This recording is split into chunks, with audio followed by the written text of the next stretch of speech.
For a knight to ascend to the esteemed rank of master, they must shatter entrenched stereotypes, often wielded like ancient swords in the realm of tradition. Enter Joshua Sanders, a legendary spear knight renowned as the great hero across the vast expanse of the Igrant continent. With valor unmatched, Joshua swiftly quelled the civil unrest plaguing the Avalon Empire. Yet, his tale takes a tragic turn as he falls victim to betrayal, poisoned by those he once trusted, his own superiors. In his final moments, surrounded by those who orchestrated his demise, Joshua implores them for answers.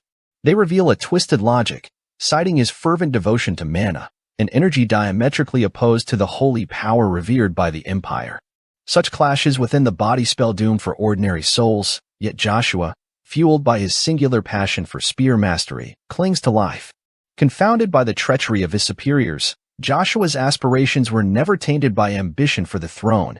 His only desire was to showcase the magnificence of the spear and alleviate the stigma of his birth as a concubine's son. As the echoes of civil strife fade into memory, Joshua finds himself in the company of Emperor Caesar von Britain, the stalwart guardian of the Avalon Empire. With a heavy heart, Joshua confronts his betrayers, seeking understanding amidst the tumult of his betrayal. It is then that Evergrant, master of the Tower of Magic, steps forth, shedding light on a darker truth. He warns of existential threats lurking in the shadows, threats so profound that even the newfound peace following the Civil War cannot shield the Empire from their malevolence. In the Emperor's pursuit of dominance, Joshua emerges as an obstacle, a force to be reckoned with. Even seasoned martial artists, honing their craft over decades, pale in comparison to Joshua's innate prowess, his mere presence casting a shadow of uncertainty over the Empire's ambitions. But Joshua can completely cover that massive spear, the size of two people, in aura. How many foes has Joshua slain with that spear? Evergrant further states that surpassing aura, a long time ago, he knew that Joshua had surpassed another wall. Suddenly, Joshua feels agonizing pain in his chest.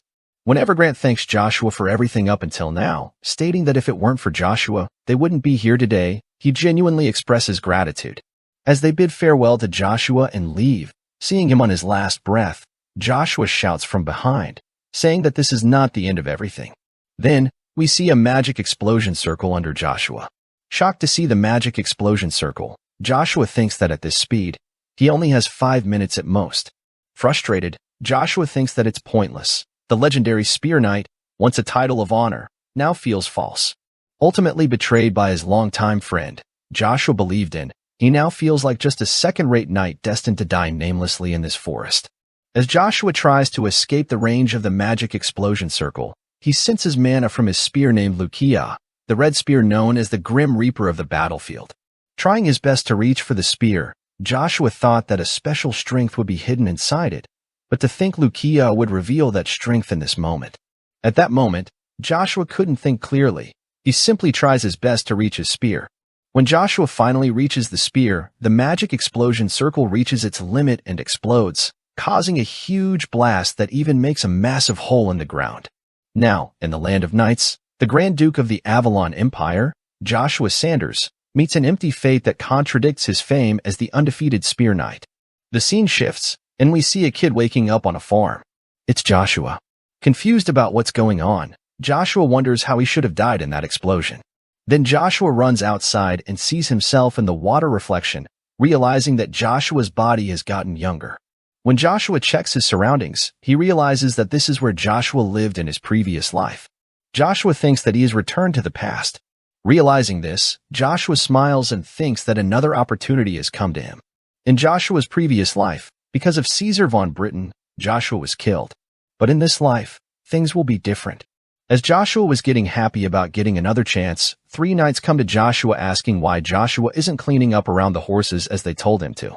Joshua recognizes these 3 knights. They are the Agnes Duchy's troops, the centurions Ralche, Lloyd, and Gort. Lloyd, with a serious expression, tells Joshua that he should answer when someone is talking to him. Ralche tells Lloyd that he has forgotten that Joshua can't talk. So of course, Joshua wouldn't be able to answer. Hearing this, Joshua thinks that he pretended as if he couldn't talk since he would get hit more if he opened his mouth. Lloyd looks around and says that he hasn't seen Lucia for a while. Ralche tells Lloyd to be quiet because what if the Duke hears about this, as the Duke looks after that maid Lucia once in a while. Hearing this, Joshua remembers his mother, Lucia, the exclusive maid of the Agnes Duchy. Joshua is the illegitimate child of the maid, who was held by Duke Agnes.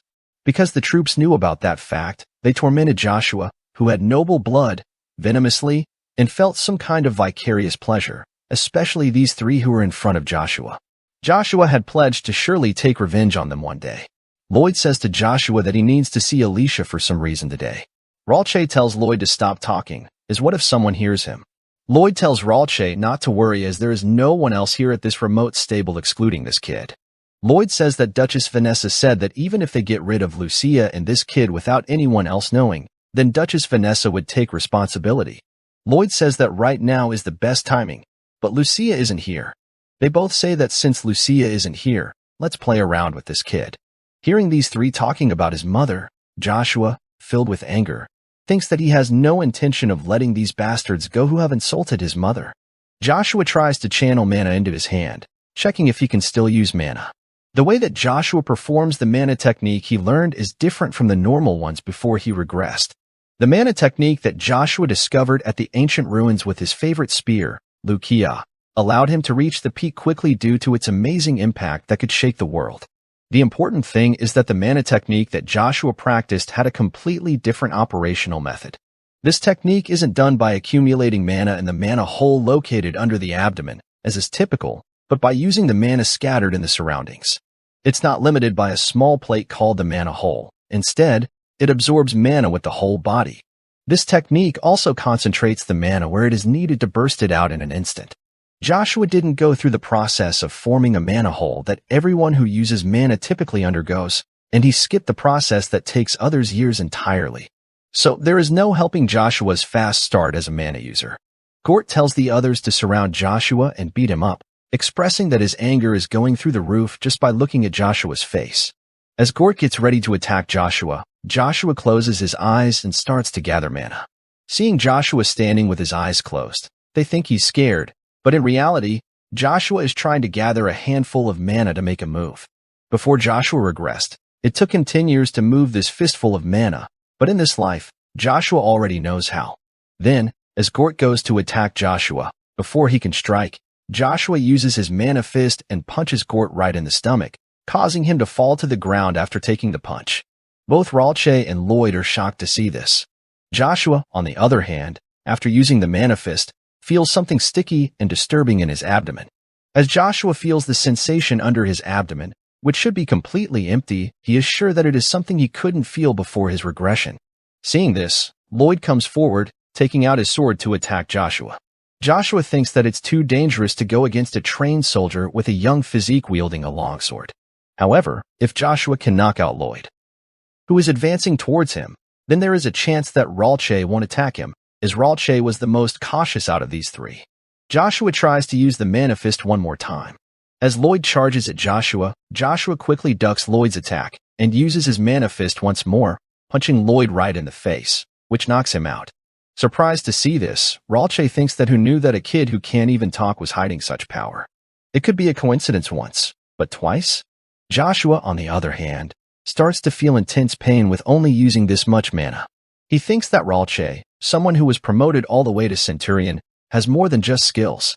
So Ralche is no better than Lloyd and Gort. But even someone with Ralche's skills is dangerous. However, Joshua knows that he can't show Ralche his weak state. With a serious expression, Joshua tells Ralche to pass on this message. Ralche is shocked to hear Joshua talking. Joshua starts to walk towards Ralche and tells him that from this moment onwards, anyone who insults Joshua's mother, including Ralche, with Joshua's name on the line, Joshua will take them down. Scared to see Joshua like this, Ralche starts running. As Ralche leaves, Joshua starts to feel exhausted and falls to the ground. Then the scene shifts to the palace, where the workers discuss the rumor about a kid in the stables beating the crap out of 3 centurions. One worker says that young Master Joshua defeated 3 centurions even though he is 5 years younger than Master Babel. Something doesn't feel right. Another worker dismisses these rumors, saying they are all exaggerated. How could a kid who was abandoned by his family a few days ago possibly beat 3 centurions with his bare hands? The worker speculates that if the rumors are true, then the standings of Duke Agnes's children in the succession may change. Even if Joshua's skills are recognized, he will never be able to defeat young Master Babel. Another worker agrees, stating that young Master Babel is a mana user now, whereas even the great Duke Agnes, who is now a master, was 16 when he became a mana user. But young Master Babel is only 14 and already a mana user, indicating that he must be an outstanding genius who will surpass even Duke Agnes one day. So who could ever compete against young Master Babel for the succession? It's simply impossible. Then, as the worker turns, he is shocked to see Joshua. With a serious look, Joshua tells the worker to go and inform the Duke that Joshua von Agnes has arrived. The scene then shifts to Duke Agnes's office, where Ralche is also present. The Duke asks Ralche about his affiliation, and Ralche responds that he is from the 29th Battalion. The Duke instructs Ralche to bring the armor to him. As Ralche hands the armor to Duke Agnes, the Duke is surprised to see that Joshua is the one who damaged it. The knight named Chiffon warns the soldier to think carefully before answering and threatens that any lies will not be forgiven. Ralche assures Chiffon that he has not spoken a single lie. Hearing this, Duke Agnes asks Chiffon for his opinion on the matter and then asks how old Joshua is. Chiffon says that Joshua is 9 years old, and the Duke is surprised to think that Joshua destroyed a suit of armor made of orc leather at that age with his bare hands. Well, it's possible if Joshua used mana. Surprised, Chiffon tells the Duke that this is impossible because there has not been a single case of someone being able to use mana in a real fight by the age of 9 in the continent's history. Even if young Master Joshua turned out to be an unprecedented genius in history, one must at least be a highly talented B-rank knight to cover their bare hands with mana. So, Chiffon simply cannot believe that the 9-year-old Joshua was able to successfully achieve that. It seems more likely that these people were scared of others finding out that they were bullying young Master Joshua and came up with a nonsensical excuse with their good-for-nothing brains. Chiffon says that if the Lord allows it, then Chiffon will drag this man outside and teach him a lesson in public to fix their troops' deteriorating discipline. Scared, Ralche says that everything Ralche just said is the truth. Hearing this, Chiffon tells Ralche to tell the truth, or Chiffon will take him down right now.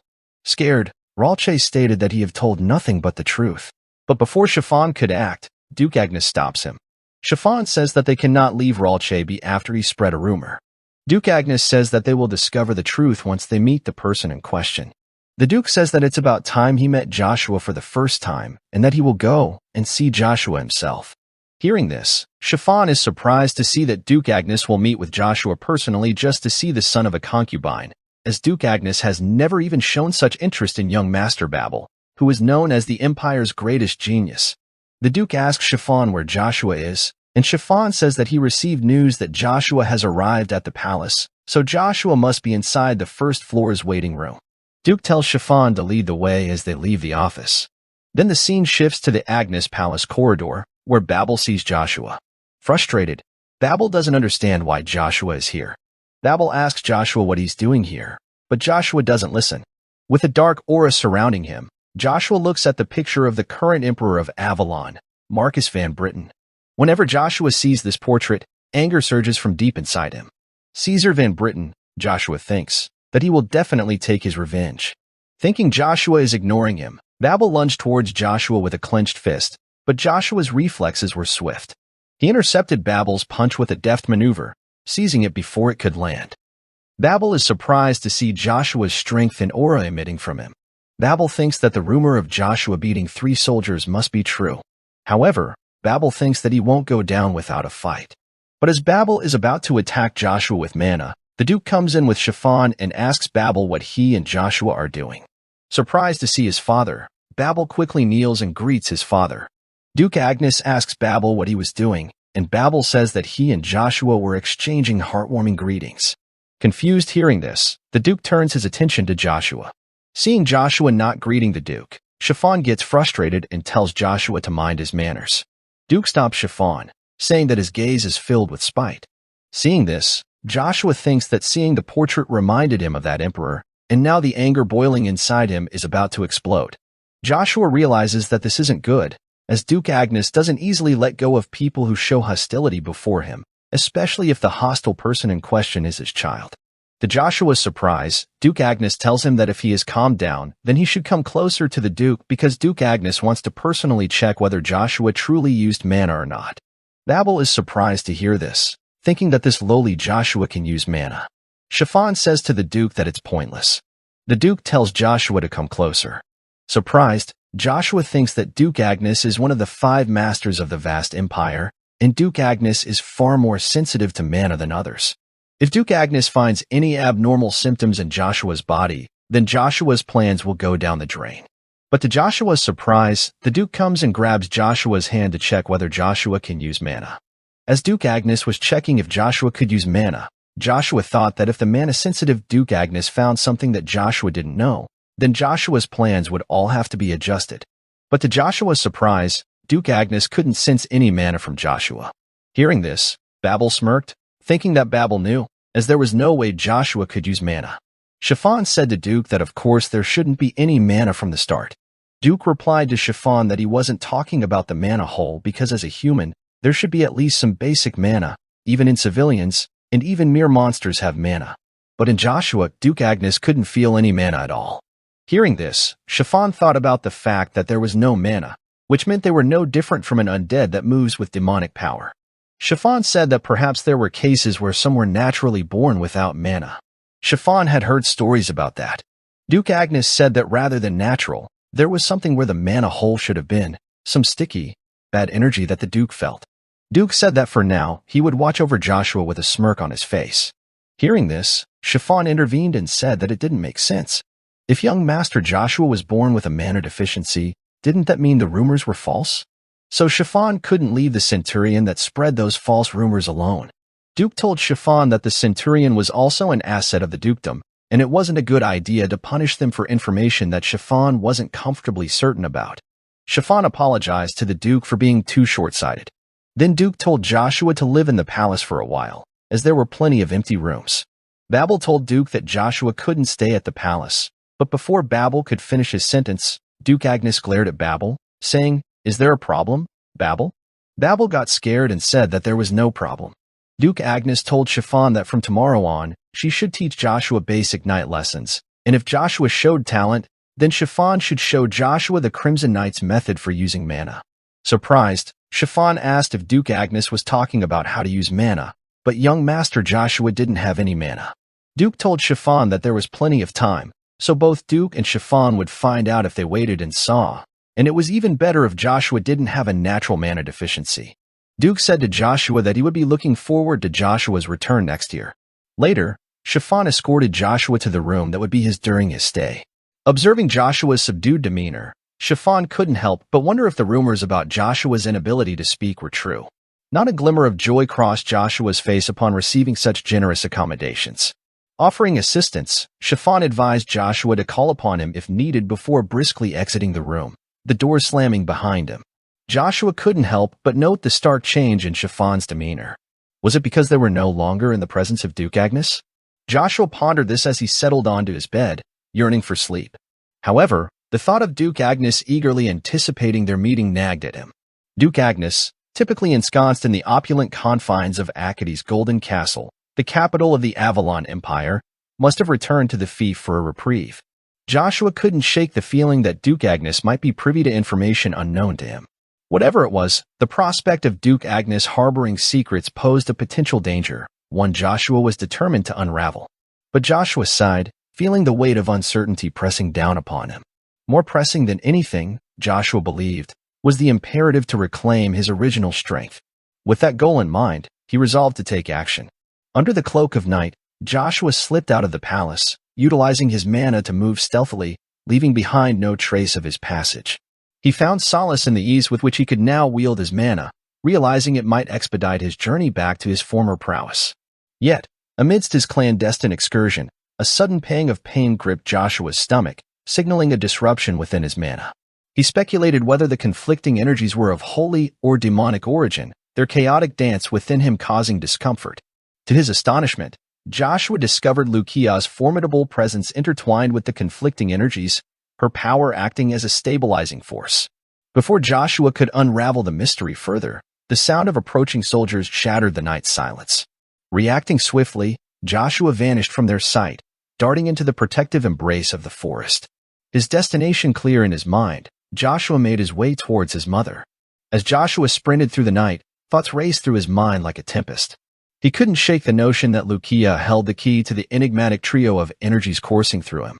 If he could harness them all as his own, Joshua believed he could swiftly reclaim his lost strength.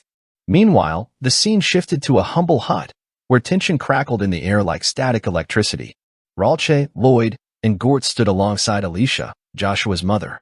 Lloyd's grip on Alicia tightened, his anger palpable.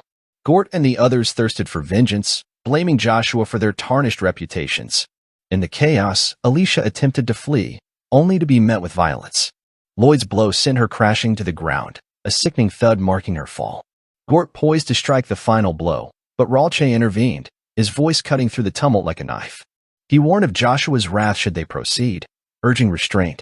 Gort scoffed at Ralche's plea, accusing him of cowardice. With Duchess Vanessa's assurances of protection, Gort saw no reason to hesitate. Lloyd, equally unyielding, demanded Ralche's departure if he lacked the stomach for their vengeance. Just as Gort prepared to deliver the fatal blow, a voice pierced the tension, commanding them to halt. They turned to find Joshua standing before them, his presence a thunderbolt in the midst of their turmoil. With anger simmering in his veins, Joshua issued a chilling warning to the trio before him, their fate hanging by a thread. Ralche, trembling with fear, pleaded with Gort to flee, but Gort's frustration boiled over as he denounced Ralche's cowardice. Ignoring their banter, Joshua's voice cut through the tension like a blade. "Come out now," he commanded, his gaze unwavering. Gort and Lloyd's laughter faltered as they prepared to attack, but Joshua's words held them at bay. Suddenly, a figure descended from the ceiling, catching everyone off guard. The knight, named Cain, was taken aback by Joshua's ability to sense his presence. Bearing the emblem of the Order of the Crimson Knights, Cain's arrival raised questions in Joshua's mind. Was Chiffon behind this? As Lloyd, Gort, and Ralche greeted the knight with deference, Cain approached Joshua with a hint of disdain. "So, this is the rumored child of a concubine," he mused. Joshua wasted no time in addressing the situation, questioning Cain about the soldier's attempt to harm a lady of the Duke's house. Abiding by the strict military code of the Duke's house, Joshua demanded clarity on how such situations were typically handled. Cain, taken aback by Joshua's commanding presence, found himself unable to refute the overwhelming force emanating from the young noble. In a moment of decisive action, Cain pivoted, drawing his sword with determination. With a steely resolve, he declared that any knights found guilty of attempting to harm a lady of the Duke's house would face immediate and severe punishment. With lightning speed, Cain swiftly incapacitated Lloyd before turning his attention to Gort. Despite Gort's attempt to retaliate, Cain effortlessly evaded his strike and swiftly subdued him as well. Now, only Ralche remained.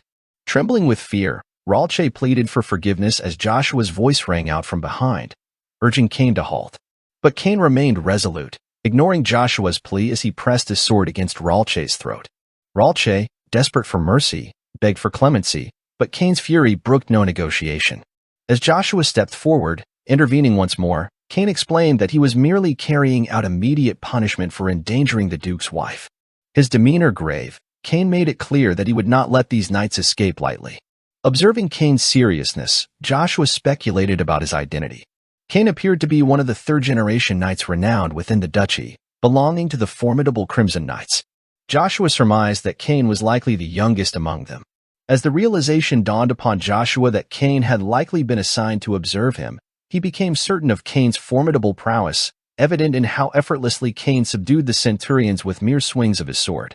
Curious about Cain's background, Joshua inquired about his master. Cain's response was unequivocal: Duke Agnes was his master. This revelation piqued Joshua's interest further, prompting him to delve deeper into their connection. Sensing a familiar intensity in Joshua's gaze, Cain couldn't help but draw parallels between Joshua and someone he knew.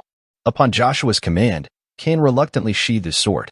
Ralche, filled with gratitude for Joshua's intervention, pledged his loyalty in return.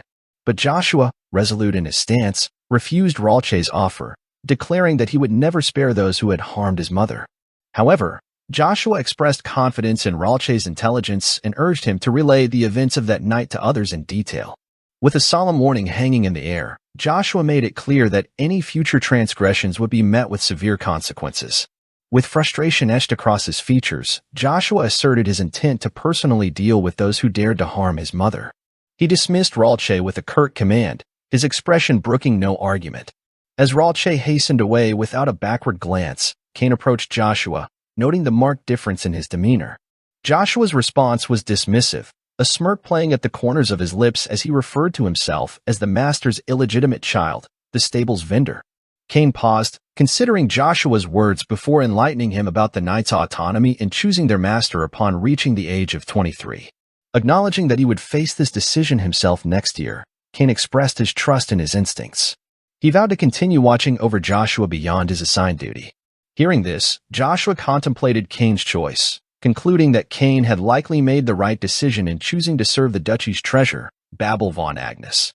As Cain contemplated the future, Joshua couldn't help but smile at his companion's eccentricity.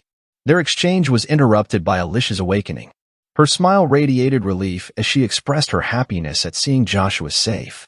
Without hesitation, Joshua enveloped his mother in a tight embrace, tears welling in his eyes as he vowed to protect her from that moment forward. With gratitude swelling in his heart, Joshua silently thanked the heavens for granting him a second chance to reclaim his youth, devoid of the regrets that had tainted his past. Determined to rewrite his story, Joshua resolved to shed his timidity and embrace his true potential, not as Joshua von Agnes, the lowly illegitimate child, but as Joshua Sanders, hailed as the strongest spear in the continent's history. Meanwhile, in the grand halls of the Agnes Duchy's mansion, Duke Agnes inquired of Chiffon about Count Rebecca's unexpected visit.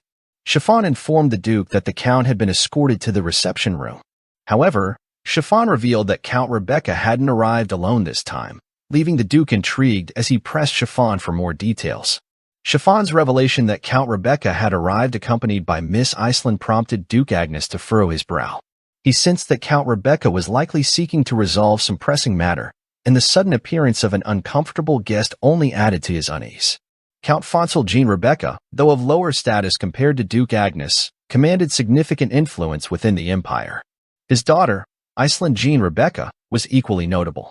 Iceland, a prodigious mage, had achieved Class II status at the tender age of 9, an accomplishment that spoke volumes of her innate talent. In a world where some were cursed with the inability to wield mana, Iceland was among the blessed few who possessed a natural affinity for it. This divine gift, known as the Blessing of Mana, granted its recipients the ability to sense and manipulate mana without the need for rigorous training. It was revered as one of the greatest gifts bestowed by the gods upon magicians. Duke Agnes sighed, resigned to the fact that Count Fonsel would likely monopolize his time once more. It seemed that the rest of the day would be spent attending to the Count's concerns. Chiffon delivered the news to Duke Agnes with a tone that hinted at the passage of time. Babel will be 15 next year, Chiffon remarked, implying the imminent approach of Babel's coming-of-age ceremony. Duke Agnes nodded thoughtfully, acknowledging the significance of the event. Babel has Lady Charles, Duke Agnes mused, referencing the Font family's daughter who held considerable sway as a duchess in her own right. The Font family's wealth had secured them a duchy within the Avalon Empire, granting them significant influence. Chiffon suggested to Duke Agnes that Lady Charles might be a preferable choice, especially considering the Font duchy's standing. Duke Agnes, however, lamented the predictability of such arrangements. Chiffon couldn't help but perceive Duke Agnes's insatiable appetite for talent, which rivaled his thirst for military power. To Duke Agnes, skill was the paramount factor in evaluation, a trait that defined the ruler of the Agnes Duchy. Their conversation halted abruptly as Duke Agnes came to a standstill. Sensing something amiss, Chiffon inquired about Duke Agnes's sudden pause. Duke Agnes, after a moment of contemplation, broached a different topic. He asked after Joshua, revealing his intention to fulfill a promise he had made, to bestow Iceland upon Joshua. Chiffon's astonishment was palpable upon hearing Duke Agnes's intention. In Chiffon's mind, the idea of pairing Iceland, blessed with the gift of mana, with Joshua, afflicted by the curse of mana disability, seemed incongruous. To Chiffon, it was akin to aligning two opposing forces, one brimming with magical potential, the other burdened by its absence. Meanwhile, outside the confines of the mansion, Joshua found solace in scaling the cliff that loomed north of the Agnes Duchy's garden. This rocky precipice held significance for him, for it was here that he had once sought solace in the wake of his mother's passing. In his exploration, Joshua stumbled upon a concealed tunnel, its secrets waiting to be unearthed. As Joshua ascended the cliff, his eyes scanned the rugged surface in search of the elusive tunnel. This was where he had first encountered Lucia, and he was determined to find it again. Spotting the entrance to the tunnel, Joshua carefully pricked his finger, allowing a drop of blood to fall onto the magic circle inscribed there. In an instant, a portal materialized before him, beckoning him to step through. Emerging on the other side, Joshua found himself in an ancient, dilapidated temple. Confusion clouded his mind as he surveyed his surroundings, realizing that this temple was not as he remembered it from his past life.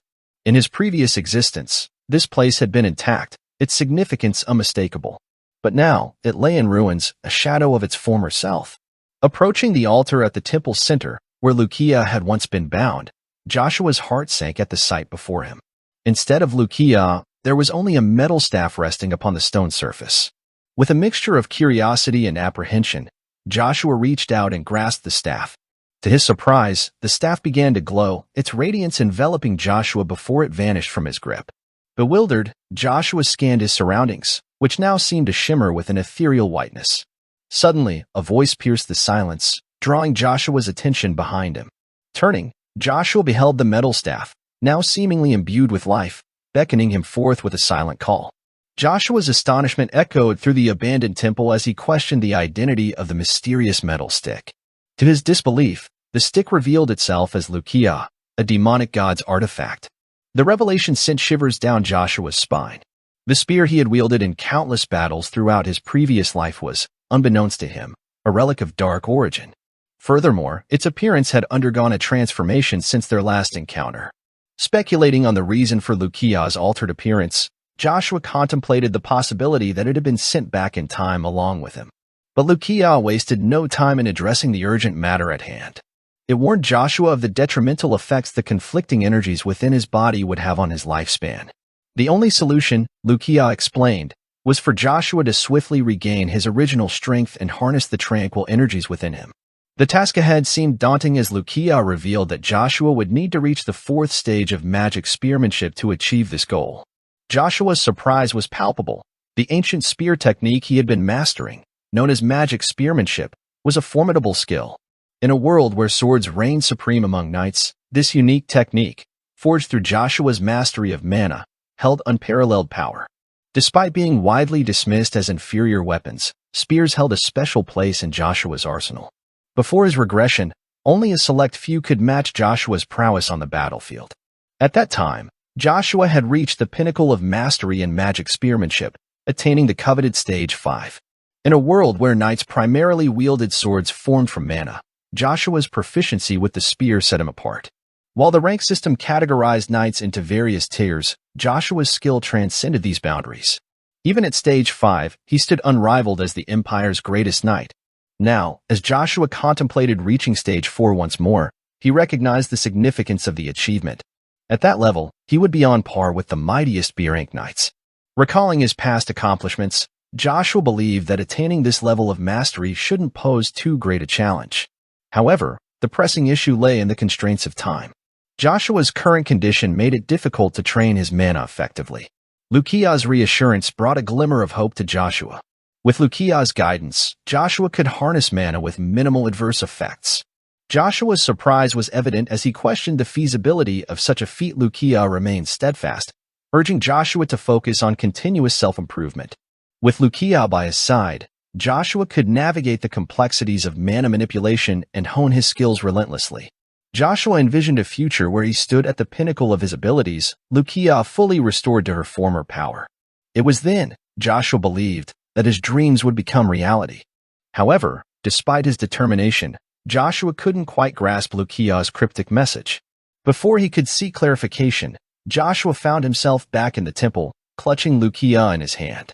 Recalling Lucia's assurance that her presence would enable him to wield mana to some extent, Joshua decided to put her words to the test. He embarked on a mana cultivation technique unlike any other on the continent, a foundational step known as Stage 1 of magic spearmanship. With determination fueling his efforts, Joshua reached out to the ambient mana surrounding him. As he absorbed the energy, Joshua felt a surge of power course through him, marking his attainment of Stage 1. Eager to put his newfound abilities to the test, Joshua executed the first form of magic spearmanship with precision. In a single explosive burst, he concentrated mana into a focused point before launching it forward with unparalleled force. Witnessing his success, Joshua felt a surge of confidence. This was only the beginning. With unwavering determination, Joshua vowed to train tirelessly, driven by the desire to surpass his rivals and claim victory for himself. The grandeur of the Agnes Duchy's guest reception room unfolded as Duke Agnes made his entrance. His keen eyes scanned the room, noting the unexpected abundance of guests. Among them stood Cheryl, who offered a gracious greeting to the Duke. Curiosity piqued, Duke Agnes inquired about Cheryl's late-night visit. Cheryl explained that Count Cox, a distinguished vassal of House Font, had insisted on their presence. Cox, responsible for overseeing House Font's finances, expressed regret for the impromptu visit. Duke Agnes dismissed Cox's apologies, instead extending an invitation for Cox to join his service. This suggestion elicited a sharp retort from Cheryl, who condemned the Duke's audacity in attempting to poach talent. Cox attempted to intervene, urging Cheryl to cease her tirade. But Cheryl's fiery demeanor only served to reaffirm Duke Agnes's perception of her. Her spirited rebuttal hinted at a deeper resolve, one that commanded respect. As Cheryl conveyed news of Babel's advancement to C-rank knighthood, Duke Agnes couldn't help but wonder if he was truly conversing with the esteemed Cheryl de Font. If the rumors were indeed true, Cheryl mused, perhaps it was time for her own talents to be recognized. Count Cox, visibly taken aback by Cheryl's audacity, urged her to rein in her words. Apologizing once more to Duke Agnes for the disruption, Cox attempted to defuse the tension. Duke Agnes, however, dismissed the incident with a wave of his hand, remarking that Cheryl's spirited nature was befitting of her youth. His attention then turned to Fonsal Jean Rebecca, whom he had nearly overlooked. Offering his apologies to Rebecca, Duke Agnes acknowledged his presence. As Iceland greeted Duke Agnes, Cheryl's frustration became palpable. She couldn't fathom why Iceland was present and voiced her curiosity. Cheryl's inquiry shifted to Joshua, Duke Agnes's illegitimate child, and the rumors surrounding his supposed defeat of 3 centurions. Count Cox's patience wore thin as he admonished Cheryl to refrain from further questioning. Unperturbed, Cheryl grumbled about her harmless curiosity, prompting Chiffon to intervene. Dispelling the rumors, Chiffon explained that Joshua not only possessed a frail constitution but was also burdened with a mana curse. This revelation left Fonsal astonished, prompting him to inquire further about Joshua's condition. Duke Agnes seized the moment, sensing an opportunity to gain insight into Joshua's condition. Addressing Fonsal, he acknowledged Fonsal's expertise as one of the Empire's few fifth-class magicians. Duke Agnes reasoned that Fonsal's sensitivity to mana surpassed his own as a knight, thus requesting Fonsal to examine Joshua. Fonsal, recognizing the chance to earn favor with Duke Agnes, readily agreed to the proposition. Meanwhile, Chiffon interjected, suggesting that it might be prudent to assess Joshua's mana deficiency before proceeding. This, Chiffon argued, would not only validate the rumors but also provide clarity regarding Joshua's condition. Intrigued by Chiffon's proposal, Duke Agnes sought clarification on how such confirmation could be achieved. Chiffon proposed summoning a suitable knight from their ranks to spar with Joshua, allowing them to gauge his abilities firsthand. Duke Agnes, however, questioned the necessity of pitting a member of the Crimson Knights against a mere 9-year-old. Chiffon asserted that if Joshua indeed possessed the strength rumored, then his opponent should be of a comparable caliber. Fortunately, Chiffon claimed to have just the right individual under their banner to serve as Joshua's sparring partner. With this person's involvement, Chiffon believed Duke Agnes would be fully convinced. The following day, in Chiffon's office, Cain received a report regarding his altercation with the Centurions. Confirming the incident, Cain acknowledged his responsibility to enforce immediate punishment under military law. However, Chiffon questioned the hastiness of Cain's actions. Defending his actions, Cain explained that the Centurions had posed a threat to a lady of the Duke's household. Chiffon's anger flared upon hearing this, presuming the target to be Lady Vanessa. Cain clarified that it was, in fact, Lady Lucia who was in danger. Understanding the gravity of the situation, Chiffon acknowledged Lady Lucia's status within the Duke's household. Cain stood firm, asserting that the soldier's actions not only insulted but also challenged the authority of the Duke. He accepted full accountability for his actions, prepared to face any punishment deemed necessary. Chiffon, momentarily stunned by Cain's resolve, eventually relented, opting to overlook the matter for the time being. However, Chiffon swiftly redirected Cain's attention to a new task at hand. Cain, ever dutiful, awaited Chiffon's instruction. With a solemn tone, Chiffon revealed that Cain would engage in a spar with young Master Joshua that day. This revelation caught Cain off guard, but Chiffon explained the purpose. The Duke would determine whether Joshua was truly afflicted by the mana curse.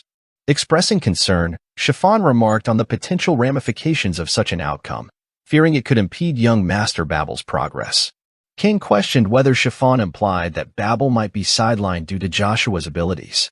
Enraged, Shafan dismissed the notion, extolling Babel's unparalleled genius, a talent unmatched across the continent. Shafan's words echoed in Cain's mind, questioning whether he believed young Master Babel could be so easily overshadowed. The image of Joshua, not as a mere pebble but as a meteor hurtling through the heavens, flashed vividly before Cain's eyes. Shafan continued, outlining Cain's role in the upcoming spar, subtly injecting mana into Joshua's system without detection. Cain understood the gravity of this task. Injecting mana into someone cursed with a mana affliction was akin to administering poison, a death sentence within 10 days. Despite Shafan's allegiance to young Master Babel, Cain found it unsettling that Shafan would reveal his true intentions so brazenly. With a final directive from Shafan, Cain made his way to the military armament, where the Duke and the Count were to convene. Though the order came from his direct superior, Cain couldn't shake the unease gnawing at him. With a firm resolve, Cain assured himself that he harbored no ill intentions toward young Master Joshua. However, when Joshua entered the room and learned of the impending spar with Cain, the air crackled with tension. Cain explained the situation, citing Duke Agnes's order to confirm Joshua's abilities. Joshua, sensing an opportunity to showcase his prowess, felt a surge of determination. Yet, Cain reassured him that their spar would be nothing more than a formality, prompting a scoff from Joshua. Refusing to be underestimated, Joshua asserted his authority to choose his subordinates, expressing disdain for those he deemed unworthy. Cain, taken aback by Joshua's assertiveness, listened intently as Joshua challenged him to witness his true strength. Joshua urged Cain to give his best effort as Duke Agnes entered the room, accompanied by a retinue including other counts. Cain respectfully greeted the Duke, while Shafan observed Joshua's lack of etiquette toward Duke Agnes with frustration. However, Joshua surprised everyone by offering a courteous greeting to the Duke. Duke Agnes feels pleased when he sees Joshua greeting someone. The Duke then tells Joshua that he doesn't recall specifically teaching him etiquette, but notes that Joshua seems skilled in it regardless. Shafan becomes frustrated upon witnessing this interaction. Joshua reassures the Duke by explaining that he's simply learned by observing. Curious, the Duke asks Joshua if he's aware of the current situation. Joshua replies to Duke Agnes, informing him that he was informed about the Duke's intention to test him. Shafan interjected, clarifying that the meeting was not a test but rather Duke Agnes's consideration to assess and address Joshua's condition. Joshua, sensing Shafan's ulterior motives and allegiance to Babel, felt a pang of resentment. Duke Agnes confirmed their readiness to proceed. Cain assured Duke Agnes of his readiness, awaiting the order to commence. However, Duke Agnes intervened, addressing a misunderstanding. He clarified that Joshua's sparring partner was not Cain but rather Babel. This unexpected revelation left Joshua visibly frustrated. Duke Agnes, a stern figure with an air of authority, gathered Joshua and Babel for their training session. He briskly informed them that they would be using wooden swords, emphasizing the competitive nature of their practice. Babel, a confident young man with a hint of arrogance, agreed with a casual of course, signaling his readiness for the challenge. As he picked up his wooden sword, he made a remark about not intending to exert his full effort, a statement that caught Joshua off guard. Joshua, a determined and competitive individual, couldn't help but feel suspicious. He observed Babel and Shafan. To Joshua, it seemed as though they were putting on a show, perhaps to overwhelm him. Fueled by this suspicion and his own competitive spirit, Joshua grabbed a wooden sword, intending to demonstrate his own prowess. With a swift motion, Joshua snapped the wooden sword in half, surprising both Shafan and the Duke. Undeterred, he opted for an unconventional choice, a simple stick. This decision raised eyebrows among the onlookers, with Cheryl finding it amusing and Shafan expressing confusion. However, Duke Agnes, recognizing Joshua's determination, intervened. He questioned Joshua's confidence in using the stick instead of a sword. Then Duke Agnes intervenes, halting Shafan's actions. He turns to Joshua and asks if he's sure about using the stick instead of a wooden sword. Joshua reassures the Duke, affirming his confidence. Upon hearing this, Duke Agnes instructs everyone to take their seats. Duke Agnes issued a directive. Babel was not to use mana during the duel. Babel, with a smirk, assured Duke Agnes that he wouldn't need it against Joshua. The two opponents squared off, their gazes locked in intense concentration. Meanwhile, Cain, a bystander observing the match, wondered about Joshua's strategy. As Duke Agnes begins the match, Joshua swiftly takes the offensive, launching a strike towards Babel. However, Babel manages to evade Joshua's attack. Observing this, Joshua reflects on the rumors that Babel is merely a C-rank knight and relies solely on his speed. As Babel moves into counter, Joshua manages to land a strike on Babel's arm with his stick. Frustrated by the unexpected blow, Babel retaliated with renewed vigor. However, Joshua surprised him once again, using the stick to strike Babel squarely in the stomach. Despite the intensity of the attack, Babel managed to endure the blow, his resolve unshaken. Meanwhile, Joshua remained focused, already planning his next move as the match continued. Babel's aggressive maneuver caught everyone off guard as he swiftly launched an offensive, utilizing his mana to unleash a formidable attack on Joshua. Duke Agnes, the authoritative figure overseeing the training, immediately intervened, commanding Babel to halt his assault. However, Babel, driven by determination or perhaps defiance, disregarded the order, resulting in a massive explosion of blue aura that reverberated throughout the training area. As the dust settled, the scene unfolded with a surprising revelation. Joshua had managed to block Babel's attack using his own mana. It was a moment of astonishment for all present, witnessing Joshua, a mere 9-year-old, harnessing and releasing mana with such mastery. Babel, visibly taken aback by Joshua's unexpected display of power, grew frustrated, resorting to drawing his sword and asserting his claim as the rightful successor to the duchy. In response to Babel's challenge, Joshua steeled himself, realizing the gravity of the situation. With thoughts racing through his mind, he contemplated the significance of this confrontation, aware of the implications it held not only for himself but also for the future of the duchy. His determination to prove himself and secure his position surged within him, driving him to prepare for the impending clash.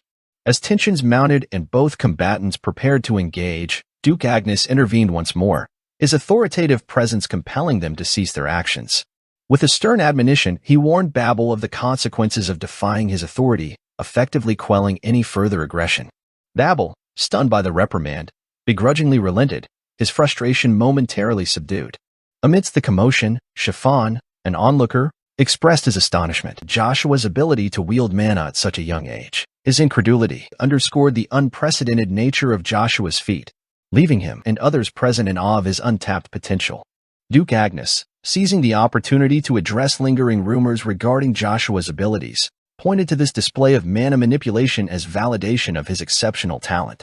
Count Fonsel, though acknowledging Joshua's proficiency with mana, noted a distinction in the manner of his usage compared to Babel's. This observation highlighted the uniqueness of Joshua's mana concentration and its potential significance in shaping future events. The revelation of Joshua's newfound power left both Kane and Cheryl, spectators to the unfolding events, surprised and intrigued by the implications it held.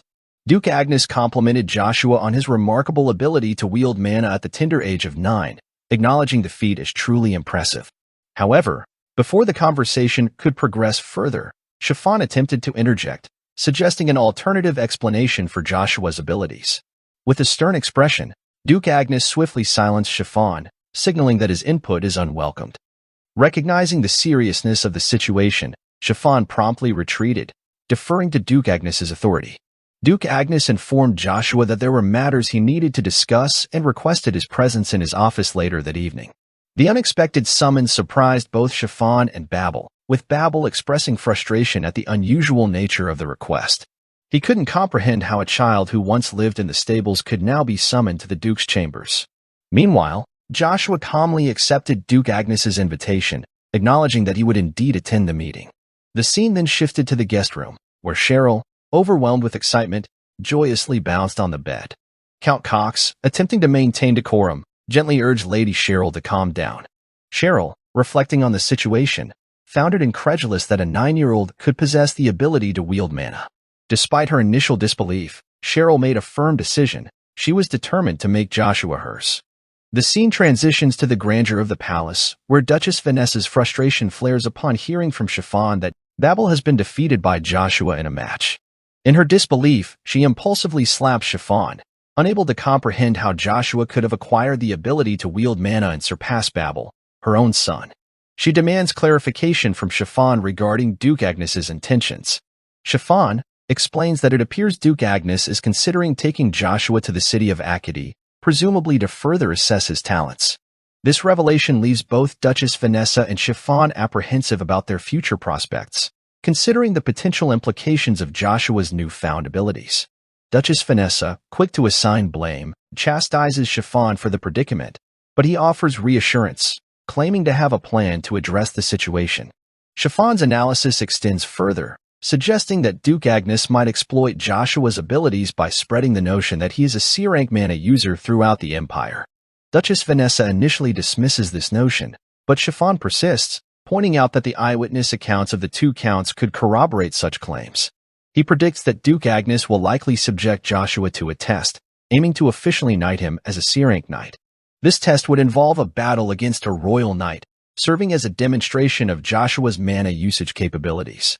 The prospect of Joshua facing off against a royal knight intrigues Duchess Vanessa, momentarily alleviating her frustration as she envisions the potential outcomes.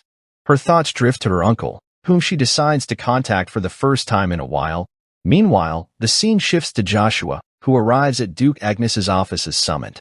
Upon entering, he greets the Duke respectfully, but his demeanor quickly shifts as Duke Agnes begins to probe deeper. The Duke questions Joshua about his true identity and whether any resentment festers within him towards Duke Agnes himself. Caught off guard by the unexpected line of questioning, Joshua maintains his composure and assures Duke Agnes that he harbors no ill feelings towards him. Joshua approached Duke Agnes with a proposition, acknowledging the cautious environment of the royal castle where expectations for him might have been low. However, he expressed a request, piquing Duke Agnes's interest. Duke Agnes, anticipating an apology request, queried Joshua's intentions. But Joshua, aware of the futility of shallow apologies in the castle's harsh milieu, clarified that his request concerned Duke Agnes taking him to Acadie. Duke Agnes, curious about Joshua's certainty, probed further, questioning if Joshua indeed expected Duke Agnes to take him to the city. Joshua affirmed his conviction, prompting Duke Agnes to seek clarification on the reasons behind Joshua's confidence. Joshua elaborated, citing two primary reasons for his conviction. Firstly, he pointed out the disruption his presence had caused in the assumed succession plan. Traditionally, Babel was presumed to be Duke Agnes's successor, but Joshua's emergence challenged this norm, potentially leading to chaos. Joshua believed his departure could help avert such turmoil, demonstrating his astute understanding of the castle's dynamics.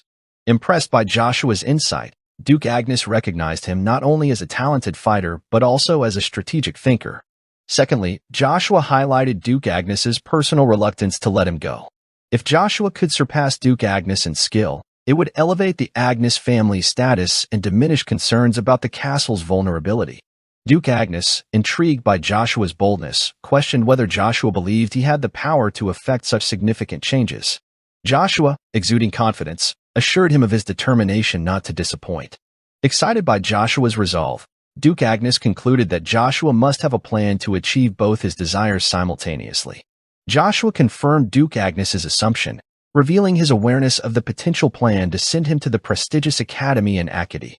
At the academy, noble children of the Avalon Empire received a 6-year education from ages 10 to 15. Remarkably skilled individuals, such as Babel, could even graduate early. The academy served as a conduit for the royal family to recruit promising talent directly, solidifying their control over the nobility. In an effort to maintain the loyalty of the nobles towards the royal family and attract exceptional talents, Duke Agnes confides in Joshua, revealing that he will be accompanying him to the city. Moreover, he assures Joshua of occasional personal tutoring sessions if he remains close by. Upon hearing this, Joshua perceives it as a remarkable opportunity to glean insights into swordsmanship from one of the Empire's renowned masters. Eagerly, he expresses his willingness to accompany the Duke and receive his tutelage. However, Joshua harbors a preference for the spear as his weapon of choice. Duke Agnes is taken aback by this revelation, his initial enthusiasm dampened by Joshua's unexpected choice. He recalls Joshua's previous use of what he deems a useless stick in a one-on-one battle, causing frustration to simmer within him. As his temper flares, Duke Agnes emanates a potent aura, visibly agitated by Joshua's decision. In the face of the Duke's imposing presence, Joshua finds it increasingly difficult to maintain his composure. Yet, just as Duke Agnes takes pride in his mastery of the sword, Joshua remains steadfast in his own pride regarding his proficiency with the spear. In a bold proclamation, Joshua confides in Duke Agnes, declaring his intent to vanquish anyone obstructing his path with the prowess of his spear, even if they happen to be among the esteemed 9 stars, of which Duke Agnes is a part. Amused by Joshua's audacious declaration, Duke Agnes finds a sense of humor in the notion that Joshua is determined to overcome the formidable Nine Stars. Capitalizing on the moment, Duke Agnes challenges Joshua, expressing a desire to witness firsthand the worth of Joshua's spear. Intrigued and recognizing this as a rare opportunity, Joshua contemplates the challenge, realizing that Duke Agnes is indeed one of the Nine Stars. Without hesitation, Duke Agnes queries Joshua about his willingness to undertake the test. Seizing the moment, Joshua agrees to the test but presents a condition. If he successfully passes Duke Agnes's trial, the Duke must acquiesce to a personal request Joshua harbors. Duke Agnes, in his characteristic manner, agrees to Joshua's terms, stating that should Joshua prove himself, not only will he gain the privilege of wielding a spear, but Duke Agnes will also heed Joshua's request. However, Duke Agnes sternly informs Joshua that should he fail the test, he will be bound to follow the Duke's commands. Joshua contemplates this consequence, realizing that it may entail enrolling in the academy and honing his skills in swordsmanship, a path he had no intention of taking. Despite his reservations, Joshua accepts the Duke's proposal, inwardly confident that he will not falter. He resolves not to conceal his abilities, determined to face whatever challenges may arise head-on. Meanwhile, the scene transitions to Duchess Vanessa, who engages in a magical communication with her uncle residing in the city. As they exchange greetings, Duchess Vanessa reveals that an incident has occurred within the duchy and seeks her uncle's assistance, hinting at a forthcoming favor. Joshua stepped out of Duke Agnes's office, his mind still reeling from the encounter. As he stood outside, bathed in the dim light of the corridor, he couldn't help but marvel at the mastery displayed by the formidable Duke. To Joshua, it was clear that Duke Agnes was truly exceptional, living up to his reputation as a master of his craft. Lost in his thoughts, Joshua was startled by the sudden appearance of Babel. Babel wasted no time and asked Joshua to divulge the details of his conversation with Duke Agnes. However, Joshua, still processing the encounter himself, deflected Babel's inquiry with a casual dismissal. He had nothing to report, he claimed, attempting to brush off the conversation as inconsequential. But Babel was not one to be easily dissuaded. With a determined gaze, he insisted that they engage in another battle. Joshua couldn't help but notice the intensity in Babel's eyes, a fervent desire for victory and an unwavering determination to never taste defeat. It was a gaze that spoke volumes, revealing Babel's pure passion for the thrill of combat. With a smirk, Joshua teasingly questioned Babel's confidence, playfully testing the waters to gauge his opponent's resolve. Meanwhile, in the opulent halls of the Avalon Empire's Grand Imperial Palace, Emperor Marcus Van Britten received news of Joshua's exploits. The Emperor's interest was piqued as he learned of yet another prodigious talent emerging from the Agnes Empire. Emperor Marcus mentions that his older sister, Vanessa, had been concealing someone like the kid in question. The green-haired individual informs the Emperor that the child is not the Duchess's offspring, but rather an illegitimate one. Rumors suggest he is the child of a maid from the duchy.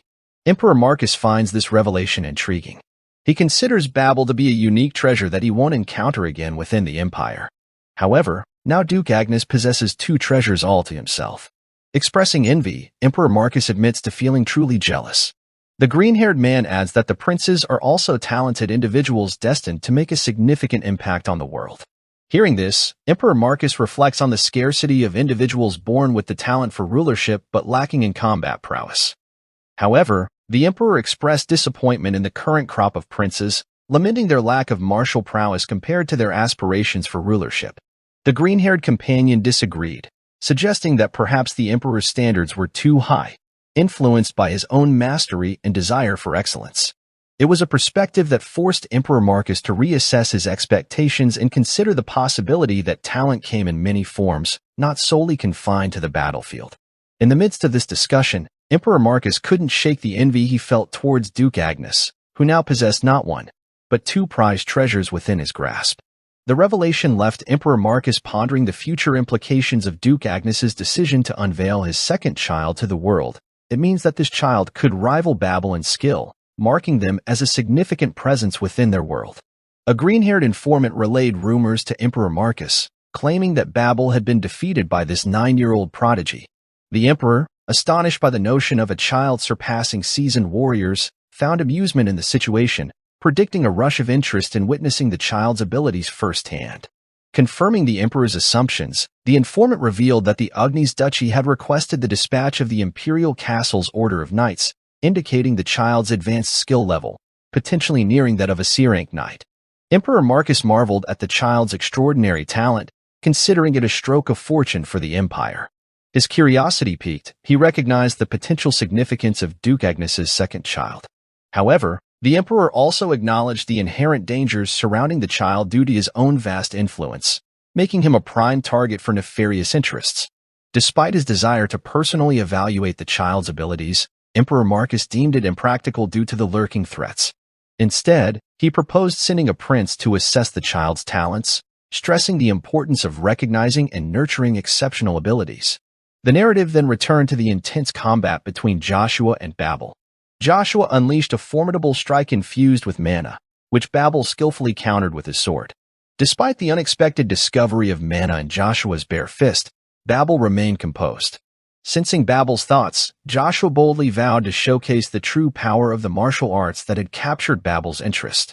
Irritated by Joshua's confident assertion, Babel responded with a fierce swing of his mana-infused sword. The clash between Joshua and Babel crescendoed as Joshua unleashed a powerful strike, his fist infused with mana, sending Babel sprawling to the ground.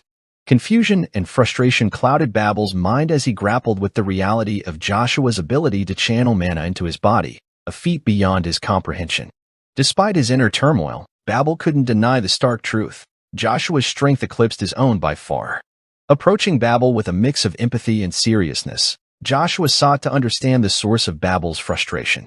With a firm gaze, Joshua urged Babel to harness his frustration into a drive for improvement, reminding him of the humiliation of being defeated by someone he once dismissed. While Joshua possessed the power to obliterate Babel for his insults against him and his mother, he recognized a genuine spark of passion for martial prowess in Babel's eyes. However, Joshua's mercy was not without conditions. He issued a stern warning. If Babel persisted in his disrespectful attitude, Joshua would ensure he never wielded a sword again. Shocked by the gravity of Joshua's words, Babel grappled with the weight of his actions as Joshua departed, leaving him to contemplate the vast disparity in their current skill levels. As the morning sun filtered through the windows of the Agnes Duchy Palace, Joshua found himself still weary from the previous day's exertions.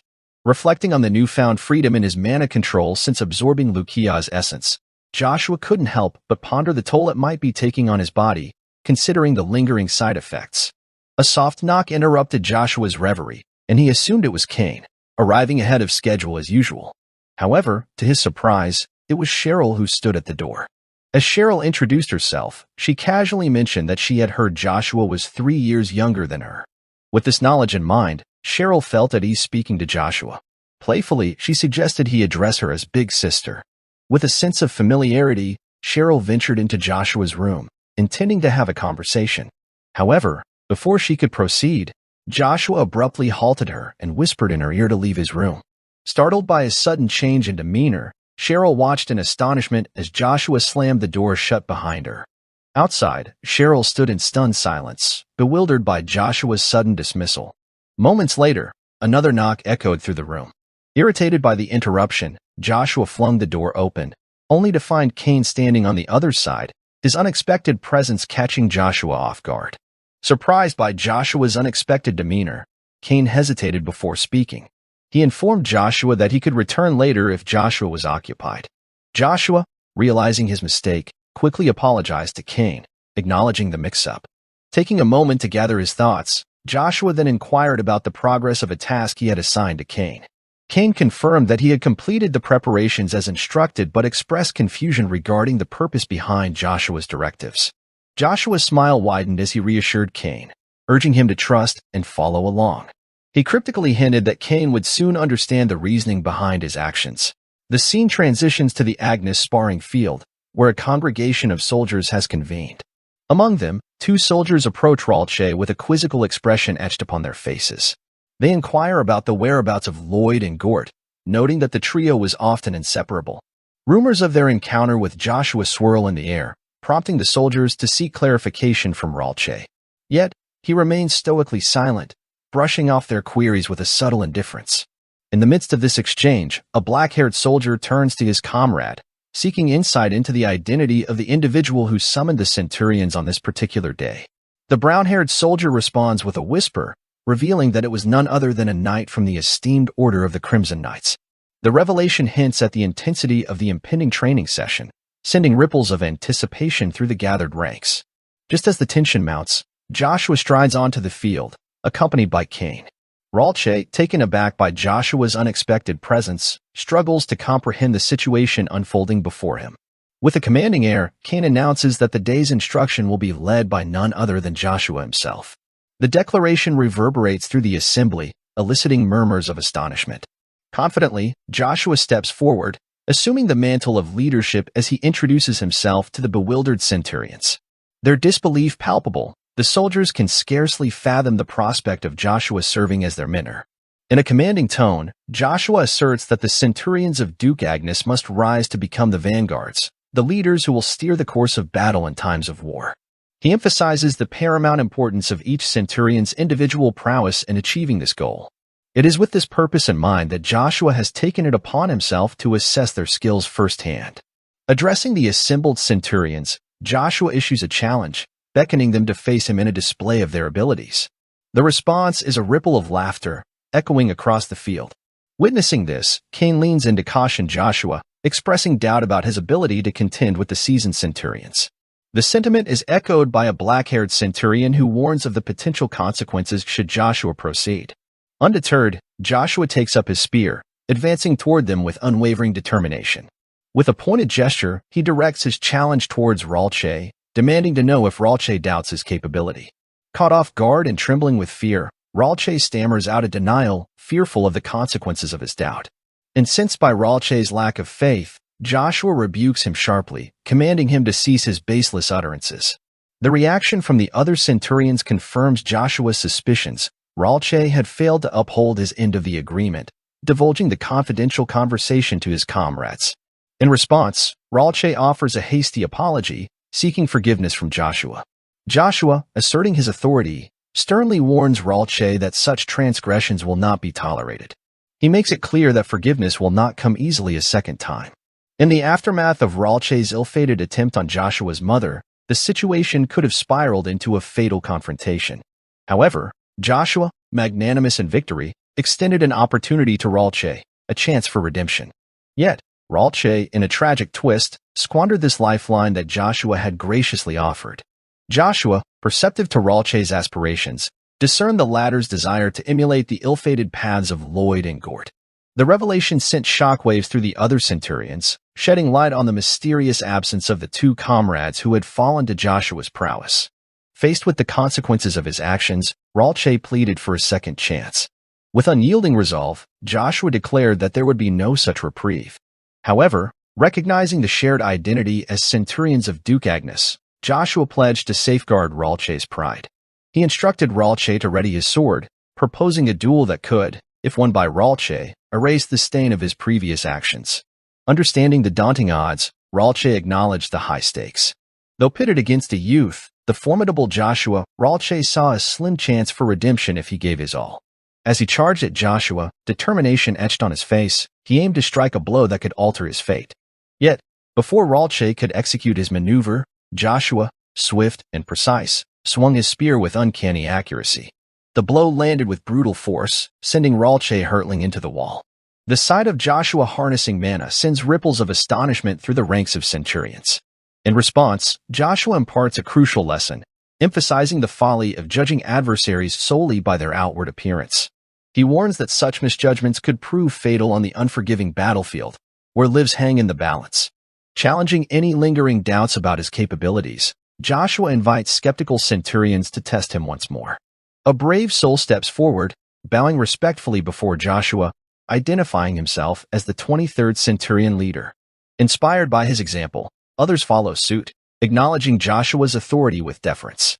Observing this display of respect, Cain's heart swells with pride. He is reassured that Joshua has exceeded his expectations, promising unwavering support to his newfound lord. Meanwhile, in the confines of Duke Agnes' guest room, Cheryl's spirits sag under the weight of disappointment. Joshua's abrupt dismissal leaves her disheartened. However, her despondency is interrupted by the arrival of Count Cox, bearing news of profound significance. He announces the imminent arrival of the Order of the Imperial Knights to the Duchy, Cheryl's distress is palpable as she expresses her wish for Count Cox to refrain from troubling her. Concern etches Count Cox's features as he presses for an explanation, fearing Lady Cheryl may be in pain or distress. Cheryl, her frustration bubbling to the surface, dismisses his concerns curtly, urging him to leave her in peace. Instead, she chooses to confide in him about the unsettling events surrounding her father's directives. Count Cox, momentarily forgetting his own concerns in his dedication to Lady Cheryl's well-being, assures her that he will prioritize her father's orders before departing from her presence. Left alone once more, Cheryl's sadness deepens, her solitude echoing in the empty room. Meanwhile, in the austere confines of Duke Agnes' office, a grave conversation unfolds. Duke Agnes queries Joshua about rumors of a Centurion's elimination at Joshua's hands. Unflinchingly, Joshua confirms the truth of the matter, citing the soldier's attempt on his mother's life as justification for his actions. Reflecting on the incident involving the Centurion's elimination, Duke Agnes acknowledged its unfortunate nature. Joshua, however, pressed the Duke to delve deeper into the motivations behind his actions. With a calm yet firm demeanor, Joshua challenged Duke Agnes's perception, questioning whether the Duke believed him to be merely a young boy driven by unchecked emotions. Joshua then peeled back the layers of his recent history, revealing the painful truth of his origins as the discarded son of a concubine. He explained that his display of overwhelming strength wasn't a bid for approval, but rather a means to command respect and ensure his mother's safety. As understanding dawned in Duke Agnes's eyes, he conceded the validity of Joshua's reasoning. He suggested bringing their discussion to a close, urging Joshua to prepare for his mana evaluation later in the day. With a nod of agreement, Joshua accepted the directive, signaling the end of their poignant exchange. As news of the dispatchment of the Order of the Imperial Knights reached their ears, Joshua promptly informed Duke Agnes of his imminent departure once his preparations were complete. The scene then shifted to Armstrong, the esteemed leader of the Golden Mane Knights of Agnes Duchy, who eagerly anticipated the day's events. He expressed his anticipation at the prospect of welcoming two C-rank knights who had yet to come of age from their duchy. However, Chiffon interjected, remarking that one of them was the son of a concubine. Armstrong brushed off Chiffon's remark, attributing it to Chiffon's frustration over his position being jeopardized by Joshua's recent victory over young Master Babel. Incensed by Armstrong's words, Chiffon snapped back, urging him to cease his baseless accusations. Their squabble was interrupted by the arrival of Duke Agnes, who noted their bickering with a hint of exasperation. Armstrong and Chiffon swiftly greeted the Duke, their disagreements momentarily set aside. As Armstrong laid eyes on Joshua, he couldn't help but underestimate the young man's strength. Meanwhile, a carriage approached, bearing soldiers in its wake. Chiffon pondered the identity of the visitor capable of dispatching such a substantial battalion. To their surprise, the fourth prince, Caesar Van Britten, descended from the carriage. Duke Agnes's astonishment was palpable at the unexpected arrival of Caesar. Filled with a whirlwind of emotions, Joshua marveled at the swift arrival of this pivotal moment. In the midst of training, a soldier named Joker effortlessly dispatches his junior comrades with skillful precision. His dominance is interrupted by the arrival of a man who questions Joker's aggressive approach. He points out that such behavior won't attract recruits to join the Imperial Palace Order of Knights. Joker dismisses the concern, expressing disdain for the newcomers who flaunt their meager mana abilities. Curious about the man's presence, Joker learns of a mission from Duchess Vanessa that requires his attention. The scene then shifts to the present, where Armstrong, Chiffon, Joshua, and Duke Agnes stand alongside the fourth prince, Caesar. Among the soldiers accompanying the prince is Joker, who eyes Joshua with a determined resolve. He resolves to ensure that Joshua never wields a sword again. Caesar acknowledges Joshua as the rumored youth who defeated the Centurions, sparking frustration in Joshua's demeanor. The mage Evergrant, accompanying Caesar, admonishes Joshua to show respect in the presence of royalty. Joshua's voice carries a solemnity as he declares, "Under the sky of the Empire, there cannot be two suns, except for the Lord I serve." He continues, emphasizing that there is only one emperor deserving of the respect of all the knights in Avalon. To him, the self-proclaimed fourth prince holds no legitimacy, his identity shrouded in uncertainty. Joshua questions why he should extend respect to someone of dubious lineage. In response, Valmont Dawn, the fiery-haired vice-captain of the Imperial Knights, steps forward, admonishing Joshua for his perceived disrespect towards the prince. He alludes to rumors surrounding Joshua's background, referencing his supposed status as the son of a concubine cast aside in the horse stables. However, Armstrong intercedes, stepping into the fray to defend Joshua. He reminds Valmont that Joshua is also a member of the Agnes Duchy family, deserving of recognition and protection. Valmont, taken aback, argues that Armstrong's defense of Joshua appears to stem from loyalty to Duke Agnes rather than genuine concern.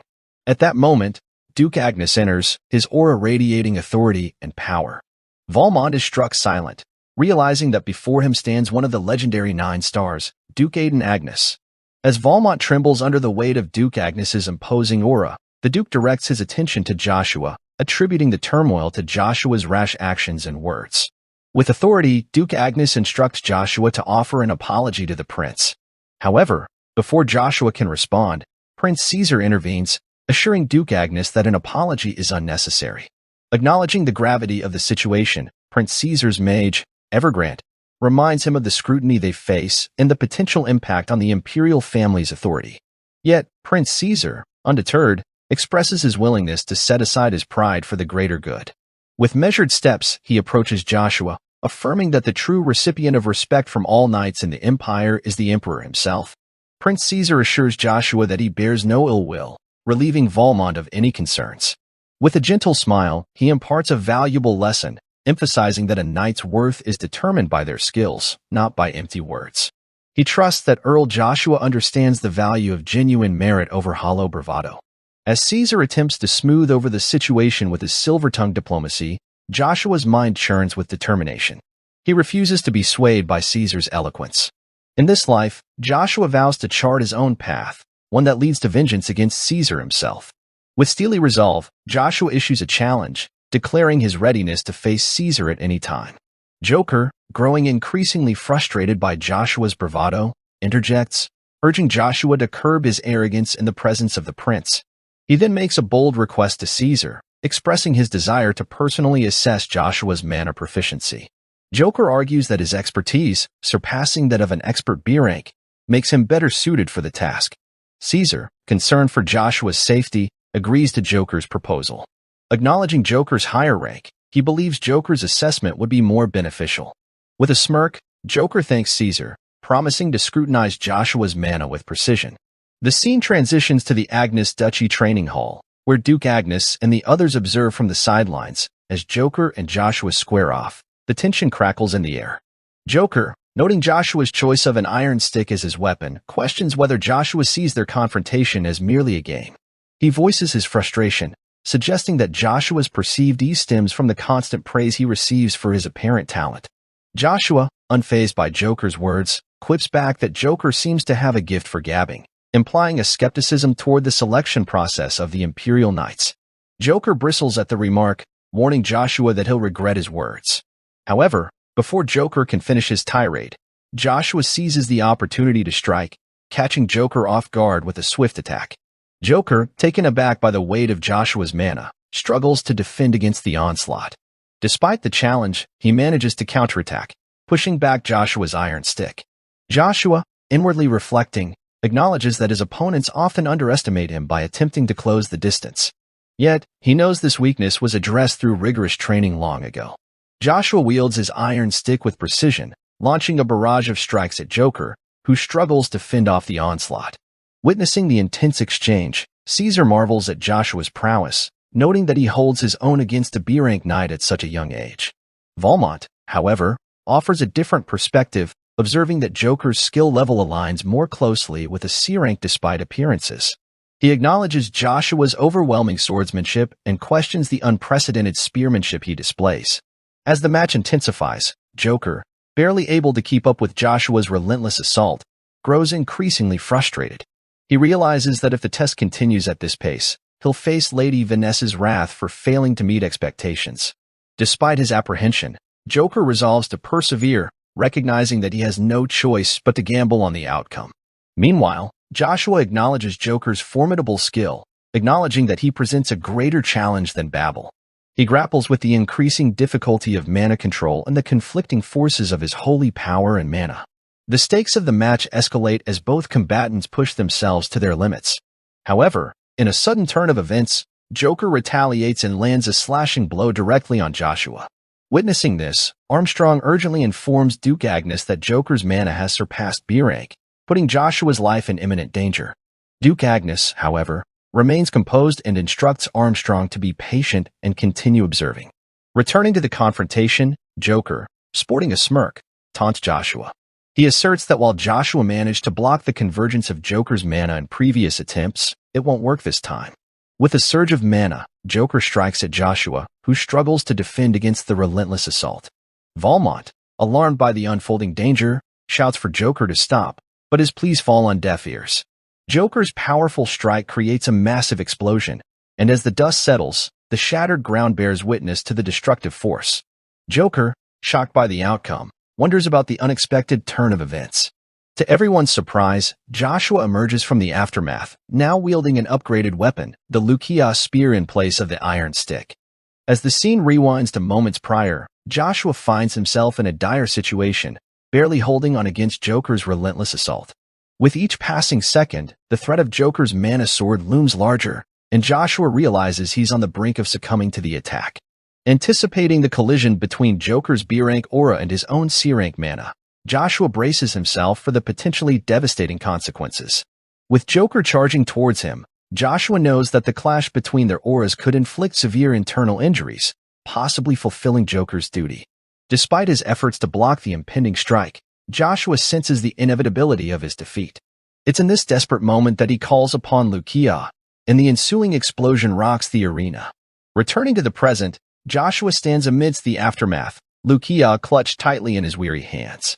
Exhausted and barely able to remain upright, Chiffon, astounded by the unexpected turn of events, observes Joshua's newfound possession with disbelief.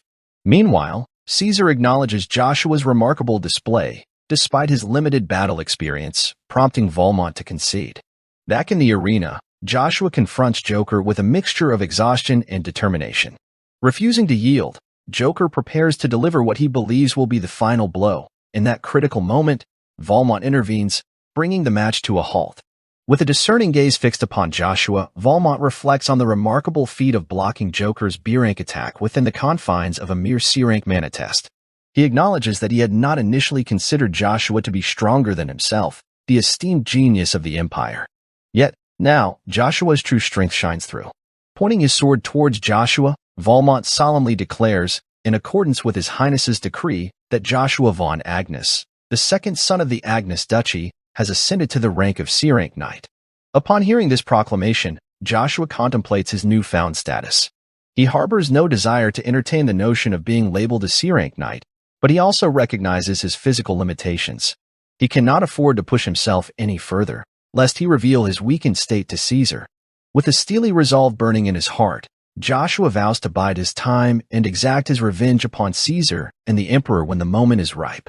In the aftermath of Caesar's assault, Duke Agnes rushes to Joshua's side, expressing concern for his well-being. As Joshua gazes upon the Duke's face, he recognizes an expression unseen in his past life. Despite the physical toll, Joshua assures Duke Agnes that he's fine. Determined, Joshua strides towards Valmont and raises his sword. In an unprecedented spectacle witnessed across the Avalon Empire and the entire continent, the birth of the youngest mana user unfolds. That night, a conference convenes at the Agnes Duchy to discuss the remarkable event. The scene transitions to the Agnes Duchy conference room, where Count Angel instructs Armstrong to report on matters of importance. Armstrong reveals that all recently dispatched knights have abruptly returned. Furthermore, a surge in monster activity from the creature's forest, particularly the emergence of a black ogre, prompts the knights' hasty retreat. The black ogre, known as the strongest creature from the monster's haven, poses a formidable threat to the region. Black Orge can only be closely matched by a high-ranking magician of 4th class or higher, or a knight of B rank or higher capable of wielding sword aura. The revelation sends shockwaves through the assembly, each member grappling with the gravity of the situation. In response, Duke Agnes asserts his intention to personally address the threat posed by the Black Ogre. With a decisive tone, he delegates the next topic to Armstrong, urging the meeting to move forward. Armstrong proceeds to the second matter at hand, concerning the 5 duchies. The mention of the 5 duchies catches Duke Agnes off guard, prompting him to wonder if Cheryl and Cox's visit to the Agnes Duchy held a deeper significance. With a discreet nod, Duke Agnes signals his intent to delve into the matter privately at a later time. Count Angel then invites any other attendees to contribute to the discussion. Chiffon seizes the opportunity, raising his hand to address the assembly. As all eyes turn to him, Chiffon reveals information concerning Earl Joshua.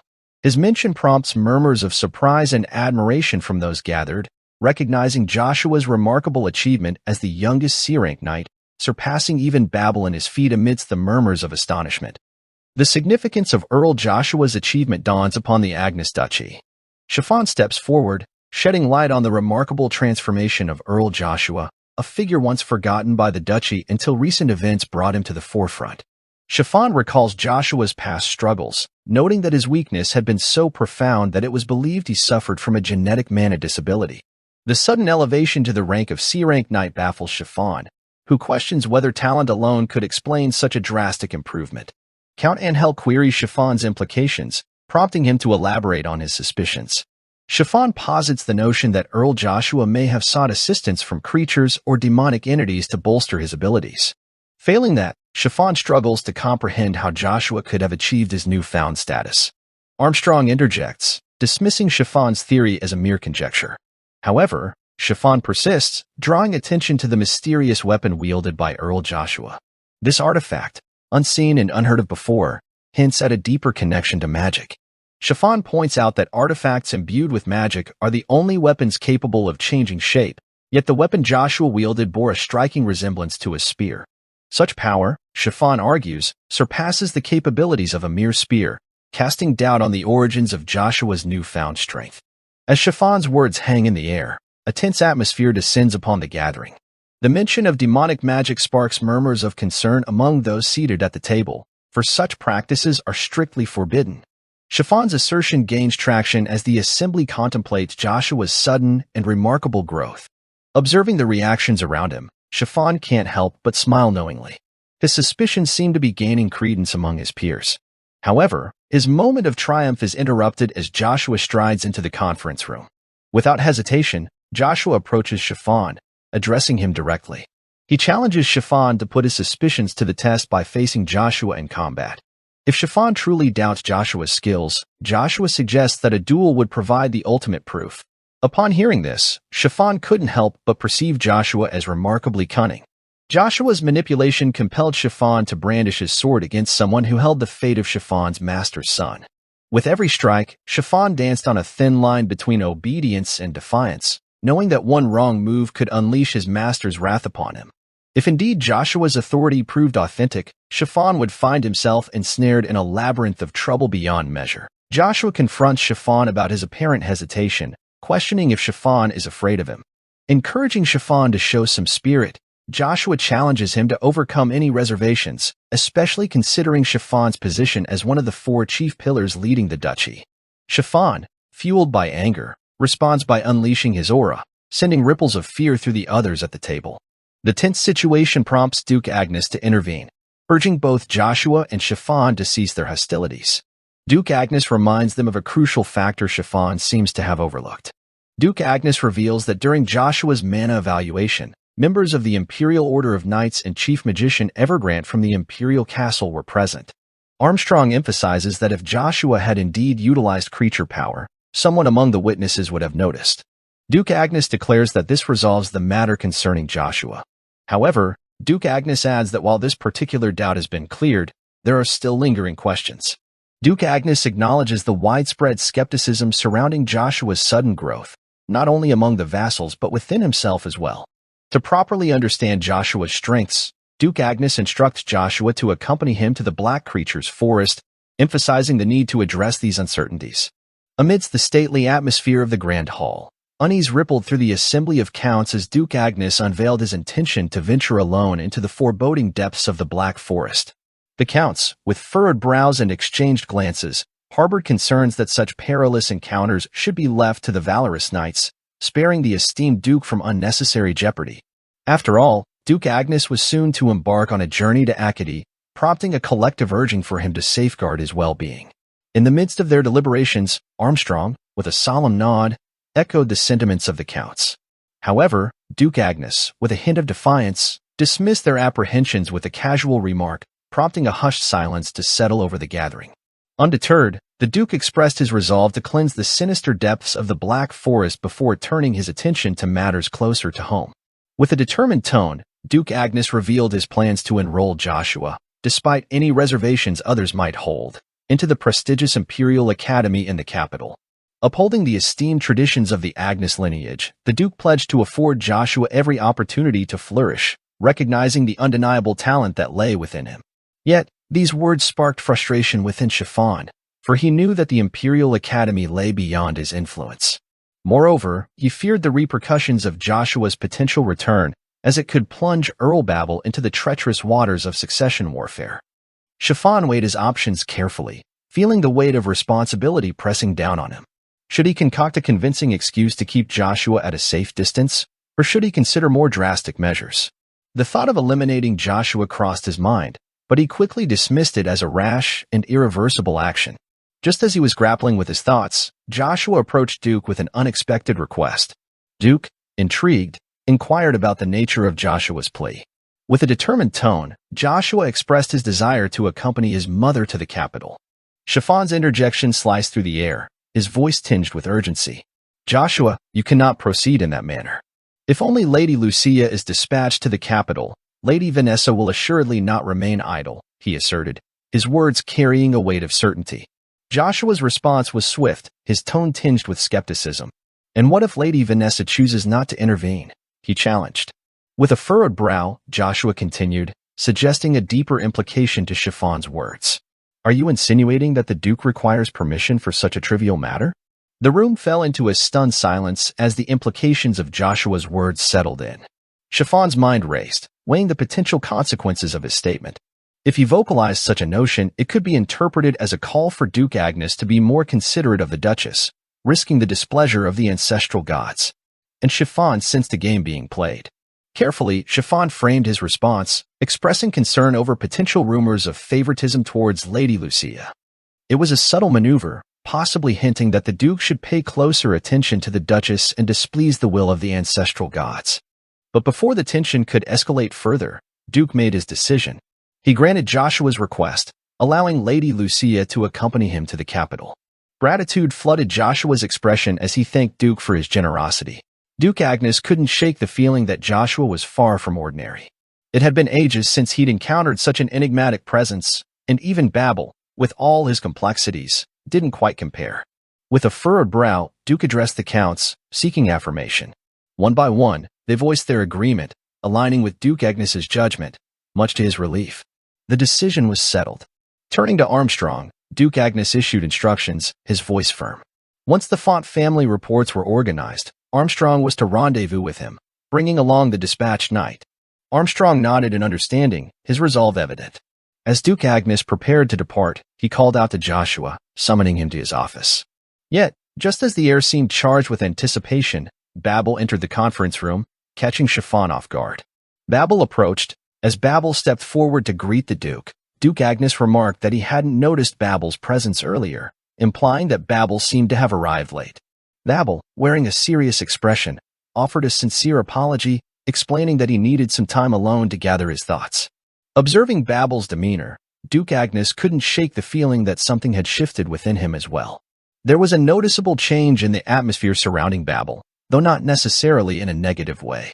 Duke Agnes prompted Babel, suggesting that he must have a reason for seeking an audience with him. Curious, he asked Babel what was on his mind. Babel's gaze shifted towards Joshua, prompting an exchange between the two. Joshua, exuding confidence, queried if Babel had something to convey directly to him. Witnessing this exchange, Chiffon grew increasingly agitated, admonishing Joshua for his lack of decorum in a public setting. Reminding Joshua of Babel's elevated position, Chiffon emphasized the importance of propriety. Joshua's response cut through the tension. He identified Chiffon as Babel's spokesperson, highlighting Chiffon's unwavering loyalty to Babel and his status as a noble, bestowed upon him by Duke Agnes himself. Caught in the crossfire of hierarchy and allegiance, Chiffon grappled with the limits of his influence within the duchy. Attempting to clarify his intent, Chiffon insisted he was merely providing Joshua with insight into the intricacies of duchy etiquette. However, Joshua countered, asserting that merit and skill were the true arbiters of one's position within the Agnes duchy. If Chiffon sought to be heard, Joshua suggested he must first prove himself worthy, a principle deeply ingrained in the duchy's law. Left momentarily speechless by Joshua's confident rebuttal, Babel's response was unexpectedly gracious, assuring Chiffon that Joshua's assertions were not unfounded. Observing this interaction, Duke Agnes couldn't help but reflect on the transformation within Babel. Gone was the arrogance that once defined him. Instead, Duke noted a newfound humility, reminiscent of a true knight. Addressing Joshua directly, Babel acknowledged the necessity of proving oneself through merit and skill. With determination, Babel vowed to strengthen himself, refusing to remain stagnant while others ascended. His words carried a weight that resonated with Joshua, who recognized a profound shift in Babel's demeanor since their last encounter. Seizing the moment, Joshua voiced his agreement, acknowledging the evolution in Babel's perspective. Turning to Duke Agnes, Babel made a surprising announcement. He expressed his desire to relinquish his formal position within the Agnes hierarchy. The room fell into stunned silence at Babel's declaration, with even Chiffon and the counts taken aback by the decision. The Duke questioned Babel, suggesting that perhaps his confidence had wavered due to the arrival of a skilled competitor. Babel quickly dismissed the notion, affirming his unwavering self-assurance. He explained to the Duke that he simply wished to adhere to the principles of fair competition established by the Agnes House. Duke Agnes, considering the implications, assured Babel that his request would be duly considered. Gratefully, Babel expressed his appreciation to the Duke. As Duke Agnes concluded the meeting and departed, a subtle smile graced his lips. The shifting dynamics within the room didn't escape his notice. A sense of change lingered in the air. Though uncertain of what the future held for the duchy, Duke Agnes couldn't shake the feeling of optimism that washed over him. Meanwhile, in Duchess Vanessa's chambers, concern weighed heavily on her mind. Learning of Babel's decision to relinquish his position as heir and Joshua's departure for the capital with Lady Lucia only added to her worries. Chiffon confirmed the unsettling news, prompting frustration to bubble up within Duchess Vanessa. Expressing her frustration, Duchess Vanessa lamented the recent string of events, especially following the failure of the Centurions. Babel's significance to her was undeniable, and the thought of his voluntary withdrawal pained her deeply. Chiffon, sensing her distress, offered his apologies, acknowledging his own limitations in influencing Babel's decision. Duchess Vanessa, however, understood the stubbornness that ran in Babel's blood, likening it to that of his father. She reassured Chiffon that his efforts would likely have been in vain against such resilience. With resolve in her voice, Duchess Vanessa vowed that such a scenario would never repeat itself. However, if Joshua happens to attempt taking Babel's position, Lady Vanessa will inform the Duke about the circumstances involving Lady Vanessa and Chiffon. Chiffon reassured her, firmly stating that such a scenario would never come to pass. Duchess Vanessa, finding solace in Chiffon's words, agreed wholeheartedly.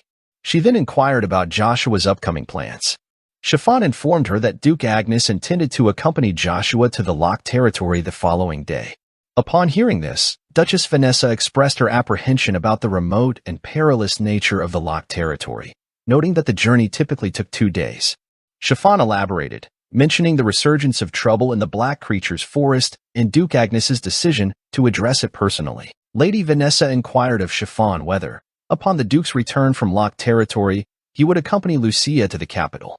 Chiffon confirmed this, acknowledging its accuracy. Subsequently, Lady Vanessa instructed Chiffon to convey a message to the Duke before his departure. She expressed her desire to dine with him, noting that it would mark their inaugural and concluding meeting. The next day, the courtyard bustled with activity as knights assembled and prepared for their journey to the locked territory. Workers hustled to gather horses and load the necessary supplies onto wagons bound for the northern reaches. Amidst the commotion, Joshua strolled among the preparations, a glint of excitement in his eyes as he admired the ring adorning his finger. The narrative pivots back to a few moments earlier, where the scene unfolds within the Duke's office. Duke Agnes briefed Joshua on their plans, informing him that once the disturbances in the Black Creatures Forest subsided, they would set off for Acadie. Before that momentous journey, however, Duke had a special task for Joshua. Presenting Joshua with a gift, Duke Agnes recounted a time when he had aided the owner of the Magic Tower, receiving the Dawn Ring in return. Recognizing the significance of this artifact, Joshua realized that it was one of the legendary creations of the tower's enigmatic owner. Infused with mana, the ring could bestow its wearer with protective armor. Instructing Joshua on its use, Duke encouraged him to infuse mana into the ring, promising that he would soon master its capabilities. Joshua couldn't help but voice his surprise to Duke Agnes, questioning why the prestigious Dawn ring was being bestowed upon him instead of the designated heir. Duke Agnes swiftly clarified, dismissing any misconceptions Joshua might have had. He explained that it would be a shame to let such a powerful artifact languish in storage, hence the decision to lend it to Joshua temporarily. But Duke Agnes had more to divulge. When Joshua pressed for further explanation, Duke Agnes revealed the additional benefit of the ring. When activated, it would conjure enchanted armor, each piece bearing the insignia of a different noble family. This, Duke explained, was to conceal Joshua's true identity from any prying eyes, safeguarding him against potential threats or opportunists seeking to exploit his connection to the Agnes lineage. In a candid moment, Duke Agnes disclosed Joshua's new fabricated identity, a Viscount's heir, nameless and anonymous. He urged Joshua to devise a suitable alias for himself, granting him the freedom to craft his own persona within the confines of their clandestine arrangement. As Joshua absorbed this information, a realization dawned upon him. The dual purpose behind concealing his identity and lending him the Dawn ring became clear. It was a strategic move, designed to shield Duke Agnes's household from external scrutiny and potential threats, while simultaneously affording Joshua a valuable tool to navigate the intricate web of noble politics. With a newfound understanding, Joshua saw the advantages of his new role and the accompanying artifact. It would indeed prove advantageous in the face of encounters with powerful figures, ensuring his safety and preserving the integrity of Duke Agnes's house. Duke Agnes's question hung in the air, prompting Joshua to introspect. Did he harbor resentment towards the Duke? Upon hearing this, Joshua contemplates with a sense of uncertainty swirling within him. Even the esteemed Duke Agnes, a figure of great stature, had never envisioned his demise in such a futile manner amidst the impending war between empires, a conflict slated to unfold a decade hence. Perhaps it was the abandonment Joshua and his mother endured, left to fend for themselves, that ultimately led to his mother's demise. In his previous life, Joshua scarcely glimpsed the countenance of Duke Agnes, gradually allowing resentment to fade into the recesses of memory. With a wistful smile, Joshua contemplated the enigmatic bond between father and son, forged through the passage of time and the mending of old wounds.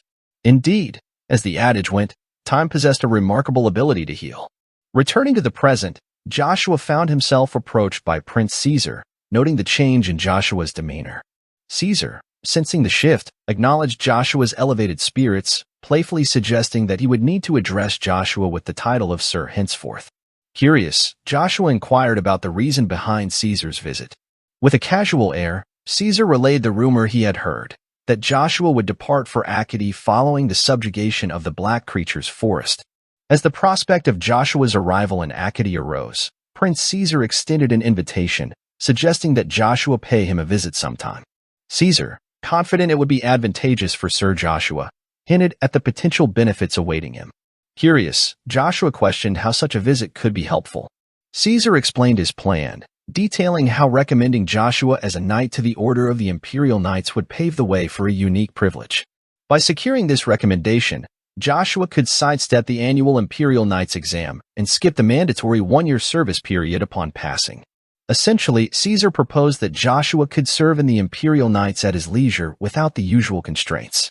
Caesar, grinning, emphasized that this offer allowed Joshua the freedom to depart whenever he pleased after utilizing the privileges of an Imperial Knight. He chuckled, candidly admitting his own greed in making such an enticing proposition. As Caesar laughed, Joshua couldn't help but find the mirth laced with pretense and hypocrisy repulsive. Despite the individuals behind Caesar, Joshua couldn't shake the urge to confront him then and there, spear in hand. However, he knew there were greater objectives at play, particularly his quest to obtain another cherished weapon from his past life, a weapon currently ensconced in the secretive confines of the Imperial Palace's warehouse, accessible only once a year. Joining the Imperial Knights and ascending to the rank of battalion commander seemed to be the key to unlocking this treasure. But for now, Joshua recognized the need to focus on immediate tasks at hand. Politely deferring Caesar's offer, Joshua excused himself, citing pressing matters demanding his attention. As he departed, Valmont offered a cryptic remark, hinting at the importance of humility in Joshua's journey. Caesar, dismissing Valmont's comment, urged their return, confident that Joshua would eventually acquiesce to his proposal. With their paths diverging, Joshua mulled over his resolve. This time around, he vowed not to be manipulated like a puppet. The tables would turn, and it would be Caesar who faced the consequences of his machinations. The departure of forces under Duke Agnes's command was swift, with the Duke at the forefront. The expedition to the Black Creatures Forest was hastily assembled, notable for its relatively modest size considering the leadership of the country's Duke. Among the group were the Crimson Knights, led by Armand, the sole Class 4 wizard in the Agnes Duchy, along with Babel, Joshua, and a contingent of 100 others. Yet, amidst the journey, Joshua couldn't shake off the uneasy feeling of Babel's persistent gaze fixated on him. As the group reached the Lock Territory Castle, situated in proximity to the ominous Black Creatures Forest, Duke Agnes was met by Robin, the former senior knight of the Clover Knights, who had pledged his loyalty to House Agnes for decades. Descending from his horse, Duke Agnes expressed his regret to Robin, acknowledging the hardships he endured in this desolate region even after his retirement. In response, Robin humbly declared it an honor to continue serving Duke Agnes, demonstrating unwavering loyalty and dedication to their cause. Robin expressed his desire to lead a life where he could be with his family, prompting a sympathetic response from Duke Agnes. However, as the Viscount of the Lock Territory, Vigo, and his daughter Anna arrived, Duke Agnes couldn't help but feel a sense of irritation. In his opinion, Vigo's presence was an unnecessary hindrance, diverting attention from their primary objective, the forest. Vigo, evidently displeased by Robin's oversight, chastised him for failing to inform him of Duke Agnes's impending visit. Robin, frustrated but respectful, offered his apologies to Vigo. Duke Agnes interjected, remarking on Vigo's apparent adjustment to life in the Lock Territory, albeit with a hint of sarcasm regarding Vigo's expanding waistline. Unfazed by the thinly veiled critique, Vigo graciously attributed his newfound prosperity to Duke Agnes's support. Joshua couldn't help but find Vigo's response either oblivious or audacious. As Vigo turned his attention to Babel, complimenting his appearance, Babel acknowledged him as uncle. Upon spotting Joshua, Viscount Vigo's curiosity was piqued, prompting him to inquire about the young noble's identity. Chiffon stepped forward, introducing Joshua as Earl Joshua, the second son of a lord.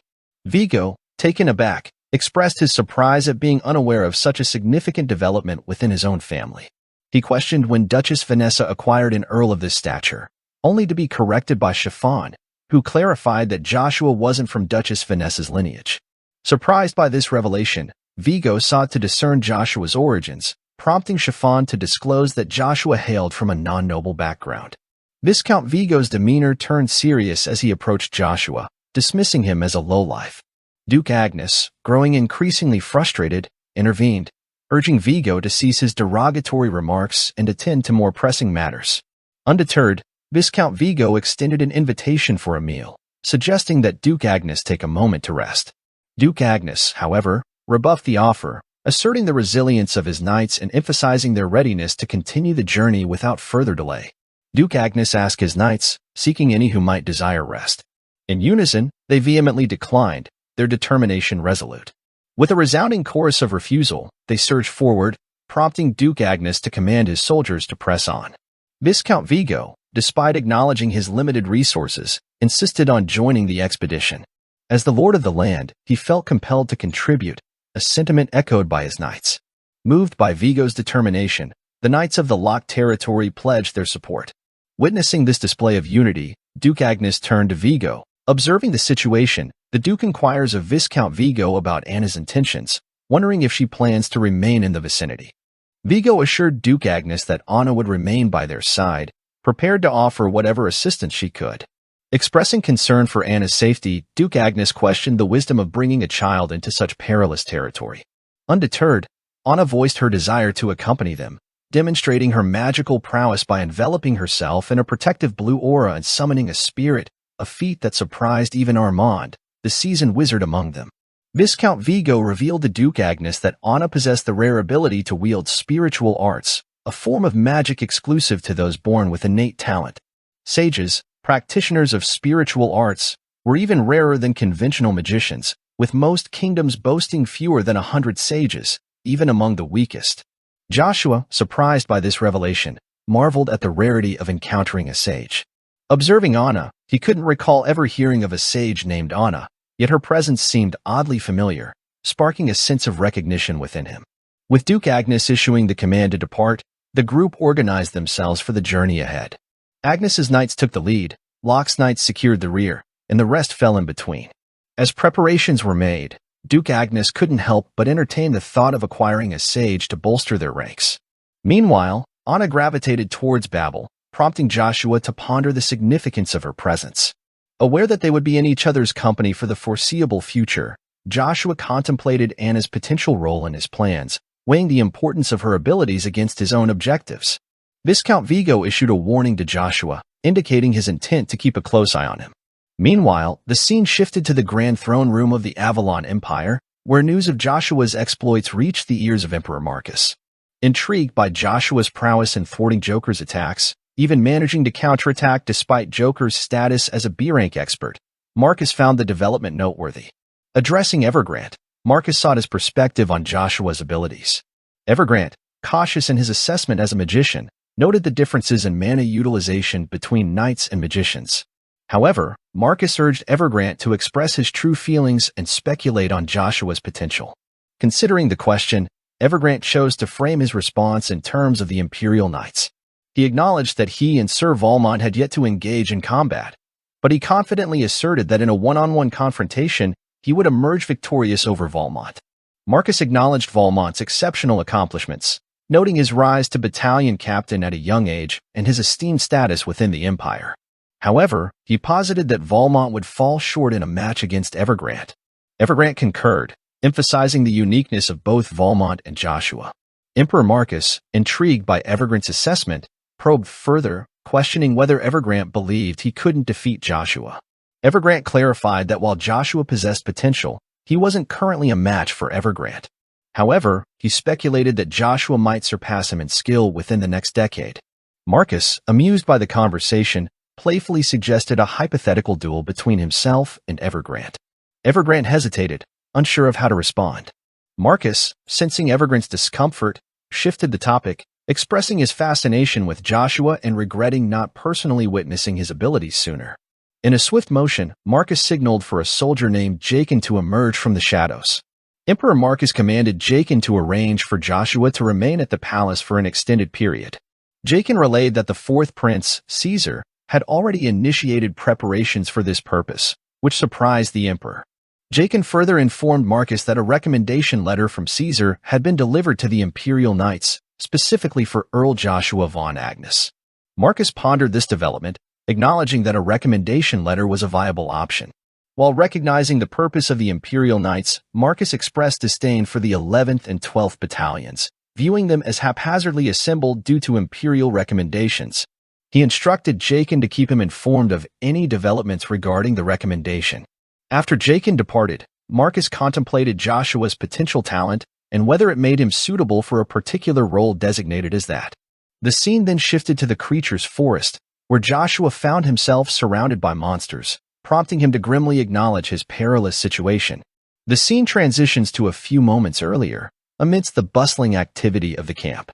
Soldiers toil away, fortifying their positions, while Duke Agnes, alongside his trusted advisors Robin, Chiffon, Joshua, and Babel, huddle together deep in discussion, mapping out their strategies against the looming threat of the monsters. Suddenly, Viscount Vigo comes charging towards Duke Agnes, his urgency palpable as he questions the decision to halt their march and set up camp so perilously close to the forbidding expanse of the black creature's forest. Vigo's concern is clear. The vulnerability of their exposed position could invite a sudden onslaught from the monsters. Robin, observing Vigo's skepticism, can't help but feel a pang of frustration. He knows all too well that Vigo's priorities lie solely in his own interests, regardless of the larger dangers at play. Duke Agnes, in response to Vigo's inquiry, can't conceal his disappointment. It's evident to him that Vigo hasn't been paying attention.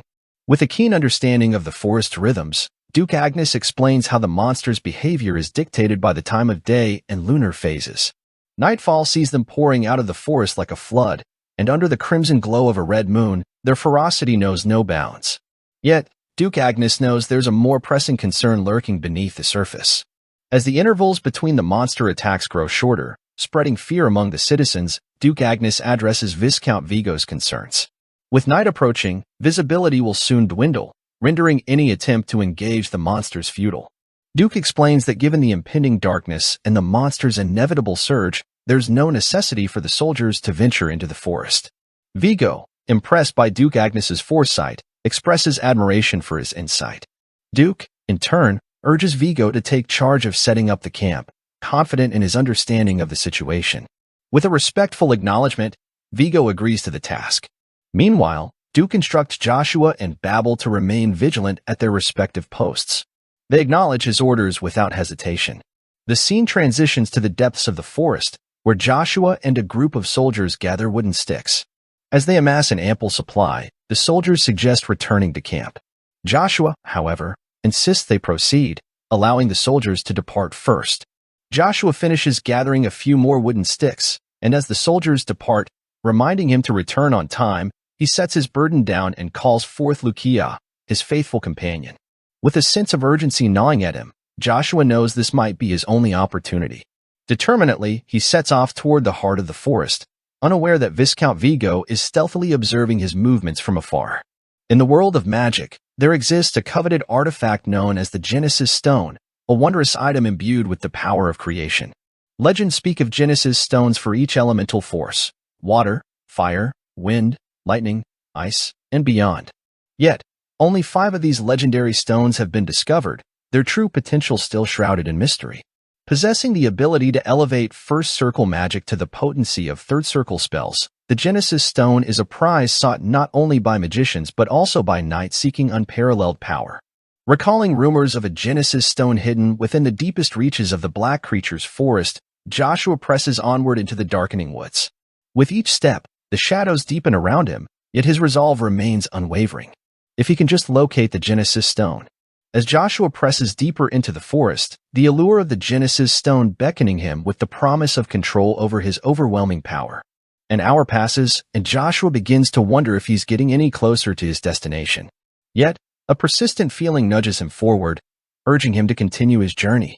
Suddenly, a surge of pressure grips Joshua, and his senses sharpen as he catches sight of a formidable black ogre looming ahead. Quickly ducking into hiding, frustration courses through Joshua as he realizes the path to the forest center is blocked. Knowing the ogre's immunity to most low-level magic and the formidable challenge it presents to a mere novice, Joshua assesses his options. Recalling the solitary nature of black ogres and drawing upon past experiences, Joshua formulates a plan. With Lukia charged with energy as in previous tests, he believes he can swiftly dispatch the ogre. However, he's aware that getting within 10 meters risks detection. With determination, Joshua strategizes a bold leap, aiming to strike down the ogre in a single decisive blow.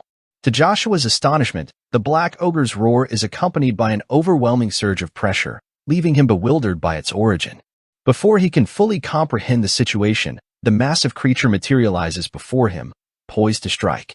Startled, Joshua realizes he must evade the impending attack or face certain death. With reflexes honed by instinct, he narrowly avoids the ogre's devastating blow, which shatters the ground upon impact. Sensing an opportunity amid the chaos, Joshua swiftly dashes to the opposite side, putting distance between himself and the menacing creature. As he flees, his gaze catches the crimson glow of the red moon, a foreboding sign of heightened danger. Realization dawns upon him. Confronting the black ogre head-on would undoubtedly lead to his demise. With a quick decision, Joshua chooses stealth over confrontation. Seeking refuge, he ascends a nearby tree and settles onto a branch, aiming to conceal his presence entirely. Recalling the teachings of his old friend, the Assassin King, Joshua employs techniques learned long ago. Instead of channeling mana directly at a target, he focuses on masking his presence entirely, relying on cunning and subtlety to evade the beast's notice. Joshua concentrates intensely, manipulating the mana to cloak his body as if merging seamlessly with the objects surrounding him. With each passing moment, he becomes one with his environment, his breath stilled, and his awareness fading. The black ogre looms closer, its gaze sweeping over Joshua's concealed form. Miraculously, the ogre passes by without detecting him, leaving Joshua both relieved and amazed. Seizing the opportunity, Joshua breaks into a sprint toward the forest center, though the strain of maintaining his invisibility taxes his body. His progress halts abruptly when a tree branch gives way beneath his weight, sending him crashing to the forest floor. His senses reeling from the fall, Joshua is confronted by a horde of goblins closing in on him. Aware of the imminent danger, Joshua's smirk betrays a hint of excitement as he decides to put his abilities to the test. With practiced precision, he unleashes his magic spearmanship, employing the second form, Gust, to devastating effect. Goblins fall before him in rapid succession, felled by his swift strikes. Despite his success, Joshua takes a moment to catch his breath, his mind racing with self-criticism. He knows he has yet to fully master the second stage of magic spearmanship, despite his impressive display. Joshua grapples with frustration as he realizes he can't muster even half of his usual power, a limitation imposed by his youthful body. Yet, he knows he can't afford to linger in his current state, especially as he observes the monster's trajectory, set to intersect with the camped-out knights imminently. Time is of the essence, and Joshua understands he must swiftly locate the Genesis Stone and join the ranks of the knights. Meanwhile, at the campsite, chaos erupts as a goblin ambush catches the knights off guard. Babel springs into action, engaging the goblins in fierce combat alongside his fellow knights. Among them, Kane's prowess with a blade stands out, his movements fluid and precise. Babel, impressed by Kane's skill, marvels at the unexpected talent within their ranks, recognizing him as a formidable warrior of at least C-rank caliber. Amidst the flurry of battle, a voice cuts through the din, drawing their attention. As they pivot to face the threat, the knights are met with the daunting sight of a vast horde of goblins. The sheer magnitude of the enemy force prompts urgent whispers among the knights, who recognize the necessity of a strategic retreat. However, before they can act, Chiffon emerges from their midst, his voice cutting through the tension. Chiffon's command is unwavering as he declares severe consequences for any who dare to flee. Rallying his comrades, he orders the Crimson Knights to form a steadfast line, preparing for the inevitable clash. With a resounding call to arms, the knights brace themselves for the impending battle. As the horde of monsters surges forward, the clash erupts in a cacophony of steel and fury. Babel dispatches several adversaries with precision strikes, while Kane's blade dances with deadly grace, claiming its own share of foes. Meanwhile, Chiffon channels his inner strength, infusing his sword strikes with a radiant aura that cleaves through the enemy ranks. Despite their valiant efforts, Chiffon is disheartened to witness the unending tide of monsters pouring forth. The appearance of the Red Moon, anticipated for midnight, has come prematurely, casting an ominous glow over the battlefield. In the midst of the chaos, Chiffon's keen eyes spot a formidable black ogre, launching vicious attacks against his fellow knights. Knowing that only a knight of B rank or higher stands a chance against such a foe, Chiffon resolves to confront the ogre head-on. With unwavering determination, he charges towards the creature, aiming to dispatch it with a single decisive strike. However, his confidence is shattered when the ogre effortlessly swats him aside, sending him crashing to the ground. As the ogre turns its attention to the fleeing knights, panic sets in among the ranks. Stunned and bewildered by his defeat, Chiffon struggles to comprehend what went wrong. Amidst the turmoil, Duke Agnes emerges from the shadows, his presence commanding and reassuring. With calm authority, he admonishes Chiffon for losing his composure and assures him that he will handle the situation. Standing firm before the horde of monsters, Duke Agnes unleashes a devastating slash of his sword, effortlessly cleaving through the enemy ranks with unparalleled skill. Witnessing Duke Agnes's display of power, Chiffon is awestruck. In a single stroke, hundreds of monsters are vanquished, leaving no doubt in his mind about the true extent of Duke Agnes's legendary prowess, the power of one of the continent's esteemed 9 stars, Master Duke Agnes. The scene transitions to Joshua, who stands amidst the fallen monsters, his gaze drawn to a gaping hole in the ground. With a solemn expression, he calls out a name, Bronto. Suddenly, a potent energy surges from the depths of the hole, and amidst the pulsating glow, the Genesis Stone emerges, responding to Joshua's mana with an undeniable resonance. Meanwhile, back at the campsite, Duke Agnes towers triumphantly, having decimated the horde of monsters single-handedly. Babel watches in astonishment, struck by the display of power. Viscount Vigo remarks on Babel's potential, attributing it to the noble lineage he shares with Duke Agnes. However, Vigo acknowledges that despite Babel's talents, this is his first encounter with such overwhelming prowess, hence his surprise. Concern arises as Viscount Vigo realizes Joshua's absence. He queries Chiffon, who admits he hasn't seen Joshua either. The revelation prompts a sense of unease among the gathered knights. Viscount Vigo's concern echoes through the camp as he speculates on Joshua's whereabouts, suggesting the possibility of him attempting to fend for himself. The knights share his worry, realizing they haven't seen Joshua for some time. Unease settles among them as they ponder Joshua's stark differences from Earl Babel. Duke Agnes interjects, commanding their attention back to the ongoing battle. His authoritative presence compels the knights to refocus, feeling the weight of his aura bearing down on them.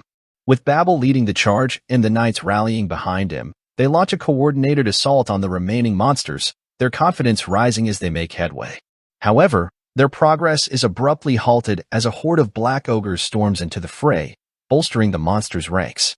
The knights find themselves pushed back, forced into a defensive stance against the relentless onslaught. Despite their efforts, the ferocity of the black ogres proves overwhelming, striking down several knights with devastating efficiency. Chiffon, observing the chaos, realizes the challenge they face is far greater than anticipated. Yet, amidst the turmoil, he senses an aura of unparalleled strength looming on the horizon. In a dramatic entrance, Joshua appears soaring through the air, unleashing a thunderous bolt of lightning that strikes the black ogre squarely in the head, eliciting a dazzling display of power. Chiffon and Viscount Vigo stand in stunned disbelief at the sight, while Duke Agnes watches with a proud smile gracing his lips. As the smoke clears, Joshua stands victorious, having felled the formidable black ogre with a single decisive blow. Chiffon can hardly believe what he's witnessing, a mere C-rank knight defeating a black ogre, heightened by the Red Moon's influence, at twice its normal strength. Frustration tinges Viscount Vigo's voice as he questions the sudden appearance and timing of Joshua's intervention. In his opinion, Joshua must have been hiding until the opportune moment, and he attributes Joshua's success to Duke Agnes's support. Urging Locke's knights to assist Duke Agnes, Vigo emphasizes the critical role played by timing in Joshua's feat, despite acknowledging Joshua's talent as an earl. After all, in Vigo's eyes, Joshua remains a C-rank knight. As the Locke knights engage the remaining ogres in battle, Joshua feels a surge of determination. No longer content to be underestimated, he resolves to show the knights what he's truly capable of. Aware that pushing his limits might lead to exhaustion, Joshua trusts in Duke Agnes's support if needed. Leading the charge, Joshua taps into Bronto's power, his compatibility with the entity allowing him greater control. Yet, he remains uncertain how much strain his body can endure. Undeterred, he launches himself at the nearest ogre, unleashing his Thunderbolt wind skill once more. With a resounding strike, the ogre falls, but the exertion takes its toll on Joshua. Breathless and weary after utilizing Thunderbolt twice, drained from the immense effort. Yet, despite his fatigue, a sense of satisfaction washes over him, knowing he has proven his worth to the knights. On the other side of the battlefield, Viscount Vigo and the soldiers stand in astonishment as they witness Joshua's remarkable feat, felling the black ogre with a single strike. They know well the formidable nature of the ogre, impervious to all but the most powerful sword auras from B-rank knights. Speculation ripples among the knights, perhaps Joshua is a magic swordsman of extraordinary skill. Observing Joshua standing tall amidst the aftermath, Duke Agnes marvels at his resilience. He recognizes Joshua's determination to conceal any hint of weakness. Armand approached Duke Agnes, conveying his admiration for Joshua. It seemed logical to Armand that the Duke would be vigilant regarding Joshua's actions. Inquisitive, Duke Agnes inquired about Armand's perspective on Joshua's prowess.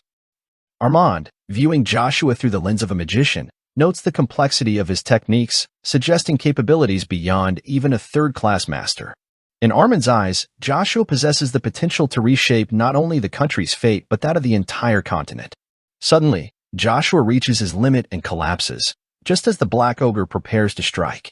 With lightning speed, Duke Agnes rushes to his aid, dispatching the ogre with a single decisive blow, sparing Joshua from harm. In that critical moment, Duke Agnes's swift intervention saves Joshua from certain peril. As Joshua's eyelids parted, the sight that greeted him was one of chaos, Agnes Duchy Palace ablaze against the night sky. He struggled to grasp the reality of what lay before him. Hovering in an ethereal state, Joshua's mind began to reconcile the scene as a dream. Yet, the deafening explosion shattered any semblance of tranquility, plunging him into a maelstrom of doubt. His gaze fixated on Babel emerging from the inferno, wounded and vulnerable. A wave of foreboding washed over Joshua as he contemplated the fate of Agnes Duchy, an event prophesied to unfold a decade hence. Bewildered by the vividness of the dream, Joshua pondered its significance. Could it be a glimpse into the future, propelled by the enigmatic powers of Bronto? The notion of precognition loomed large, amplified by the mystical aura of the Genesis Stone. Joshua marveled at the untapped potential of such ancient artifacts, even surpassing the knowledge of revered magicians from the illustrious Magic Tower.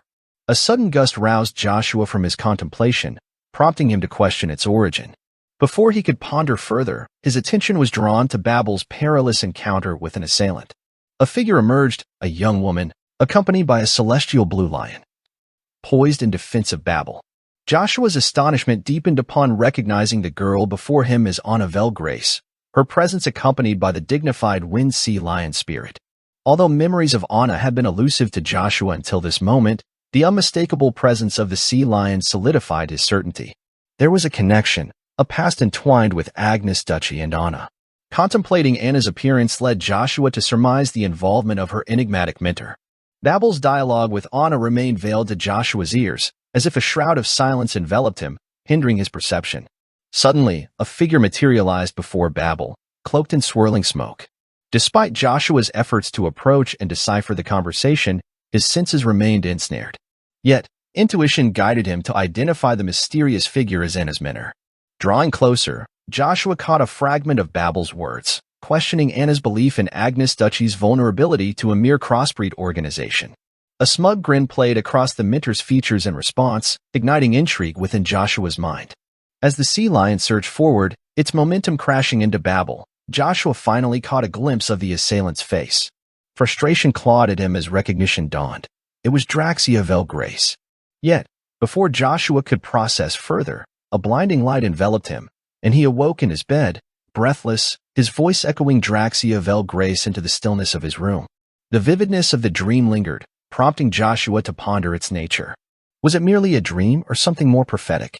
As he attempted to rise, pain coursed through his body, a reminder of the rigorous training in magic spearmanship. Joshua contemplated his progress in magic spearmanship, convinced that he had advanced to the second stage following the initial phase.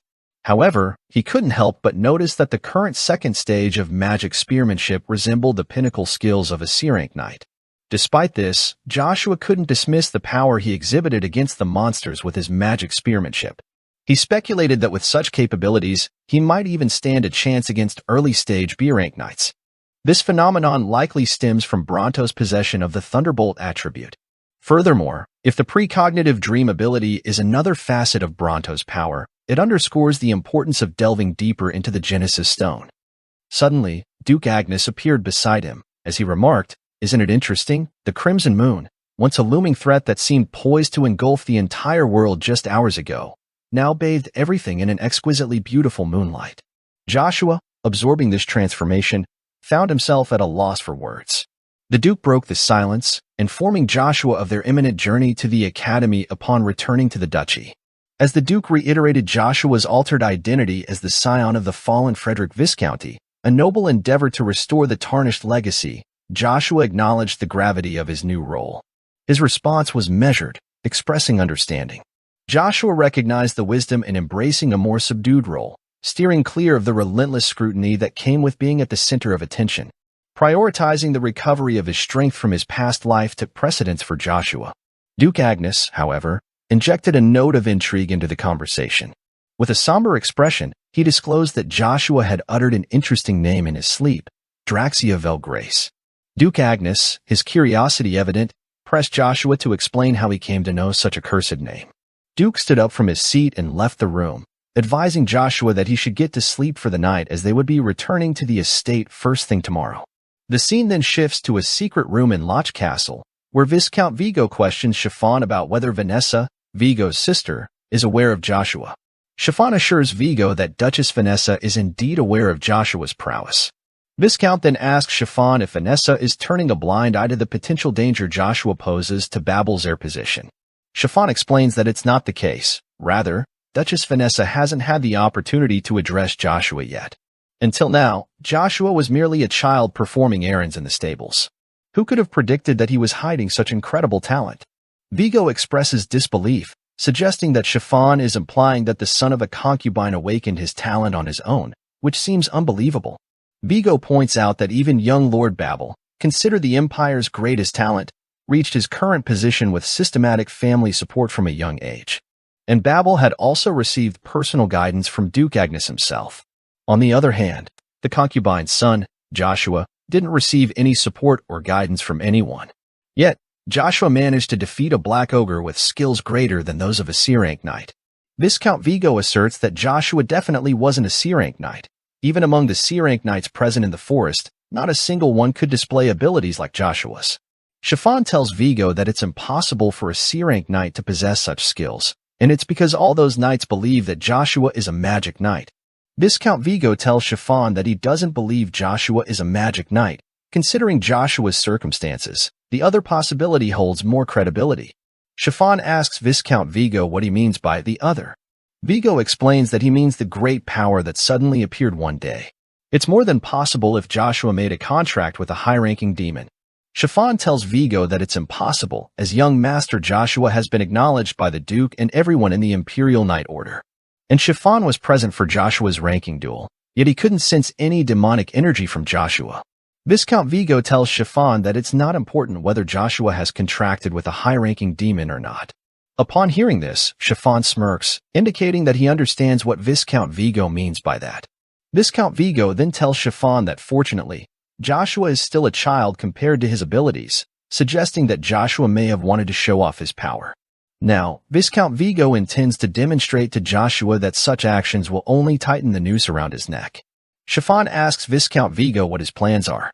Vigo responds that he will continue to keep an eye on Joshua for now, especially since Viscount Vigo's daughter, Anna, is also attending the Imperial Academy. Chiffon assures Vigo that obtaining information from Anna will be easy.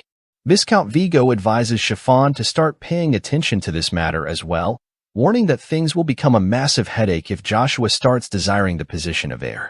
Chiffon tells Viscount Vigo that he will take measures before that happens. Viscount Vigo expresses his trust in Chiffon's abilities and leaves. The scene then shifts to Agnes Duchy, where Cheryl is on the balcony. Count Cox enters and delivers emergency news to Cheryl.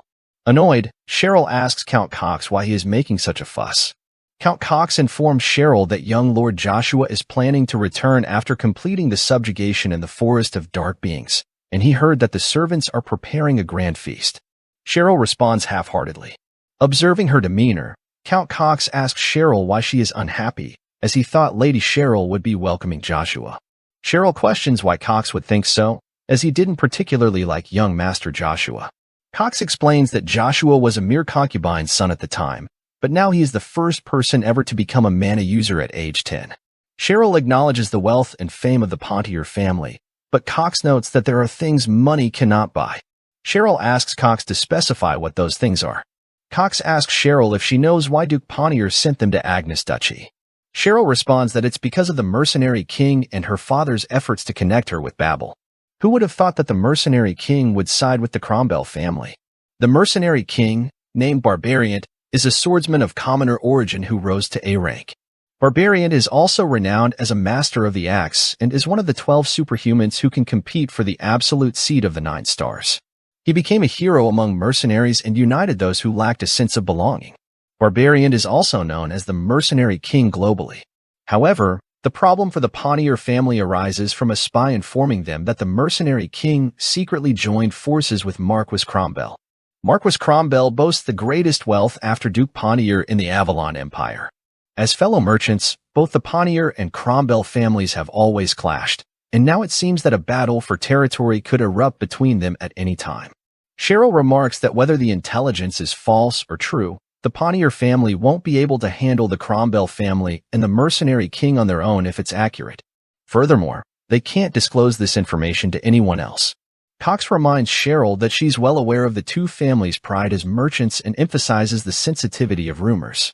If word spreads about the two families engaging in a territorial battle, it could have significant repercussions. Cox points out the obvious. Other families aiming for their trading areas will take advantage of the situation. Though territorial wars are strictly forbidden by the Empire, there's an ongoing silent war among the families. The key will be how quickly one side can suppress the other when a true territorial war breaks out. Cheryl infers that Cox is suggesting that the Pontier family can't simply buy superhumans like the Mercenary King with money, which is why Duke Pontier is attempting to arrange Cheryl's engagement with Babel. So, the Pontier family can seek help from Duke Agnes. Upon hearing this, Cox tells Cheryl that's precisely the idea. Cheryl responds by telling Count Cox that although she admires strong individuals after learning the truth, she can't help but feel bitter. Cox, surprised by this revelation, doesn't fully comprehend what's happening. Typically, Cheryl would assert herself as the key to the entire plan. However, Cheryl explains to Count Cox that she doesn't need to ask Duke Agnes for help. Cox then explains to Cheryl that Duke Agnes differs from the mercenary king. He emphasizes that Cheryl might not fully grasp the situation, but for nobles, especially those belonging to the 5 great families, nothing is more important than their pride. Cox adds that the family may believe there's no need for the Pontier family to bow down first, especially when Pontier isn't in an emergency situation. Cheryl inquires if Cox thinks differently. Cox responds by stating that, at the very least, he wouldn't prioritize pride over the family's safety. Furthermore, he acknowledges that he already knows Cheryl isn't genuinely interested in young Lord Babel. Count Cox hopes that Cheryl will not be sacrificed for the sake of the family. However, the Pontier family has no other way to avoid this emergency. Though it was only for a moment, the way Cheryl acted towards Lord Joshua didn't seem fake to Count Cox. Therefore, Count Cox hopes that Cheryl will have a serious conversation with young Lord Joshua at least once. Cheryl becomes emotional upon hearing this. She then tells Count Cox that she will meet with Joshua before he departs for the capital. Cheryl instructs Count Cox to prepare an opportunity for them to have a meal together. Upon hearing this, Count Cox becomes happy and assures Cheryl to leave everything to him. As Count Cox takes his leave, Cheryl sighs, contemplating what she would talk about with Joshua. On that day, the Crimson Knight Order returned from the Lodge territory, and a grand feast was prepared in Agnes Duchy after a long time. As all the knights were enjoying their meals, we see Joshua walking through the corridor with Cain.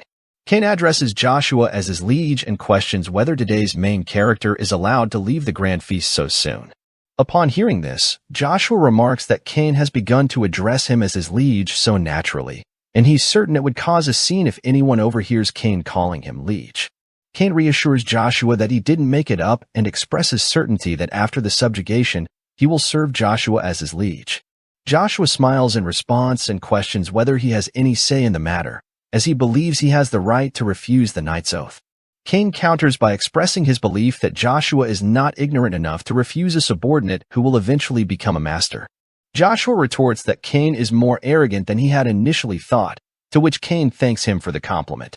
Joshua then instructs Cain to head back for the day as he is tired and would like to rest in his room. Cain assures Joshua to rest comfortably and reiterates that he was serious about what he said earlier. As Cain believes that he has a lot to learn from Joshua, disregarding Joshua's monstrous skills, he would be honored if Joshua could give him the opportunity to serve as his liege. Joshua tells Cain that he will think about this. Cain then takes his leave, assuring Joshua to call for him whenever he needs him. Joshua reflects that there were some people who wanted to follow him in his previous life, and of course, Joshua politely refused all of them. He had decided to become Caesar's only friend and sword. Joshua thought that if people started to gather under him, then Caesar would start to be vigilant of him, which is why he refused them all. However, Caesar eventually still betrayed Joshua, and the painful memories from that time raced through Joshua's head. Suddenly, an old man approaches Joshua and asks if he is feeling all right. Joshua tells the old man that he is fine and that he doesn't need to worry about him. Instead, he asks the old man where he is heading. The old man informs Joshua that he came to tell him that there is a meal prepared for him, and everyone is waiting for him. Joshua tells the old man that he had informed everyone that he wouldn't be participating since he wasn't feeling well. The old man clarifies that it's not just a feast, but a seat that Duchess Vanessa has prepared for Joshua, and Joshua's mother, Lucia, has also attended. Joshua gets surprised hearing this. Then we see Joshua walking into the room where Duchess Vanessa has arranged the food. Joshua firstly greets his mother. Lady Vanessa then invites Joshua to come in, mentioning that it's the first time they've met. However, Joshua doesn't reply to Lady Vanessa. Seeing this, Chiffon becomes mad and tells Joshua to mind his manners, reminding him that Lady Vanessa is the Duke's wife. Joshua gazes at Chiffon with a serious look, which frustrates Chiffon. Joshua's mother, Lucia, then tells Joshua to greet Lady Vanessa. Upon hearing his mother's prompting, Joshua introduces himself with Agnes as his surname. Hearing the Agnes name, Vanessa becomes frustrated, but she decides to hold back her frustration, knowing she won't need to see Joshua again after today. With a smile, Lady Vanessa informs Joshua that she heard he will be departing for the capital soon.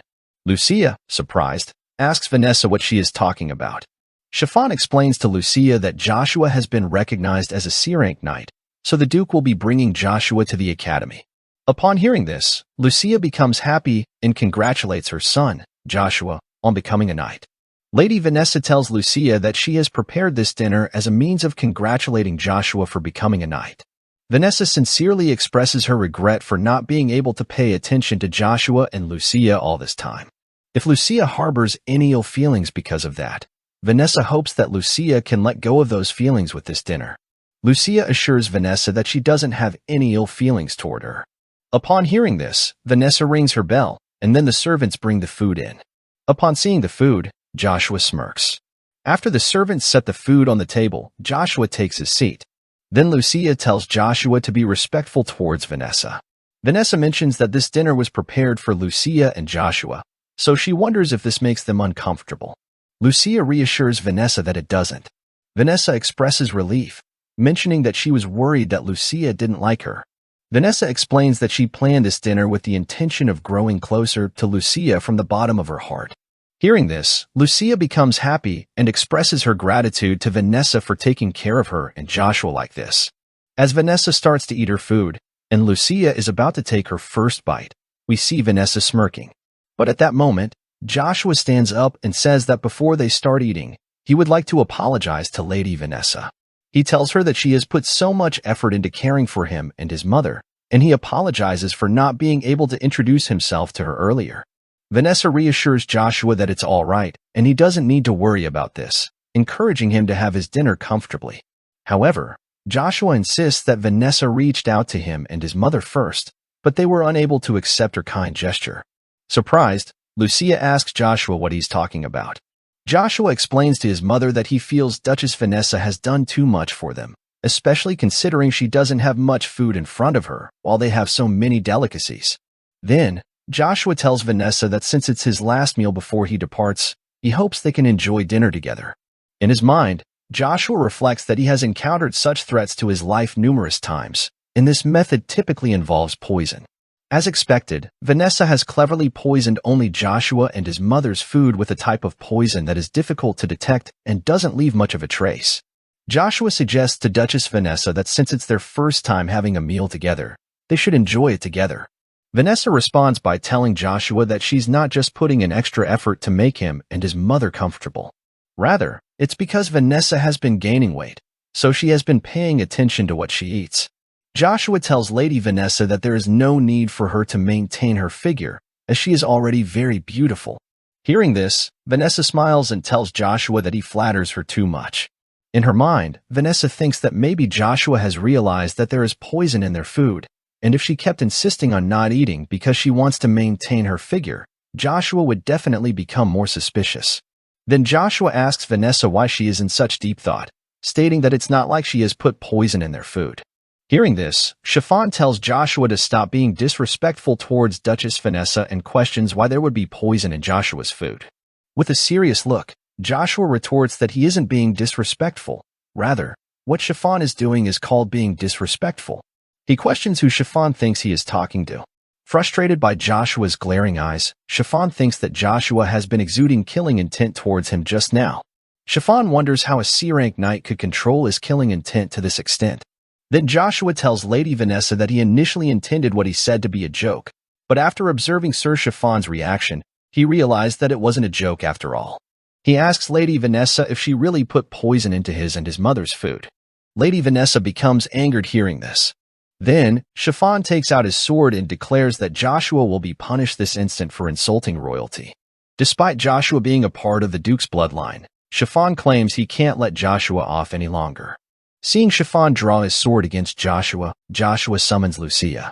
He informs Chiffon that not only was there poison in the food, but Chiffon drawing his sword against him cannot be overlooked anymore. Joshua begins to emit his aura, and feeling it, Chiffon deduces that Joshua must be at least a B rank based on what he's feeling. Furthermore, Joshua possesses a high-rank artifact capable of dimensional space magic. Now that they've both drawn their swords, Chiffon realizes he can't feign ignorance. He fears that if he leaves Joshua alone, Joshua's strength will only increase. Thus, Chiffon decides to take care of Joshua here and now. As they both prepare to attack, a voice intervenes, telling them to stop. The scene then shifts to Prince Caesar. While Caesar is engrossed in reading a book, Evergrande enters and informs Caesar that he has received a letter from Agnes Duchy. As Caesar takes the letter from Evergrande, he remarks that it seems Joshua has finally made a decision. He then asks Evergrande if he has perhaps looked at the letter. Evergrande responds that no, he has not examined the letter, as he thought it might be insolent of him to do so. Therefore, Evergrande brought the letter directly to Caesar. As Caesar opens the letter, wondering if Joshua has accepted his offer, Evergrande expresses confidence that Joshua would have accepted, considering the Imperial Knight Order is a place where all of the Empire's knights dream of being, and only a fool would reject such an offer. While Caesar reads the letter, he starts to laugh. Then suddenly, he tears the letter and, with a serious look, declares that things are going to be interesting with Joshua. The scene transitions back to the dinner table, where Duke Agnes directs his attention to Chiffon, inquiring about his current activity. Chiffon, unable to formulate a response, meets the Duke's query with silence. Vanessa enters the room and informs the Duke that she contacted Lucia and Joshua is present as well. Vanessa suggests they enjoy a meal together before departing. However, her expression betrays frustration as she recounts Duke Agnes' decision to take Lucia and Joshua to the capital. Despite her agitation, Duke Agnes remains stoic. His gaze shifts to Joshua and the food before him as he prompts Chiffon to cease his idle stance. Chiffon complies, drawing his sword. Duke Agnes informs Joshua that it's time for Lucia and Joshua to head back to their room because they have an early departure tomorrow morning. Joshua then escorts his mother out of the room, leaving behind a palpable tension. Lady Vanessa, sensing the strained atmosphere, questions Duke Agnes's sudden behavior, wondering if it stems from newfound paternal affection. In response, Duke Agnes confronts Vanessa, probing whether she harbors animosity towards him. Vanessa doesn't mince her words, admitting her disdain for the Duke. Duke Agnes queries Vanessa about her feelings, questioning whether her resentment stems from his sudden interest in Joshua. In response, Vanessa's temper flares, and she vehemently demands that Duke Agnes cease bringing the illegitimate child into her presence. Accusing him of neglecting her for Joshua, Vanessa questions if Duke Agnes married her merely to display such behavior. She accuses him of prioritizing the duchy over their relationship, claiming that his actions suggest he doesn't care about her. Vanessa asserts that she won't engage in futile discussions, emphasizing her royal birth and the coerced marriage to Duke Agnes. While acknowledging that she didn't marry him out of love, she warns Duke Agnes that she won't remain silent if Joshua negatively impacts Babel, as Babel holds the same significance to her as the duchy does to him. Vanessa makes it clear that she expects Duke Agnes to uphold basic respect as the Empire's strongest noble. Vanessa holds firm in her belief that Duke Agnes will act in accordance with expectations. However, Duke Agnes's response catches her off guard. He accuses Vanessa of preaching about basic respect while failing to demonstrate it herself. Perplexed, Vanessa presses Duke Agnes for clarification. His tone turns heated as he reveals that Vanessa underestimated his awareness, pointing out the poison he detected in Joshua and Lucia food. The revelation shocks both Vanessa and Chiffon. Chiffon wonders if Duke Agnes had prior knowledge of the situation. Meanwhile, the scene shifts to Joshua's room, where Lucia questions why Joshua didn't inform her of the danger. Before Joshua can respond, there's a knock on the door. It's Cain. As Joshua opens the door, Cain casually inquires about Joshua's meal. Joshua, taken aback, asks if Cain was aware of the poison. Cain explains that he deduced it from Joshua's absence in his room and the butler's comment about Joshua leaving for a delicious meal. Joshua is stunned, realizing the depth of Vanessa's preparations. He begins to suspect the butler's involvement as well. Cain then mentions hearing about Joshua's impending departure for the capital, adding another layer of tension to the unfolding situation. As the conversation progresses, Cain expresses his personal endorsement of Joshua's decision to attend the academy, recognizing it as a secure environment for Earl Joshua to refine his abilities. Cain sees it as an opportunity for mutual growth, envisioning himself learning alongside Joshua in the same setting. Joshua, however, questions Cain's purpose in coming all the way to convey this sentiment. Cain then reveals that he has a favor to ask of Joshua. Curious, Joshua prompts Cain to elaborate. With utmost sincerity, Cain reiterates his earlier sentiments and humbly requests the honor of serving Joshua as his lord. Joshua is taken aback by this unexpected proposal. While acknowledging the potential benefits of having skilled subordinates, Joshua realizes there's a crucial matter to address first. He queries Cain about his understanding of the path Joshua intends to pursue, emphasizing that if Cain's intention is merely to play the role of a noble knight, then he has come to the wrong place. Joshua wants to ensure that Cain is aligned with his aspirations before making any decisions regarding Cain's request for servitude. As the gravity of Joshua's chosen path dawns on him, He acknowledges the potential backlash Cain might face for aligning himself with such a bloody journey. Despite this, Joshua inquires if Cain remains steadfast in his desire to serve. Cain's response is unwavering.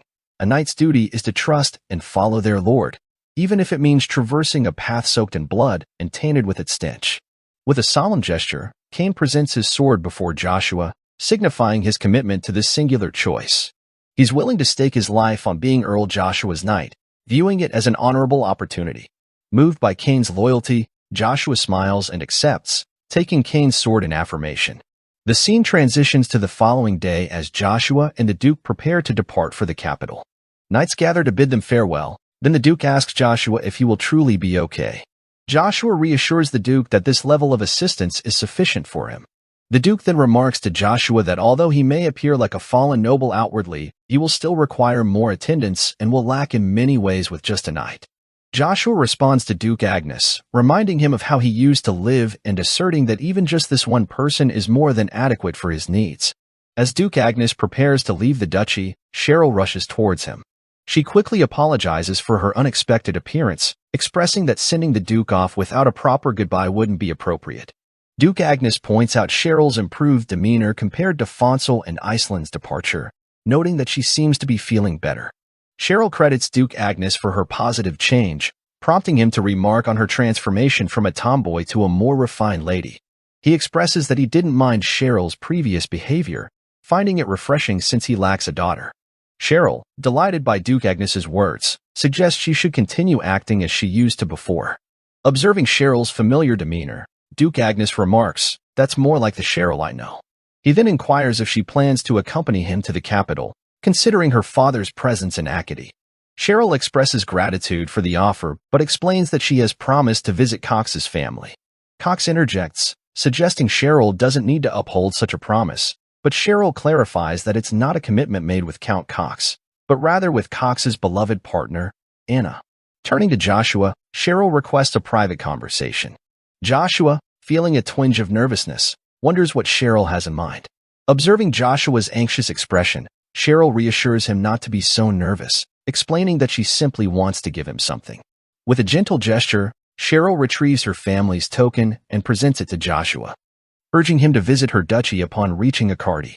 Count Cox, taken aback, warns Cheryl against impulsively giving away her family token. Joshua's curiosity prompts him to question Cheryl's gesture. In response, Cheryl offers a simple explanation, likening her token to an invitation for Joshua to visit her in Acadie should he find himself in the area. However, the murmurs among the gathered knights soon turn speculative, speculating on the potential romantic implications of Cheryl's gift. They dub it a symbolic love letter from Princess Cheryl to Lord Joshua. Joshua's unease grows as he contemplates the repercussions of rejecting Cheryl's gesture in front of the esteemed knights, fearing it would only fuel rumors and draw unwanted attention. He realizes that it may take years for him to regain the strength he once had, and that hiding his true identity would become futile if he were to become as powerful as before. Meanwhile, Cheryl, overcome with emotion, tearfully insists that her intention was merely to apologize for her past behavior. Seeing Cheryl crying, Joshua realizes that Cheryl is determined in giving Joshua the token. Joshua accepts Cheryl's token graciously, signaling their departure. He informs Duke Agnes that they should leave promptly, mindful of the journey ahead. Duke Agnes, seizing the opportunity, asks Cheryl if he can also visit her in the future. Cheryl warmly assures him that he's welcome anytime. With their farewells exchanged, Duke Agnes bids adieu to Cheryl and Count Cox before departing. As they ride off, the knights under Armstrong's command raise their swords in salute, a traditional gesture of respect and farewell. Duke Agnes reflects on Joshua's unawareness of the significance behind Cheryl's gesture. A daughter of a noble family offering such a symbol holds great meaning. The scene transitions to the imperial palace of the Avalon Empire, where Evergrant updates the Emperor on Duke Agnes's expected arrival with his second son, Joshua, in 3 days. Evergrant reveals that previously, Prince Kaiser proposed for Joshua to join the Imperial Knight Order, but Caesar's proposal was rejected. The Emperor is taken aback by Joshua's refusal to join the Imperial Knights. The Emperor contemplates Joshua's actions, noting that Joshua isn't even the eldest son and was born from a concubine, yet he turned down an opportunity to elevate his status. The Emperor wonders if Joshua believes he's capable of inheriting the Agnes Duchy on his own merits. Evergrande assures the emperor that this isn't the case, citing a letter Joshua sent to Prince Caesar. In the letter, Joshua expressed his commitment to obeying the empire's laws and the emperor's will without needing the prince's recommendation. Amused by Joshua's determination to follow his will, the emperor laughs, suggesting that Joshua intends to earn his place in the imperial knight order through his own strength. He anticipates Joshua's potential clash with the empire's esteemed imperial knights, considering it a prospect worth watching. For days later, the scene shifts to the Agnes family's private mansion in the capital city of Acadie. Lucia expresses uncertainty about staying in such an opulent place. Joshua reassures his mother, affirming that it's perfectly fine. Cain remarks on the mansion's unchanged appearance despite the passage of time. Intrigued, Joshua questions Cain's familiarity with the place. Cain reveals that he spent his childhood in Acadie and accompanied Duke Agnes here once before. Joshua reflects on Cain's connection to his father, acknowledging Cain's capabilities but seeing him as merely that capable, with no mention of Knight Cain in Joshua's previous life. Joshua wonders if Cain was constrained by his own limitations or if he vanished along with the Agnes family's downfall. Regardless, Joshua is determined not to let Cain fail now that he's taken him under his wing. For Joshua, ensuring Cain's success is the reward for his loyalty. Cain elaborates on his previous visit to the mansion, explaining that Duke Agnes brought him there to assess his capabilities. Joshua observes the bustling activity around the area where the Duke will be staying and realizes that the mansion provides a more secluded environment for training. As Joshua enters, he acknowledges the privacy the mansion affords, allowing them to train without prying eyes. However, Joshua is mindful of the limited security in the sparsely populated mansion. Aside from Cain, the inhabitants are primarily servants his mother took in. Concerned about his mother's safety in the event of an ambush, Joshua decides that he cannot always remain at the mansion. He informs Cain of his need to step out briefly. Cain cautions Joshua, reminding him of the potential challenges in navigating the capital for the first time and the risk of getting lost. Joshua reassures Cain that he'll be fine and instructs him to look after his mother in his absence. Cain agrees, though he suspects Joshua may just be scouting the surroundings. The scene shifts to the downtown area of Acadie, where Joshua stands before a familiar restaurant. Reflecting on its unchanged appearance over the years, Joshua hesitates to enter, anticipating the judgmental stares of the patrons. Suddenly, a man with black hair approaches Joshua, noting his apparent confusion. Offering assistance, the man proposes to escort Joshua back to where he came from. Joshua, however, claims to be on a quest to find a red coin hidden deep in the Rolfe River. The man is taken aback by Joshua's unexpected revelation but agrees to guide him. As they move forward, Joshua realizes that he's found the right place to gather the information he seeks. Joshua recognizes the need for a skilled informant who can delve into his past experiences discreetly. He believes that the ideal informant must be adept at eluding public attention while clandestinely accumulating substantial, high-quality information. The black-haired individual before Joshua fits these criteria perfectly, possessing an unassuming appearance that allows them to blend in unnoticed. Entering the restaurant, Joshua contemplates the workers' potential curiosity about a young visitor like himself. However, he notes that they adhere well to the informant's rulebook. The black-haired individual guides Joshua through the establishment, demonstrating the professionalism that sustains their industry's excellence. As they approach a guarded door, the black-haired individual instructs the guard to open it, revealing a concealed room below. Joshua marvels at the level of security they maintain, feeling reassured that his concerns are unwarranted. He acknowledges the trustworthiness that forms the lifeline of this industry and is confident that even if he were to disclose sensitive information, such as the promise of a dragon heart, the secrecy would remain intact. Descending underground, Joshua and the black-haired individual reach another door where a guard respectfully greets the latter. The black-haired individual informs the guard of their guest, prompting the door to be opened. Witnessing this exchange, Joshua ponders whether the black-haired individual holds a higher position than he initially presumed. Despite the inner workings regulations, the workers display remarkable deference towards him even within the secrecy of the passageway. Joshua realizes the folly of judging solely based on appearances. Entering the next room, Joshua notices yet another door. The black-haired individual assures him that this is the final one, prompting Joshua to follow him inside the third room. Once inside, the black-haired individual inquires about the information Joshua seeks. Joshua, curious, asks whether he also directly sells information, finding it amusing that a branch manager is personally present despite the relatively low quality of the information he's receiving. Joshua questions the black-haired individual about the adequacy of their personnel. The black-haired individual is taken aback by Joshua's insight and remarks that Joshua must be well informed about the organization. Curious, the black-haired individual asks how Joshua can be so certain of his identity as the branch manager.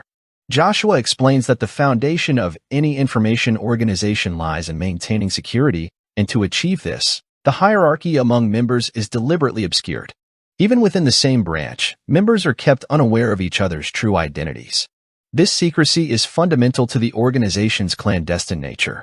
Joshua further elaborates that the central office tightly regulates and oversees each branch, with regular members having no knowledge of the branch manager's existence, let alone their identity. However, through observations of people's behavior and the black-haired individual's responses to his inquiries during their journey, Joshua has deduced his role.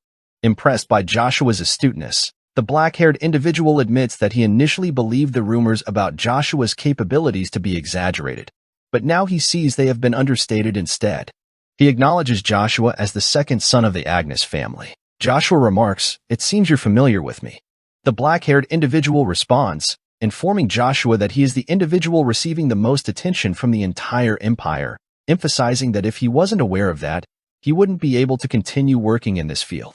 Despite Duke Agnes's efforts to conceal Joshua's identity, Joshua ponders the situation. The black-haired individual quickly deduced Joshua's identity. Joshua reflects that it's reassuring that the guy possesses such skills, but at the same time, it raises concerns as he might exploit that knowledge to sell Joshua's information. Addressing Joshua, the black-haired guy mentions that he can discern Joshua's worries just by observing his expression. He assures Joshua that he can relax, mentioning that the only individuals privy to Earl Joshua's identity are himself and a select few others. Then, he apologizes to Joshua for the belated greeting and introduces himself as Zero, the person in charge of Akardi's lunar moon branch. Zero proceeds to inquire about the purpose of Joshua's visit. Prior to that, Joshua inquires of Zero whether the reason he was led to Room 3 is because the information Joshua can access is limited to Rank 3. Zero confirms Joshua's suspicion, explaining that it's typically the case. However, Zero reassures Joshua, stating that he will provide information up to the first rank, which is the highest level that Zero is capable of providing. Joshua, intrigued by this generosity towards a newcomer, questions Zero's rationale. With a hint of shrewdness, Zero clarified that if he could gain Earl Joshua's favor in advance, investing such resources was a small price to pay. Joshua, however, couldn't shake the feeling that there would inevitably be a demand for repayment in the future. In this world, favors seldom came without a price tag, and if Zero was willing to offer information of the highest caliber, he would undoubtedly expect something equally valuable in return. Expressing his initial assumption that the available information would only extend up to Rank 0, especially given Zero's alias as the black-haired figure, Joshua noted the discrepancy. Zero, visibly surprised by this revelation, listened intently as Joshua further elaborated that as far as he knew, Akardi's lunar moon branch refrained from prying into customers' information beyond necessity. Zero extended a sincere apology to Joshua for the misunderstanding, urging him to request any information he required. Joshua wasted no time in disclosing his quest for a specific item, the Count Orbis family heirloom's current whereabouts. Zero's response was candid. Most of the family's possessions had already found their way to the black market. With a focus on retracing from that point, Zero assured Joshua that within a week, he could procure the desired information. Prompted by Zero's offer, Joshua pondered his next move. He recognized the delicate nature of releasing his intentions too hastily. The repercussions of being caught snooping around others' affairs could prove troublesome. Strategizing his approach, Joshua decided to set a tempting lure, one that would attract attention without directly revealing his motives. If successful, it would serve as a masterstroke, achieving multiple objectives at once. Finally, Joshua disclosed his bait to Zero, the red coin hidden deep within Lake Rolf. Whosoever uncovered it would receive the blessing of the moon. Joshua dropped a bombshell, revealing that whoever discovered the token would unlock the moon's door, an astonishing piece of insider knowledge known only to a select few within their organization. Zero, visibly stunned by Joshua's awareness of this closely guarded secret, couldn't help but inquire about Joshua's true identity. In response, Joshua proposed a tantalizing offer. If Zero agreed to his terms, Joshua would procure the token within 3 years. With a sly grin, Joshua queried Zero's thoughts on the matter, suggesting it was a proposition worthy of consideration. Zero, taken aback by Joshua's confidence in the revelation that the token's existence was in question, reasoned that the token's significance might have diminished after the Moon's Door successor had been determined a year prior. Moreover, Zero's organization had dedicated decades to the fruitless search for this symbolic token. Yet, Joshua's unwavering optimism intrigued Zero. Cautioning Joshua to lay out his conditions before making any commitments, Zero emphasized the need to assess the investment's viability. Joshua's terms were straightforward. Zero must keep confidential any questions Joshua posed from that moment on and refrain from divulging any information regarding Draxia Vel Grace. Zero, astonished by Joshua's reference to the legendary god of combat, sought clarification. Joshua deftly turned the question back to Zero, insinuating that such a small request surely warranted the investment. The narrative transitions to 2 months later, within the confines of the mansion. Here, Joshua immerses himself in rigorous training under Kane's guidance while gradually regaining his strength. Simultaneously, he orchestrates Lucia's relocation to a more secure residence owned by Duke Agnes, recognizing the necessity for enhanced privacy and protection, contrasting starkly with their previous remote abode. Despite Lucia's reluctance to be parted from Joshua, the inexorable pull of maternal love yields to his persistent persuasion. Their farewell exchanges are poignant, laden with unspoken emotions. The scene then shifts to a pivotal moment, occurring 1 week before Joshua's anticipated enrollment at the academy. Lost in contemplation, he sits in silence, grappling with inner turmoil. Kane, observant of Joshua's preoccupied demeanor, extends a probing inquiry, sensing the weight of unspoken concerns. Joshua's response is terse, denying any underlying unease, yet his mind teems with unanswered questions. Despite assurances from Zero that a mere week would suffice, the 2 months devoid of communication gnaw at Joshua's resolve as the imminent commencement of his academy journey looms large. The potential ramifications of continued silence from Zero threaten to derail Joshua's carefully laid plans. In a timely twist, Zero makes his long-awaited appearance, prompting a mix of relief and frustration from Joshua. Inquiring about Joshua's well-being, Zero's arrival is met with a hint of sarcasm from Joshua, acknowledging the tardiness of his presence. Kane's intense gaze, brimming with suppressed anger, catches Zero's attention, prompting a query about Kane's state of mind. Sensing the tension, Joshua intervenes, urging Kane to temper his emotions, reassured by his familiarity with Zero's identity. Turning his attention to Zero, Joshua wastes no time in addressing the purpose of his visit, querying about the awaited information. Zero reassures Joshua of the successful retrieval of the desired data, attributing the delay to the convoluted path it took to reach him. Handing over a piece of paper bearing the sought-after location, Zero explains the absence of fees, framing it as a service rendered, trivial in comparison to his usual demands. Dismissing any notions of the item's significance beyond its mundane properties, Zero jests about the unlikely presence of hidden powers. Joshua's patience wears thin at Zero's probing remarks, admonishing him to cease his attempts at deciphering his intentions. Zero's response carries a hint of amusement as he remarks on the transparency of Joshua's intentions. Dismissing the current request as unremarkable compared to others, Zero pledges to periodically update Joshua with his findings. With a businesslike demeanor, Zero outlines his payment structure, intending to charge Joshua for all services rendered in a single lump sum, aligning with his organization's standard protocol of upfront payment. Upon hearing Zero's explanation, Joshua's mind churns with speculation, sensing a larger agenda at play. Anticipating potential future demands, Joshua contemplates the true extent of Zero's services and the potential rewards they may yield. With their interaction concluded, Zero bids farewell, leaving Joshua to ponder the implications of their arrangement. Unfolding the paper provided by Zero, Joshua delves into its contents, uncovering a historical narrative of the Count Orbis family's once prestigious standing within the Avalon Empire.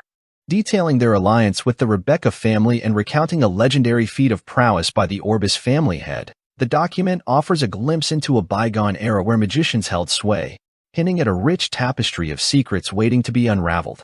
From that pivotal moment, a groundbreaking concept emerged in the annals of the continent's history, the birth of the Battle Mage, courtesy of the Orbis family's head.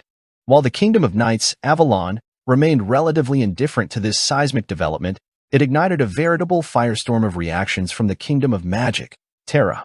So intense was Terra's response that its monarch personally journeyed to the Orbis family's doorstep, extending an invitation to their realm. In a swift turn of events, the illustrious Orbis family, once a beacon of brilliance, plummeted from grace within a mere few decades. Their downfall, however, was not orchestrated by external forces but rather by the very imperial family of their own kingdom. As Joshua absorbs the weighty implications of this historical revelation, a troubling question nags at his thoughts.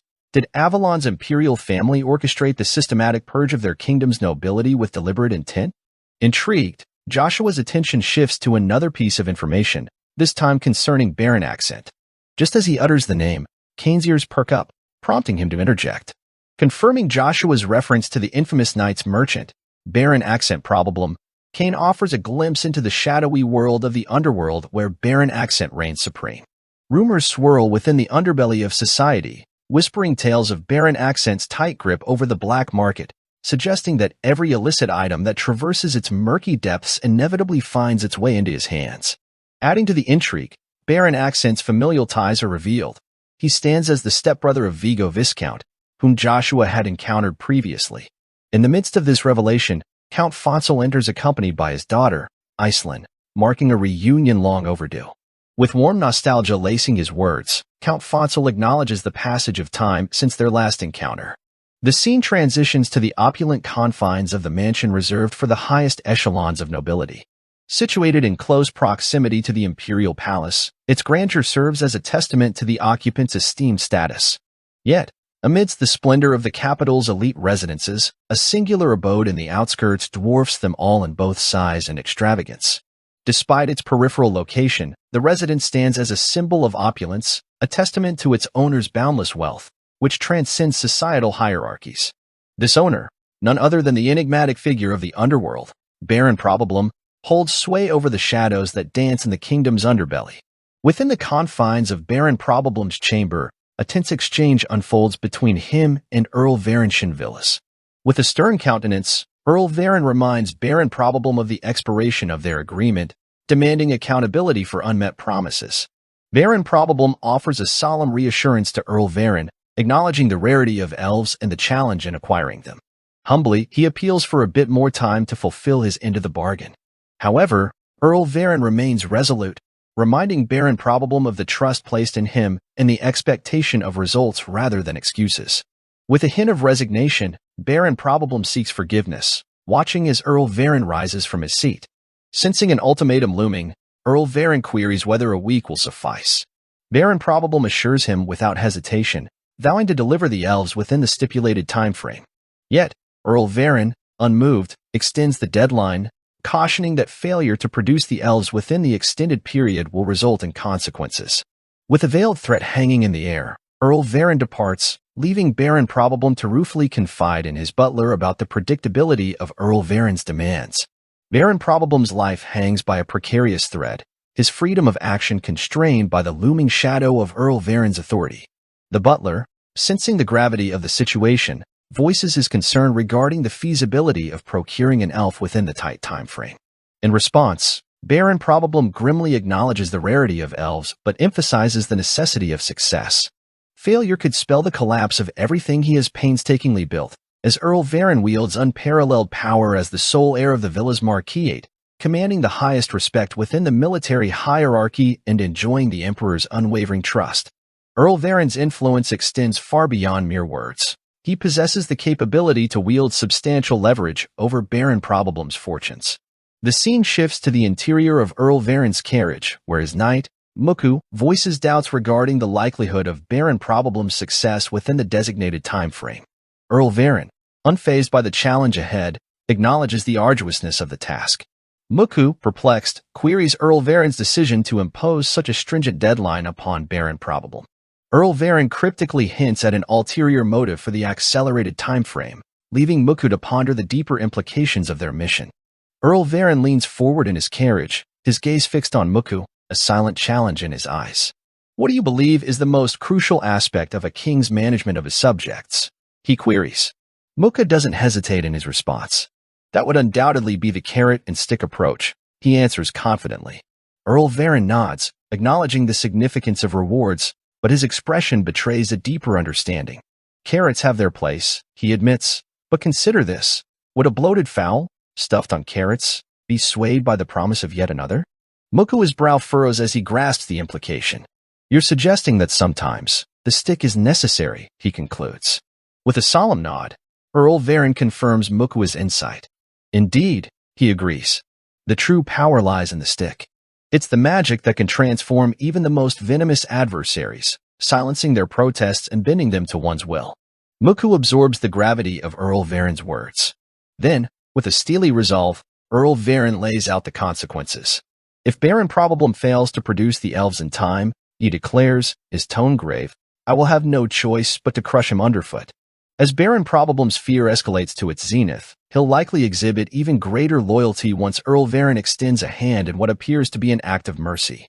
Muku acknowledges the astuteness of Earl Varen's insight, recognizing his ability to see through Baron Probably's facade. Earl Varen, though, laments the situation, expressing disappointment at the turn of events. Nevertheless, he suggests a change of pace, proposing they dine out for the evening, a rare treat. Muku promptly directs the coachman to head to the nearest restaurant, eager to partake in the outing. Meanwhile, back with Count Fonsel and Joshua, Kane warmly greets the Count as they cross paths. Count Fonsel remarks on the unexpected nature of their encounter, pondering if his presence might be misconstrued as an interception of Kane and Joshua. Kane reassures him, affirming their genuine pleasure at seeing the Count again. Joshua reflects on Count Fonsel's unique demeanor. Count Fonsel, despite his outward appearance of fragility and timidity, possessed a gentle and kind-hearted demeanor. He bore his physical limitations with grace, never once complaining even in the face of adversity, and maintained a formal demeanor towards all, regardless of their station in life. This uncommon trait, where a noble of his stature spoke respectfully to commoners, often subjected him to ridicule and scorn from his peers. However, Count Fonsel remained steadfast in his principles, unwavering in his commitment to provide for his family. Unbeknownst to many of his fellow nobles, Count Fonsel, known as Jean Rebecca, was held in high esteem by the common folk, admired for his compassion and integrity. His actions endeared him to the hearts of the people, earning him their respect and admiration. As Iceland approaches Joshua, she hesitates momentarily upon noticing his distinctive hair color, but swiftly recognizes him as Earl Joshua. Joshua is taken aback by Iceland's unexpected address, surprised by her acknowledgement of him. Before Iceland can utter another word, Earl Varen strides into the room with Muku in tow, interrupting their exchange. As Earl Varen surveys the crowded restaurant, he questions the presence of patrons at such a late hour. The manager promptly assures him of immediate arrangements for his comfort. His attention then shifts to Iceland, whose beauty captivates him.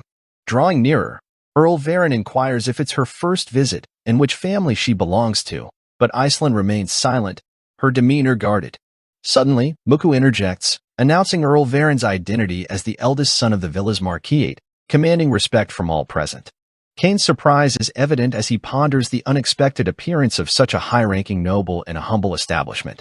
Meanwhile, Count Fonsel steps forward, offering apologies for Iceland's reticence, seeking to defuse any tension arising from her lack of response. Count Fonsel extends his courtesy to Earl Varen, expressing his honor at meeting the scion of the esteemed Villa's Marquis. Earl Varen, in turn, seeks to ascertain Count Fonsel's own lineage. With pride, Count Fonsel introduces himself as the head of the Rekrika family. However, Earl Varen's response is less than amiable.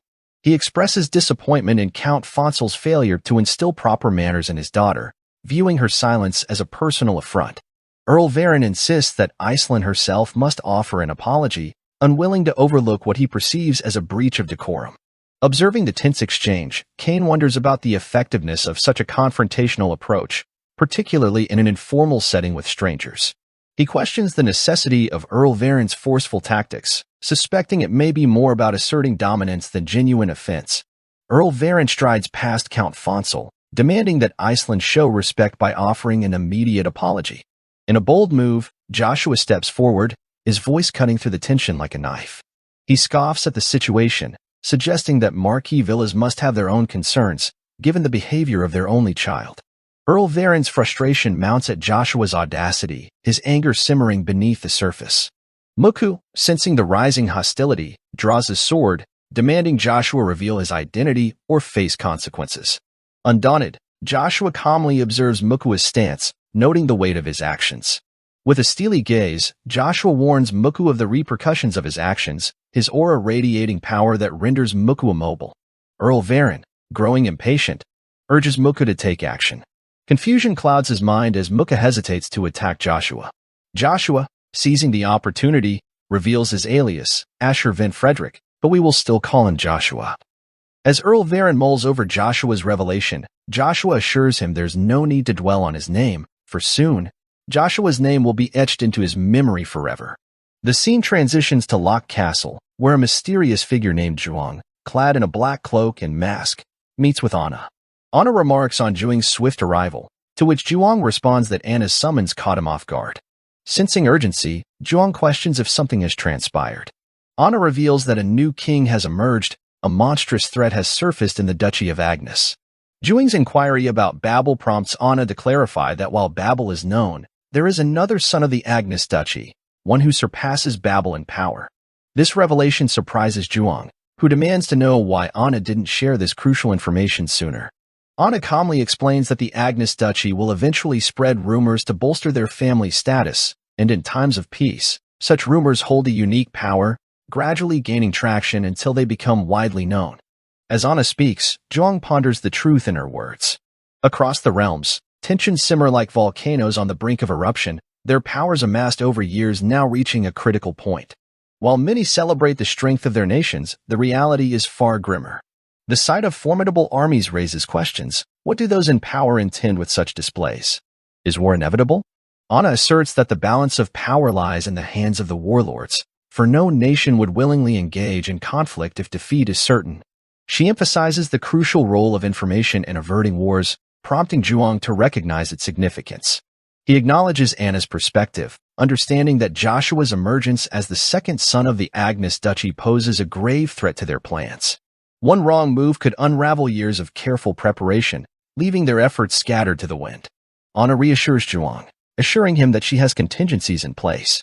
She divulges her plan to enroll in the prestigious academy located in Acadie, the capital of Avalon.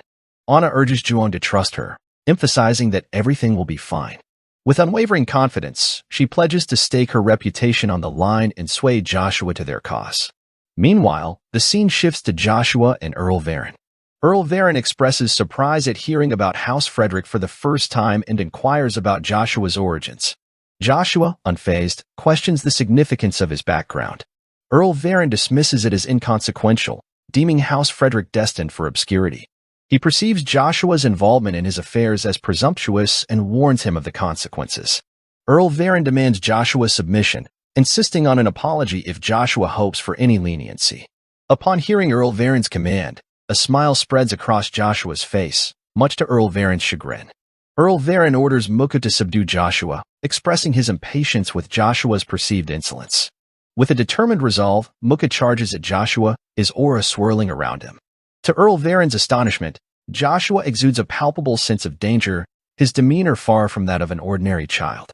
Muku, underestimating Joshua's abilities due to his youthful appearance, moves in for the attack, confident in his superiority. But as Muku launches his assault, Joshua intercepts with astonishing agility, halting Muku's advance with his bare hands. The sudden reversal shocks both Muku and Earl Varen. Before they can react, Joshua retaliates with a powerful punch fueled by his own aura, sending Muku crashing to the ground. Earl Varen watches in disbelief as Muku, a skilled B-rank knight, is effortlessly defeated by Joshua's barehanded prowess. He struggles to comprehend how Joshua, seemingly devoid of mana manipulation, could overpower a seasoned knight with such ease. The realization dawns on Earl Varen that Joshua possesses abilities far beyond what he initially perceived. Despite being just a young child, Joshua advances toward Earl Varen with determination in his eyes. He asserts that he has no intention of forgiving Earl Varen, believing that individuals like him only understand the gravity of their actions after facing consequences. Earl Varen demands to know Joshua's identity, questioning if he is part of the Frederick family or merely impersonating royalty. Before Earl Varen can finish his accusation, Joshua delivers a swift punch to his face, sending Earl Varen crashing to the ground. As Earl Varen struggles to recover, Joshua warns him that their confrontation has only just begun. He urges Earl Varen to awaken to the reality of their situation. Ready to strike again, Joshua is interrupted by Muku, who acknowledges the disrespect they have shown him and pleads for Joshua's mercy. In Mukua's mind, skepticism crept in as he contemplated the inexplicable. Joshua, after all, manipulated mana effortlessly, a feat that defied conventional understanding. Muku couldn't help but wonder, for such mastery, Joshua must hold a considerable rank, yet he remained a mere youth. Pondering further, Muku entertained the notion that Joshua hailed from a lineage veiled in secrecy, one shielded from the prying eyes of the world. However, with each passing moment, Mukua's apprehension intensified, for the implications of Joshua's abilities could spell unforeseen consequences for young Lord Earl Varen. Then, in a moment of clarity, Joshua's words cut through the uncertainty like a blade through fog. He reminded Muku of a prior warning. When a knight unsheathes his sword, he must shoulder the weight of accountability. With a grave expression, Joshua solemnly confesses to Muku that he lacks the generosity to show mercy to his adversaries. Muku is taken aback by this admission, feeling a weight descend upon him. He lowers his head, beseeching Joshua to grant clemency. Muku offers his arm as a pledge, acknowledging the shame of being a knight unable to protect his lord. He even goes so far as to surrender his right to wield a sword if it pleases Joshua. Muku implores for forgiveness on behalf of Sir Verson, pleading earnestly for Joshua's grace. As Joshua observes Mukua's unwavering loyalty, a pang of recognition stirs within him. Memories from a past life surface, reminding Joshua of someone similar to Muku. With a resolute demeanor, Joshua reiterates his stance on mercy, emphasizing his reluctance to extend forgiveness to his adversaries. Drawing attention to the necklace adorning Earl Varen's neck, Joshua removes a ring from it, a symbol of the Varen family. He instructs Muku to inform Earl Varen that if he wishes to reclaim the family heirloom, he must come to Joshua personally. Joshua warns that failure to retrieve the ring will result in its sale on the black market. Cain interjects, remarking on Joshua's fiery nature. Joshua brushes off the comment, urging Cain to focus on his positive attributes rather than dwelling on the negative. Cain counters, suggesting that there's nothing inherently wrong with Joshua's assertiveness and charisma, hinting at a potential admiration for such qualities. Witnessing Joshua's actions, Count Fonsel is struck by a sense of admiration. He finds Joshua's demeanor increasingly impressive with each passing moment. Turning to Iceland, Count Fonsel inquires if she has anything to share with him. Iceland shakes her head and hurries over to Joshua, leaving her father's side.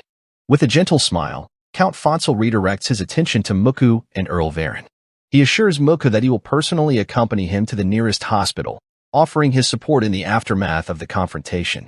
As the setting transitions to a solemn temple, the atmosphere becomes charged with Earl Varen's palpable rage upon catching sight of his bruised visage, a consequence of the recent altercation with Joshua. Seething with indignation, Earl Varen confides in Muku, expressing a profound dissatisfaction that even a thorough thrashing of Joshua would fail to assuage. With an air of command, Earl Varen demands that Muku immediately procure Joshua's presence. However, Muku, grappling with his own doubts, hesitates, admitting his lack of prowess for such a task. Enraged by Mukua's apparent incompetence, Earl Varen lashes out, his anger manifesting in a swift kick directed at Muku, punctuating his disdain for the inability to subdue a seemingly feeble adversary like Joshua, who bears the semblance of a mere child. In a tone dripping with contempt, he challenges Mukua's reasoning and issues a stern warning of impending punishment upon their return home. Reluctantly, Muku acquiesces to Varen's demands, though the weight of their implications hangs heavily upon him. Earl Varen, undeterred by Mukua's reservations, orders him to meticulously gather intelligence on Joshua Frederick, down to the minutiae of his familial connections and household staff, hinting at a calculated scheme of revenge to be executed with precision. Yet, Muku, though acknowledging the enormity of the task, voices his protest against the lack of justification for such vindictive measures, only to be met with Earl Varen's unyielding resolve. Earl Varen, standing firm in his authority as the successor to the esteemed Marquis of House Villas, adamantly brushes aside Mukua's qualms, asserting his prerogative to act without justification in the face of such blatant disrespect. With a tone of conviction, he challenges Mukua's dissent, prompting him to ponder whether Muku truly finds his reaction unjustified. Muku, however, counters Earl Varen's confidence with a pragmatic concern, expressing skepticism that anyone would believe such a serious offense could be committed by a child scarcely 10 years of age. Moreover, Muku paints a stark picture of the potential consequences, warning Earl Varen that even if his accusations were to gain traction, the tarnishing of House Villa's esteemed reputation could have far-reaching repercussions. altering the very fabric of public perception surrounding the noble household. Earl Varen, his frustration mounting, swiftly dismisses Mukua's objections, demanding compliance and an end to what he perceives as baseless objections. Yet, Muku, in a rare display of defiance, raises his voice, passionately asserting that his words are far from nonsensical. Rather, they echo the deeply ingrained values of nobility, where honor often holds precedence over even one's own life. And the honor of House Villas is tantamount to the very essence of the household itself. Mukua's warning carries a weighty undertone as he cautions Earl Varen that even if they evade the scrutiny of authorities, the discerning eye of the Marquis of House Villas would not be so easily swayed. And the repercussions for their actions could extend far beyond a mere slap on the wrist, plunging them into the depths of severe retribution. Upon processing Mukua's cautionary words, Earl Varen swiftly formulates a strategy, recognizing the urgency of acting before any damaging rumors can circulate. He proposes the erasure of evidence, confident in their ability to mitigate the situation.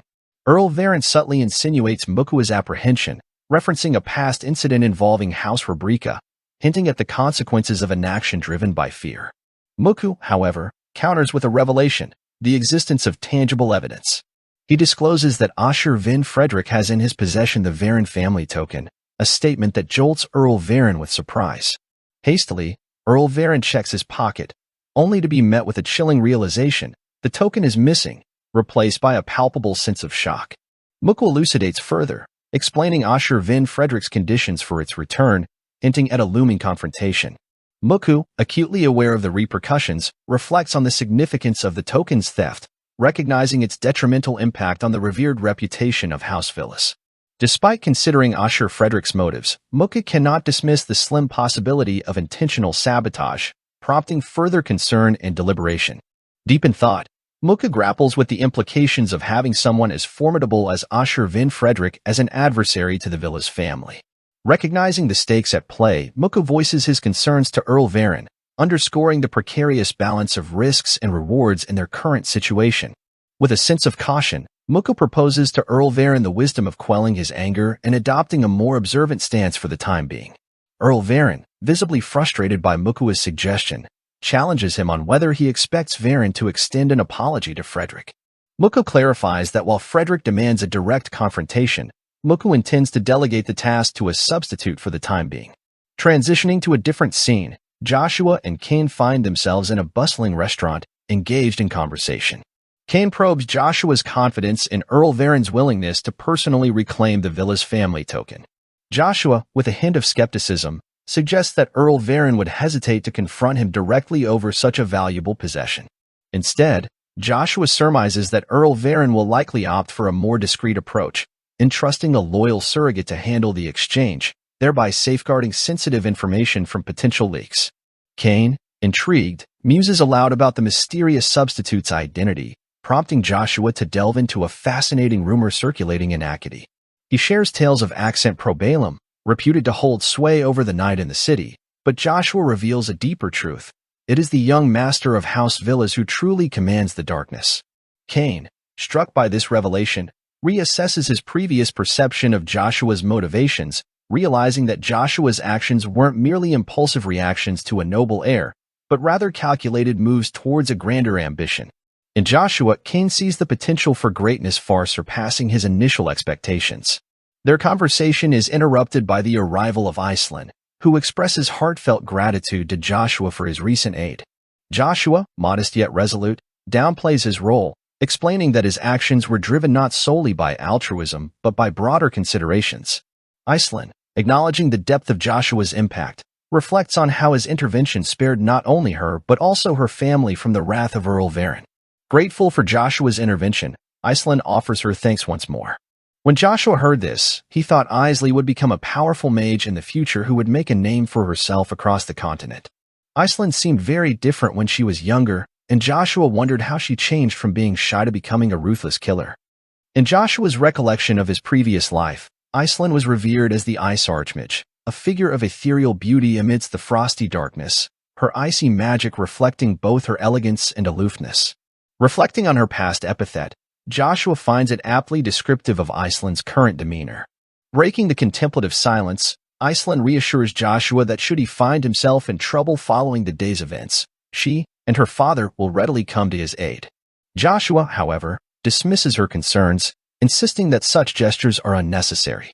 Yet, Iselin, feeling indebted for Joshua's assistance, hesitates to let go of her sense of obligation towards him, believing it unjust to ignore his potential future troubles. Sensing her lingering worry, Joshua proposes a solution. Should Iselin remain genuinely concerned, she can grant him a single request in the future as a token of repayment. Iselin's face lights up with gratitude at the suggestion, eagerly pledging to be there for Joshua whenever he requires her assistance. As Joshua's gaze drifts out the window, he catches sight of something intriguing, a faint smirk playing upon his lips as he observes whatever has captured his attention. The scene unfolds with someone agilely navigating the rooftops, soon revealed to be Zero.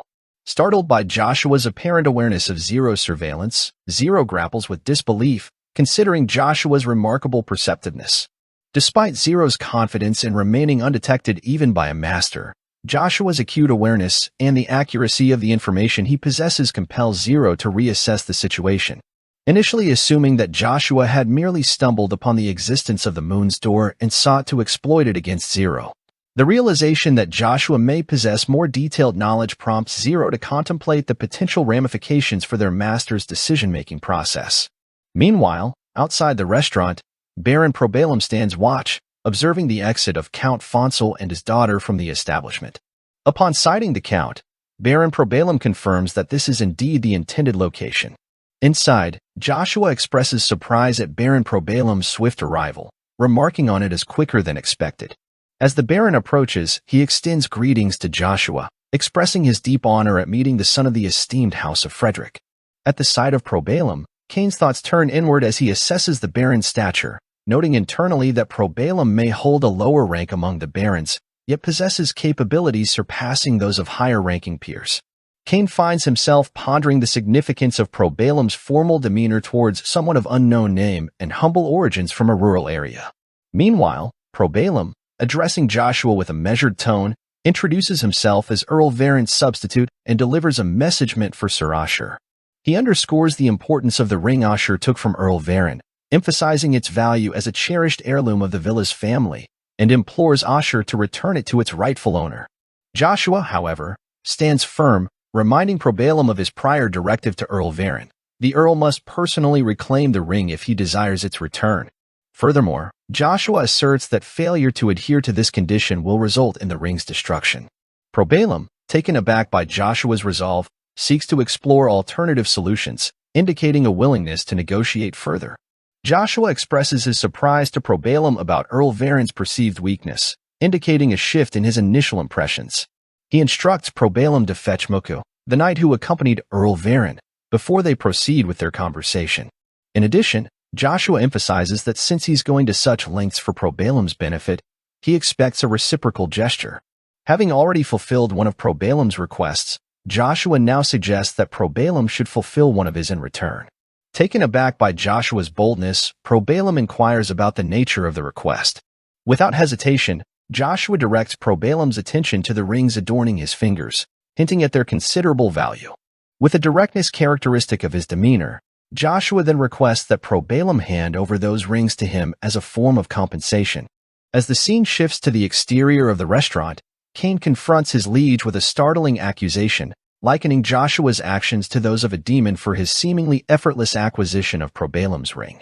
Kane questions how Joshua could conduct such a transaction with a demeanor devoid of any visible emotion.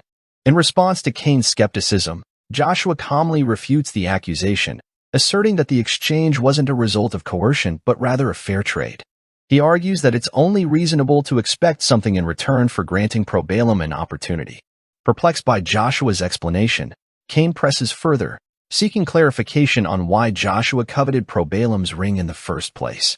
Joshua unveils the significance behind the ring, revealing it to be a cherished heirloom of the Orvis family known as the Elf's Tears. He delves into the tragic history of the elves, recounting how their captivating beauty led to their persecution by humans, resulting in immeasurable loss and suffering for the elven race. In a desperate bid to safeguard themselves, the elves united in the forest at the continent's southern tip, establishing a sanctuary known as the Forest of the Elves. To fortify their sanctuary against human intrusion, the High Elves erected a formidable barrier spanning the entirety of the forest, ensuring their safety and seclusion from the outside world. However, even for the High Elves endowed with extraordinary magical talents, maintaining the protective barrier around the expansive forest proved to be a monumental task. Tragically, the strain of upholding the enchantment led to the demise of all the High Elves, leaving just one solitary survivor. This lone survivor became the focal point of reverence for the remaining elves, who hailed him as their monarch, bestowing upon him the name Alunbis, a symbol of their dwindling legacy. As the centuries unfolded, knowledge of the Forest of Elves became shrouded in secrecy, known only to those who held close ties with the fifth-generation Alunbis. However, this individual vanished into obscurity along with his family, leaving behind a void of uncertainty and speculation.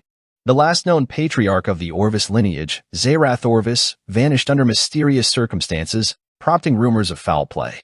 Joshua entertained suspicions that Zerath may have met a sinister fate, perhaps at the hands of someone seeking to extract information about the Forest of Elves. Despite facing immense pressure and potential threats, Zerath remained resolute in his silence, steadfastly guarding the secret of the forest until his final breath. Even the fifth-generation Queen of Elves, who learned of Zerath's demise belatedly, was powerless to prevent the unfolding tragedy. She emerged onto the continent, driven by the desire to lay eyes on Zerath firsthand. Upon locating the last disciple of Zerath Orvis, who had fallen victim to the machinations of a servant from another noble family, in a scene fraught with emotion, the Queen of Elves wept bitterly as she reached out to offer her apologies, gently grasping the hands of Zerath's final disciple. In that tender exchange, tears flowed freely, their essence intertwining with the sacred family heirloom, later immortalized as the fabled Elf's Tears, eventually gaining fame as the renowned Elf's Tears. However, the tragic news soon spread that the final descendant of the Orvis lineage had succumbed to an illness, leaving behind a legacy tainted by misfortune. Joshua reflects on the cruel twist of fate that befell this family, pondering the mystical power believed to reside within the ring born from such sorrowful circumstances. As they arrive at the mansion, Cain notices Joshua's deep contemplation and queries about his troubled thoughts. Seizing the opportunity, Joshua turns to Cain with a request, stressing its significance not only for himself but also for Cain's own benefit. With sincerity, Joshua confides in Cain, expressing his urgent need for loyal subordinates upon whom he can entrust his safety and well-being. Joshua holds a firm stance against those who falter in battle before him, a sentiment he shares with Cain. With resolve in his voice, Joshua reveals his imminent plans to enroll in the academy. He instructs Cain to depart and join the Duke's retinue, a decision that surprises Cain. Seeking clarification, Cain questions whether Joshua intends for him to serve Lady Lucia's guardian knight. However, Cain expresses reservations about this proposition, foreseeing potential complications for Joshua.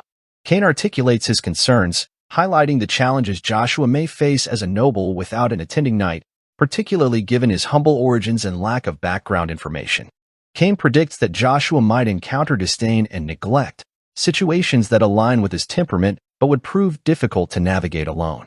Thus, Cain emphasizes the importance of his presence to shield Joshua from such adversities, especially considering that Earl Varen, another academy student, will also be in attendance.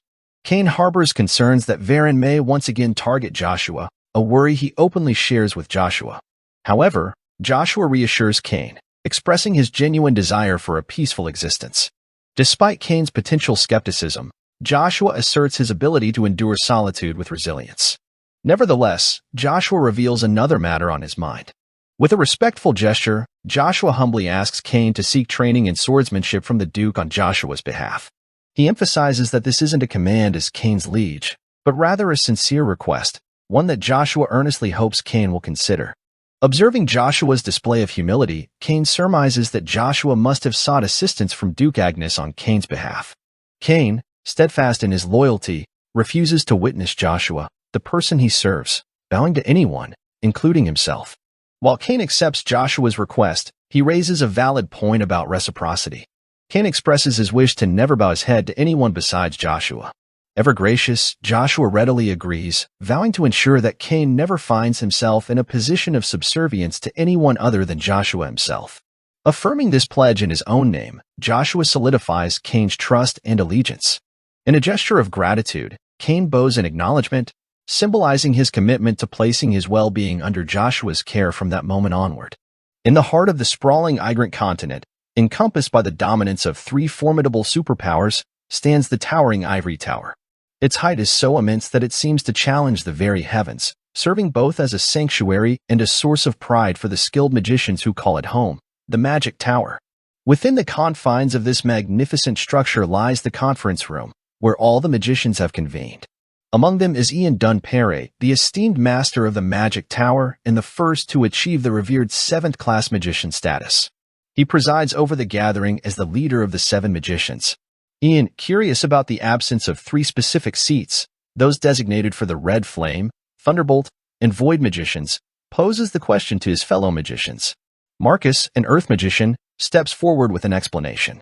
He reminds Ian that both the Red Flame and Void magicians are known for their transient nature, often wandering away from their designated spots. As for Thunderbolt, Marcus speculates that the magician may have departed on urgent business related to an ongoing case. Accepting Marcus's explanation, Ian decides to commence the 27th regular meeting without them. He emphasizes the importance of addressing pressing matters without delay, recognizing that the absence of some members should not hinder their progress. Ian announces to everyone seated at the table that the primary focus of the meeting is the primordial stone. Theta, a storm magician, comments on Ian's directness, noting that it diverges from Elder Ian's usual approach. Marcus intervenes, reminding Theta of the importance of etiquette in such formal gatherings. Ian expresses surprise at Theta's attendance, remarking on the rarity of their presence. Theta explains that they attended upon the Magic Tower Master's insistence, citing the significance of the matter at hand. Theta then queries Elder Ian about the alleged disappearance of Magma. Marcus interjects, revealing that not only Magma but also Bronto has vanished. Both Theta and Elder Ian react with astonishment to this revelation. Alicia, an ice magician, interposes, stating that only the Magic Tower holds knowledge about the primordial stones. She speculates that someone might have taken Magma and Bronto without comprehending their true nature, posing a potential threat. Elder Ian confirms Alicia's assessment, acknowledging the gravity of the situation. Elder Ian possesses a rather solid understanding of who might be responsible for taking Magma. However, when it comes to Bronto's whereabouts, Elder Ian finds himself in the dark. Theta connects the dots, realizing why Thunderbolt Master abruptly left his responsibilities. Marcus interjects, revealing that there is some information available, though he remains uncertain if it directly pertains to Bronto. Marcus, hesitant but intrigued, discloses an unusual occurrence near Bronto's last known location. He shares that in that vicinity, rumors suggest the emergence of a magic swordsman. The revelation stuns those gathered around the table. Alicia speculates on the identity of this mysterious figure, questioning whether it could be him. Marcus continues, disclosing that the magic swordsman is no seasoned veteran but a mere child who recently turned 9 this year. Alicia and Theta are left momentarily speechless, grappling with the unexpected nature of this revelation. Seeking clarity, Elder Ian queries Marcus about Bronto's discovery in the Avalon Empire. Marcus affirms this detail, confirming that Bronto was indeed found in that region. Elder Ian reflects on Thunderbolt's recent journey to the Avalon Empire, suggesting a correlation between this trip and the disappearance of Magma. He instructs Marcus to keep a keen eye on the situation. However, Elder Ian's tone grows somber as he acknowledges the possibility that if the information proves true, there may be little they can do. Frustration mounts as Alicia vents her concerns to Elder Ian, speculating on the identity of the magic swordsman. She wonders aloud if he could potentially be Thraxia Velgray's successor, unable to fathom anyone else in that role. Elder Ian attempts to pacify her, understanding the weight of her apprehension. But Alicia persists, asserting that this is not a matter to be taken lightly. Marcus chimes in, suggesting that there may be no direct connection between the two events. This assertion puzzles Alicia, prompting her to press Marcus for clarification. Marcus reveals that the rumored magic swordsman is allegedly the son of Aaron von Agnes. Theta, sensing the urgency of the situation, urges Marcus to divulge any additional pertinent details he may have withheld. Theta chastises Marcus for not sharing this crucial information sooner. Elder Ian, growing increasingly frustrated, silences the room, reminding everyone of the uncertainty that surrounds their discussions. Elder Ian issues a directive for everyone to refrain from taking independent action and instead focus on closely monitoring the unfolding events. With that, he concludes the meeting for the day, signaling for everyone to depart. Each member complies, taking their leave from the conference room. Alone in the quiet aftermath of the meeting, Elder Ian reflects on the rapid pace of change in the world around them. He contemplates whether these changes will ultimately lead to positive outcomes or bring about unforeseen challenges. The scene transitions to Joshua and Cain, where Joshua is in the midst of casting a spell on the elf tear ring. As Cain hears Joshua's incantation, he is taken aback by the realization that Joshua possesses knowledge of the rune language, a tongue typically reserved for high-ranking magicians. This revelation prompts Cain to question whether his liege, Joshua, truly is a magic swordsman. Upon completing the spell, Joshua carefully cradles the ring in his hand. Cain rushes over, concerned, and inquires if everything is all right. Joshua reassures Cain, confirming that all is well. Intrigued, Cain presses Joshua for details about the origins of the ring and its enchantments. Joshua explains that the ring is imbued with the blessings of a 7th-class high-ranking barrier, designed to automatically safeguard its wearer in perilous situations. He adds that it also enhances one's connection with spirits, though he admits to being uncertain of its full capabilities. Upon hearing this, Cain expresses a request to his liege. He asks Joshua if he would consider granting him the elf tear ring. Joshua informs Cain that the ring he holds was crafted by a high elf specifically for the sole daughter of the Orvis family head, Zerath Orvis. It is intended exclusively for female use, meaning men cannot wield its powers. Joshua reveals his intention to gift the ring to his mother. The scene then shifts to a dimly lit room, where Zero places his hand on a sphere, triggering a magical communication link to his master. Zero respectfully greets his master, who appears wearing a mask concealing his face. The masked figure questions Zero's sudden contact, probing whether it relates to a certain individual. Zero confirms that while there was a minor incident involving Joshua, he senses that there's more to Joshua than meets the eye. The masked figure acknowledges Joshua's uniqueness, but Zero insists that calling him special is an understatement. Surprised by Zero's revelation, the masked figure informs him that the Magic Tower has initiated efforts to locate Joshua. Zero is taken aback by this news, left stunned by the implications of the Magic Tower's actions. Observing Zero's stunned reaction, the masked figure remarks that it appears Zero was unaware of a significant development. One of the 7 magicians has initiated a search for Joshua. The masked figure speculates that Joshua may be the descendant of the legendary magic swordsman, Ainslot. The Magic Tower has been pursuing Ainslot for some time, using the primordial stone as a pretext. However, the masked figure emphasizes that the true importance lies not with the stone nor Ainslot, but rather with Joshua. A portion of the Avalon Empire's Imperial Knight Order, along with the Magic Tower, as well as the clandestine organization known as the Red Coin, have all begun to mobilize with Joshua at the center. Zero is left speechless by this revelation. The masked figure expresses a desire to personally intervene but explains that internal conflicts within their organization prevent them from doing so. However, the masked figure suggests that if Joshua were to bring the red coin to them, the situation could change. Zero assures his master that he will retrieve the red coin at any cost. Zero's master reassures Zero of his trust, setting the stage for the next scene. The setting shifts to a dense forest where Viscount Vigo finds himself bound to a tree. Standing before him is Jack Starapies, the Thunderbolt Master Magician. Jack instructs Viscount Vigo to remain silent and observe closely as he unleashes a powerful spell. With a flourish, Jack conjures a storm of lightning, swiftly dispatching the surrounding monsters with a single strike. Viscount Vigo watches in astonishment as the display unfolds before him. Jack then turns to Viscount Vigo, probing him about the comparison between Jack's magical prowess and Joshua's abilities. Pressing Viscount Vigo for an answer, Jack learns of the noble's allegiance to the Avalon Empire. Viscount Vigo questions whether the Empire will tolerate Jack's actions. Jack, undeterred, moves closer to Viscount Vigo, asserting that fear of the Empire did not hinder his arrival. Urging Viscount Vigo to respond, Jack demands to know how his power measures up against the rumored magic swordsman, Joshua. Viscount Vigo candidly admits that in terms of power, Jack surpasses Joshua by a significant margin, even to someone like Viscount Vigo, who lacks expertise in magic.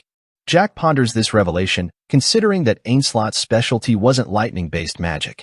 He wonders if Joshua might have taken Bronto, as Jack had suspected. Jack resolves to confront Joshua personally, recognizing that gaining access to the Agnes estate won't be easy for a Thunderbolt Master.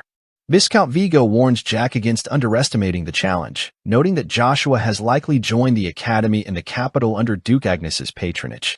Jack realizes the complexity of the situation, acknowledging that navigating the Agnes estate is already daunting, but gaining entry to the capital presents an even greater challenge.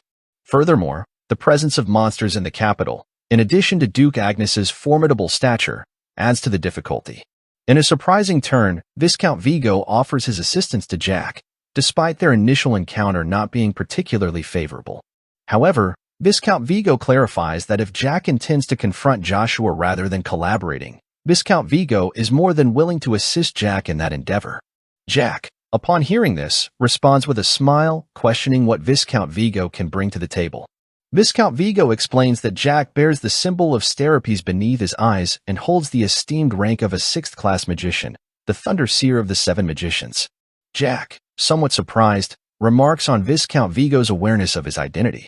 Viscount Vigo asserts that knowledge is power in Avalon, emphasizing that with their collaboration, Viscount Vigo's extensive connections in Avalon could prove beneficial for Jack.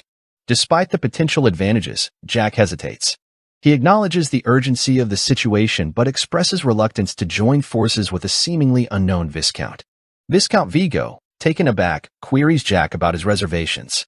Jack, with a stern expression, explains that, despite his apparent nonchalance, he would find it troublesome if his identity were to be exposed. Viscount Vigo is taken aback, registering shock at Jack's revelation. He voices his concern, asserting that if Jack intends to eliminate him, it's an impractical move. Viscount Vigo explains that, being a noble of the Empire, any sudden disappearance would prompt Duke Agnes to launch an investigation. This, in turn, would lead to the eventual exposure of Jack's identity. However, Jack, seemingly undeterred, proceeds to subdue Viscount Vigo. Time flew by swiftly, and Joshua enrolled in the academy upon reaching the age of 10. Among the influx of students were approximately 1,000 children from noble families. The academy structured its student body into 6 grades, with advancement exams held annually to promote students to the next level. Graduation occurred upon passing the final exam. Joshua harbored ambitious goals during his anticipated 6-year tenure at the academy. He aspired to master the 5th stage of the magic spear art, a feat he had achieved in his previous life. Confident in his plans, Joshua strolled through the corridors, observing his noble peers accompanied by their attendants. Despite the class distinctions, Joshua couldn't suppress a smile. Upon reaching his designated room, Joshua entered to find it surprisingly spacious for accommodating 3 occupants. Reflecting on the opulence of Avalon, Joshua hoped to avoid sharing his living quarters with individuals like Varen. Joshua had hoped for a quiet existence during his time at the academy, but his solitude was interrupted by the arrival of a purple-haired boy who requested assistance with his luggage. Joshua obliged, helping the boy with his belongings. Grateful, the boy introduced himself as Agar's Cohen Douglas. Observing Agar's, Joshua couldn't help but feel that individuals like him were preferable to the arrogant noble children who flaunted their status. Joshua reciprocated with his own introduction, revealing his alias as Ashvin Frederick, though for clarity's sake. Upon hearing Joshua's alias, Agar's expressed surprise, remarking that he had never heard of the Frederick family before. Agar suggested they get along for the duration of their time at the academy. Just as they began to forge a connection, another student entered the room. Upon seeing Joshua and Agar shaking hands, he remarked on their quick acquaintance. Introducing himself as Icarus, he left both Joshua and Agar stunned by his unexpected arrival. Joshua finds it difficult to believe that the boy standing before him is none other than Icarus, known as the genius of the era, the heavenly brain. Icarus's name would go down in history for his pivotal role in the First Imperial Prince's internal battle, a conflict that would shape the future of the bloodline. During a tumultuous period marked by the Avalon Empire's vulnerability due to ongoing internal strife and Emperor Marcus's disappearance, a fierce power struggle erupted between the First and Second Imperial Princes. Under the guise of stabilizing the country, this internal conflict raged on for nearly a decade, claiming tens of thousands of lives. Ultimately, it was the first prince who emerged victorious, absorbing the second prince's administration and forces into his own. Among the key figures in this historic battle were 2 individuals who made significant contributions. One of them was the 4th Imperial Prince, hailed as a hero for his efforts in bringing the prolonged conflict to a close. Geyser van Britten, hailed as a hero for his role in bringing the internal battle to an end, was one of the individuals who made significant contributions. The other was known as the genius of strategy and tactics, possessing a mind seemingly bestowed by the heavens, an esteemed vassal who played a pivotal role in leading the first prince to victory, Icarus. Noticing both Agar's and Joshua staring at him, Icarus inquires if there's something amiss with his appearance, puzzled by their surprised expressions. However, Agars interrupts with a hug, expressing his disbelief and joy at their unexpected reunion. Icarus reciprocates the sentiment, admitting that he never imagined their paths would cross again, and expresses his gratitude for Agars' companionship. Agars assures Icarus that he is equally thrilled to spend time together and looks forward to an enjoyable year ahead. Icarus remarks on Agars' perennial optimism, prompting Joshua to wonder about their relationship. It's the first time he's heard of Icarus having a friend. As the conversation unfolds, Joshua learns more about Icarus' background. Originally a servant to a barren couple in the Harvest Territory, located in the countryside south of Avalon, Icarus was eventually adopted due to his remarkable talents. However, this unusual circumstance attracted ridicule from other nobles, bombarding the Harvest Territory with scorn and derision. Despite his remarkable talents, Icarus found himself unable to shake off the stigma of his commoner background within the academy. No matter his achievements, he was met with disdain and contempt from his peers.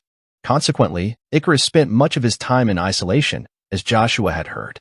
The first person to extend a hand of friendship to Icarus was none other than the first prince of the Avalon Empire, Kisser Van Britten. Kisser treated Icarus with dignity and respect, offering him the chance to flourish without limitations. Hearing Icarus' story, Joshua couldn't help but see parallels with his own past, marked by similar experiences of scorn and betrayal, leading to his tragic demise at the hands of Kaiser, whom he had once trusted implicitly. Approaching Icarus, Joshua introduces himself using his alias, Frederick, and the two shake hands. Icarus suggests that they should get along, prompting Joshua to vow inwardly to win Icarus' allegiance no matter what. In that moment, Joshua senses the weight of destiny in their meeting, a fateful encounter that could potentially change the course of his life. The scene transitions to Duke Agnes's residence, where Cain presents Lucia with the ring and informs her of Joshua's departure for the academy. Lucia expresses her regret at not being able to witness Joshua's admission, to which Cain suggests that Joshua likely refrained from inviting her to prevent his identity from being exposed. Lucia reassures Cain that she understands, expressing gratitude for his constant care and protection of her son. Cain humbly acknowledged Lucia's thanks, emphasizing his honor in serving Joshua as his liege. He admits that it may be impolite to say, but he genuinely believes Lucia has an extraordinary son. Lucia's face lights up with happiness at his words. Just then, Duke Agnes enters the room and inquires about their activities. Cain and Lucia both greet him respectfully. The Duke asks Lucia if she feels comfortable in their home, to which Lucia responds with gratitude, acknowledging the Duke's generosity and expressing that she feels undeserving of such kindness. Duke Agnes reassures Lucia that if she ever feels uncomfortable or needs anything, she should feel free to approach him at any time. He emphasizes that she is welcome to seek him out whenever necessary. With a polite nod, Duke Agnes's butler greets Lady Lucia and excuses himself, followed by Duke Agnes, as they leave the room. However, the butler, in a moment of boldness, asks the Duke to forgive his impertinence but questions why Lady Lucia was allowed into their residence. He expresses concern that Lady Vanessa may harbor treacherous intentions upon learning of this development. In response, Duke Agnes queries if the butler is unaware of the situation.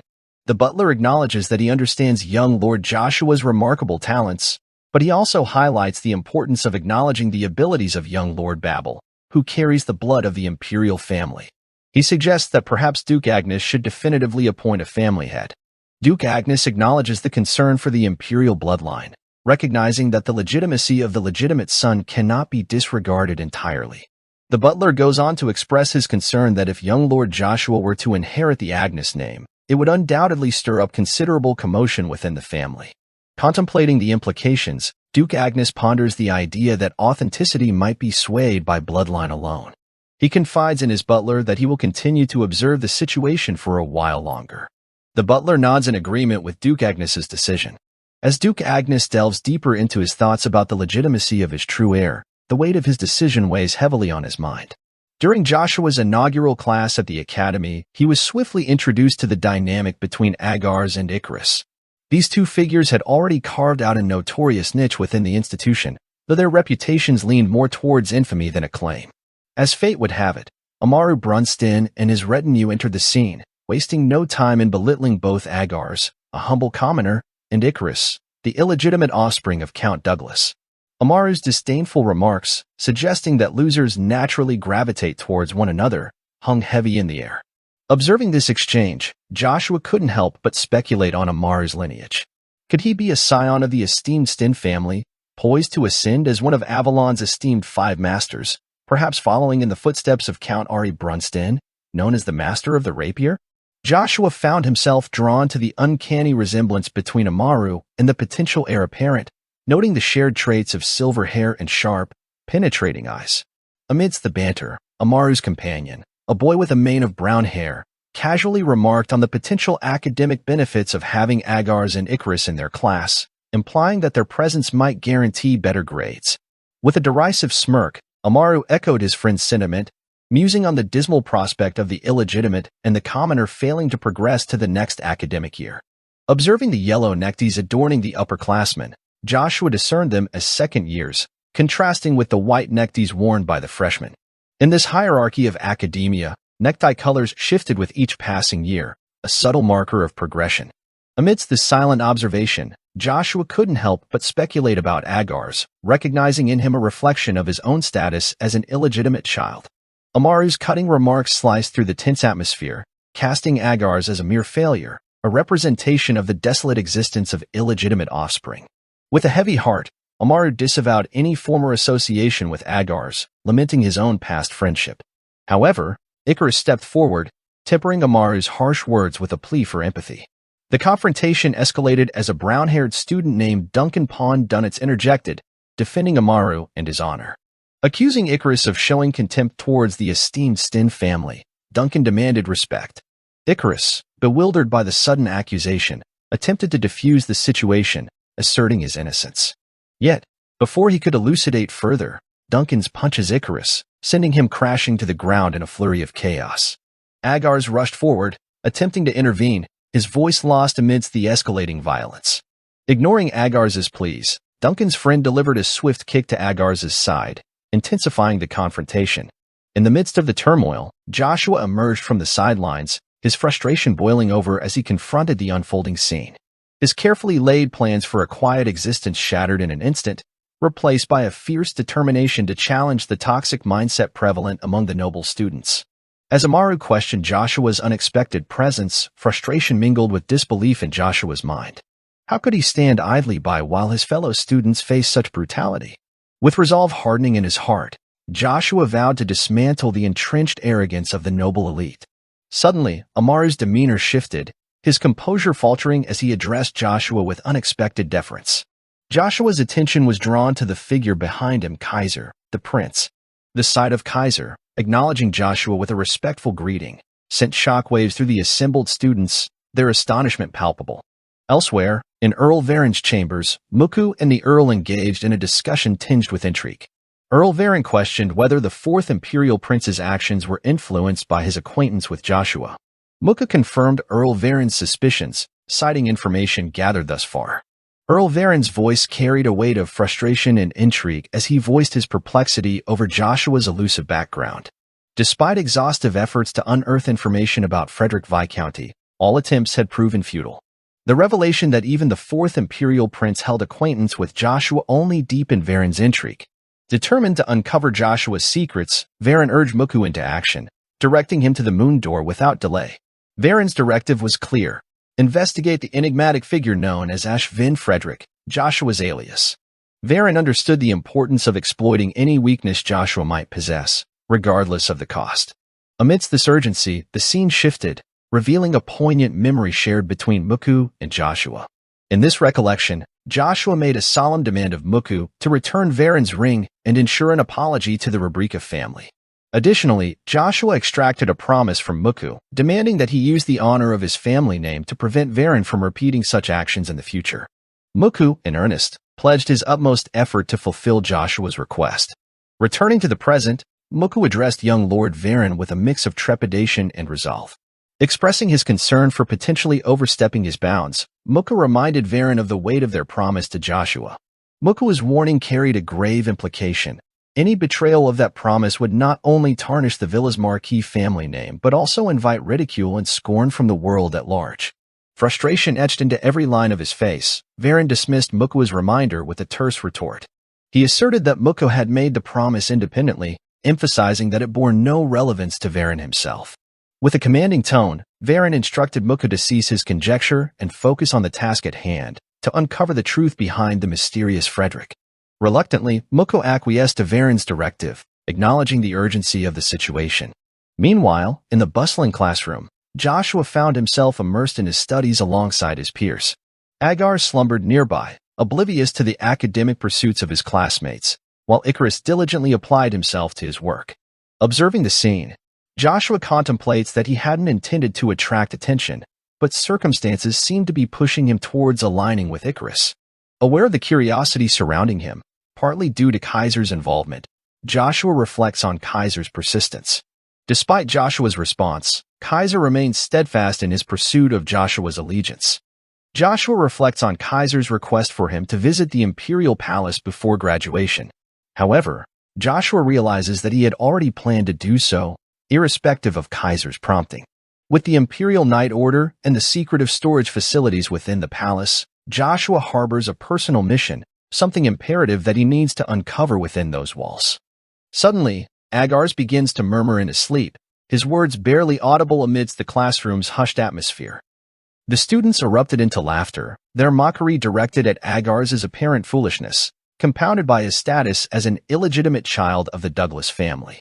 The teacher, sensing the need for order, gently reprimanded Agars and urged him to pay attention. In response, Agars pledged to do his utmost to remain attentive. The teacher then shifted the discussion to a more serious topic, the significance of the sword as the preeminent weapon. With a commanding presence, the teacher highlighted the historical and symbolic importance of the sword. From the renowned Knights of Avalon to the Emperor himself, whose mastery of the sword was renowned, the teacher underscored its status as the weapon of choice for the most formidable warriors. Amaru's hand shot up confidently, his assertion ringing through the classroom. According to him, the superiority of the sword over other weapons was indisputable, it was simply the best. He argued that in combat between individuals of equal skill, the sword wielder would inevitably emerge victorious. However, Joshua's expression betrayed his disagreement, his thoughtful gaze hinting at a dissenting opinion. Undeterred, the teacher interjected, pointing out the prevalence of spears among soldiers in warfare. The teacher challenged Amaru's stance, questioning whether soldiers should prioritize sword training over spear proficiency. Amaru clarified that his argument pertained specifically to dueling scenarios, rather than the practicalities of warfare. Then, in a moment that caught the class off guard, Joshua stepped forward, his voice dripping with sarcasm. He ridiculed the notion of the sword's supremacy, singling out the rapier as a particularly impractical weapon. The class fell into a stunned silence, their attention drawn to this newcomer whose boldness stood in stark contrast to their expectations. Frustration flickered across Amaru's features as Joshua's words hung in the air, challenging the established norms of the classroom discussion. Amaru's retort came swift and assured, defending the rapier's honor as the superior weapon. The teacher intervened, cautioning against conflict among students, but Amaru's pride wouldn't allow restraint. As a member of the Sten family, renowned for their mastery of the rapier, he refused to endure what he saw as mockery without response. Joshua's response was laced with a hint of amusement as he countered Amaru's stance. He questioned whether belittling other weapons while praising the rapier could truly be considered anything but opinion. Amaru, undeterred, asserted that he spoke only truth and challenged Joshua to prove otherwise, throwing down the gauntlet for a duel. Yet, Joshua, mindful of the rules, reminded Amaru of the prohibition against student conflicts. Amaru's frustration simmered at Joshua's adherence to the rules after such bold words, questioning Joshua's resolve. But Joshua stood firm, suggesting a compromise, a practical sparring class where they could settle their differences within the bounds of regulation. Joshua's eyebrows raised in curiosity. Amaru revealed that the practical swordsmanship class was scheduled for the following day, presenting a perfect opportunity for their duel. He implored the teacher to permit the match, vowing to cease further argument on the matter and pleading for the chance to prove himself and dispel any doubts among his peers. The teacher, though concerned by the intensity between the two students, reluctantly approved the spar. However, to ensure safety, the use of real swords was strictly prohibited. Wooden weapons would suffice for the purpose of sparring. Amaru's lips curled into a satisfied smirk at the teacher's decision. He envisioned the wooden sword as a perfect tool to humble Joshua. Determined to emerge victorious, Amaru harbored no qualms about his opponent's potential ties to the Fourth Imperial Prince. He was focused solely on defeating Joshua. Meanwhile, Joshua's expression softened into a knowing smile at the prospect of the upcoming spar. The scene transitions to Joshua's room, where Agars confronts him with concern etched on his face. Joshua, seemingly unperturbed, queries Agars about his apparent distress. Both Agars and Icarus express incredulity at Joshua's nonchalance, warning him of the very real threat Amaru poses. Joshua, however, surprises them with his calm demeanor.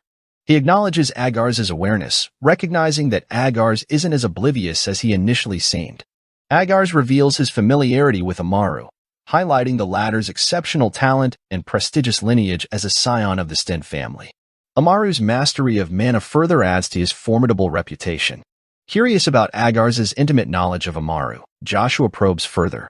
Agars recounts their long-standing friendship, tracing it back to their shared experiences in the treacherous northern reaches of Avalon. In this desolate land, two families, including Agars', valiantly defended against relentless hordes of demonic beasts. The bond between Amaru's father, esteemed as the commander of the North and head of the Sten family, and Agars' father, a stalwart companion in his endeavors, was legendary. Their camaraderie had weathered countless trials in the face of life-threatening situations, earning admiration even among the nobility. It was through this connection that Amaru and Agars crossed paths. Despite Agars' status as a son of a concubine, their shared experiences of being distant from the line of inheritance fostered a deep friendship. In their youth, they found solace in each other's company, leaning on one another in times of need. Agars confides in Joshua, expressing his intimate knowledge of Amaru's character and his desire to shield their new friend from harm. He urges Joshua to set aside his pride and extend an olive branch to Amaru, hoping to avoid any potential conflict. Joshua, however, scoffs at the suggestion, finding humor in Agars' plea for reconciliation. He refuses to bend to what he perceives as weakness, unwilling to apologize merely to appease Amaru. Joshua's words cut through the air with a sharp clarity as he addressed Agars' perceived complacency. He remarked that at least Agars would be safe in his current state, relegated to a life of subservience and laughter, bowing to the whims of those around him. Icarus, however, interjected, shedding light on Agars' true motivation, concern for Joshua's well-being. Joshua, unmoved by the explanation, dismissed it as nothing more than an excuse, emphasizing the importance of personal growth and steadfastness in the face of adversity. He urged Icarus to strive for change and to cling to their own convictions, leaving Icarus momentarily speechless. With a determined stride, Joshua exited the room, leaving both Icarus and Agars stunned by his unwavering resolve and uncompromising stance. The scene shifts to Zero's domain, where Muku implores Zero to gather information on a certain individual named Ashvin Frederick. Muku emphasizes that this newcomer had recently enrolled in the Avalon Academy. Zero, with his finger on the pulse of the underworld, assures Muku that he has some preliminary knowledge of the boy in question. Muku, sensing the gravity of the situation, offers Zero a blank check, promising him any sum of money in exchange for every detail he can gather about Ashvin Frederick. Zero, however, explains that the information from the Moon Door comes with a hefty price tag, particularly when it concerns individuals receiving special treatment from his organization. Muku is taken aback by this revelation, but he recognizes the significance of the situation. If even the Moon Door is treating this boy as someone of importance, there must be more to him than meets the eye. Determined to uncover the truth, Muku insists that Zero provide the information, assuring him that he will pay whatever price is necessary. Zero, unfazed by the enormity of the request, calmly informs Muku that the price for such information from the Moon Door would be around 1 million gold. Muku is shocked hearing at the staggering sum. Muku grapples with the weight of the information, contemplating the staggering cost of 1 million gold. This sum, he realizes, surpasses the annual tax revenue of most cities.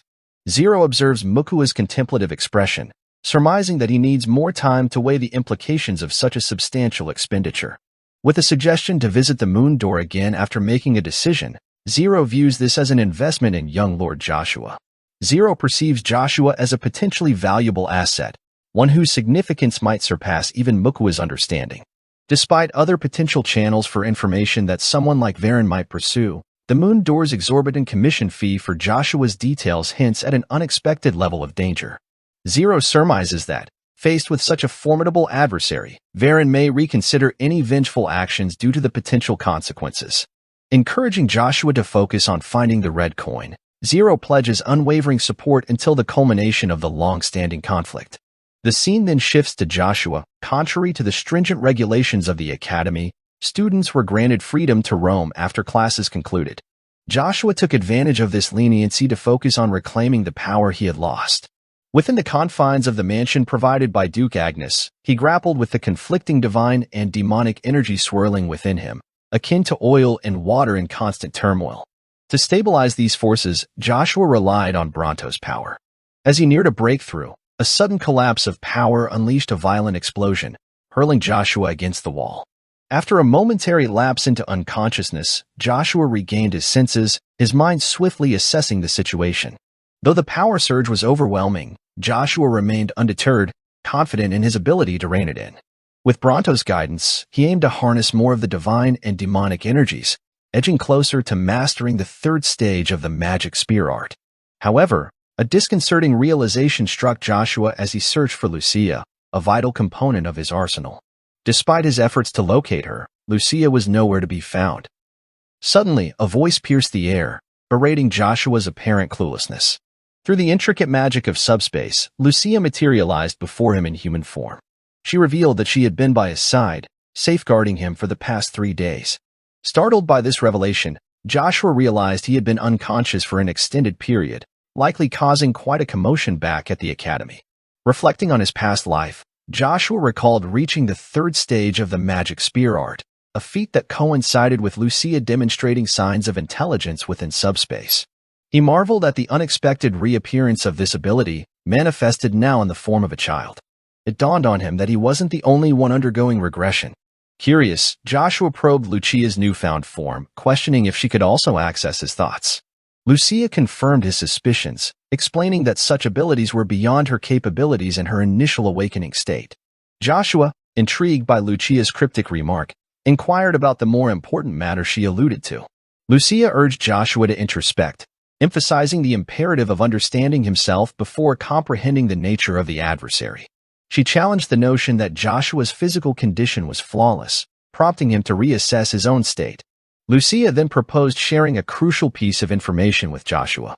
She directed his attention to the primordial stone he had acquired, cautioning against the narrow perspective that considered Bronto's powers limited to elemental attributes. Lucia insinuated that humanity's understanding of the stone's potential was limited, hinting at latent powers beyond mere elemental capabilities. Joshua, taken aback, ponders Lucia's words. Lucia encourages him to consider the unique powers possessed by other primordial stones, such as extinction, regeneration, and harmony, deeming them irrelevant. Then, posing a question, Lucia prompts Joshua to contemplate the distinctive power inherent in Bronto, the stone he acquired. Intrigued, Joshua considered the lightning attribute's destructive prowess and pondered if there might be something more profound hidden within Bronto's essence. Joshua mulled over Lucia's suggestion, contemplating whether the potential power of Bronto overlapped with that of the red primordial stone, magma.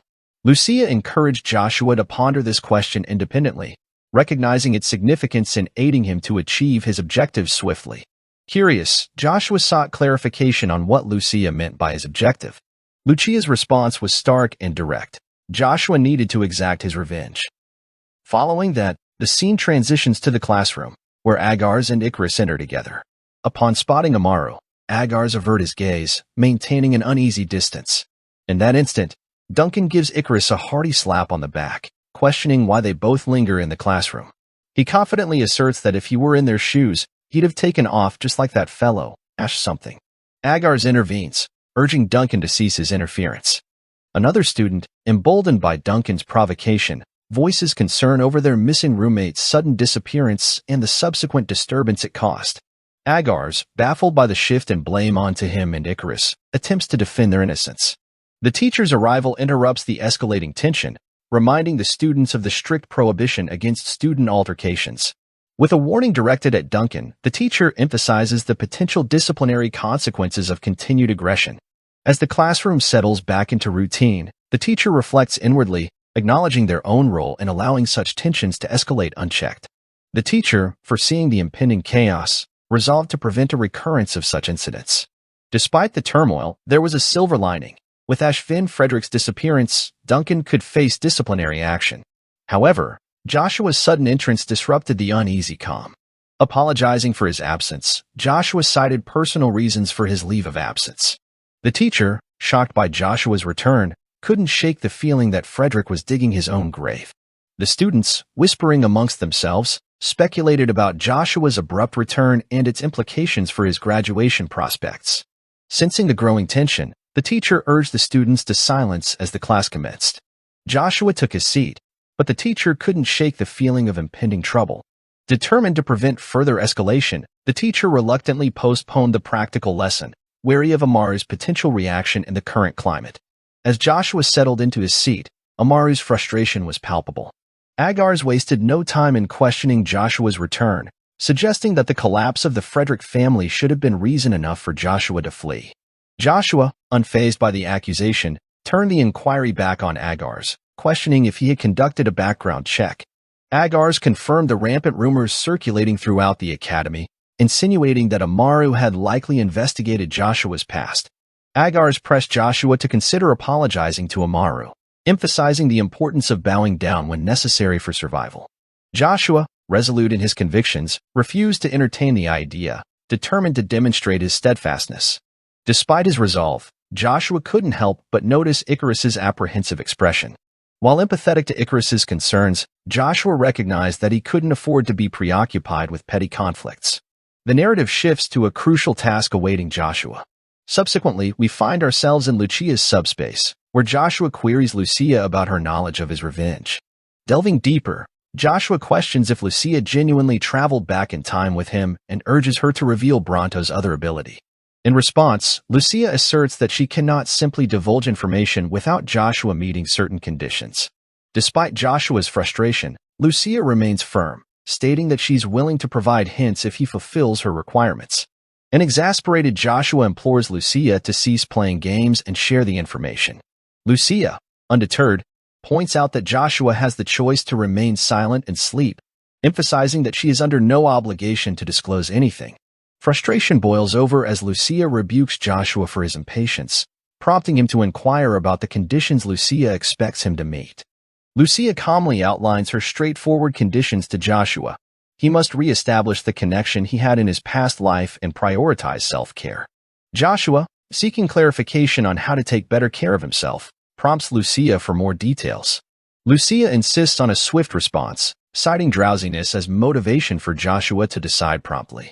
Joshua contemplates the simplicity of these conditions and promptly agrees to Lucia's terms.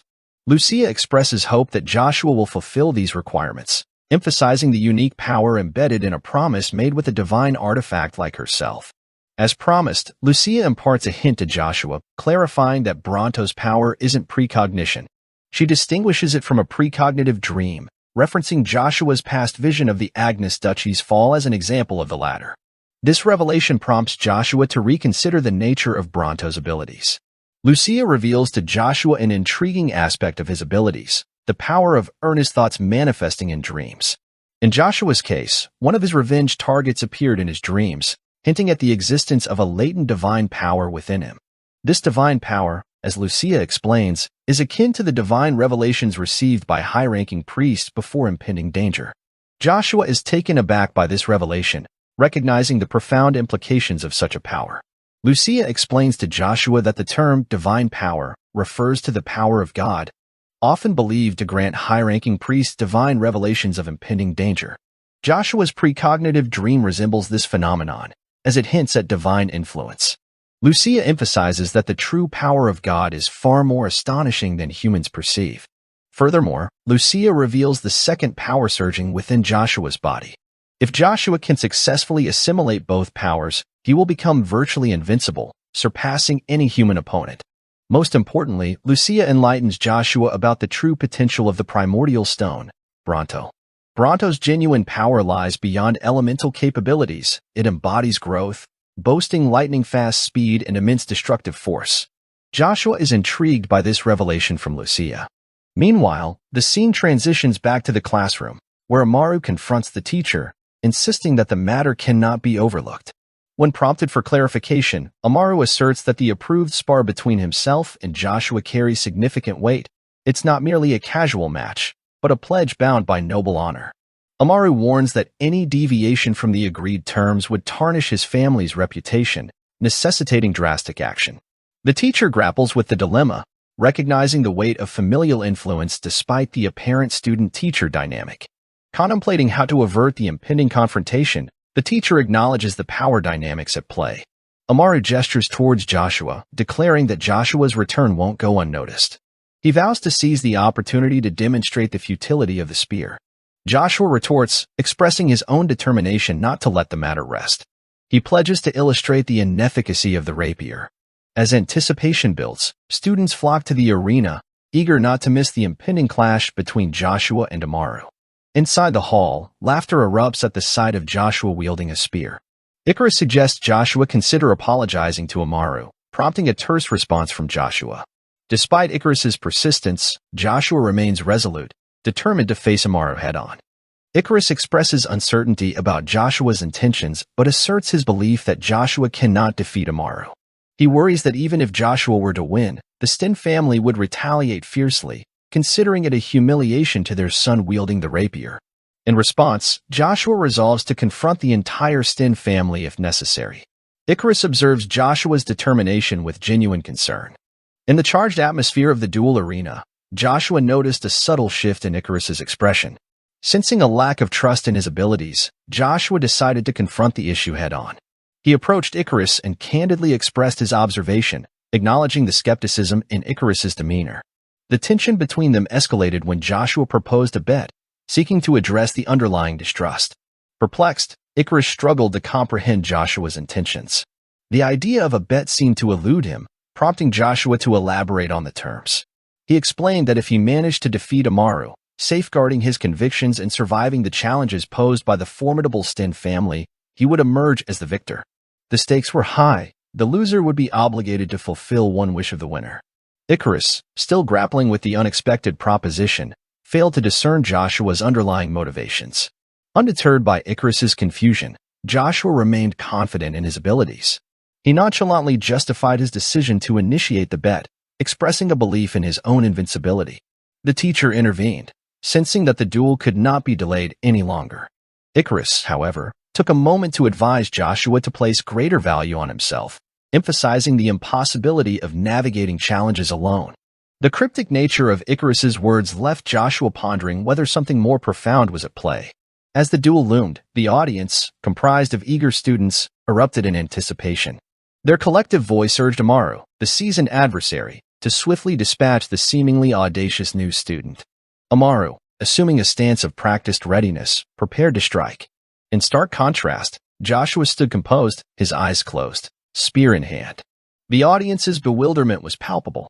Whispers echoed through the crowd as they questioned Joshua's unorthodox approach. On the surface, it seemed like a reckless move, a departure from the expected magical prowess that could overwhelm any opponent. Little did they know that Joshua had a different strategy in mind. In the depths of concentration, Joshua made a conscious choice. Despite having reached the third stage of the magic spear art, he opted to rely solely on his spearmanship. The decision reflected a profound realization that the pursuit of magical power alone had its limitations. In his quest for mastery, Joshua had inadvertently neglected the fundamentals. Now, with his eyes closed, he felt a connection to the basics that transcended the magical realms. The introspective moment unfolded as Joshua recalled the twists and turns of his journey. He recognized the value of revisiting the foundational principles he had initially mastered. The paths he had traversed, the experiences that shaped him, all converged in this pivotal duel. Joshua's closed eyes symbolized not ignorance, but a deliberate focus on the essence of his training. As the duel commenced, Amaru, fueled by determination, charges at Joshua with remarkable speed. As the confrontation unfolds, Amaru positions himself to strike, poised for impact. In a surprising twist, Joshua, with eyes closed until this moment, opens them with lightning-fast reflexes. The spectators, including fellow students and the teacher, are taken aback as Joshua skillfully breaks Amaru's wooden sword in an instant, and Amaru falls to the ground. The unexpected turn of events leaves everyone in shock, their disbelief palpable in the stunned silence that follows. Among the onlookers is Icarus, who stands alongside Anna, a fellow student. Anna, observing Joshua's unorthodox movements, comments on how Joshua doesn't conform to her expectations. To Icarus' surprise, Anna refers to Joshua by his full name, Joshua von Agnes, revealing a connection that raises eyebrows and adds an extra layer of intrigue to the unfolding scene. Inside Joshua's mind, a moment of revelation occurs. He realizes that the extreme swiftness he displayed, the kind that catches opponents off guard, represents a pinnacle he had sought in vain in his past life. Joshua is now enlightened, having achieved the coveted sixth stage of the magic spear art with unparalleled finesse. This newfound mastery elevates him beyond his previous limitations, and he stands victorious in this unexpected duel. The narrative transitions to the female trainee dormitory at Avalon Academy, where Anna is engaged in a magical communication. She contacts her father, Draxia Velgrace, with an air of frustration and concern. Anna had anticipated a quieter life for Joshua at the academy, but his recent actions have disrupted her expectations. Draxia, responding directly to Anna's call, reveals information that adds a layer of complexity to the situation. Draxia informs Anna about the recent demise of Viscount Vigo at the hands of Jax Therapies, one of the 7 magicians holding the Thunder Seat. Vigo's utility in their plans had made him valuable, and his loss is a setback. Anna, shocked by this unexpected turn of events, questions her father about the motives behind such a drastic act by a group as formidable as Jax Therapies. She speculates whether the Magic Tower, an influential institution known for monitoring magical activities, has uncovered their clandestine plans. Draxia, while acknowledging a certain connection between the Magic Tower's actions and their own, attempts to allay Anna's fears. He reassures her that, despite suspicious movements, there are no major issues within the kingdom. Draxia's revelation to Anna about Joshua von Agnes's possession of a coveted item sought by the Magic Tower ignites a discussion about potential courses of action.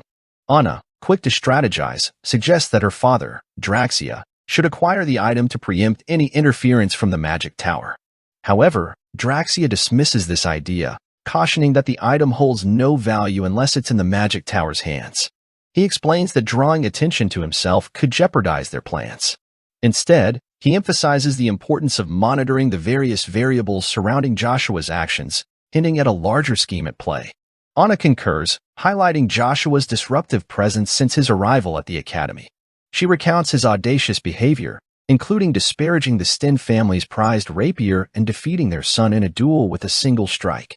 Draxia, impressed by Joshua's boldness, wonders how Duke Agnes will react to these developments, hinting at the possibility of Joshua usurping the official heir, Babel, in his father's eyes. Anna, struggling to grasp the notion of an illegitimate child overtaking a legitimate heir, expresses disbelief at the prospect. However, Draxia points out the inherent bias a father may have toward his own blood, regardless of legitimacy. Meanwhile, the narrative shifts to the teacher's office, where Joshua, under the alias Eshvin Frederick, is summoned. The teacher, intrigued by Joshua's exceptional prowess and spearmanship, confronts him about his true identity. Joshua calmly confirms his alias, prompting speculation from the teacher about the possibility of high-ranking nobles or foreign royalty enrolling incognito. However, he ultimately expresses disinterest in Joshua's background, emphasizing that his concern lies solely with maintaining order within the academy. The teacher's words carried a weighty concern as he addressed Joshua, cautioning him about the repercussions of his recent actions. While a clash between students like Joshua and Amaru was typically viewed as a minor disagreement, the teacher emphasized that Joshua's victory over Amaru, a member of the esteemed Sten family, had significantly altered the situation. What might have been dismissed as a childish spat now carried far-reaching consequences, challenging the established order among the noble families. Joshua, displaying a resolute demeanor, assured the teacher that he was prepared to shoulder the responsibility for his actions. However, the teacher's tone turned somber as he recounted a similar incident involving another student, Siamese Cohen Douglas, from the previous year. This anecdote served as a cautionary tale, illustrating the intricate social dynamics at play within the academy. Despite the academy's purported ideals of equality, the teacher revealed the existence of an unspoken hierarchy dictated by the influence and status of students' families. Amaru's defeat at Joshua's hands threatened to upset this delicate balance, potentially inciting reprisals against Joshua and others from less privileged backgrounds. Undeterred by the teacher's warning, Joshua challenged the entrenched norms. He questioned the morality of turning a blind eye to violence and manipulation within the academy to avoid immediate consequences. Joshua argued that such complacency only perpetuated harmful behaviors, fostering a culture of impunity. The teacher, taken aback by Joshua's audacity, attempted to rationalize their stance by citing the inevitability of certain societal realities. However, Joshua refused to succumb to defeatist attitudes. He rejected the notion of immutable circumstances, asserting that only cowards were paralyzed by fear and unwilling to challenge the status quo. The teacher broached a new suggestion to Joshua, highlighting an alternative path if Joshua's sole purpose for attending the academy was merely to fulfill graduation requirements. The teacher proposed recommending Joshua to the Imperial Knight Order, where compulsory education could be attained. Given Joshua's evident skill level, the teacher expressed confidence that Joshua would easily pass the entrance test. Joshua reflected on his previous rejection of the Kaiser's offer for recommended admission to the imperial family. Additionally, since his enlightenment on Bronto's power, Joshua felt a sense of urgency, recognizing that his time at both the academy and the Imperial Knight Order would be better spent elsewhere. The teacher, leveraging their authority, offered to facilitate Joshua's application for the test. Joshua, resolute in his intentions, asserted that he had no intention of wasting his time at the academy. However, he also declared his refusal to flee with his tail between his legs, emphasizing that he was not one to back down from challenges. The teacher, taken aback by Joshua's determination, was left pondering his departure. As Joshua exited the teacher's office, leaving behind a contemplative atmosphere, the teacher gazed out of the window, wondering if Sime shared Joshua's sentiments. The scene shifts to Duke Agnes's residence, where his trusted butler enters with urgent news. The Empire is making progress with a matter of great significance, referred to only as that matter. Duke Agnes, intrigued, inquires about the source of this intelligence. The butler reveals that it comes from the Sten family, handing over a letter for the Duke to review.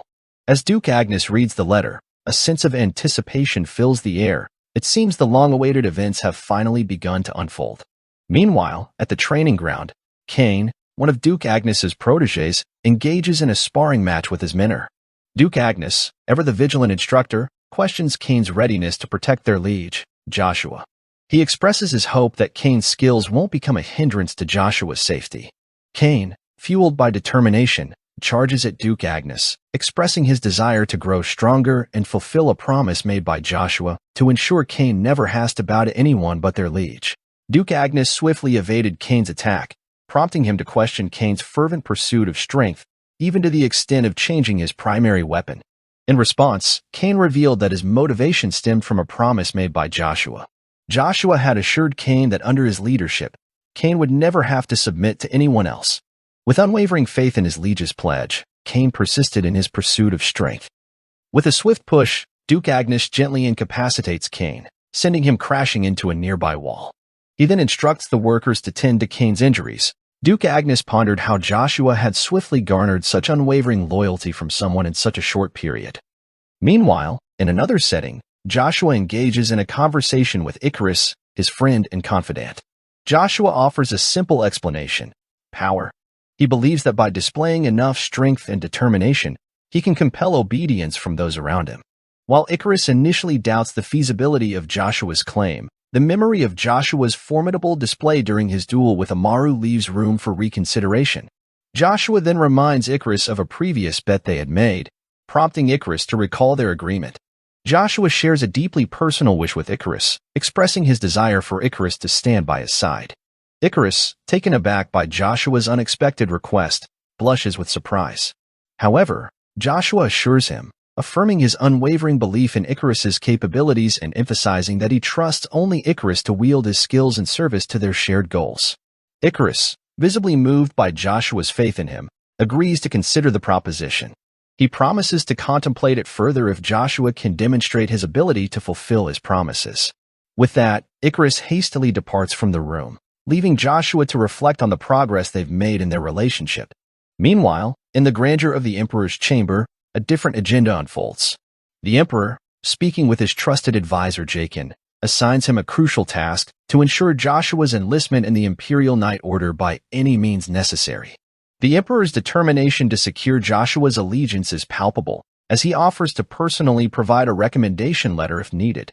Jaqen, recognizing the daunting challenge posed by the Order's stringent requirements, understands the depth of the Emperor's resolve to win Joshua over to his cause. In the quiet solitude of Joshua's room, he lies contemplatively on his bed, musing on the complexities of the Academy's social dynamics. Initially dismissing the circles as mere frivolities, Joshua now grasps their profound significance. These alliances, forged by the offspring of influential nobles, serve as a nexus of power and influence. Outsiders, particularly those from less prestigious families, face ostracism and discrimination within these circles. Despite the professor's awareness of these injustices, their hands are tied, unable to intervene. Joshua sympathizes with their plight but refuses to succumb to the prevailing injustice. He recognizes that acquiescing to the unfair status quo only perpetuates the cycle of oppression. With the emergence of the Academy's most significant victim to the circles, Joshua perceives an opportunity for change.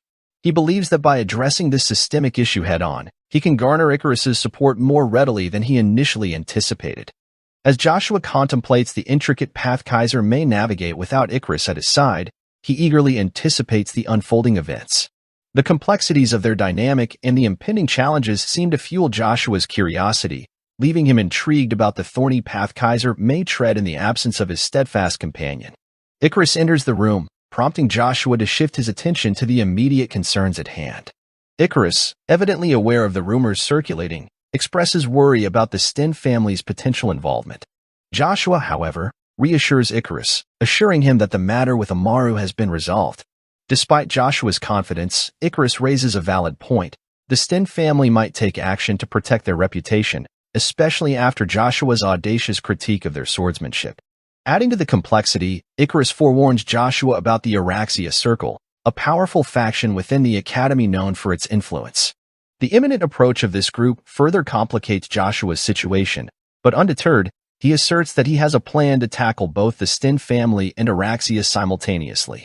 His unwavering determination radiates as he remains confident in his ability to navigate the intricate social structures within the Academy. The scene transitions to an outdoor setting, where Joshua encounters Amaru. As he observes Amaru's resilience and determination to improve despite his recent defeat, Joshua is both impressed and reflective. He notes Amaru's quick understanding of the principle of rotation, even in the short duration of their duel. Joshua marvels at Amaru's ability to search for the cause of his defeat even under the intense pain that led him to lose consciousness. In an unexpected turn, Amaru, with no apparent shame, seeks martial arts teachings from Joshua. This prompts Joshua to agree, but he attaches a condition to his consent. Amaru must provide Joshua with valuable information about the Araxia Circle, a group that has caught Joshua's attention. Additionally, Joshua expresses his interest in gathering information about Siamese Kuan Douglas. The narrative then shifts to the Avalon Imperial Palace, where Jaqen delivers news to the Emperor about an emergency letter from the Swallow Empire. The Emperor, recognizing the significance of the letter, immediately associates it with Draxia, the powerful figure from the Swallow Empire. Jaqen reveals that Draxia intends to expedite the plan previously communicated to the Emperor. Draxia, the formidable figure from the Swallow Empire, urges the Emperor to accelerate their plans and fulfill the promises made between them. However, the Emperor, while acknowledging Draxia's request, expresses concerns about the fierce opposition they face, particularly from Thran. He suspects that Thran may have discovered Avalon's involvement, leading him to withhold military support. Instead, he offers a compromise, suggesting the dispatch of two of the Empire's masters to assist Draxia. Jaqen, the Emperor's trusted advisor, assures him that he will issue this directive as a royal order. He also informs the Emperor of Joshua von Agnes's enrollment in the Academy under a false identity. Rumors suggest that Joshua defeated Amaru Sten, a notable feat considering Amaru's lineage. The Emperor finds amusement in this revelation, recognizing Joshua's exceptional prowess even compared to the Empire's pride, Babel von Agnes. Meanwhile, atop the Academy's roof, Joshua ponders his plans to disrupt the influential circle within the Academy before departing. His contemplation is interrupted by the unexpected arrival of Amaru. Initially dismissive, Joshua is taken aback when Amaru offers a sincere apology for his previous mockery of spears and shows genuine remorse for his actions. Joshua is surprised by Amaru's humility, wondering if this is the true nature of the person he had previously underestimated. Amaru's unexpected display of contrition prompts Joshua to forgive him, recognizing his own fault in underestimating his opponent and belittling his skills. Despite Amaru's gratitude and apologies, Joshua dismisses the need for thanks or forgiveness, viewing it as unnecessary in their interaction. Upon hearing Joshua's forgiveness, Amaru's spirits lift, and he eagerly asks Joshua if he could teach him about Joshua's incredible swiftness. Joshua, taken aback by the request, listens as Amaru explains the intricacies of swiftness. Amaru describes swiftness as more than just moving quickly from one point to another. It involves finding the shortest path in a complex and challenging realm. During their duel, Amaru experienced firsthand the unpredictability of Joshua's attack path, which seemed to twist his entire body before he lost consciousness. This revelation leaves Joshua intrigued by Amaru's insights in the potential depth of their martial arts discourse. The narrative unfolds as the setting shifts to the expansive Swallow Empire, a formidable nation rivaling the vastness of the Avalon Empire. Distinguished by its sweeping plains and renowned for its expertise in horseback arts, the Swallow Empire grapples with a persistent challenge, the quest for independence by the Thren Principality. In the heart of this empire, Duke Altsma, a seasoned general who has ascended to the pinnacle of mastery, voices his concerns to the Emperor of Swallow. Urgency colors Altsma's words as he implores the Emperor to make swift decisions. Within the castle, other dukes join the chorus, echoing Altsma's sentiment and underlining the critical nature of the situation. Their collective apprehension revolves around the Swallow Empire's exclusive focus on neighboring kingdoms, warning that such a myopic approach could sway the balance of power in favor of those neighboring realms. Duke Altsma, exuding confidence in his martial prowess, boldly declares that with the Emperor's backing, he can vanquish any opposing force, be it the formidable Arden von Agnes or the revered God's Knight Chrysler Jean Sebastian.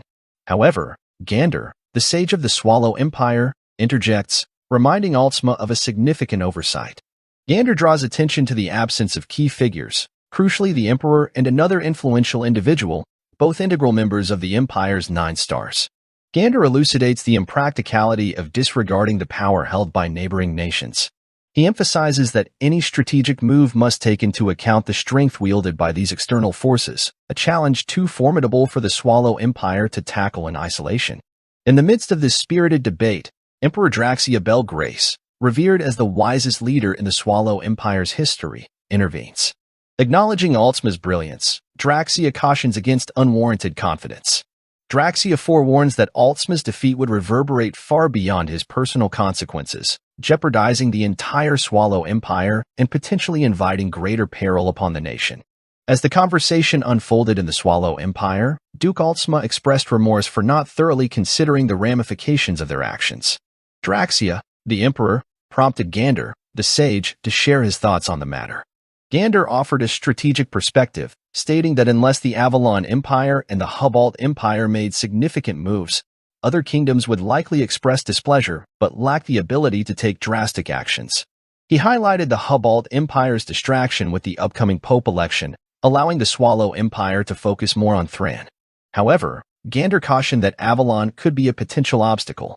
Draxia agreed with this assessment, acknowledging the need to avoid rash actions unless provoked by specific developments in Thran. Nevertheless, he instructed his forces to remain prepared for potential conflict, demonstrating a prudent approach to the uncertain future. With the meeting concluded, Draxia conferred with Marco, the Prime Minister of the Swallow Empire, discussing the influential figure in Thran, Knight Uravis. Marco recognized Uravis's pivotal role as a moral leader crucial for Thran's stability.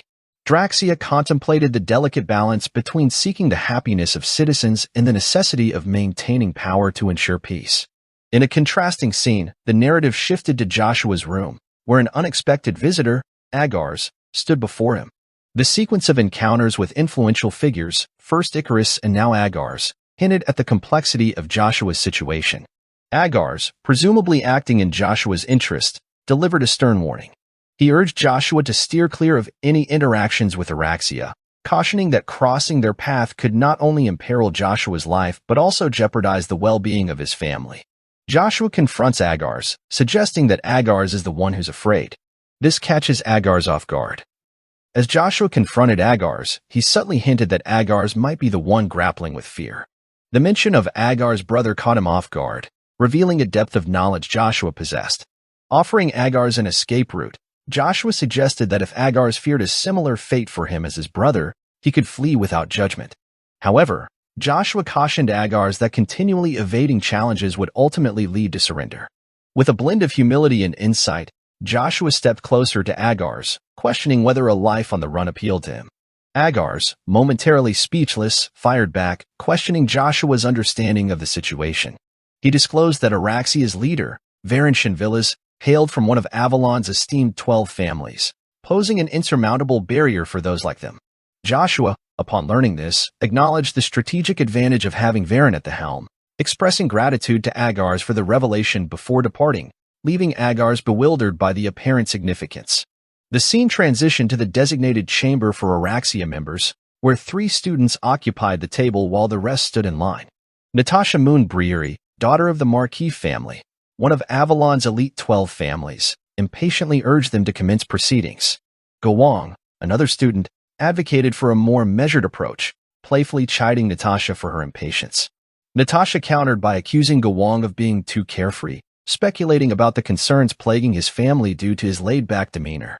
She insinuated that his father, Marquis Crombell, was likely preoccupied with familial matters, leaving little time to worry about Gowong.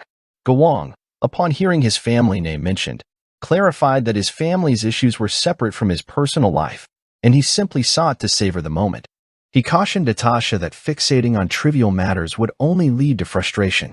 Varen intervened, instructing both Natasha and Gowong to cease their bickering, bringing order to the room.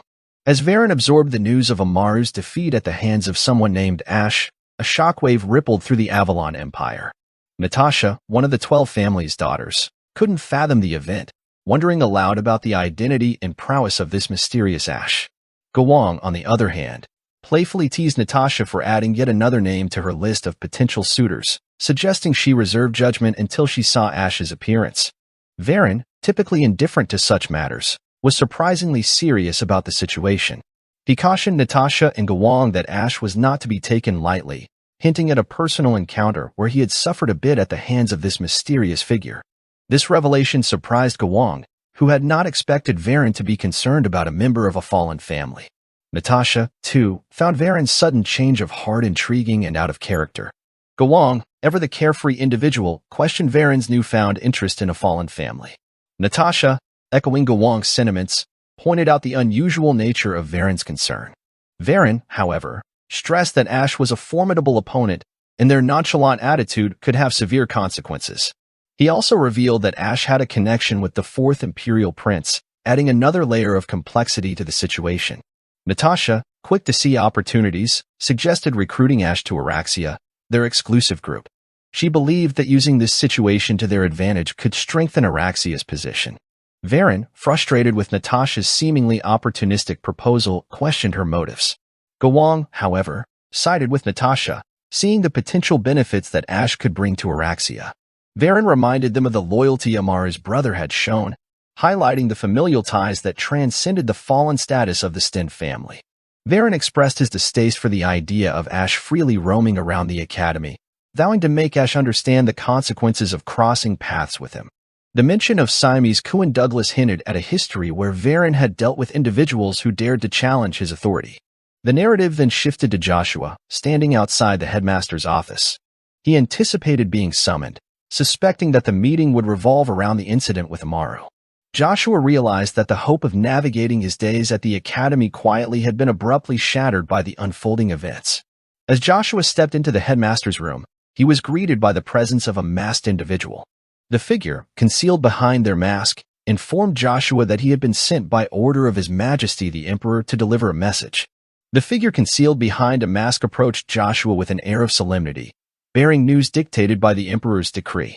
In response to Joshua's inquiry about his identity, he disclosed his affiliation with the Black Wind, the covert intelligence arm directly answerable to the Emperor.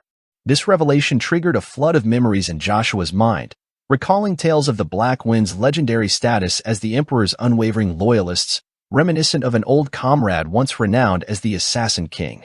As the conversation progressed, the masked envoy underscored the gravity of the Emperor's message. The Emperor expressed his disappointment at Joshua's refusal of the missive from the 4th Imperial Prince and urged him to align with his will. The path forward, as dictated by the Emperor's desires, entailed Joshua's prompt induction into the esteemed Imperial Knight Order. To sweeten the proposition, the emperor offered to furnish Joshua with a recommendation letter at his request. However, a note of warning accompanied the emperor's offer. Should Joshua persist in his defiance, the emperor would resort to drastic measures. There was a thinly veiled threat of manipulating circumstances to expedite Joshua's expulsion from the academy, coercing his compliance with the emperor's wishes to join the imperial knights. Thus, the masked messenger emphasized the imperative nature of heeding the emperor's will, lest dire consequences befall Joshua's future endeavors. As the masked messenger's words lingered in the air, Joshua absorbed the weight of the emperor's uncompromising edict. It was a stark reminder of the emperor's dominion, compelling Joshua to consider his next move carefully. The advice to swiftly heed the summons to the imperial palace reverberated in his mind, each syllable laden with the implicit threat of repercussions should he delay. With a sense of urgency gnawing at him, Joshua left the confines of the principal's office, his thoughts swirling with the realization that the emperor's reputation for resolute authority was not unfounded. Meanwhile, outside the office, the scene unfolded in a chaotic tableau. Douglas, fueled by unchecked aggression, unleashed his fury upon Icarus, the violence unfolding with a raw intensity. It was a confrontation that threatened to spiral out of control until Agar stepped in, his presence a temporary barrier against the onslaught. Yet, even in the midst of the turmoil, Douglas remained steadfast, his resolve unyielding as he dismissed Agar's attempts to defuse the situation. Amidst the chaos, Agar's voice cut through the tumult like a beacon of reason, demanding answers and accountability from those involved. His queries hung in the air. As Gawang interjected, offering a semblance of clarity amidst the confusion, the tension remained palpable, each word spoken fraught with unspoken implications and underlying tensions. As if Agar's previous transgression was merely having the wrong older brother, he now finds himself condemned for his choice of friends. Conversing with Gawang, Agar's reflects on the brevity of Joshua's presence at the academy, questioning whether their relationship has progressed to the level of friendship. Yet, before the uncertainty can settle, Varen interjects with a perspective of his own. Varen's assertion that Joshua possesses a penchant for involvement in matters beyond his own prompts Agar's to seek clarification. Varen, however, remains cryptic, suggesting that Agar's need not concern himself with the specifics. Instead, he outlines a plan that involves capturing Agar's and Icarus as leverage to summon Joshua. Reminding Agar's of a past incident involving his older brother Simes, Varen urges him to replicate the same strategy. The mention of Simes triggers a poignant memory for Agar's, a moment of familial solidarity where Simes assured him of their bond as brothers. Yet, the memory quickly darkens as Agar's recalls Varen's brutal assault on Simes, a stark reminder of the ruthlessness lurking within their shared history. Varen's words echoed with a chilling finality as he addressed Simes, his tone laced with thinly veiled threats. He reminded Simes of the apparent leniency he had shown by merely expelling him from the academy, despite the irreversible damage inflicted upon him. It was a stark reminder of Varen's authority and willingness to wield it ruthlessly. With a somber warning, Varen advised Agar's to tread carefully, insinuating dire consequences should he choose to challenge the status quo. As the tension thickened, memories of past conversations resurfaced, including Joshua's poignant question to Agar's about his future. The memory lingered briefly before fading into the present turmoil. Agar's, undeterred, mustered his courage to confront Varen, intent on defying his oppressive rule. However, before he could act, Douglas intervened with a sudden and violent blow, disrupting Agar's resolve and asserting Varen's dominance once more.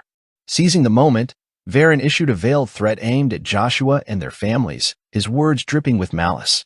Yet, in a surprising turn of events, Icarus found his voice amidst the chaos, condemning the nobles' cowardly tactics and questioning their integrity. His words struck a chord, challenging Varen's authority and prompting a tense confrontation between the two. Varen's onslaught against Icarus persisted relentlessly, each kick landing with brutal force, while the surrounding witnesses could only look on in shock. Despite Agar's urgent pleas for restraint, Varen remained unmoved, his relentless assault showing no signs of abating. In a pivotal moment, Joshua stormed into the scene, his countenance a mix of fury and disappointment. He confronted Varen head-on, accusing him of betraying their previous agreement and subjecting Icarus to further harm. Joshua's words carried a weight of determination as he warned Varen of the dire consequences awaiting him. Undaunted by Joshua's admonishment, Varen brushed off any comparison between his actions and Joshua's supposed transgressions. However, Joshua stood firm, asserting that Varen's assault on his friends was a far graver offense than Varen realized. This proclamation left Agars pondering whether Joshua truly considered him and Icarus as friends. As Joshua approached Varen with unwavering resolve, he vowed that Varen would face the full extent of retribution for harming his friends. Yet, seizing the moment, Varen issued a chilling ultimatum to Joshua, reminding him of the power he wielded and the dire consequences of defying him. Caught off guard by Varen's threat, Joshua momentarily hesitated, reassessing his next course of action amidst the tense confrontation. Observing Joshua's momentary pause, Varen remarks that Joshua seems to have finally grasped the gravity of the situation. He derides Joshua's lineage, questioning what the scion of a fallen family could possibly hope to achieve. Nearby, Natasha observes Joshua's reaction with interest, finding him to be more formidable than she initially anticipated. Gawang interjects, dismissing Joshua's bravado as mere bravado. He challenges Joshua's earlier assertion about the severity of laying hands on his friends, questioning whether Joshua truly believes he can contend with every influential family present. Natasha chimes in, noting the formidable presence of 3 of the 12 families and suggesting that even the offspring of the 5 Duke families lack the power to challenge them. She concedes that matters would be different if the Agnes or Tremblant Duke families were involved. Ignoring Joshua's identity, Varen asserts his intent to bring the situation to a decisive end. However, before he can proceed further, Varen mentions Joshua's familiarity with the Dawn Ring, injecting a note of intrigue into the tense exchange. In response to Varen's revelation, Joshua's demeanor remains composed, betraying no hint of surprise. He acknowledges Varen's statement with a calm resolve, suggesting that he is indeed aware of the significance of the Dawn Ring. Varen questioned Joshua's decision to return the Dawn Ring, noting that Joshua could have used it as leverage against him. In response, Joshua firmly stated that he refused to resort to the underhanded tactics that Varen employed. Varen's unexpected reaction hinted at a begrudging respect for Joshua's moral stance.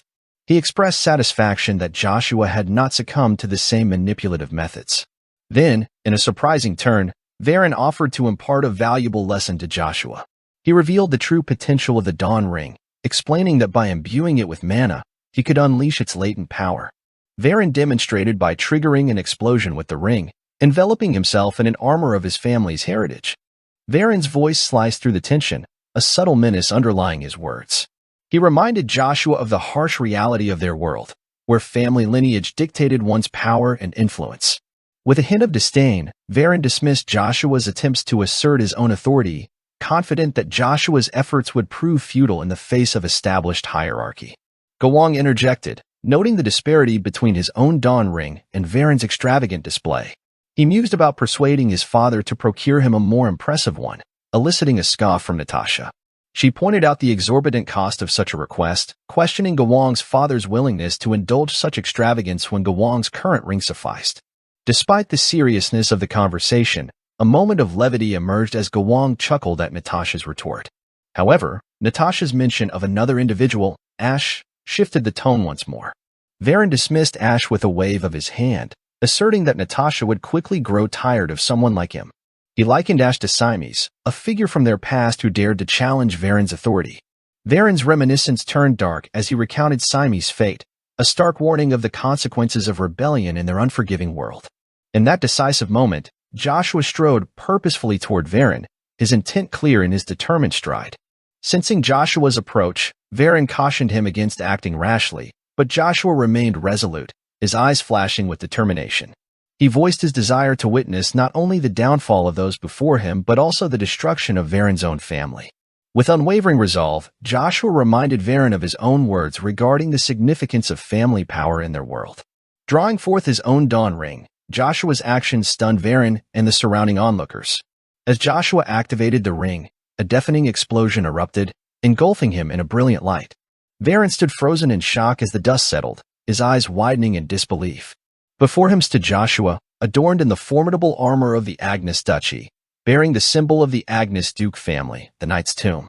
The revelation sent ripples of astonishment through Gawang, Natasha, and the other students who had believed Babel von Agnes to have already graduated from the academy. As Gawang recollects, a sudden realization strikes him, prompting him to reveal, yes, this Ash fellow. He's the rumored prodigy who awakened as a wielder of mana at the tender age of 9 within the esteemed Agnes Duke lineage. Joshua seized the moment to confront Varen, echoing his earlier words about the importance of family power within the academy. In a moment of revelation, Joshua declared his true identity as Joshua von Agnes. Turning to Varen, he demanded to know the extent of his family's standing in their world. Varen, taken aback by this unexpected revelation, was momentarily stunned. Before the tension could escalate further, Natasha attempted to intervene, suggesting a misunderstanding. However, Joshua cut her off abruptly, his anger palpable as he began to emanate his aura. He rebuked them for their callous disregard for others' lives and their blind allegiance to family power, casting them as heartless manipulators who showed no remorse for causing suffering. Gowong, representing the legacy of the 12 families, cautioned against making enemies of their esteemed peers. But Joshua countered with a pointed question, challenging Gowong to consider the consequences of antagonizing the Agnes Duke family. The shock rippled through Gowong as he contemplated the precariousness of their situation, particularly with the ongoing tensions with the Prontier family. In a solemn tone, Joshua warned Gowong of the dire consequences of antagonizing the Agnes Duke family. He emphasized that not only would Gowong risk losing his position as successor, but he could also endanger his family, given the vast disparity in power between the Agnes Duchy and the Ponier Duke family. Joshua clarified that his grievances were solely directed at those who had harmed his friends. He offered a chance for those uninvolved to depart safely. Hearing this, the students from other families seized the opportunity and fled, eager to avoid further confrontation. Varen, however, refused to yield, threatening the fleeing students with dire consequences. Joshua urged Varen to focus on his own predicament, revealing his intention to expel Araxia from the academy that day. Varen was left speechless, unable to comprehend the gravity of the situation. With determination in his eyes, Joshua infused his sword with his aura and struck Varen with full force, sending him crashing into the wall. Gowong and Natasha watched in shock as Joshua approached them, instructing Gowong to tend to Varen and depart. Gowong's voice carried a note of resignation as he addressed Joshua, acknowledging the widely known fact that Babel was the official successor of the Agnes Duke family. Despite Joshua's undeniable talent, Gowong insisted that this fundamental truth would remain unchanged. He warned Joshua that the repercussions of his actions would surely haunt him in the days to come. Joshua met Gowong's words with unwavering resolve, expressing anticipation for whatever trials lay ahead.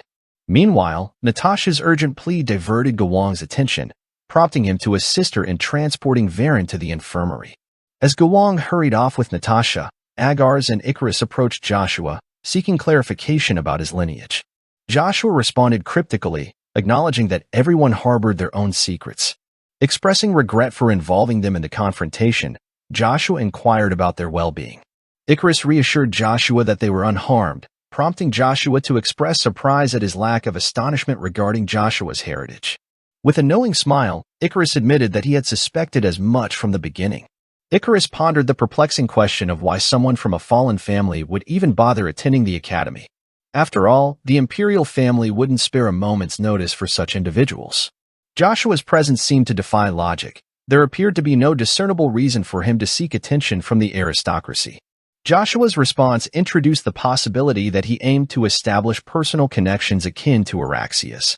However, Icarus found this notion even more incredulous, given the Academy's general indifference towards individuals from ruined families. He emphasized that the Academy's elite would scarcely acknowledge someone from such a background. Further elaborating, Icarus highlighted the clarity of the contextual cues surrounding Joshua's situation.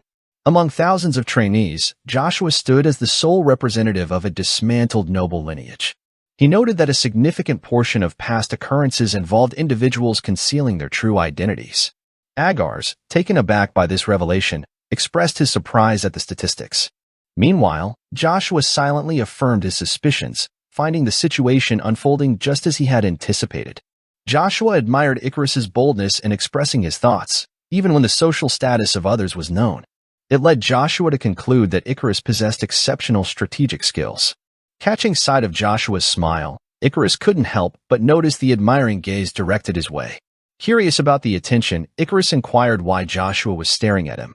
With a playful grin, Joshua complimented Icarus on his captivating eyes. The unexpected praise left Icarus blushing, caught off guard by Joshua's unexpected compliment. Thran, a diminutive nation, had long been under the sway of the Swallow Empire. King Anthony, who had devoted his life to securing Thran's independence, passed away at the age of 72. In a poignant memory, King Anthony entrusted his daughter in the fate of Thrain to Euryvis. Returning to the present, Euryvis resolved to fulfill King Anthony's vision of Thrain's independence at any cost. The Princess of Thrain, honoring her father's wishes, placed her trust in Euryvis's hands. Promising to dedicate his life to Thrain's cause, Euryvis recognized the urgency of the situation. With King Anthony's passing, there was no time to delay, especially with the looming threats posed by the Swallow and Avalon empires, as well as the formidable Magic Tower. Euryvis understood that securing control over the primordial stone magma was essential for Thrain's survival. Meanwhile, Jack arrived at the Avalon Academy, his presence heralding potential shifts in the balance of power. Elsewhere, Joshua found himself sprawled on the forest floor, contemplating his next move. Aware of the looming challenges and perhaps disillusioned with the academy, Joshua began to contemplate his departure. Joshua found himself unexpectedly contemplating an early departure from the academy, a departure that had not been part of his initial plans upon arrival. Determined to journey to the Imperial Palace without delay, Joshua knew there was something crucial awaiting him in the secret storage there. The mere thought of Kane's reaction to this sudden turn of events brought a wry smile to Joshua's lips. Undoubtedly, Kane would be taken aback. Joshua imagined Kane diligently honing his skills under Duke Agnes's tutelage. As Joshua pondered his next steps, Jack emerged, announcing his long-awaited encounter with Joshua. Intrigued yet cautious, Joshua inquired about Jack's identity. Jack introduced himself as Jack Starapes, a member of the Magic Tower's illustrious 7 magicians, holding the esteemed title of Thunder's Seat. He wasted no time in revealing his mission, to reclaim Bronto, which Joshua had taken from the Forest of Dark Beings. Joshua, sensing the gravity of the situation, suggested relocating to a more suitable venue to address the matter at hand. With tension thick in the air, Joshua urged Jack to join him in a change of location before proceeding further. Upon hearing Joshua's proposal, Jack acknowledged Joshua's unexpected understanding of the situation. With a nod, he deferred to Joshua to lead the way as they delved deeper into the forest shadows. Yet, as they ventured further, Jack couldn't help but voice his concern about the distance they were covering. Joshua brushed off Jack's apprehension, assuring him that they were unlikely to encounter anyone in such remote terrain. However, Joshua couldn't resist a sly remark, pointing out Jack's naivety in expecting him to surrender Bronto willingly. Jack's suspicion was confirmed as Joshua revealed his true intentions. With a flicker of determination, Joshua asserted his confidence in his own abilities, ready to face off against Jack. With a surge of energy, Joshua unleashed his aura, launching a powerful strike at Jack. Yet, to Joshua's astonishment, Jack swiftly intercepted the attack, seizing Joshua's fist in a firm grip. In a moment of realization, Jack admitted that while Joshua may be the strongest in his own generation, Jack was not bound by the same limitations. With a swift motion, Jack forcefully pushed Joshua to the ground, demanding compliance and revealing Bronto's whereabouts. Joshua scoffed at Jack's verbose rhetoric, noting that Jack risked defeat by being so careless with his defenses. With a determined call, Joshua summoned Lucia, his trusty weapon, which materialized and struck at Jack with formidable force. Yet, Jack managed to evade Joshua's assault, narrowly avoiding a potentially dangerous encounter. Observing Lucia's power, Jack recognized it as the fabled ancient artifact he had heard tales of. Inquisitively, he questioned whether this was the same lightning power Joshua had employed to vanquish the Black Ogre in the Forest of Dark Beings. Joshua, evasive in his response, pondered whether he should disclose such information to Jack, silently acknowledging Jack's unexpected strength. Unbeknownst to Jack, Joshua had already absorbed Bronto's power. Undeterred by Joshua's silence, Jack warned that if Joshua refused to divulge Bronto's whereabouts, he would resort to more traditional methods. Joshua remained resolute, dismissing Jack's threats as a misunderstanding. With a hint of defiance, Joshua challenged Jack's assumption that he would willingly surrender the information. Jack retorted that Joshua was the one misunderstanding, referencing his proficiency in mental magic brain control. With lightning speed, Jack unleashed a spell, swiftly maneuvering behind Joshua and striking with his lightning blade. Joshua's agility allowed him to narrowly evade the attack, though he couldn't help but marvel at Jack's ability to cast Class 4 magic with mere verbal command. Assuring Joshua of his intent not to kill him, Jack pressed on, launching another assault, this time with his lightning spear. Witnessing the sheer force of Jack's attack, Joshua couldn't help but acknowledge its lethality. The resulting explosion underscored the gravity of the situation. As the dust settled, Jack presumed Joshua subdued. However, Joshua swiftly countered, launching his own attack from behind. Though Jack anticipated the move and retaliated, Joshua remained undeterred. With deft maneuvering, Joshua deflected Jack's assault with Lucia before launching his own offensive. Jack, undeterred by Joshua's counterattack, met it head-on, blocking Joshua's strike with confidence. Observing Joshua's precise mana control and high mana density, Jack acknowledged Joshua's formidable skill. Sensing an opportunity, Joshua seized the moment, directing Lucia to strike Jack head-on with his aura. The force of Joshua's attack sent Jack staggering backward, impressed by Joshua's resourcefulness. Undeterred by Jack's evasion, Joshua leaped forward, aiming another strike with Lucia. However, Jack deftly dodged Joshua's assault, retaliating with a lightning spell. Yet, Joshua's agility allowed him to evade Jack's counterattack mid-air, gracefully landing on the ground. Amused by Joshua's evasive maneuvers, Jack challenged him to sustain the dodging tactic. With precision, Jack unleashed a barrage of strikes, prompting Joshua to evade each one. Joshua realized he couldn't keep dodging indefinitely and needed to close the distance between them. In response, Jack taunted Joshua, reminding him of the humiliation of losing to a magician in close-quarters combat. Despite the taunt, Joshua remained determined to find a way to overcome Jack's formidable abilities. Jack vowed to make Joshua taste the humiliation he spoke of, unleashing his lightning bolt spell. In response, Joshua employed his magic spear art, engaging in a clash that resulted in a tremendous explosion. Struggling to withstand the force of Jack's attack, Joshua found himself pushed to his limits. As Jack approached, he remarked on Joshua's resilience, noting that even seasoned B-rank expert knights would struggle against a Class 4 magic strike. Undeterred, Joshua braced himself for the next onslaught, refusing to yield to Jack's demands. Sensing the gravity of the situation, Jack offered Joshua one final chance to surrender Bronto. Despite the weight of Jack's words, Joshua remained steadfast. Suddenly, Joshua noticed he was encircled by lightning spheres, a trap set by Jack during their exchange. With caution, Joshua prepared to navigate the treacherous situation, aware that any misstep could lead to imminent danger. Joshua's defiance rang clear as he questioned whether Jack truly believed he would surrender. In response, Jack clenched his hand, sending all the lightning spheres hurtling towards Joshua simultaneously. Reacting swiftly, Joshua unleashed his magic spear art, Stage 2, Violent Gale, blocking the spheres and triggering a massive explosion. Jack, taken aback by Joshua's resilience, acknowledged his surprise. Despite Jack's intention to defeat him, Joshua stood firm against the onslaught. However, weakened from the exchange, Joshua found himself barely able to remain upright. Suddenly, the lightning spheres reappeared, encircling Joshua once more. Shocked by their reappearance, Joshua realized they were relentless in their pursuit until their target was vanquished. Undeterred, Jack urged Joshua to display his genius talent once more. With determination, Jack prepared a formidable fire spell, conjuring a massive fireball aimed directly at Joshua. In that moment, Lucia, Joshua's spear, questioned whether Joshua was truly considering giving up so easily. Joshua surveyed his surroundings, noticing that time seemed to slow down around him. Lucia implored Joshua not to abandon the opportunity to unleash his newfound power. However, Joshua explained that his opponent was too formidable to risk employing that power against. Lucia urged Joshua to disregard such concerns, reminding him of his relentless determination in the face of any adversary.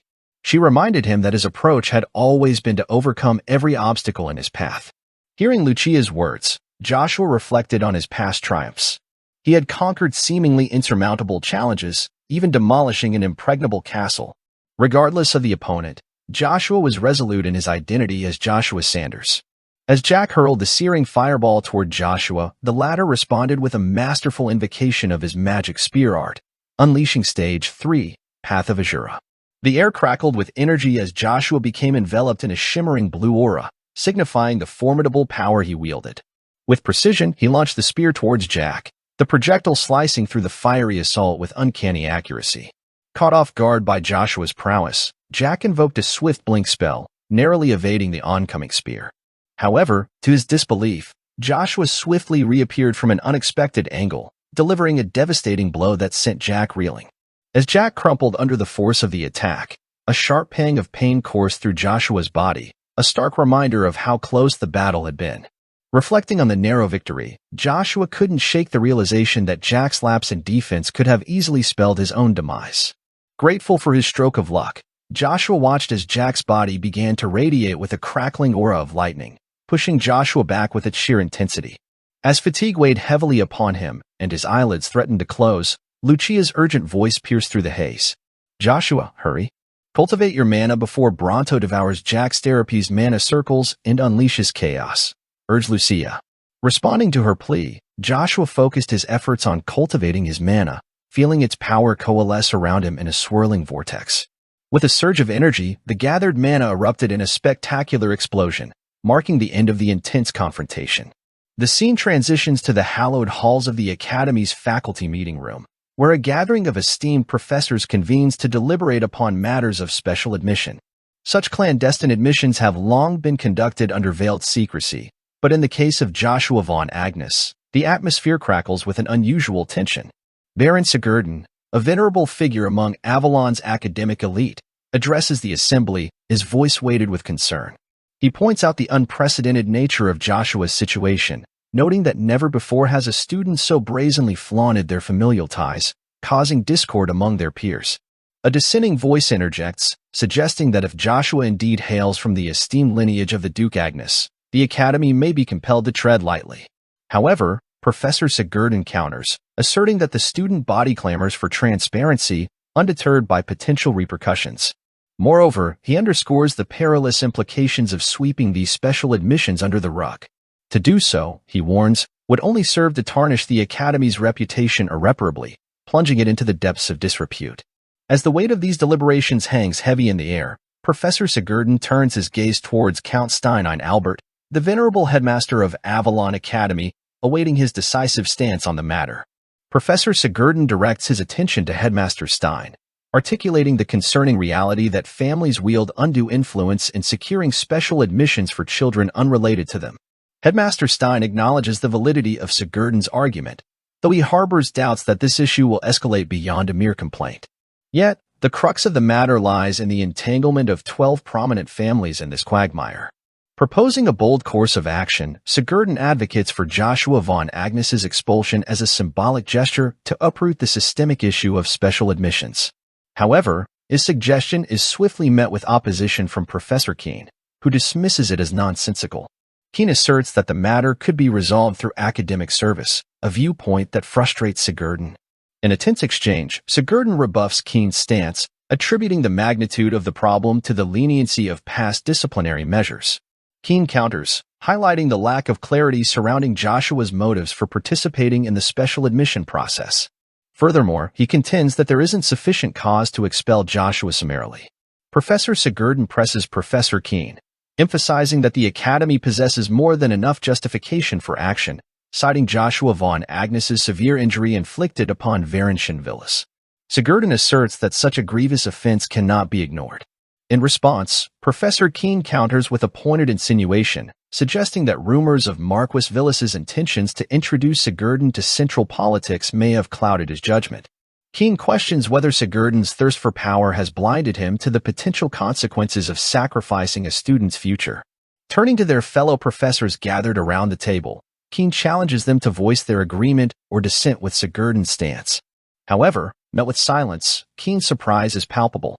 Meanwhile, Sigurden silently relishes the strengthening of his position, foreseeing advancement in central politics.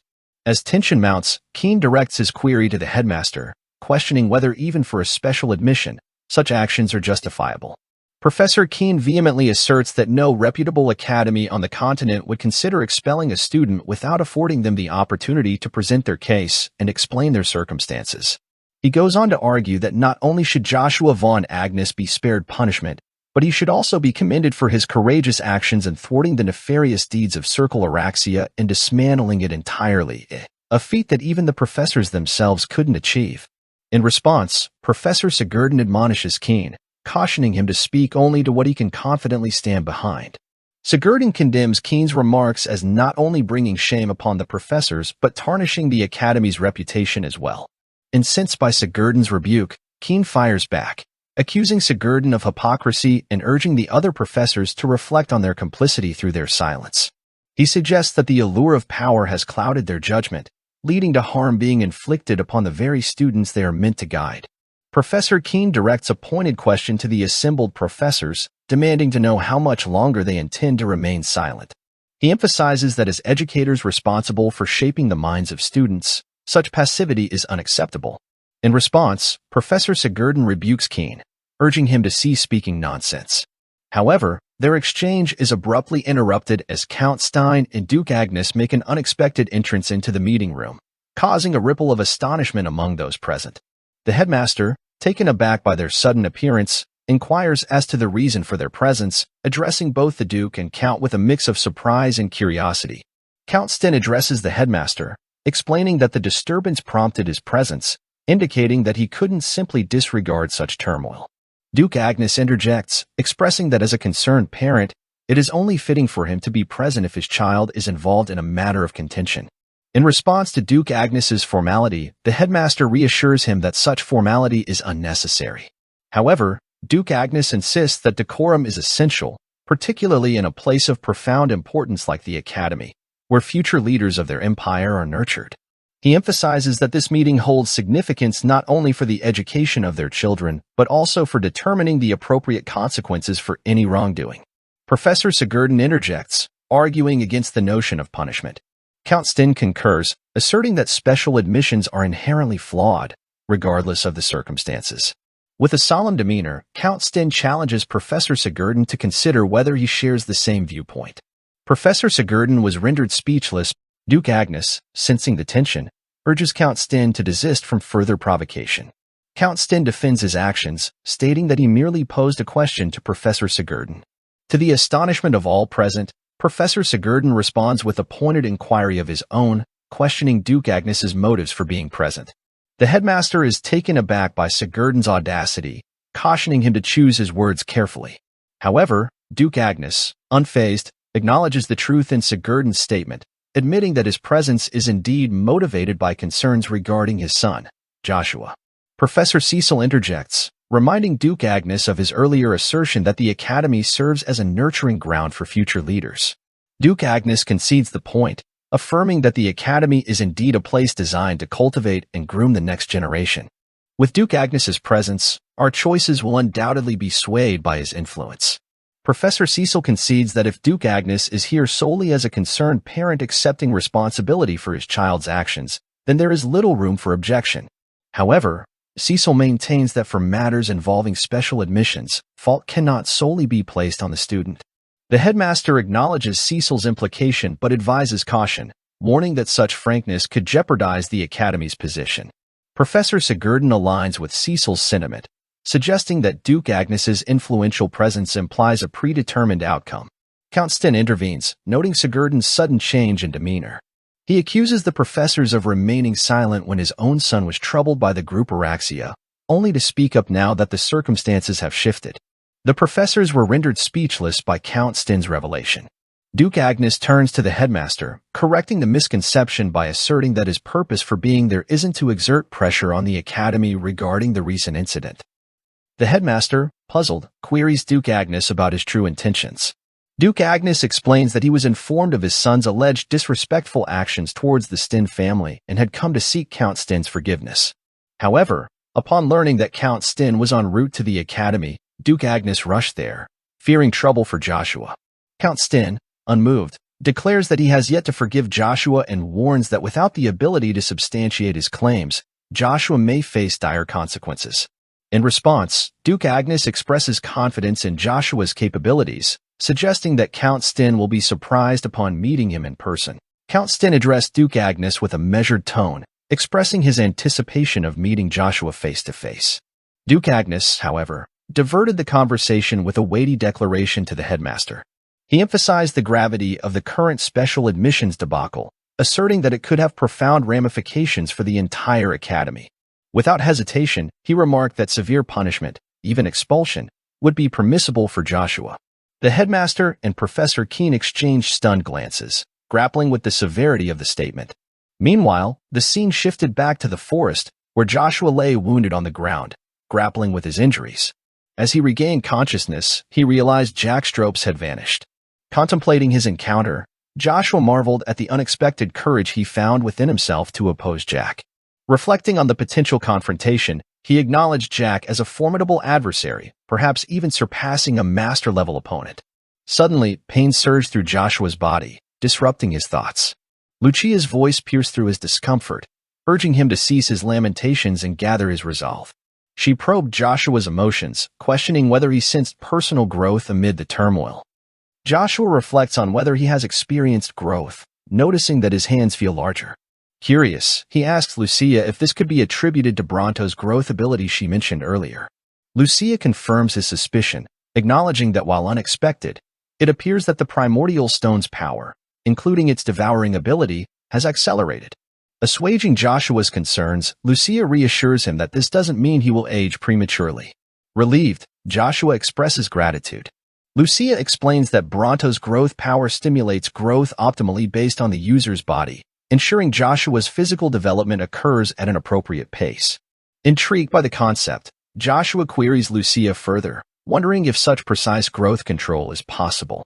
Lucia elucidates that over the course of 5 years, Bronto's power can facilitate Joshua's bodily development flawlessly. Lucia advises Joshua to be vigilant in maintaining balance within his rapidly growing body.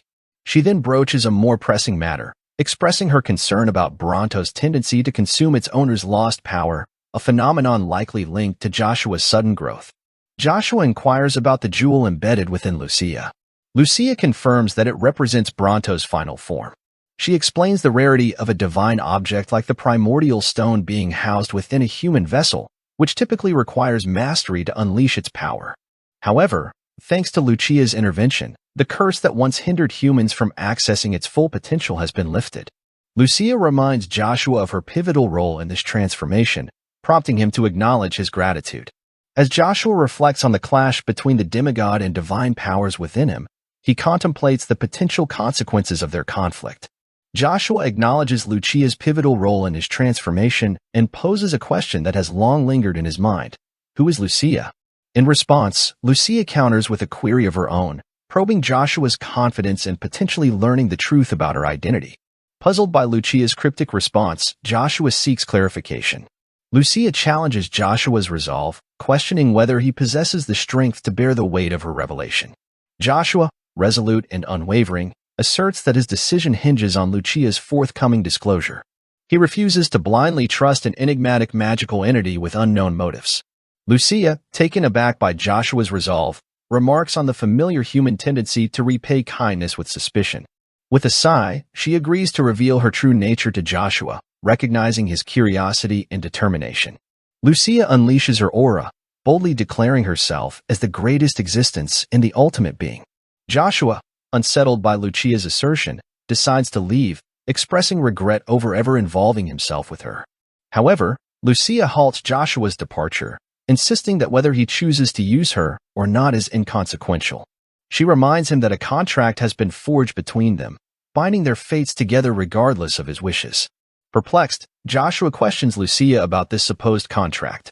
Lucia explains that Joshua must have consented to it willingly, as such agreements cannot be formed otherwise. She reveals that the moment Joshua traveled back in time, the contract between them was solidified. The scene transitions to the academy, where Amaru confronts Agars, questioning whether he plans to flee once more. Agars brusquely dismisses Amaru's inquiries, questioning why he has suddenly come to bother him. Undeterred, Amaru warns Agars that if Joshua, despite his ties to the Agnes family, faces expulsion like Agars' own brother, it will be another source of regret. Reminding Joshua that he revealed his identity to save Agars from Circle Araxia, Amaru suggests that Joshua may regret his actions. Agars rebuffs Amaru's assumptions, reminding him of the pain and injustice his brother endured before being driven out of the academy. He chastises Amaru for presuming to understand Joshua's feelings and the overwhelming sense of powerlessness in the face of absolute authority. Momentarily silenced, Amaru then admits to harboring jealousy towards Agars since childhood. Amaru confides in Agars, delving into the complex dynamics within his own family. He shares the struggles he faced with his older brother, who, driven by ambition and the pressure of succession, constantly sought to restrain Amaru's potential. In stark contrast, Agars' brother, Simes, stood out as a beacon of fraternal love, displaying a rare and selfless devotion that transcended mere familial duty. Reflecting on his envy towards Agars for having such an exemplary sibling, Amaru emphasizes the importance of protecting the bonds of friendship.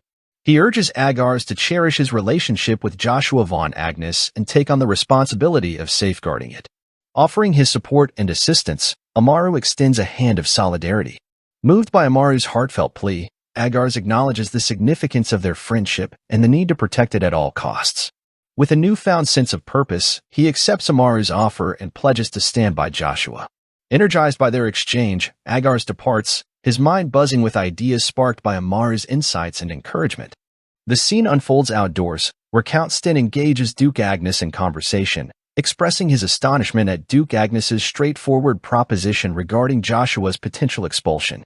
Count Sten finds amusement in the vivid reactions of the assembled professors, noting with a chuckle the sheer entertainment provided by Duke Agnes's unexpected declaration.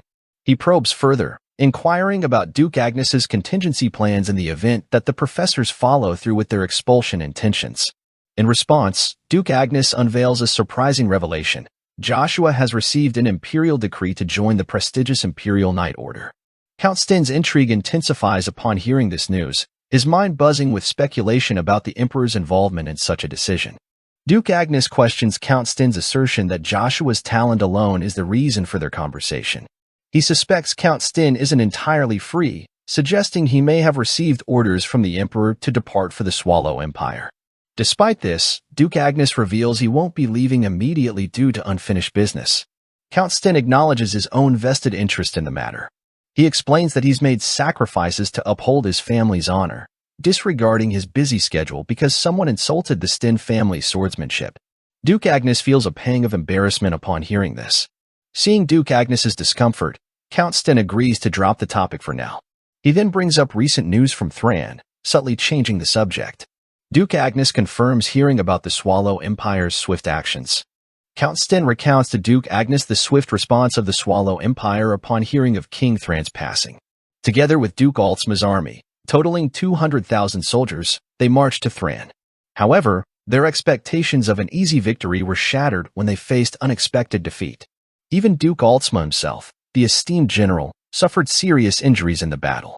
Duke Agnes expresses confusion at the outcome, noting that Thran's army consisted of only 50,000 soldiers and lacked a master-ranked knight capable of challenging Duke Altsma. He struggles to comprehend what went wrong. Count Sten reveals the decisive factor, a single man, the newly crowned Master Knight of Thran, Uravis. Duke Agnes is stunned by this revelation.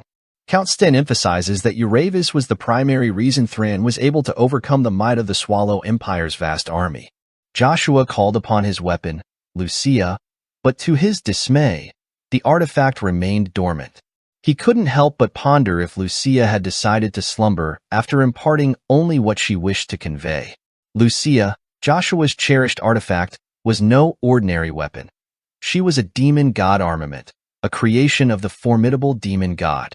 This deity, revered as the pinnacle among demon kings and deemed a god by their kind, surpassed all others in raw combat prowess, rivaling even the mighty dragon lords. Joshua found himself grappling with the impossibility of explaining such a miraculous occurrence. Suddenly, the tranquil atmosphere shattered as students, including Icarus and Agars, rushed towards him at the academy. Bewildered by the sudden commotion, Joshua listened as Agars informed him of the uproar his presence had caused within the school. Determination gleamed in Agars's eyes as he declared his resolve not to flee any longer.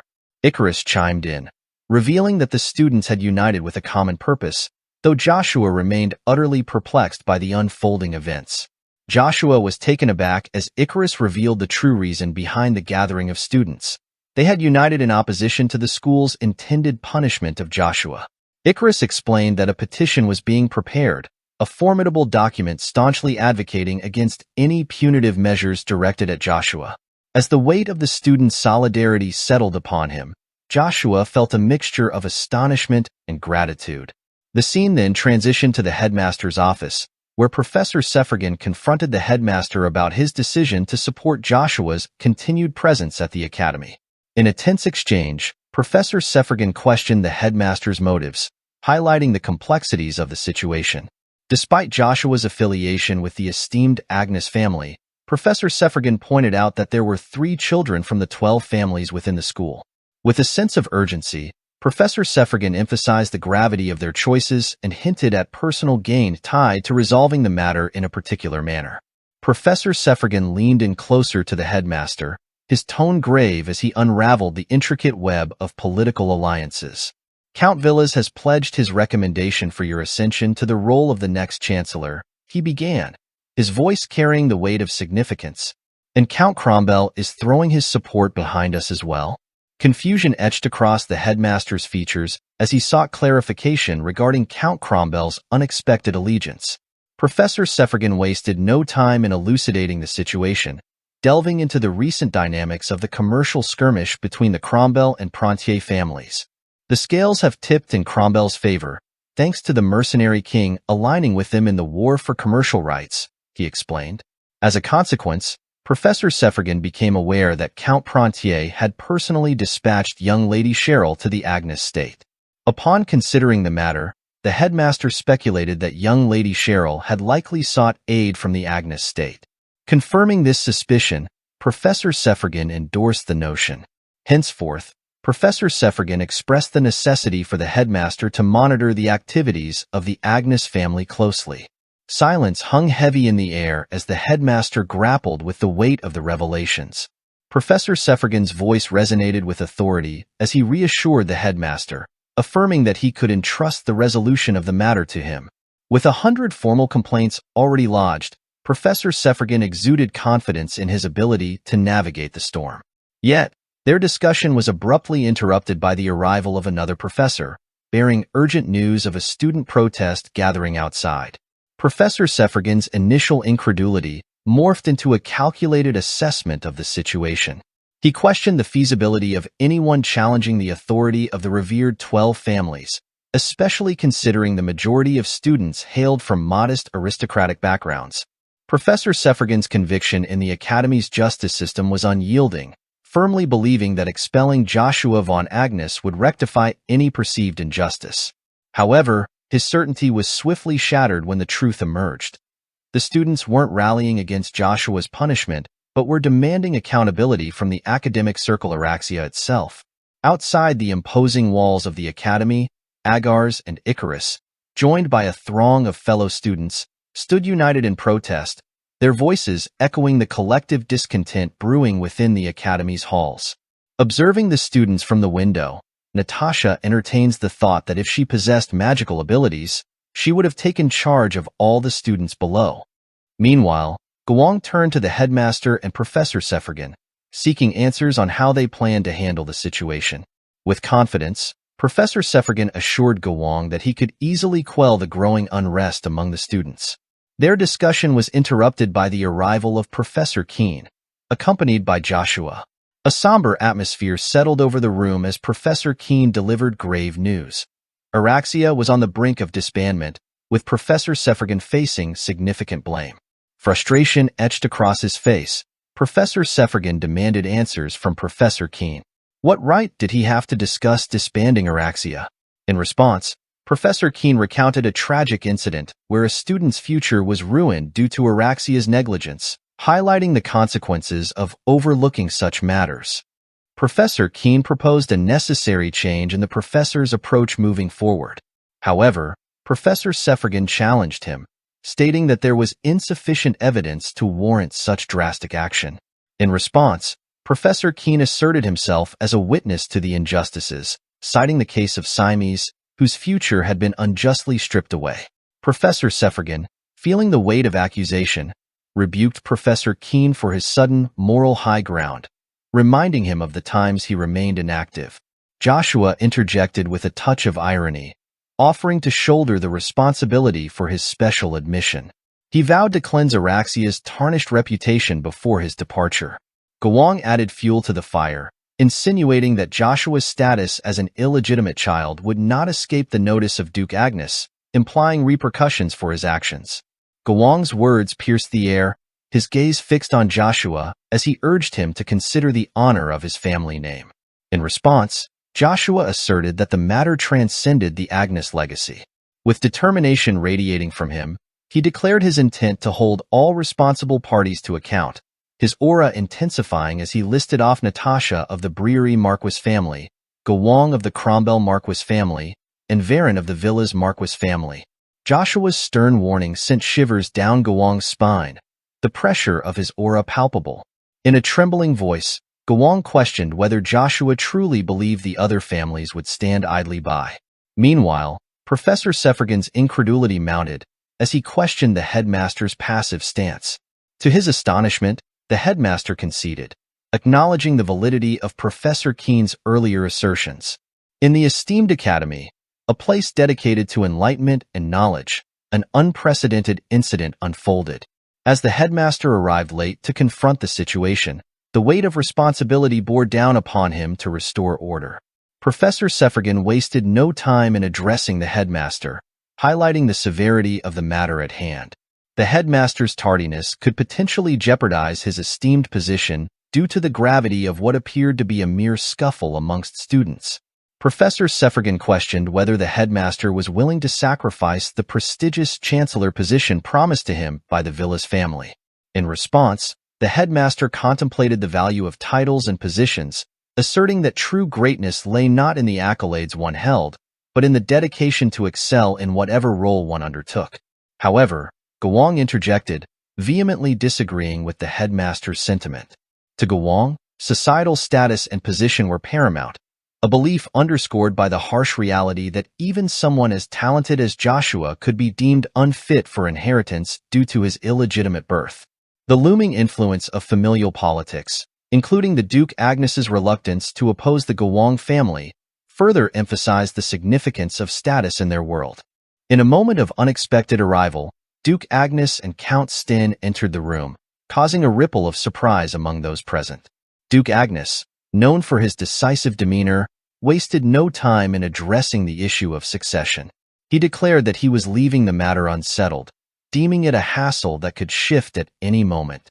With a commanding presence, Duke Agnes emphasized the Agnes family's iron rule. Anyone with power had the right to aspire to the top. He stressed that proving one's skills was the ultimate confirmation of one's position. Turning to Gowong, Duke Agnes reminded him of his own acknowledgement of Joshua's superior talent, leaving Gowong momentarily speechless. Duke Agnes then asserted that matters among children should be resolved by children, adhering to the Academy's rules. He posed a pointed question to both Natasha and Gowong, questioning whether they intended to become hostile towards the Agnes family over such a trivial matter. The shock on their faces was palpable. Count Sten stepped forward, offering a different perspective. While he wasn't inclined to support Duke Agnes's statement, he provided Gowong with a piece of advice. Count Sten directed his attention to Gowong, advising him to refrain from actions that could potentially bring trouble to their family. Acknowledging their intelligence, Count Sten expressed confidence that Gowong and the others would comprehend his words. Both Natasha and Gowong, visibly concerned, assured Count Sten that they would heed his advice. With a solemn nod, Count Sten took his leave, cautioning Gowong and Natasha to steer clear of Amaru. Duke Agnes seized the moment, declaring that an agreement had been reached and it was time to attend to their own affairs. Turning to Joshua, he instructed him to accompany them. The scene transitioned to the Swallow Empire, where King Draxia inquired about Duke Altsma's condition to Gander. Gander reported that while Duke Altsma wasn't severely injured physically, he appeared to have suffered significant psychological distress. Contemplating the situation, King Draxia considered the possibility of personally offering consolation to Duke Altsma. Suddenly, Duke Albert, captain of the Imperial Knights of the Swallow Empire, interjected, dismissing Duke Altsma as nothing more than a defeated general. As Duke Albert's words resonated in the hall, other nobles of the Swallow Empire nodded in agreement. Duke Albert turned to King Draxia, explaining how Duke Altsma, a general of the Empire, had engaged in a one-on-one battle despite the overwhelming advantages the Swallow Empire possessed. Despite superior forces in terms of both quality and quantity, Duke Altsma's defeat shattered the morale of their soldiers, leading to significant losses. Duke Albert emphasized that Duke Altsma must bear the responsibility for this catastrophic failure. King Draxia pondered the situation, recognizing the underlying motives of the nobles in condemning Duke Altsma. He couldn't help but wonder what his brother, Demaro, would do in such a predicament. However, he quickly dismissed the thought, realizing that as the current leader, the decision ultimately rested with him.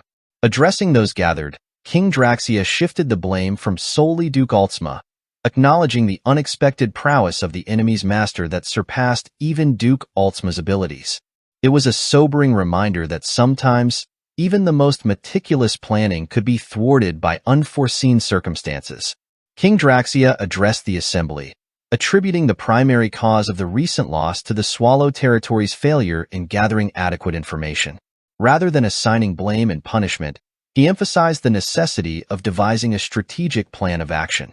Duke Albert proposed a bold strategy, suggesting the dispatch of additional soldiers and multiple masters to the Thran territory for a decisive strike. He pledged to lead the charge if King Draxia gave the order. However, Gander intervened, deeming Duke Albert's proposal impractical.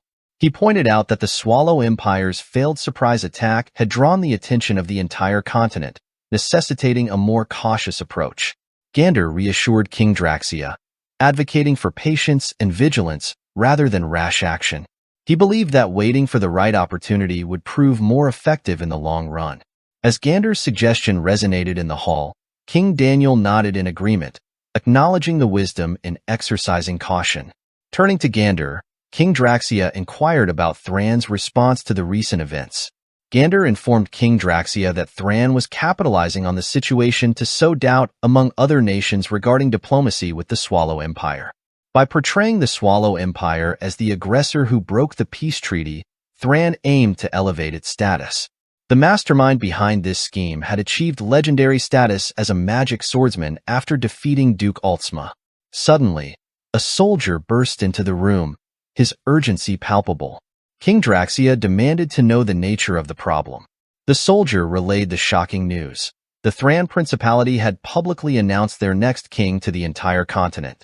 The nobles of the Swallow Empire were taken aback by this revelation. King Draxia pressed for the identity of Thran's next ruler. The soldier revealed that Uravis, the knight of prominence, would succeed Anthony Duval Agreda III as the 17th king of Thran. Moreover, Uravis was set to have wedding with the daughter of the previous king in an upcoming ceremony. The scene transitions to a quiet room, where Duke Agnes addresses Joshua regarding the news of Joshua receiving an order from the emperor. Joshua confirms the information and explains his intention to quietly attend the academy. He apologizes to Duke Agnes for any inconvenience caused. Observing Joshua's demeanor, Duke Agnes notes the lack of enthusiasm in Joshua's expression. Interpreting Joshua's response, Duke Agnes decides that Joshua will comply with the emperor's will and join the Imperial Knights.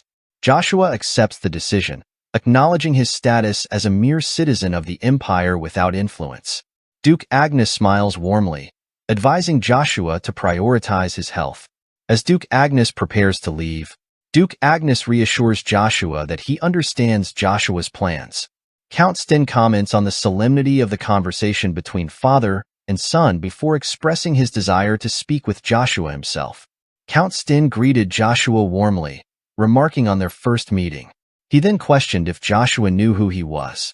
Joshua confidently identified Count Sten as a proud knight of Avalon, recognizing him as Ari Bron Sten.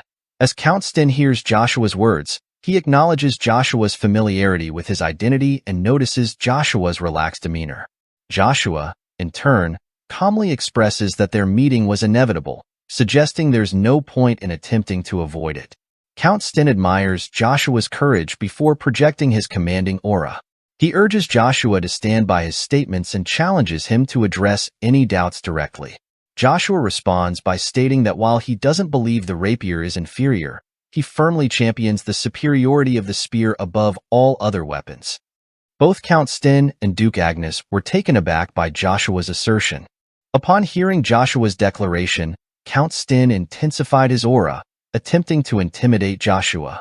Sensing the formidable presence of a master-ranked knight, Joshua acknowledged the overwhelming power but remained steadfast in his resolve. He summoned his own aura, overpowering Count Sten's in a surprising display of strength.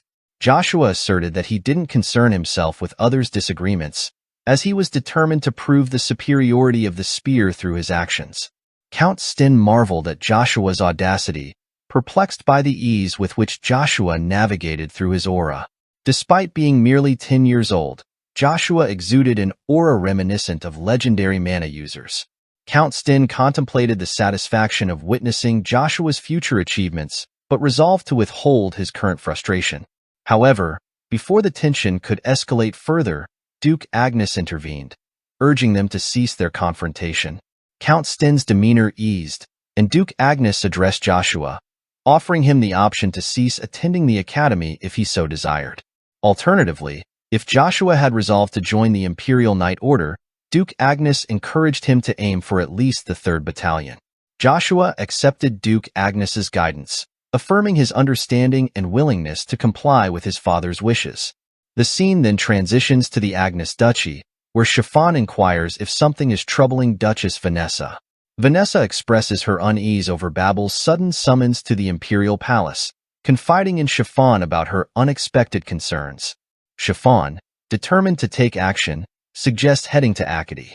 Vanessa reacts with surprise, cautioning Chiffon against acting without Duke Agnes's permission. Chiffon expressed concern to Vanessa, highlighting the potential futility of their plans if events unfolded unfavorably. She feared facing the Duke's wrath and emphasized the importance of seeing their plans through rather than waiting idly. Vanessa, mindful of the risks, urged Chiffon to proceed cautiously and ensure her safe return. The scene then shifts to Joshua's residence, where he diligently trained outside. Reflecting on Duke Agnes's directive to rise to the 3rd Battalion, Joshua speculated on the significance of achieving such a rank.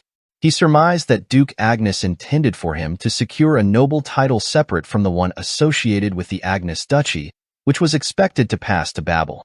This implied Duke Agnes's desire for Joshua to establish his own legacy. Suddenly, Joshua sensed a presence nearby and suspected the presence of a spy. Reacting swiftly, he hurled his spear towards the entrance of the house, only to find no immediate threat. Joshua reconsidered his initial assumption, acknowledging the possibility of his heightened sensitivity. As footsteps approached, Zero entered the scene. Expressing admiration, Zero remarked on Joshua's ability to detect their presence, admitting surprise at being discovered this time. Taken aback by Zero's sudden appearance, Joshua inquired about Zero's unexpected visit. Joshua confronted Zero with a furrowed brow, questioning the unexpected arrival without prior notice. Zero, with a somber demeanor, explained there had been an urgent development regarding the topic Joshua had entrusted him to investigate. Joshua inquired about the nature of the issue, prompting Zero to disclose that he would have to depart from Acadie temporarily.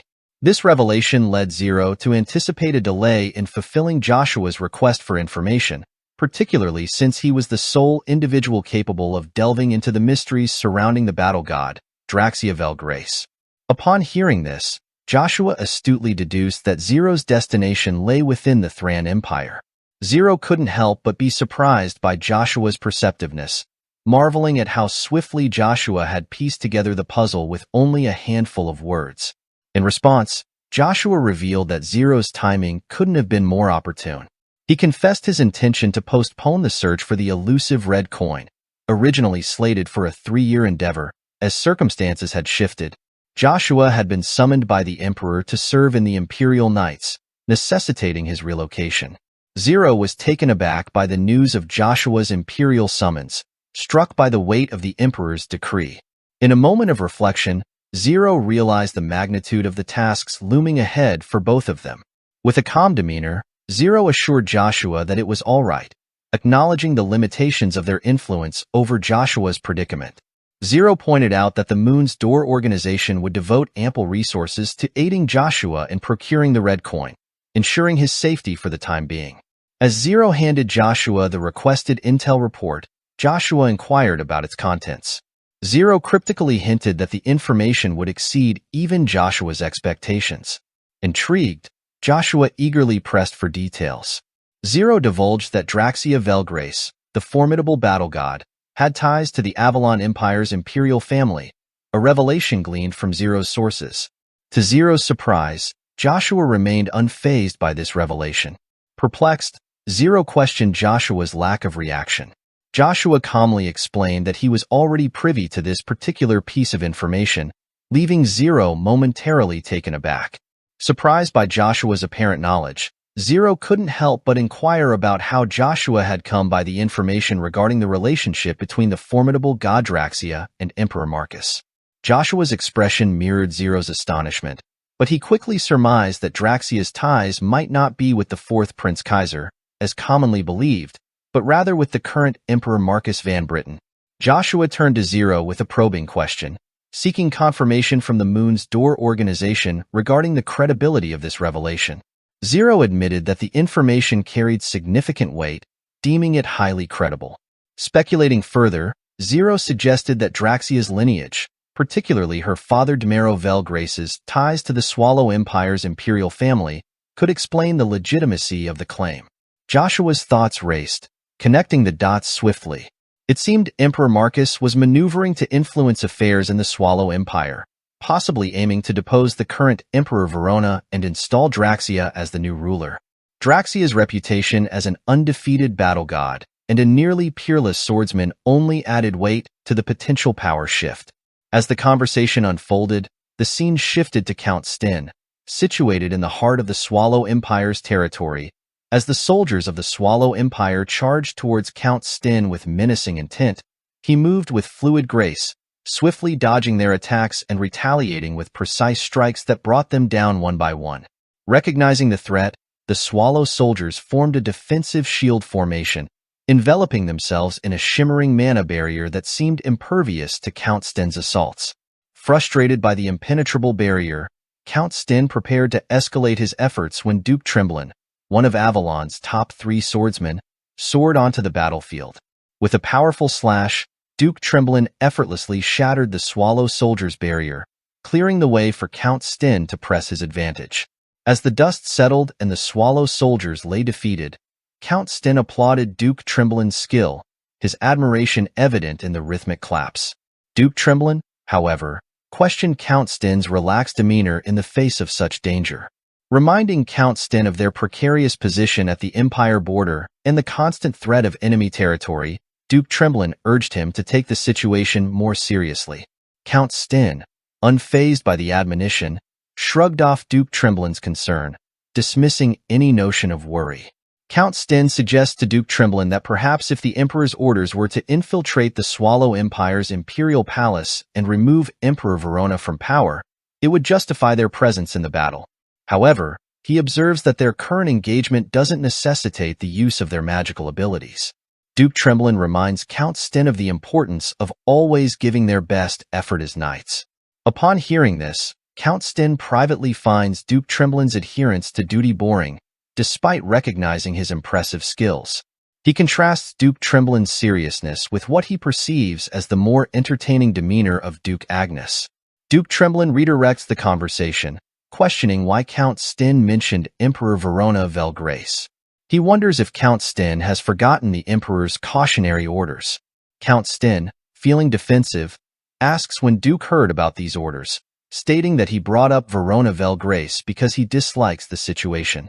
He doesn't understand why Avalon would agree to what he views as Draxia's immature tactics. Count Sten doubts that the Swallow Empire would be susceptible to such a ploy.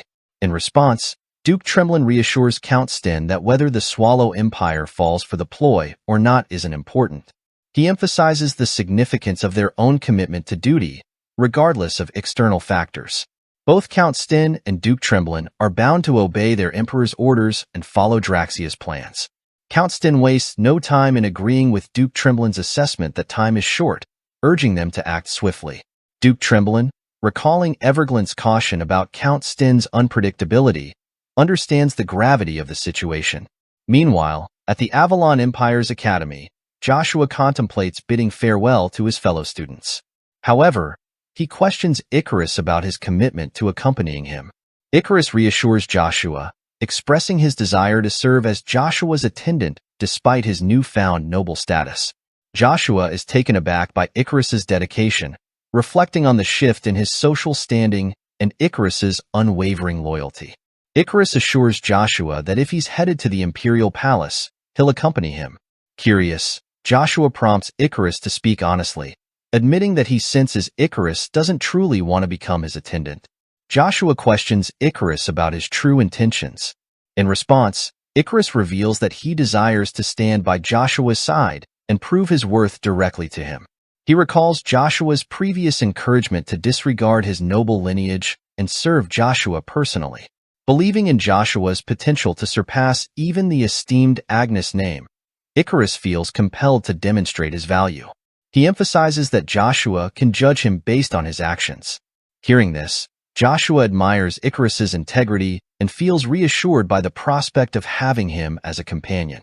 However, with a gentle smile, Joshua declines Icarus's request, appreciating his offer but opting for a different path. In a moment of frustrated reflection, Icarus pondered why Joshua perceived him as having no utility as an attendant. Joshua's stance seemed puzzling to Icarus, for it would not diminish Joshua in any way to have him in such a role. Yet, Icarus hadn't broached the subject seeking reward.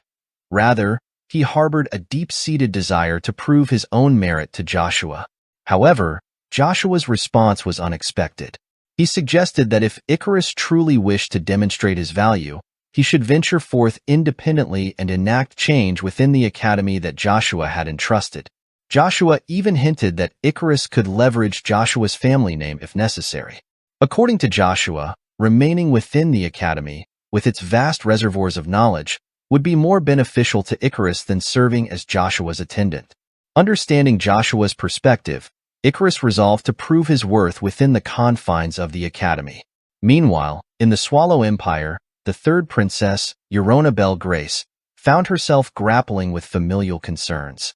She approached her father, King Verona, seeking insight into his contemplations regarding Uncle Demeraux. Eurona's inquiry prompted a solemn response from King Verona, who entertained the notion of ceding the throne to his brother, Demeraux. As King Verona mulled over the potential ramifications of his decision, a pang of uncertainty gripped him. He couldn't help but wonder if the people of Swallow would have found greater happiness under the rule of his brother, Demeraux. Moreover, he speculated that such a shift in leadership might have even fostered better relations between Swallow and Thran. Eurona, sensing her father's inner turmoil, offered her perspective. Though her spiritual insights couldn't foresee every outcome, she adamantly expressed her belief that if Uncle Demeraux had ascended to the throne, the suffering of Swallow's citizens would have been far greater than it is now. King Verona was taken aback by her assertion. Recalling a poignant memory, Eurona recounted the day she first ventured beyond the palace walls with her father.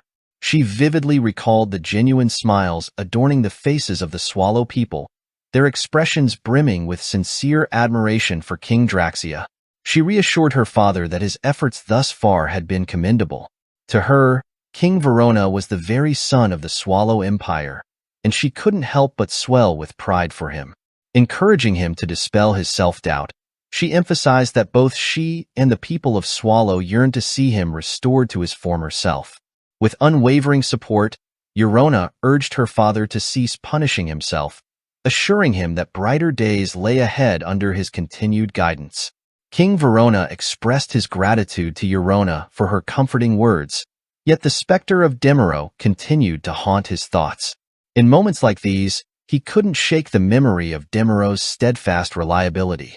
Eurona gently reminded her father that Demeraux had been absent for over a decade, his whereabouts and even his survival uncertain.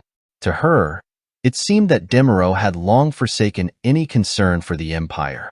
Suddenly, a soldier burst into the room, bearing urgent news from the border guards. King Verona anxiously inquired about the situation, and the soldier relayed the alarming report. The Thran Principality had launched an attack on the Baker estate, resulting in the devastating loss of thousands of border guards. Shock reverberated through both King Verona and Eurona at this dire revelation. Meanwhile, the scene shifted to the quarters of Evergrande, the first mage of the Imperial Palace, where he engaged in a magical communication with Ian Dunpere, the master of the Magic Tower. Evergrande sought reassurance from Ian that all was well, aside from the logistical challenges posed by Evergrande's sudden departure. Evergrande assured Ian that there hadn't been any notable issues during his absence. However, he conceded that he had no excuses for leaving without prior notice and offered a sincere apology to the Tower Master. Ian, concerned for Evergrande's well-being, inquired about the treatment he received from the Emperor. Evergrant responded with unwavering contentment, expressing satisfaction beyond measure. Ian nodded in understanding, acknowledging Evergrant's acceptance of the Emperor's proposal. Yet, he voiced skepticism about Evergrant's ability to fulfill his ambitions under the rule of Avalon's Emperor. Ian surmised that Evergrant's support likely rested with the fourth prince, whom Evergrant believed to possess the greatest potential. Curiosity piqued, Evergrant questioned Ian about the possibility of delivering a lecture. However, Ian's response was unexpected. He conveyed his belief that Evergrant had erred in supporting the fourth prince, expressing doubt regarding the prince's suitability for the throne. Shock washed over Evergrant as Ian elaborated, suggesting that Evergrant reconsider his allegiances. Ian urged Evergrant to contemplate aligning with the first or second prince instead, implying that it wasn't too late to make a different choice. Upon hearing Ian's words, Evergrant's mind drifted back to the moment he first laid eyes on the fourth prince. A strange, inexplicable feeling had stirred within him, a sensation he couldn't quite articulate. Ian, sensing the gravity of the situation, revealed the true purpose behind his call. He disclosed the shocking news of the demise of Jax Therapes, the Thunder Seat of the Seven Magicians. Evergrant was utterly taken aback, struggling to comprehend how such a formidable figure could meet such a fate. Ian wasted no time in extending an enticing proposition, the offer of the vacant Thunder Seat to Evergrant. He emphasized that accepting this position would undoubtedly further Evergrant's ambitions, far more than aligning with a prince whose future hung in uncertainty. Yet, Evergrant hesitated, unable to immediately accept Ian's proposal. He expressed his gratitude for the offer, but explained that he couldn't abandon his commitment to the fourth prince. In response, Ian acknowledged Evergrant's dedication, but highlighted the importance of other objectives Evergrant might hold dear. As the conversation unfolded, Ian alluded to the wealth within the Avalon Empire's imperial treasury, suggesting that opportunities beyond mere political alliances awaited Evergrant's consideration. Not the superficial treasury accessible to any Imperial Knight Battalion commander once a year, but the elusive vault harboring the coveted jade stones. This was the true treasure Evergrant sought. He pressed Ian on this matter, questioning whether Ian was aware of its existence. Ian nodded knowingly, remarking on the innate curiosity inherent in most mages, a relentless pursuit of truth. He reiterated his offer, assuring Evergrant that a seat would always be reserved for him, contingent upon Evergrant's word. Touched by Ian's unwavering support, Evergrant felt a swell of gratitude. But their conversation took a serious turn as Ian unveiled a request. Eager to hear more, Evergrant leaned in. Ian revealed that the final destination of Jack, the Thunder Seat, was a warp gate leading to Akardi, the capital of the Avalon Empire. He implored Evergrant to undertake an investigation to unearth the identity of Jack's assailant. The scene transitions to the grand halls of the Avalon Empire Palace, where Joshua, determined and resolute, encounters palace soldiers barring his entry. They demand proof of his identity, a pass or a plaque, to grant him access. Undeterred, Joshua calmly informs them of his intention to apply for the Battle of Bircher. The soldiers, taken aback by Joshua's audacity, burst into laughter, questioning if the young kid comprehends the weight of his words. Dismissing him with amusement, they urge him to depart and cease his pestering. However, Joshua's smile remains undimmed as he strides forward, undaunted by their mockery. With a flicker of determination in his eyes, he instructs the soldiers to make their report. Drawing upon the power of his dawn ring, a symbol of his lineage, Joshua commands the knight to announce his arrival in accordance with the decree of the Emperor himself. The Battle of Bircher, a coveted privilege within Avalon, offers the chance for citizens or ordinary knights to ascend to the esteemed ranks of the Imperial Knight Order. By besting a current member in combat, one can claim their spot within the order. And for those who rise to the prestigious 1st to 3rd battalions, the highest echelons, the promise of a peerage awaits as a testament to their valor and skill. In this realm of competition, the Imperial Knights challenged in the Battle of Bircher know no mercy. They understand all too well that leaving their challengers alive would only invite further attempts on their position. Adding to the peril, overseeing this ruthless contest are the infamous 11th and 12th battalions, more akin to mercenary bands than noble knights. But for Joshua, the allure of an imperial knight peerage holds little sway. His sights are set higher, on the coveted 10th seat of the esteemed 1st Battalion. There, he plans to ascend to the rank of battalion commander, seizing the opportunity to claim that, from the imperial treasury, the peerage, in Joshua's eyes, is merely a supplementary prize. Arriving at the designated battleground, Joshua is struck by its grandeur, akin to a palace blossoming like a brilliant flower. Reflecting on his journey, he realizes he's merely treading the familiar path carved by his past life, albeit arriving at a destination unforeseen. Joshua's thoughts briefly drift to the possibility of Cerceiron still being trapped in this place, but he quickly pushes the notion aside. Now is not the time for such musings. There are matters demanding his attention first. As he prepares to depart, a voice pierces the silence, inquiring if someone is present. The voice introduces itself as Cerceiron Van Britten, sparking recognition in Joshua's mind. Recalling his early days as a mercenary in Avalon's imperial palace, Joshua remembers Cerceiron's kindness towards him, regardless of his status. Though his feelings towards her weren't romantic or longing, he harbored a deep sense of gratitude towards Cerceiron for her kindness. Cerceiron, seeking to put a name to the figure before her, prompts Joshua to reveal his identity. Without hesitation, Joshua responds with his full name, Joshua Sanders. Meanwhile, in the Swallow Empire, Duke Albert expresses his concerns to King Verona about the potential ramifications of overlooking a certain incident. He fears that other nations may mock the Swallow Empire, and worries that this could set a dangerous precedent. King Verona addresses Duke Albert, clarifying that he isn't suggesting the matter of the ambush be indefinitely postponed.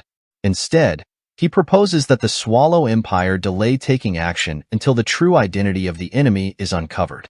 Duke Albert counters, questioning whether the Swallow forces hadn't already confirmed the presence of the Thran crest at the scene of the ambush. Before further debate ensues, Prince Lucifer, husband of Throna Belgrace, the first princess of the Swallow Empire, enters the scene. Displeased with the apparent lack of progress, Lucifer criticizes the assembly for their single-minded focus on warfare. He approaches King Verona and pays his respects before addressing the nobles gathered. Lucifer explains that his urgency in coming to the palace stems from his frustration with nobles who merely occupy seats without contributing meaningfully. Duke Albert queries Lucifer's meaning. Lucifer asked Duke Albert which nation he thought would benefit the most from the situation. Duke Albert promptly answered that it was obviously the Thran Principality. Lucifer levels a pointed remark at Duke Albert, suggesting that the Duke is needlessly occupying his seat. He argues that the Thran Principality is currently preoccupied with internal matters, particularly with Euravus' seizure of the throne and efforts to stabilize their realm. Such circumstances render it highly improbable for Thran to launch a preemptive attack of this nature, risking a fatal misstep. In response, Duke Albert queries who else could have orchestrated the attack on the Swallow Empire if not Thran. King Verona interjects, asserting that the true beneficiaries of inciting conflict between the two nations are all other nations except Thran. With the exception of the Hubalt Empire, embroiled in its own election proceedings, Avalon emerges as the most likely culprit. The scene shifts to the grand halls of Avalon's Caltica Palace, where Jaqen delivers news to Emperor Marcus. He reports that Duke Tremblin and Count Sten have successfully completed their mission and will soon return to Accardi. Curious about the situation in Swallow, the Emperor inquires further. Jaqen informs him that the Swallow Empire has yet to make any notable moves. It appears that the Swallow Empire is taking a cautious stance for the time being, Jaqen remarked, catching Emperor Marcus's attention. The Emperor found this development unexpected, considering the Swallowians' penchant for combat. He speculated that King Verona Belgrace might be behind this unexpected restraint, pondering if Demaro Belgrace should have ascended the throne instead. Interrupting his thoughts, Jaqen relayed another piece of news to Emperor Marcus. The Emperor leaned forward, curious about this new development. Jaqen informed him of the death of Viscount Vigo, who had been overseeing the Loch Fief, a region in which they had sought the Emperor's cooperation. Upon hearing this, Emperor Marcus questioned whether Arden von Agnes had unraveled his plan. Jaqen reassured the Emperor, stating that based on their investigation, it didn't seem like Duke Agnes had caught wind of the Emperor's intentions. Duke Agnes had been in Accardi at the time of Viscount Vigo's demise. Furthermore, when the news of Viscount Vigo's death reached the main house at a later date, their response appeared confused and disjointed. Looking at it objectively, there seemed to be no indication that Duke Agnes had deduced the Emperor's scheme.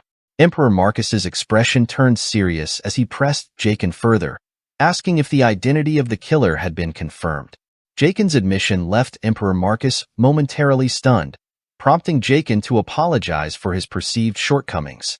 However, the Emperor quickly dismissed the apology, assuring Jaqen that even someone as renowned as the Black Wind couldn't be expected to possess information that eluded the Agnes family, especially when the event occurred within their own domain. Regaining his composure, Emperor Marcus resolved to take matters into his own hands. He declared his intention to meet with that person personally, as the matter had been a personal request, and they might possess insights that eluded him. Intrigued by Jaqen's next revelation, Emperor Marcus's surprise was palpable. Jaqen disclosed that his daughter had enrolled in the Avalon Academy under the alias Anna Beckstake, but her true identity was Annabelle Grace. The scene transitions to the grandeur of Duke Agnes's mansion, where Cain diligently hones his swordsmanship under the watchful eye of the Duke himself. With a fervent charge, Cain lunges towards Duke Agnes, his every movement fueled by determination. Yet, the seasoned Duke effortlessly parries Cain's assault, remarking that Cain still has much to learn. Undeterred, Cain asserts that his onslaught is far from over. Swiftly altering his tactics, he launches a flurry of strikes from various angles in a seamless sequence. However, Duke Agnes remains unruffled, effortlessly thwarting each blow. With a measured tone, the Duke admonishes Cain, noting that his attacks lack the crucial element of force behind their speed. Amidst their training, the Duke's butler interrupts, delivering news of the young Lord Joshua's unexpected departure for the Imperial Palace. Duke Agnes's composure falters at the revelation, his shock palpable. Seizing the opportunity presented by the Duke's distraction, Cain presses forward, seeking to exploit the momentary lapse. Yet, his intentions are met with a surge of fury from Duke Agnes, fueled by the news of Joshua's departure. In a swift and decisive motion, Duke Agnes unleashes a devastating strike, bringing Cain to his knees with a single blow. As Cain crumbles under the force of the attack, Duke Agnes approaches him with purpose, his expression reflecting a blend of disappointment and determination. Duke Agnes reveals that Joshua, Cain's liege, has caused chaos at the academy before abruptly departing for the Imperial Palace without so much as a word to the Duke. Seeking Cain's insight, Duke Agnes probes for the young swordsman's thoughts on Joshua's actions. Caught off guard, Cain attempts to deflect the gravity of the situation, suggesting that their sparring session is merely a friendly exchange. However, Duke Agnes swiftly dispels any illusions of levity, reminding Cain that this training session was a direct request from Joshua himself.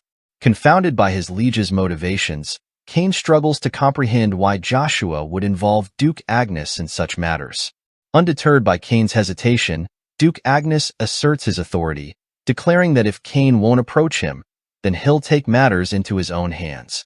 In a swift and decisive motion, Duke Agnes wields a wooden training stick, swiftly incapacitating Cain with a single, precise strike. As Cain crumples to the ground, the Duke's butler interjects, expressing concern that Cain may not be the appropriate outlet for Duke Agnes's frustration. Acknowledging his butler's wisdom, Duke Agnes redirects his ire towards the true source of his agitation.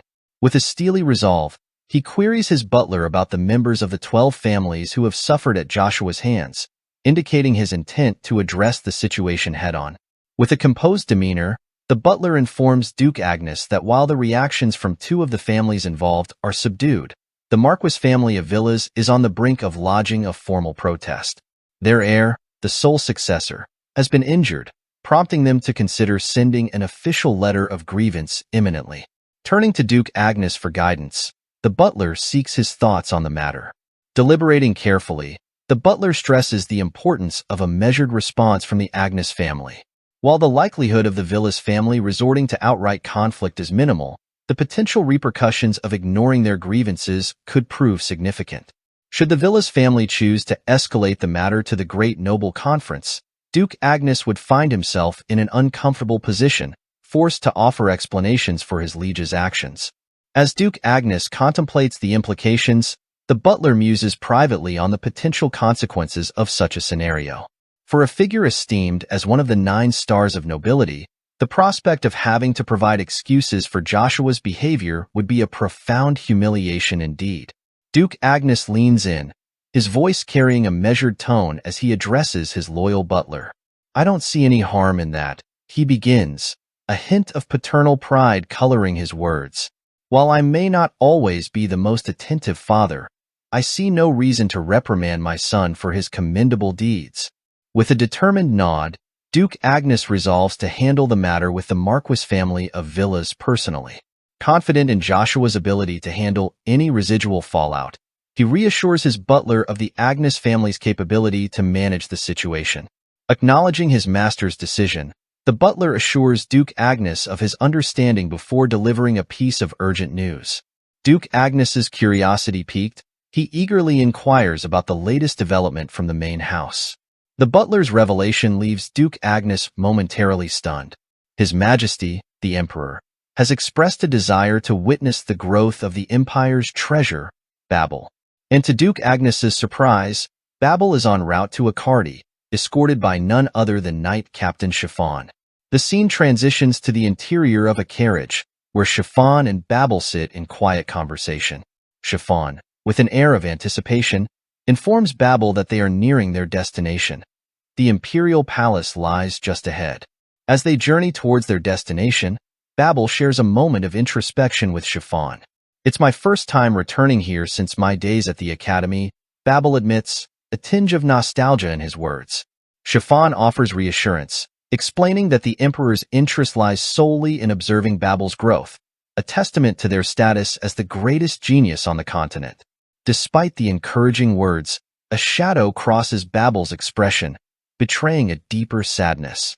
Sensing Babel's inner turmoil, Chiffon imparts a heartfelt message, reminding them of the unwavering support from countless vassals, including Chiffon himself. Babel's smile, though tinged with melancholy, reflects gratitude for Chiffon's comforting words. However, the mood shifts as Chiffon adopts a more serious demeanor. He poses a hypothetical scenario, probing Babel's thoughts on a sensitive matter. "What if Duke Agnes, your father, isn't your biological father?" Chiffon's question hangs in the air, catching Babel off guard. Intrigued yet puzzled, Babel seeks clarification. Chiffon reveals that one of his knights has recently discovered a similar truth about their own parentage after decades of ignorance.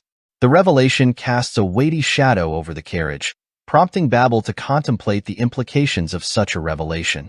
In response to Chiffon's revelation, Babel's empathy shines through. "It must have been incredibly jarring for that knight," Babel acknowledges, genuine concern etched in their voice.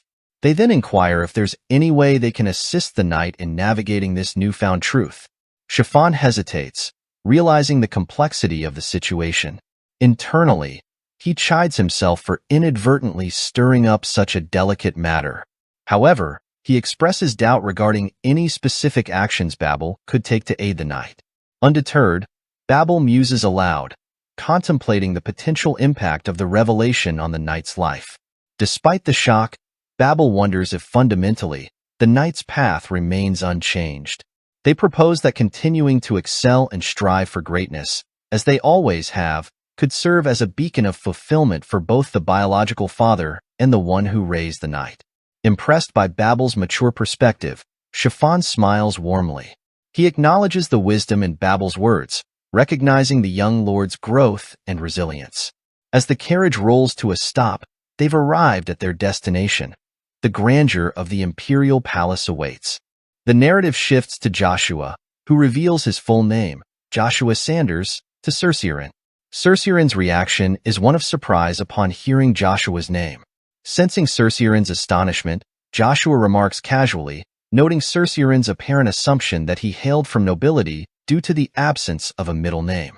In response, Cerceiren offers a compliment, remarking on the beauty of Joshua's name.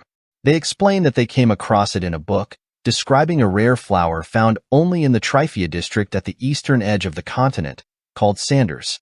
Despite its breathtaking beauty, Cerceirin muses, there lies a poignant sadness in the flower's significance. However, Joshua interrupts, urging Cerceirin to halt their musings. With a somber tone, he redirects the conversation, suggesting that Cerceirin is the one with a tragic fate. Joshua recounts the ruthless ascent to power of Emperor Marcus, known as the Sovereign of Blood, who eliminated any opposition from his own kin, including brothers, cousins, and even distant relatives with the surname Britain. As a consequence, there are no longer any male heirs with the Britain surname, leaving a chilling legacy of bloodshed and power in Emperor Marcus's wake. As the narrative unfolds, it becomes evident that the imperial family has dwindled to a mere handful of individuals, primarily those closest to Emperor Marcus, his trusted allies who cowered in fear.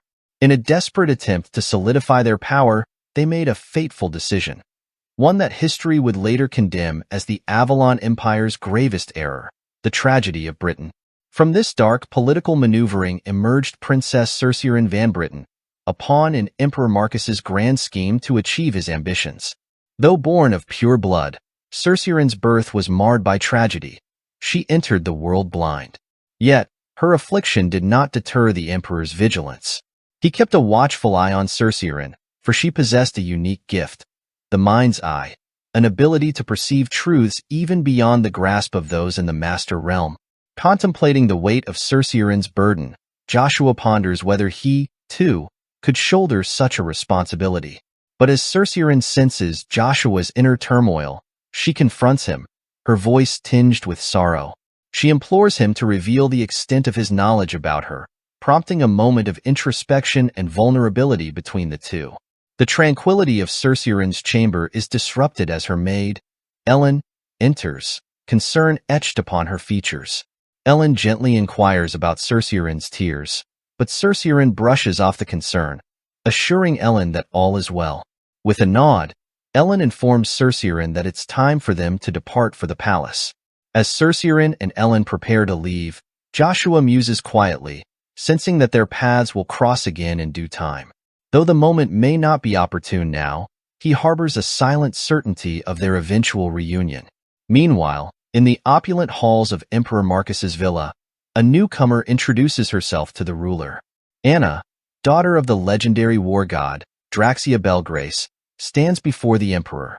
Marcus wastes no time inquiring about a gift he had sent to Swallow's border, curious if Draxia approved. Anna graciously acknowledges her father's appreciation for the emperor's generosity.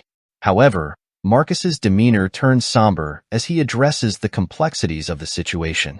He hints at unrest within Swallow Empire, suggesting that even Draxia Belgrace may struggle to navigate the challenges ahead. With a cryptic reference to powerful figures on both sides of the conflict, Arden von Agnes in Avalon and Prince Lucifer in Swallow Empire, Marcus implies that Anna's father faces formidable adversaries, including the newly emerged Prince Lucifer. Emperor Marcus's inquiry cuts through the tension like a blade. He demands to know if Anna's father has formulated a plan to navigate the turbulent waters ahead. Anna hesitates, revealing her father's uncertainty. In response, a dark cloud seems to gather around the emperor, his anger palpable. As Marcus's aura intensifies, Anna finds herself overwhelmed, succumbing to the pressure and collapsing to the ground. The emperor's voice is sharp with reproach as he chastises Anna for her father's wavering resolve. He reminds her of the unwavering confidence they had both expressed before, assuring him of the plan's feasibility. Disgust creeps into Marcus's tone as he accuses Anna and her father of betrayal, likening their actions to those of spies within the Avalon Empire. Anna, visibly shaken, offers a heartfelt apology, vowing to ensure such transgressions never occur again. The emperor's tone softens slightly as he proposes a new arrangement, offering a ducal peerage in lieu of the marquis peerage previously promised. Anna's surprise is evident, but Marcus assures her that her father, with his experience, understands the perils of uncertainty better than most. With a final admonition about the dangers of doubt, Marcus dismisses Anna, leaving her to contemplate the weight of her father's decisions and the consequences of straying from the path of certainty. Upon hearing Emperor Marcus's proposition, Anna's thoughts swirl with suspicion. She contemplates the true intentions behind Marcus's actions, wondering if Avalon's aggression towards Swallow Empire was merely a game for the Emperor's amusement. Doubt gnaws at her as she questions the sincerity of Marcus's offer.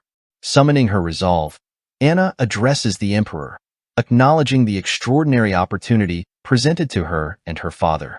However, she voices her concern about her father's reaction to such an offer.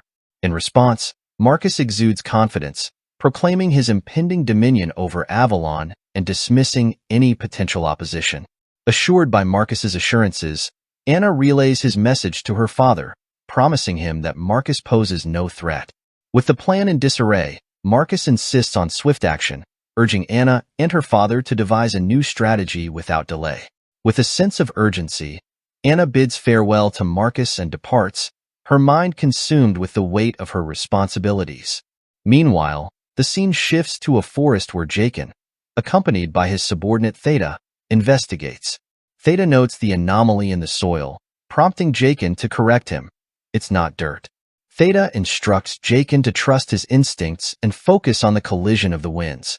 With a sense of trepidation, Jaqen complies, closing his eyes and allowing his senses to attune to the elements. To his astonishment, he perceives a disturbance, a void in the mana. Theta explains the rarity of such an occurrence, noting that mana voids typically manifest either through supernatural means at the dawn of time or when a mage of class 6 or higher meets their demise, resulting in a catastrophic event within a 1-kilometer radius. Realization dawns upon Jaqen as he considers the implications. If Thunderseat Jack Starapi's final destination was Akardi, there is a strong likelihood that he was slain by an individual wielding Bronto, a powerful artifact.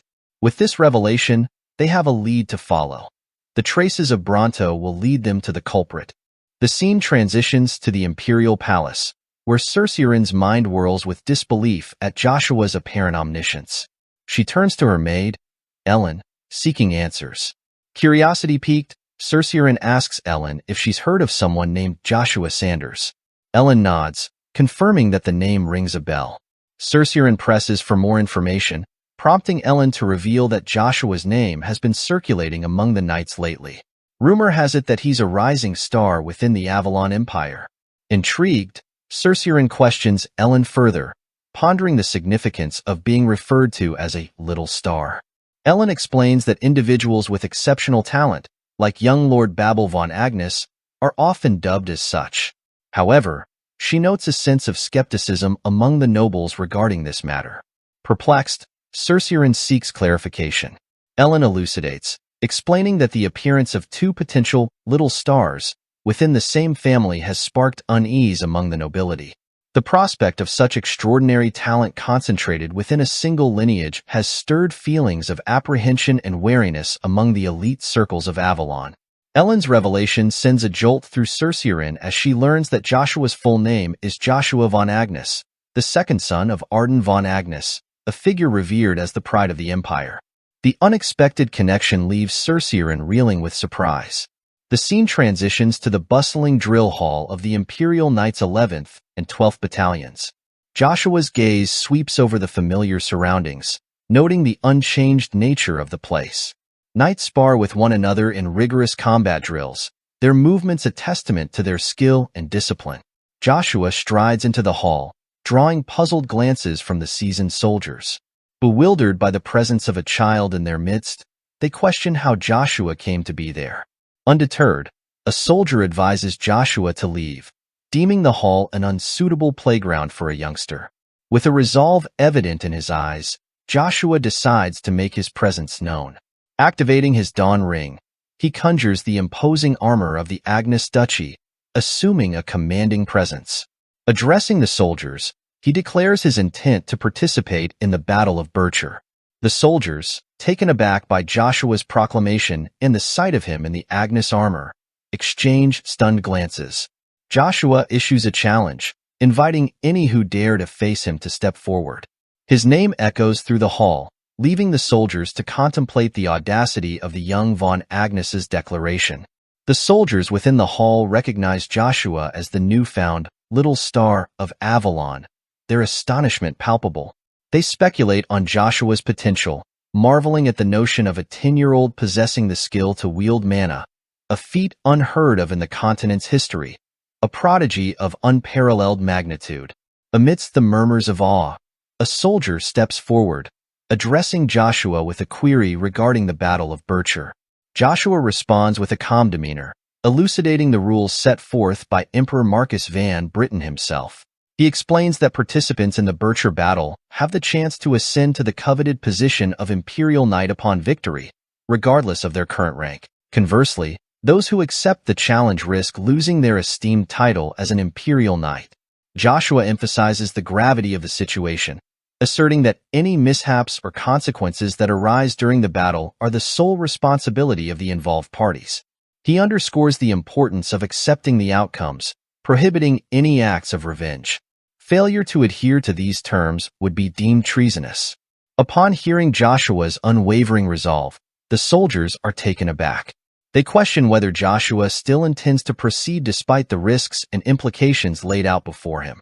Joshua's voice cuts through the air like a blade as he raises his tone, commanding attention. With authority in his words, he declares his intent to participate in the Battle of Bircher, mandated by the Emperor's decree. He insists that the soldiers of the 11th and 12th battalions must comply with the Emperor's orders. Despite Joshua's determination, the knights are hesitant, fearing the consequences should anything befall the young lord.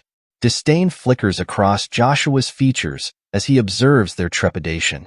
How could these individuals call themselves knights if they lacked the courage to fulfill their duties? Determined to spur them into action, Joshua decides to offer some much-needed motivation. Addressing the assembled knights, he admonishes them for their lack of initiative. He asserts that they are merely nobodies who falter in the face of adversity, paralyzed by fear when confronted by someone of slightly higher rank. His words strike a nerve, igniting a simmering anger among the knights. One knight, named Kutches, steps forward, his resolve evident in his gaze. With a dismissive wave, Kutches admonishes Joshua to cease his meaningless banter, deriding him as a privileged child who has everything handed to him on a silver platter due to his fortunate birth into a wealthy household. Drawing his sword, Kutches boldly declares himself as Joshua's opponent for the Battle of Bircher, warning Joshua not to hold the knights accountable should he suffer serious injuries. Joshua's response is one of acceptance, acknowledging Kutches' challenge with a calm demeanor. As Kutches prepares to unleash his full strength, the gathered knights rally behind him, their cheers echoing through the hall. Undeterred by the overwhelming odds, Joshua braces himself for the impending confrontation.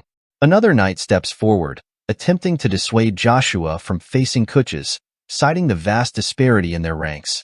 However, Joshua refuses to yield, asserting that his rank is not what it seems. With unwavering resolve, Joshua releases his aura, summoning forth Lucia, a manifestation of his inner power. The sight leaves the assembled knights in awe, stunned by Joshua's unexpected display of strength and determination. Observing the artifact nestled in Joshua's grasp, Kutches couldn't resist remarking that Joshua appeared to be merely a novice, leaning on the legacy of his lineage with little substance to show for himself. Joshua, unfazed, challenged Kutches to put his doubts to the test, daring him to discern whether it was true aura or mere facade. In a moment of revelation, Joshua pointed out Kutches' apprehension, realizing that Kutches had underestimated him as a mere C-rank knight. Frustrated by Joshua's insight, Kutches lunged forward, intent on proving his superiority. However, Joshua effortlessly wielded his aura, brandishing Lucia in a swift strike. The onlookers gasped in astonishment as the dust settled, revealing Kutches unharmed. Yet, their attention shifted to the intervention of Viper Bison, the vice-captain of the 12th Battalion, who intercepted Joshua's attack. Undeterred, Joshua reminded Bison of the rules, emphasizing that even as vice-captain, he had no authority to halt a Bircher challenge. Bison, impressed by Joshua's knowledge, acknowledged his understanding of protocol. Joshua, intrigued by Bison's reputation as the Crimson Bison within the Imperial Knights, acknowledged his fame. Bison, in turn, expressed his admiration for Joshua, the rising star of the Empire. Curious about the regulations concerning the Battle of Bircher, Joshua found himself at a loss when Bison brought it up. Bison explained that for the battle to proceed officially, at least one vice-captain must be present. Joshua, taken aback, questioned whether Bison intended to call off the battle at this juncture. However, Bison emphasized that the Battle of Bircher was the decree of Emperor Marcus himself, an edict not to be flouted. Hence, Bison declared himself as Joshua's opponent instead. The announcement sent shockwaves through the gathered knights. Kutches intervened, asserting that the duel was meant to be between Joshua and himself. He implored Bison to allow him to face Joshua to the end. Yet, Bison, recognizing Kutch's efforts, insisted he step back, preserving his knightly pride. Reluctantly, Kutches acquiesced, pleading with Bison to let him retain his dignity as a knight. Throughout his tenure, Bison had always instilled in his knights the importance of maintaining the bare minimum pride of a knight, even in the face of unreasonable circumstances. Now, faced with the gravity of the situation, Bison implored Kutches to prioritize what truly mattered. Calmly, Bison reminded Kutches that there was something greater at stake than mere pride. Kutch's position as a knight hung in the balance. He emphasized the responsibility Kutches held for his daughter's well-being. Should he lose in the Battle of Bircher? Bison challenged Kutches, questioning whether his pride as a knight outweighed his duty to his family. Kutches found himself at a loss for words, confronted with the weight of Bison's argument. Sensing the tension, Joshua began to applaud Bison's selflessness, acknowledging his sacrifice to protect a fellow knight. Bison turned to Joshua, noting his confidence.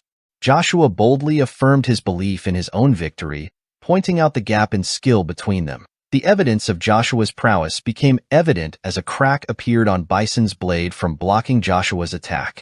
One of the knights couldn't shake the feeling that there was more to young Lord Joshua's mana than met the eye. He sensed a power beyond the strike Joshua had displayed earlier, something formidable lurking beneath the surface. Moved by Bison's sacrifice, the other knights offered to take his place as Joshua's opponent. However, Bison graciously declined, affirming that he alone was capable of this task. He explained that he never viewed the knights of the 12th Battalion as mere subordinates. To him, they were brothers and comrades. For Bison, protecting his comrades was paramount, far outweighing any titles or status. Joshua couldn't help but admire Bison's unwavering resolve. In his previous life, Bison had always stood by Joshua's side at the vanguard, clearing obstacles with steadfast determination. To Joshua, Bison was not just a superior officer, but also a dependable ally whom his subordinates could trust implicitly.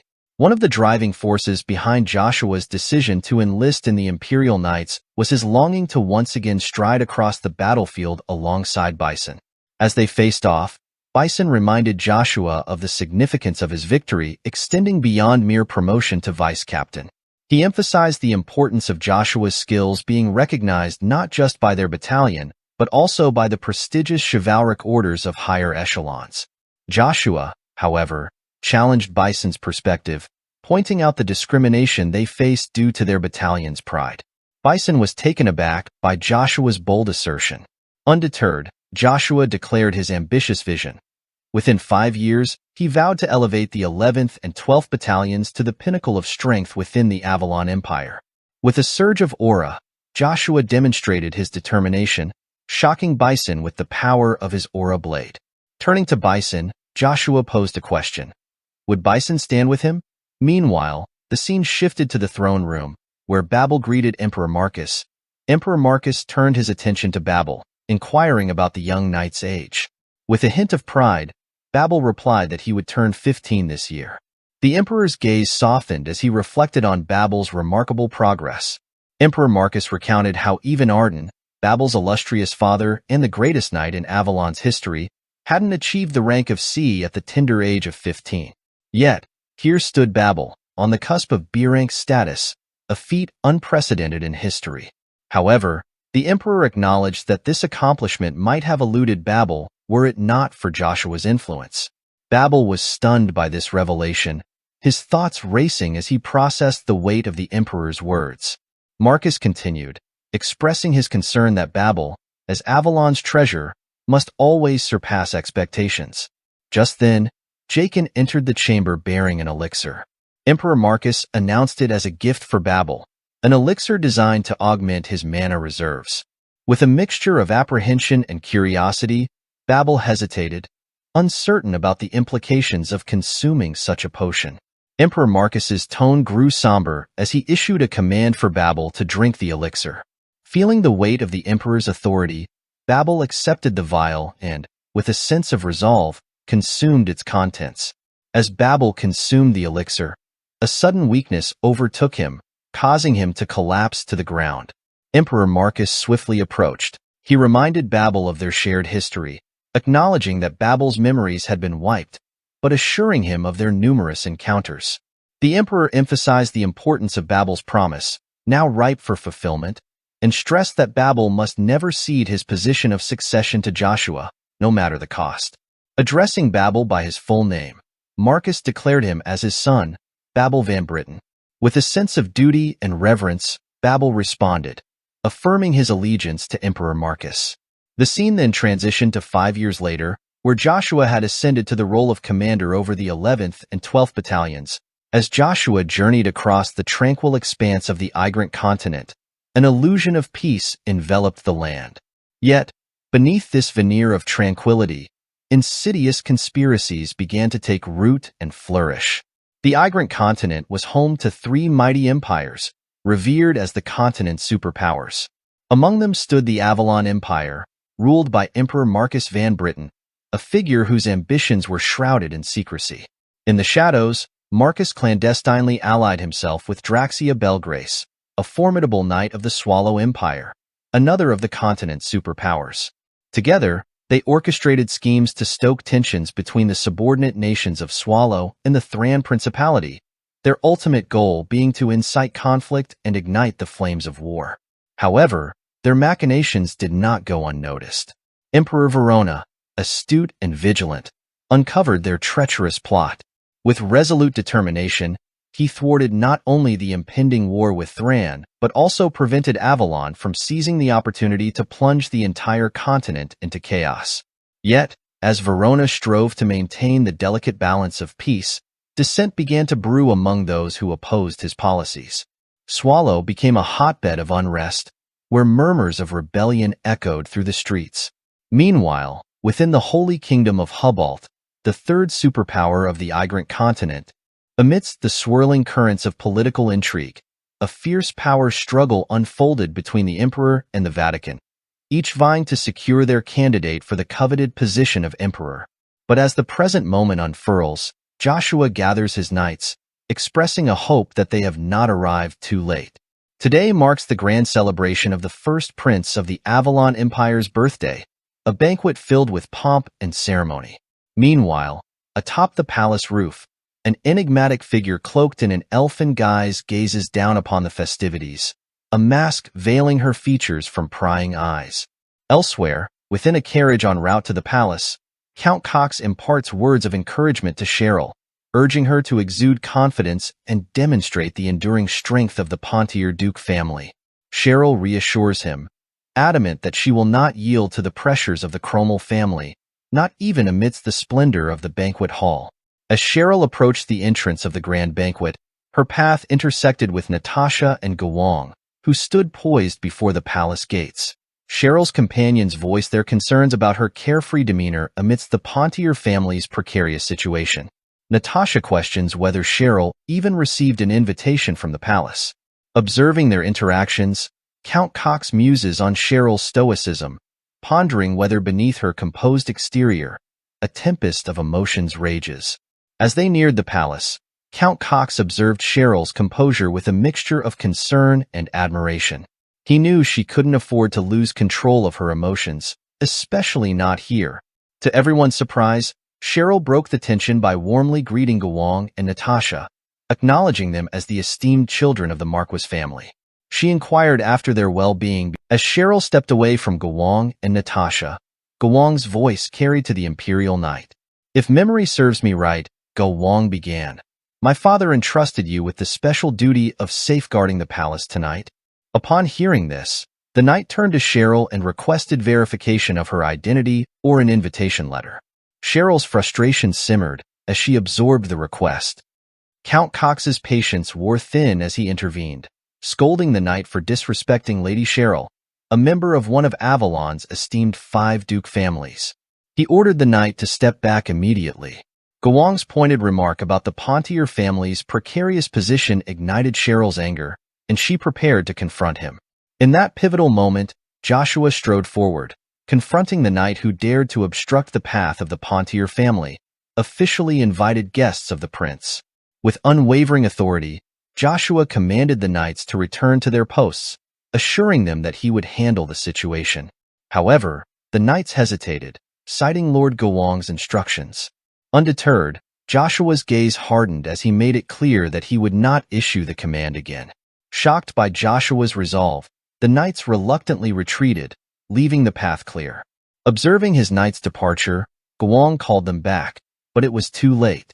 Joshua turned to Cheryl, offering to escort her personally to the palace, determined to uphold her honor and dignity.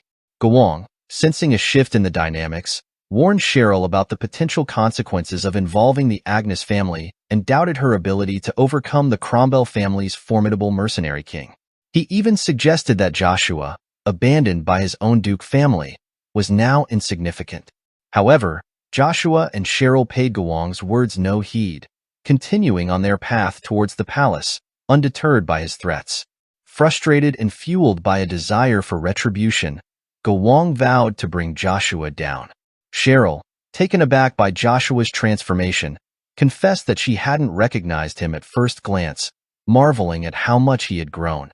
Joshua, with a hint of melancholy, acknowledged that his journey had been a lengthy one. Though he had escorted Cheryl thus far, he felt it was time for her to find her own way from this point onward. As Joshua departed, Cheryl couldn't help but feel a pang of disappointment at his seemingly cold demeanor. Nevertheless, she gathered her resolve and extended an invitation for him to dance at the ball. Regrettably, Joshua declined, explaining that his duty to guard the castle precluded such indulgences. He also revealed his new affiliation with the Sanders Baron family, severing ties with the Agnes Duke family. Outside, Joshua contemplated Cheryl's predicament. The looming threat of the mercenary King Barbarian, allied with the Cromwell faction, endangered the Pontier estate. Despite the urgency of the situation, Joshua understood that now was not the time for him to intervene. There were other matters demanding his attention before he could confront such formidable adversaries. Joshua's mind buzzed with the urgency of the impending events, knowing he had to address them before anything else. Alone, he called out into the silent night, a challenge to whatever hidden dangers lurked in the shadows. In response, the masked elf emerged suddenly, launching herself at Joshua with ferocious intent.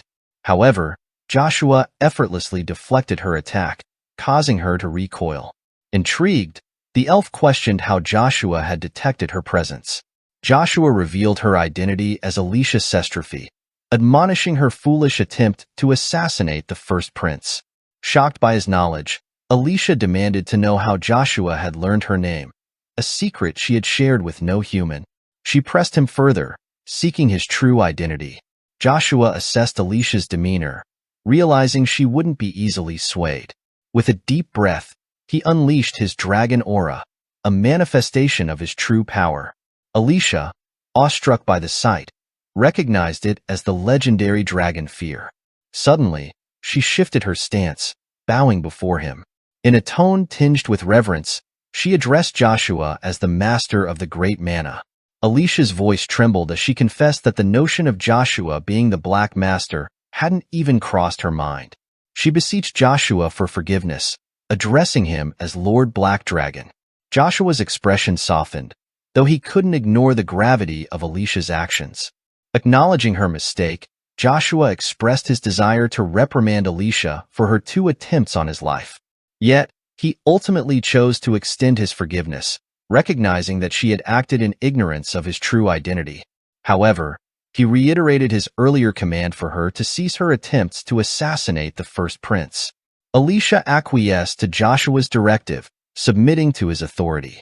However, Joshua's next words carried a sense of urgency and warning. He informed Alicia that once news of her failed assassination spread, the Black Wind would begin tracking her. Concerned for her safety, Joshua advised Alicia to leave Akardi immediately. Alicia, however, reassured Joshua, claiming that his concern was unnecessary. But Joshua's patience wore thin as he demanded obedience. He admonished Alicia for defying his order and insisted that she depart from Akardi without delay, lest she face dire consequences. As Alicia departed, Joshua's expression shifted to a smile tinged with amusement. He couldn't help but marvel at her predictable recklessness, a trait that seemed to endure despite the passage of time. It amused him that she had believed him to be the Black Dragon, unaware of her own impending destiny as the future assassin queen. Alicia had undertaken a dangerous mission to assassinate the first prince during his birthday banquet, only to fail and be scarred irreparably. Joshua pondered the identity of the individual who had assigned her this task, unwilling to tarnish her illustrious career with a stain of failure. Despite their recent encounter, Joshua harbored no ill will towards Alicia. He owed her a debt of gratitude for the assistance she had provided him before his regression. As she vanished into the night, Joshua felt a sense of certainty that their paths would cross again someday. As Alicia raced through the shadows, her mind churned with disbelief at the revelation that Joshua was the true Black Dragon. She speculated that whoever had assigned her the mission couldn't have anticipated such a variable, especially the presence of the Master of Mana in the Avalon Empire. This unexpected turn of events, she realized, worked in her favor, though she would undoubtedly be pursued for a time. Alicia found solace in the fleeting sense of freedom it afforded her. Back at the palace, the nobles mingled and conversed amongst themselves. Some caught sight of Cheryl and couldn't help but wonder why a member of the Pontier family, rumored to be in financial straits, was in attendance. Rumors circulated about the exorbitant cost of rebuilding the Pontier estate, particularly due to their territorial dispute with the Cromwell Marquis family. Cheryl's spirits sank as she overheard their whispers, feeling the weight of their scrutiny. Suddenly, the atmosphere shifted as the first prince of the great empire, Kisser Van Britten, and Princess Cercerian Van Britten made their grand entrance, commanding the attention of all present. As Kisser Van Britten and Princess Cercerian made their grand entrance into the party, Kisser extended his gratitude to all the attendees for joining in the celebration. The noblewomen, enamored by the presence of the first prince, vied for the opportunity to be his partner for the evening. Meanwhile, a maid approached Cercerian, informing her that Joshua Sander was not on the guest list once again this year. Cercerian's thoughts drifted to Joshua, realizing it had been 5 long years since they last spoke. She couldn't help but wonder where he was now. Concerned, Kisser noticed Cercerian's preoccupied expression and inquired if she was feeling well. Cercerian assured him that she was fine, concealing her inner turmoil. Kisser, however, sensed her unease, recalling that it had been quite some time since Cercerian had ventured beyond the confines of the brilliant Flower Palace. Spotting Cheryl Pontier standing alone, Kisser made his way over to her, expressing his delight at seeing her there. Cheryl, respectful as always, greeted Kisser with a formal address. Kisser, though appreciative, urged Cheryl to relax, admitting that he could never quite get accustomed to such formalities from her. Kisser's words carried a somber note as he addressed Cheryl, acknowledging the unfortunate circumstances surrounding the Pontier family. Despite the challenges she faced, Kisser expressed his desire to see Cheryl, his invitation to dance catching everyone off guard. Murmurs of disapproval rippled through the crowd as they questioned Cheryl's suitability as a dance partner for the esteemed first prince. Internally, Cheryl wrestled with the implications of accepting Kisser's offer. She knew that taking his hand would invite envy and suspicion from the other nobles, potentially exacerbating the already delicate situation with the Cromwell family. With a heavy heart, Cheryl declined Kisser's invitation, apologizing for her inability to join him on the dance floor. Undeterred, Kisser pressed Cheryl for an explanation, prompting her to reveal the reasons behind her refusal. However, before Cheryl could respond, Joshua intervened, announcing himself as Baron Joshua Sanders. Kisser, intrigued by the newcomer's sudden appearance, sought to learn more about him. Cercerian was taken aback by the mention of Joshua's name, her mind racing with the knowledge that he was one of the rising stars of the empire.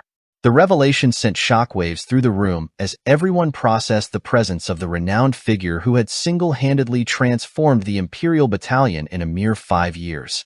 Joshua's reputation as a prodigious knight, consistently claiming the Empire's youngest titles, preceded him. Speculation swirled among the attendees, with many assuming that Cheryl had sought out Joshua for a favor. Kisser, recognizing Joshua's significance, extended his respect to the esteemed figure.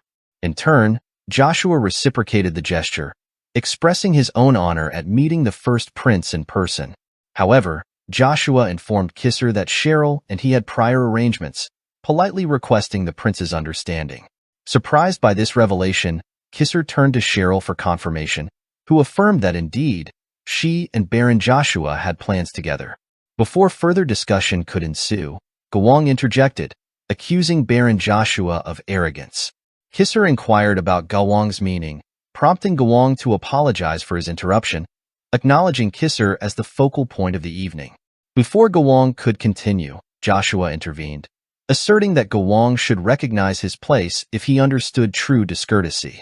The other noblewomen echoed Joshua's sentiment, affirming that Cheryl's dance partner had already been decided.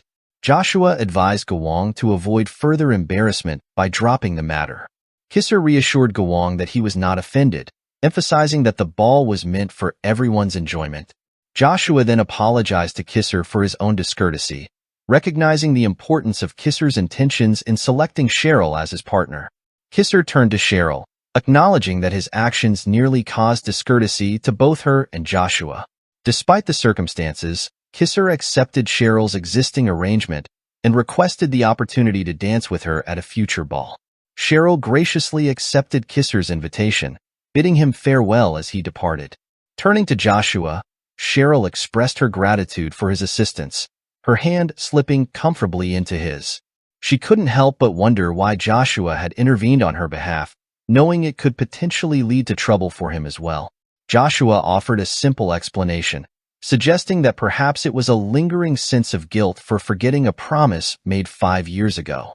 Cheryl, taken aback by this revelation, confessed that she had believed Joshua had long forgotten about that promise.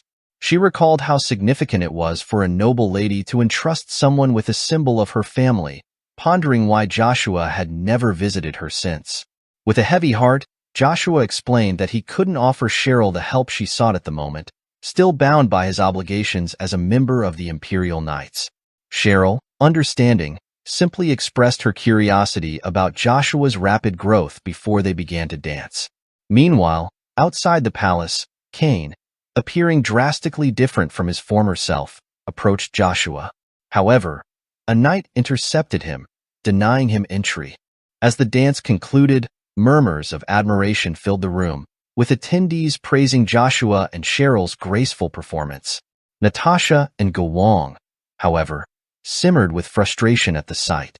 Expressing her gratitude, Cheryl bid farewell to Joshua before departing with a contented smile. Observing her departure, Joshua couldn't help but remark on Cheryl's characteristic impatience.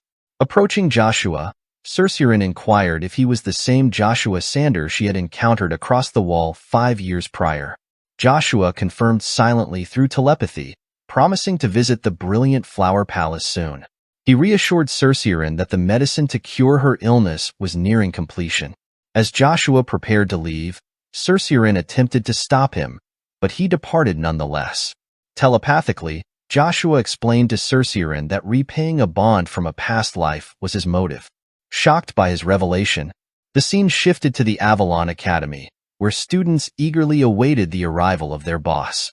As Icarus from the Harvest Baron family arrived, they lined up in anticipation, ready to greet him. Amidst congratulatory cheers, Icarus was hailed for his early graduation from the academy. However, Icarus humbly expressed his discomfort with such attention, prompting one student to remind him of the profound changes he had brought to the Avalon Academy. Curious about his future plans, another student asked Icarus where he intended to go next. With a determined resolve, Icarus revealed that he had long ago decided to seek out Joshua.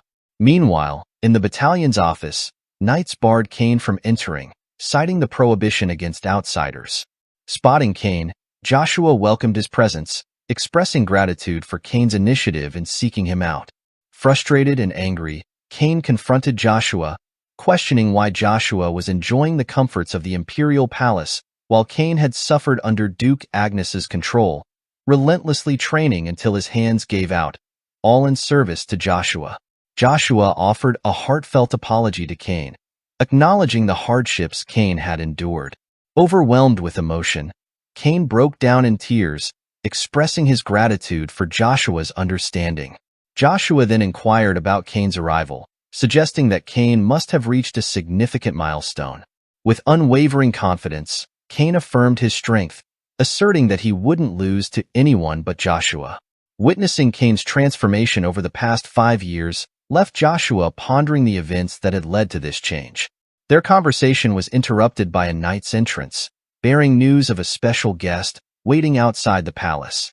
Joshua was taken aback by the revelation, and as he stepped outside, he was met with the unexpected sight of Icarus.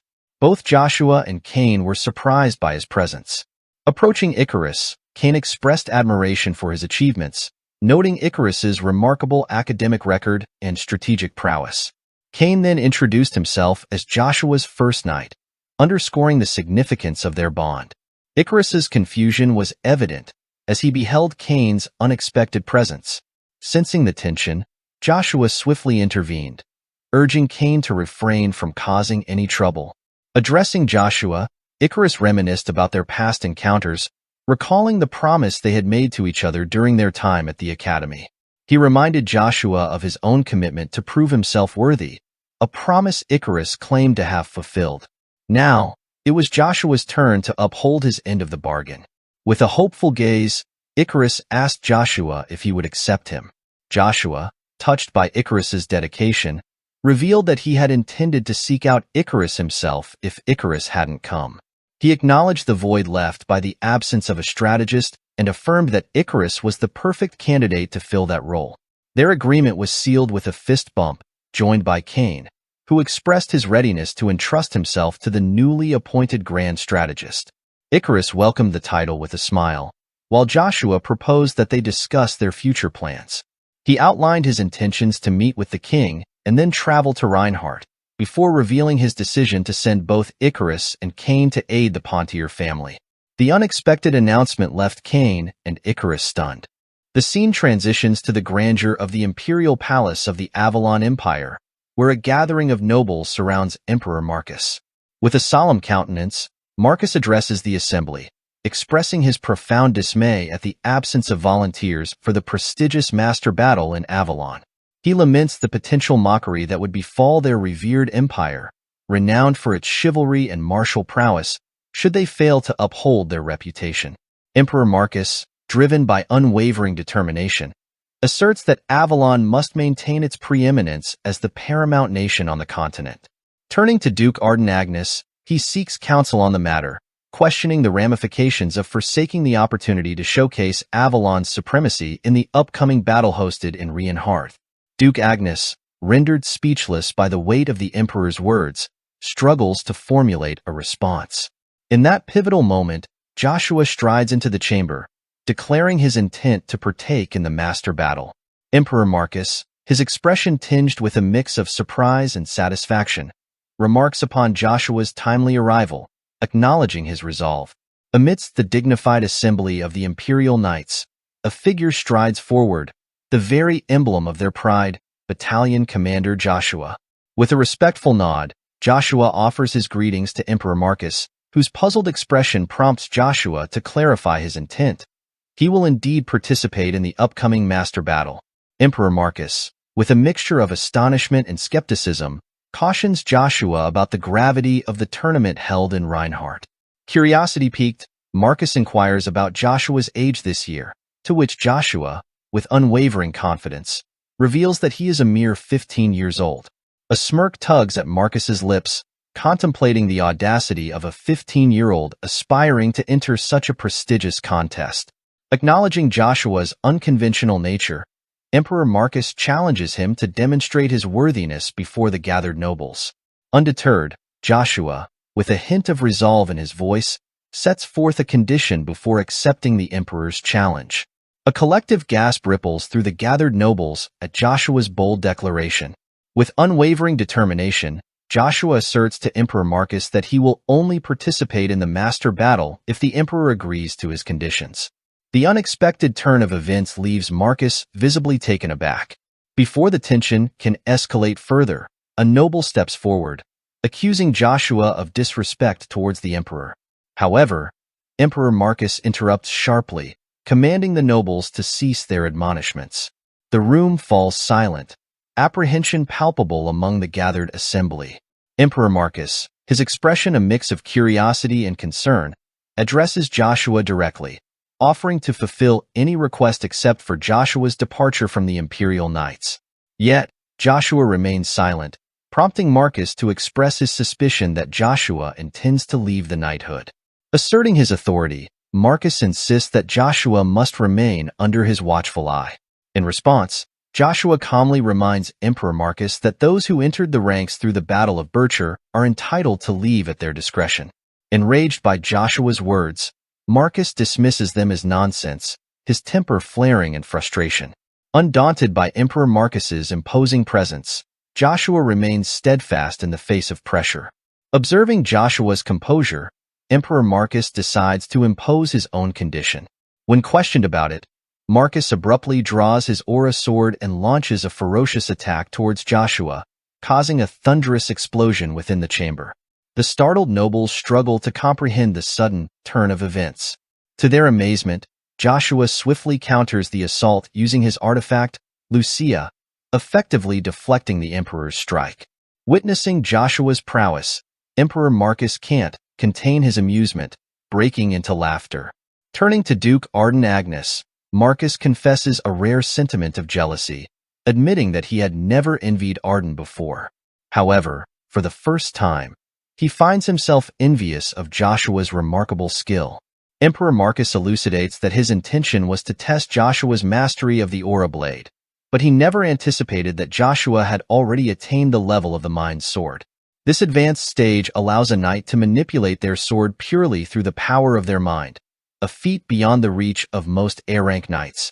With this revelation, it becomes evident that Joshua has ascended to the realm of a master. Emperor Marcus grants Joshua permission to participate in the master battle, promising to heed Joshua's request upon his return with satisfactory results. Joshua vows to exceed the emperor's expectations, setting the stage for his journey. The scene transitions to the Pontier Palace, where Cheryl sits in her office, engrossed in her duties. A knock interrupts her concentration, and Count Cox announces a guest's arrival. Icarus and Cain enter, offering greetings to Lady Cheryl. Grateful for their visit, Cheryl expresses her appreciation for their journey. Icarus introduces himself as a member of the Harvest Estate, akin to Pontier in the southern regions. Cheryl, taken aback by the presence of the renowned intellect, inquires about his unexpected visit. She feels honored, having long desired to meet Icarus in person. Cheryl's attention then shifts to Cain's armor, adorned with the crest of the Agnes Duchy, prompting further intrigue. Cheryl directs her attention to Cain, questioning whether Duke Agnes dispatched him to aid the Pontier family.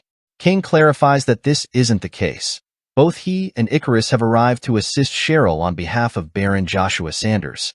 Cheryl is taken aback by this revelation, her astonishment evident. The scene shifts back to the Imperial Palace, where Joshua stands outside. Joshua considered himself satisfied with the discreetness of his departure from the Imperial Palace, confident it would avoid raising any undue suspicion. Yet, to his astonishment, Duke Agnes intercepted him.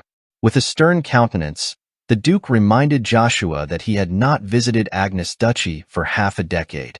Moreover, today Joshua attempted to leave without so much as a word to the Duke. Duke Agnes then inquired of Joshua whether he harbored any resentment towards him for selecting Babel as the successor instead of Joshua. Admitting to his feelings, Joshua acknowledges his initial resentment, but clarifies that it wasn't directed at the succession matter. Rather, he understands the wisdom in Duke Agnes's decision, recognizing his own actions as unsuitable for inheriting the Agnes family name. Joshua insists that he doesn't hold a grudge for such a decision. However, Joshua candidly expresses his hurt at Duke Agnes's treatment of both him and his mother, feeling as though they were disregarded and forgotten. Despite Duke Agnes's considerable power, Joshua assures him that he no longer harbors any resentment. He explains that seeing his mother regain her brightness has softened his feelings, prompting Joshua to express his heartfelt gratitude for the Duke's teachings and care. Joshua also extends his thanks in advance for their future interactions. Duke Agnes reciprocates Joshua's sentiments, expressing that he should be the one thanking Joshua. As the Knights of the 11th and 12th Battalions rush to Joshua upon hearing the news of his departure from the Imperial Knights, Duke Agnes takes his leave. Bison approaches Joshua, questioning why he intends to leave without informing anyone and suggesting that it seems like Joshua is abandoning his subordinates. Joshua clarifies, explaining that Bison misunderstands the situation, as he never considered the Knights of the 11th and 12th Battalions to be his subordinates. The Knights are taken aback by Joshua's revelation, but he quickly reassures them, affirming their significance as his cherished comrades. With a sense of relief washing over them, the Knights find solace in Joshua's words. Joshua then explains that his departure from the Imperial Knights is due to a personal matter. He instructs the Knights to return and assures them that he will reunite with them soon. Bison, having observed Joshua closely over the past 5 years, expresses his certainty that Joshua has a valid reason for leaving, one that may involve risks even for the Knights of the 11th and 12th Battalions. Recognizing Joshua's sacrifice, Bison expresses his gratitude. In a display of unity and respect, all the Knights stand in formation and raise their swords in salute to their esteemed external commander, Baron Joshua Sanders. Touched by their gesture, Joshua smiles warmly before bidding them farewell. Joshua reflects on his accomplishments within the Imperial Palace, acknowledging that he has achieved nearly all his objectives except for one crucial aspect, becoming a battalion commander of the Imperial Knights. Despite this, he managed to reclaim the obsidian earring, a cherished relic from his past life, during his annual visit to the secret storage accessible to battalion commanders. Moreover, he successfully secured a new peerage under the name of Sanders, distancing himself from the Agnes lineage. Encounters with figures like the Assassin Queen, whose past injuries he helped heal, and the formation of a loyal force within the palace have added to his achievements. Yet, Joshua's focus remains on Kaiser Van Britten, whose influence he aimed to dismantle but ultimately failed. However, Joshua's investigation uncovered a mysterious third power protecting Kaiser, a revelation absent in his previous life. The rise of the seemingly powerless fourth prince to emperor through cunning strategies remains a perplexing anomaly to Joshua. Joshua contemplates the fact that he had no awareness in his past life of the individual who exposed him to enemy lines. With the moon door situated in Rian Hearth, he realizes the urgency of familiarizing himself with all the changes that have occurred. He understands that lurking threats may be concealed in the shadows, unbeknownst to him. Meanwhile, in the Hubalt Empire, Christian, the paladin revered throughout the realm, engages in prayer. Jean Sebastian, one of the esteemed 9 stars and a master of the empire, approaches him. Sebastian imparts words of caution to Christian, urging him to prioritize his safety. He reassures Christian of his unparalleled strength, acknowledging that few, aside from the 9 stars or the elite superhumans, pose a threat to him. Grateful for Sebastian's guidance, Christian attributes his prowess to Sebastian's teachings. However, Sebastian emphasizes the need for extra vigilance should Christian encounter the Knight of Providence, Uravis.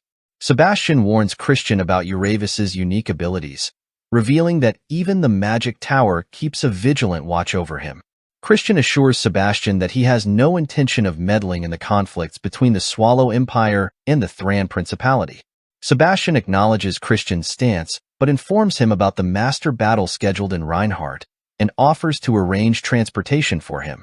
Christian, however, reveals his plan to visit the border before heading to Reinhardt. Sebastian inquires if Christian means the Avalon territory, to which Christian confirms. Despite the dangers, Christian feels compelled to investigate rumors of a lich's appearance there. He believes it's his duty as a knight to confirm such reports, even amidst the significance of the master battle. Sebastian is taken aback by the mention of a lich, recognizing them as powerful mages whose bodies deteriorate over time due to their obsession with magical research. In solemn tones, Christian elaborates on the sinister nature of liches, explaining that they offer their souls to become undead through the dark arts of black magic. Such beings, categorized as undead and practitioners of black magic, are deemed enemies of the continent irrespective of their nationality. Christian reveals that this insight comes directly from Archpriest Harold, whom he considers a highly reliable source. Sebastian, intrigued and concerned by this revelation, presses Christian for details regarding the lich's whereabouts. Christian discloses that the lich is said to dwell at the eastern edge of Avalon, specifically within the Tryphia district. The scene transitions to the Pontier territory, where Cain and Icarus are preparing to depart. Cheryl enters, her expression troubled, and informs them of a complication. The Cromwell family has also sought assistance from the Magic Tower. Confused, Cain seeks clarification from Cheryl, who explains that they are unable to utilize the warp gate. With no alternative, the Pontier family must traverse the mountains directly. Next, the scene shifts to the capital Acardi's warp gate. An elder mage addresses Joshua, informing him that there is no direct warp gate connecting Reinhardt and Acardi. Instead, the mage will warp Joshua to Highbury Castle in the Tremblant Duchy, the closest point to Reinhardt. The elder mage maintained his intense stare at Joshua, prompting Joshua to finally inquire if there was something on his face. He suddenly apologizes, revealing that Joshua reminds him of a talented young mage from his past. The elder mage shares with Joshua the tale of a young mage who, like Joshua, showed natural talent in a particular field of magic. Unfortunately, an unfortunate incident befell this young mage, leaving behind a mystery that has remained unsolved for the past 5 years. Surprisingly, the Magic Tower is also participating in Reinhardt's master battle, seeking clues they have long been unable to uncover. Joshua is taken aback by this revelation, prompting the elder mage to remark that he may have said too much before transporting Joshua to Highbury Castle. Upon arrival at the Tremblant Duchy's Highbury Castle through the warp gate, Joshua ponders whether the Magic Tower is still searching for Jack's therapies. Considering that Bronto vanished alongside Jack, Joshua finds it reasonable. Soon, Count Highbury greets Joshua, expressing surprise at the Lord himself receiving Joshua. Count Highbury reveals that it's at the behest of His Majesty, who issued an imperial order for corresponding families to extend generous hospitality to Baron Joshua Sanders, the pride of the Empire, as he heads to Reinhardt. Joshua harbors a sense of unease, suspecting that Emperor Marcus lacks confidence in him, evident by the widespread dissemination of information about his whereabouts. Aware of the heightened exposure of his movements, Joshua realizes the potential risks involved. Count Highbury suggests they proceed inside the castle instead of lingering outside. Joshua appreciates the gesture, but explains he has urgent matters to attend to first. Count Highbury insists that it's Emperor's order, expressing his desire to at least treat Joshua to a meal as a gesture of hospitality. However, Joshua politely declines, apologizing as he emphasizes the pressing nature of his current obligations. He promises to visit Highbury Castle by dinner time. Curious, Count Highbury inquires about Joshua's immediate destination. Joshua reveals his intention to visit the Mercenary Guild. Meanwhile, in a secluded cave, a masked man converses with another, expressing surprise at the former's return to Emperor Marcus alive despite the failure of their plan in Swallow. Masked Man 2 remarks on the apparent favor Masked Man 1 holds with His Majesty, implying that there must be a significant agreement between them. Without needing to hear the specifics, Masked Man 2 speculates that Masked Man 1 plans to dismantle the Agnes family using Babel's influence. This strategy would remove Duke Agnes, the main obstacle to Emperor Marcus's advance against Swallow. Anticipating a new opportunity arising from this plan, Masked Man 2 offers his assistance within the Imperial Palace. He assures Masked Man 1 of his unwavering support to the best of his abilities and encourages Masked Man 1 to reach out whenever needed. However, Masked Man 1 maintains his independence, affirming that he will never become Masked Man 2's subordinate. Despite abandoning his country, Masked Man 1 retains a shred of pride, refusing to subordinate himself to another. Masked Man 2 proposes a different dynamic, suggesting that instead of Masked Man 1 becoming an underling, they should consider each other as comrades. Masked Man 1, however, expresses concern for Masked Man 2's father's safety. Masked Man 2 dismisses this worry, explaining that Emperor, consumed by his thirst for war, has never taken Masked Man 2's father into consideration. Assuring Masked Man 1 that his offer of assistance remains steadfast, Masked Man 2 extends a standing invitation. As the conversation unfolds, we learn that Masked Man 1 is Draxia Belgrace, and he acknowledges Masked Man 2's remarkable abilities, especially considering his young age. We then discover that Masked Man 2 is none other than Kaiser Van Britten. The convergence of these two figures, whose actions in Joshua's past life led to his demise, marks the beginning of their clandestine meeting. The scene shifts to the Highbury Mercenary Guild, where Joshua queries the receptionist, Aiden, about his inability to obtain a silver plaque. Aiden explains that Joshua must first complete 100 two-star requests and earn a bronze plaque. Joshua affirms his understanding of the requirements, setting the stage for his journey within the guild. Before delving into his tasks, Joshua seeks a swift path to obtaining the silver plaque. Aiden, the receptionist, responds by questioning why he should grant Joshua, a noble of Avalon, a plaque without knowledge of Joshua's intentions. Joshua challenges this practice, questioning when the Mercenary Guild began scrutinizing recipients' intentions for plaques. He demands to know how Aiden perceives him. In response, Aiden identifies Joshua as Baron Joshua Sanders, renowned across the continent for his exceptional talents. Aiden suggests that most requests would be effortless for someone of Joshua's caliber, given the rumors surrounding him. Perplexed, Joshua questions why Aiden denies him the silver plaque despite acknowledging his capabilities. Aiden admits to lacking trust in Joshua, prompting Joshua to assert that mercenaries simply offer their skills in exchange for payment. Joshua admonishes Aiden, urging him not to disregard the principles laid down by the founding mercenary king, Deus Dembaba. Perplexed, Aiden questions Joshua's sudden reference to history. Joshua emphasizes that mercenaries operate solely on contractual agreements and requests, without being bound by anything beyond these reward-based relationships. He asserts his desire to provide his services in exchange for appropriate compensation, questioning what more reason Aiden could possibly need. Acknowledging Joshua's perspective, Aiden agrees to provide a request that would enable Joshua to earn a silver plaque. Delighted by this news, Joshua assures Aiden that he will execute the task flawlessly, regardless of its nature. However, Aiden reveals that the difficulty level of the request he intends to assign Joshua is a daunting 5 stars. Joshua is taken aback by this revelation, realizing that such tasks are as challenging as searching the dragon lairs. Aiden reassures Joshua, explaining that the request is a straightforward relief supply transport with some scouting involved. He inquires if Joshua is willing to undertake the task. Although Joshua finds it odd that a seemingly simple scouting mission is ranked as a 5-star request, he agrees to accept it. Curious about the departure time, Joshua queries Aiden, who informs him that he will be leaving immediately for the Tryphia district in the east, formerly part of the Rubrica County. The specific instructions are detailed in the scroll Aiden hands to Joshua, urging him to thoroughly review them. Before Joshua sets off, Aiden entrusts him with the task and addresses him as Baron Joshua Sanders.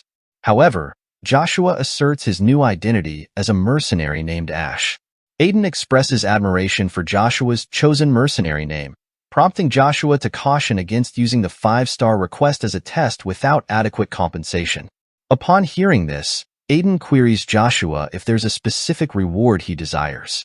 Joshua responds by expressing his hope for a reward that matches the difficulty level of the 5-star task. He assures Aiden that he will reveal his desired reward upon successfully completing the request. As the narrative unfolds, the setting transitions to the outdoors where Cheryl receives a message, her expression quickly betraying her mounting concern as she absorbs its contents. Count Cox notices Cheryl's distress and inquires after her well-being, sensing something amiss. It's then that Cheryl reveals the news of her father's collapse, a revelation that leaves Count Cox visibly stunned.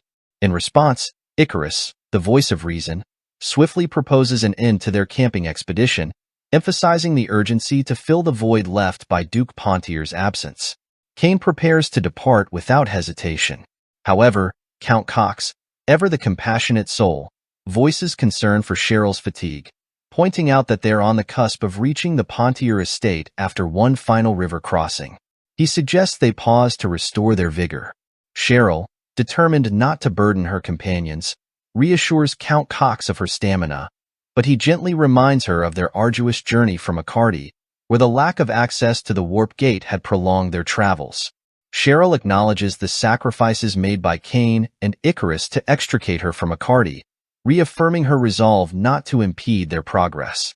Amidst the tension, Cain reassures Cheryl, urging her not to fret, as he's merely following the directives of his liege lord, Joshua. He emphasizes that Cheryl shouldn't feel burdened by their mission. Icarus interjects, asserting the urgency of their situation. He decides they must shed any unnecessary baggage and press forward swiftly. However, their urgency is abruptly interrupted when a trap snags Cain, launching him skyward, ensnared in its grasp. From the shadows emerges a masked assailant, poised to strike Cheryl. Acting swiftly, Icarus hurls a rock at the attacker, disrupting their assault. Seizing Cheryl's hand, Icarus resolves to flee without hesitation, urging her to keep pace as they dash away. Their flight is short-lived as they find themselves surrounded by multiple masked assailants. Just as the assailants prepare to strike, Cain bursts onto the scene with formidable force, dispatching them with remarkable efficiency. His prowess leaves even the leader of the assailants wary of the danger he poses.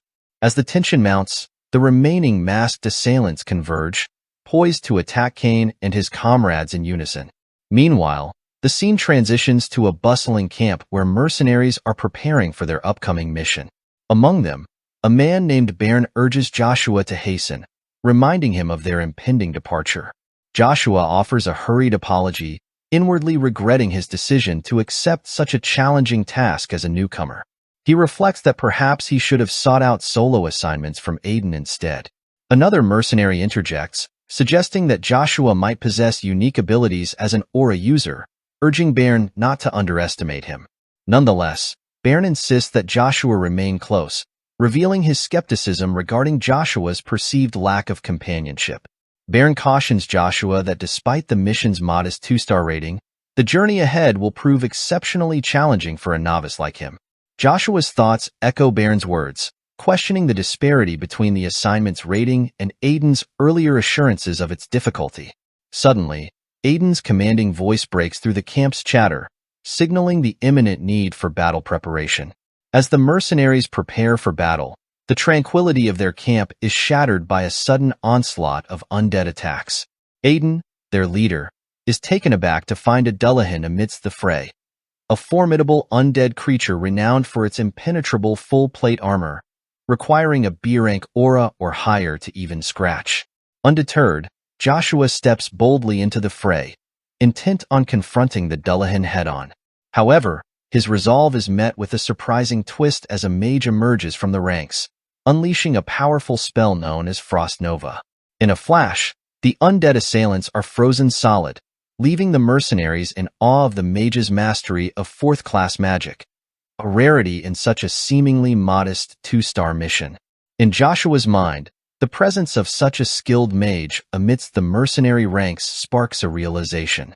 He ponders the scarcity of mages of 2nd circle proficiency or higher in the Tryphia district, owing to the prevailing disdain for mages within the Empire of Knights, Avalon. If such is the case, there's only one individual who could wield 4th-class magic with such expertise, the legendary Archmage of Ice, Iselin Jean Rebecca. In a surprising turn, Iselin watches as the supposedly immobile Dullahan springs back to life. Without hesitation, Aiden steps into action, channeling his mana with precision and delivering a decisive blow that fells the menacing creature in a single strike. The mercenaries erupt into cheers, celebrating Aiden's remarkable display of power. Meanwhile, witnessing Aiden's prowess firsthand, Joshua muses on the rumors he's heard. Despite the whispers, Aiden's strength proves even more impressive in person. Joshua notes the artifact Aiden wields, a relic infused with invisibility magic known as Abdaham's Knuckle. In a previous life, this artifact held legendary status as the cherished weapon of Axler the Bolder, the esteemed second-in-command of the 1 million mercenaries for decades. Its significance is not lost on Joshua. Contemplating Aiden's arsenal, Joshua wonders if other prized artifacts, like Layfawn, might also exist in this time. However, their moment of respite is shattered as a frantic mercenary rushes in, bearing news of a larger, undead horde approaching. Aiden's expression darkens with concern as the gravity of the situation sinks in. The mercenaries reel at the sight of 5 more Dullahans on the horizon, their numbers overwhelming. Panic sets in, and without hesitation, the mercenaries scatter, leaving Aiden standing alone, facing the encroaching threat.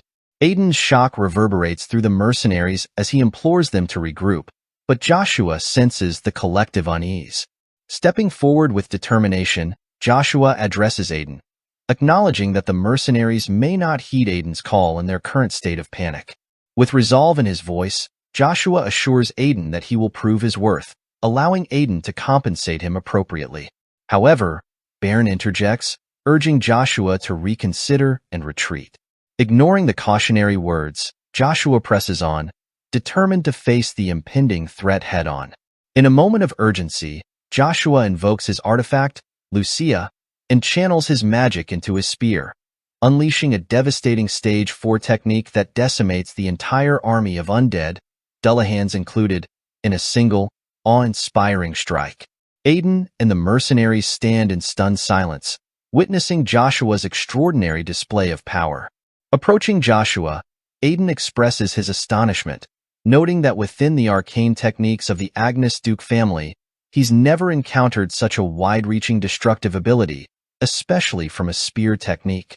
Joshua, ever enigmatic, brushes off Aiden's inquiry with a cryptic response, cautioning against delving too deeply into matters that may only lead to harm. Later, within the confines of Aiden's tent, Joshua presses for answers, sensing there's more to the mission than a simple escort of supplies. Aiden confirms Joshua's suspicions, revealing that while they were tasked with escorting supplies, the true nature of the mission was deliberately obscured by the requester's wishes. Joshua presses further, questioning why the mission's difficulty was downgraded from 5 stars to 2 stars. He expresses concern over potential casualties, particularly in light of the unexpected appearance of Dullahans. Aiden reveals to Joshua that the appearance of the Dullahans took them by surprise, but initially, Aiden believed they could swiftly dispatch the average monsters and complete the mission. Hence, he opted to lower the difficulty level. Hearing this explanation, Joshua ponders whether such unforeseen circumstances are commonplace in the mercenary world, a realm where adaptability is paramount. Curiosity piqued, Joshua inquires about the final adversary they must face. Aiden discloses that they're tasked with subjugating a lich that has emerged in Reb, the small city where Count Rebecca's castle stands. At this revelation, Joshua's mind races with possibilities, anticipating the rewards awaiting them upon completion of this formidable task. Eager to confront the lich head-on, Joshua suggests they forego their current campsite and proceed directly to Reb.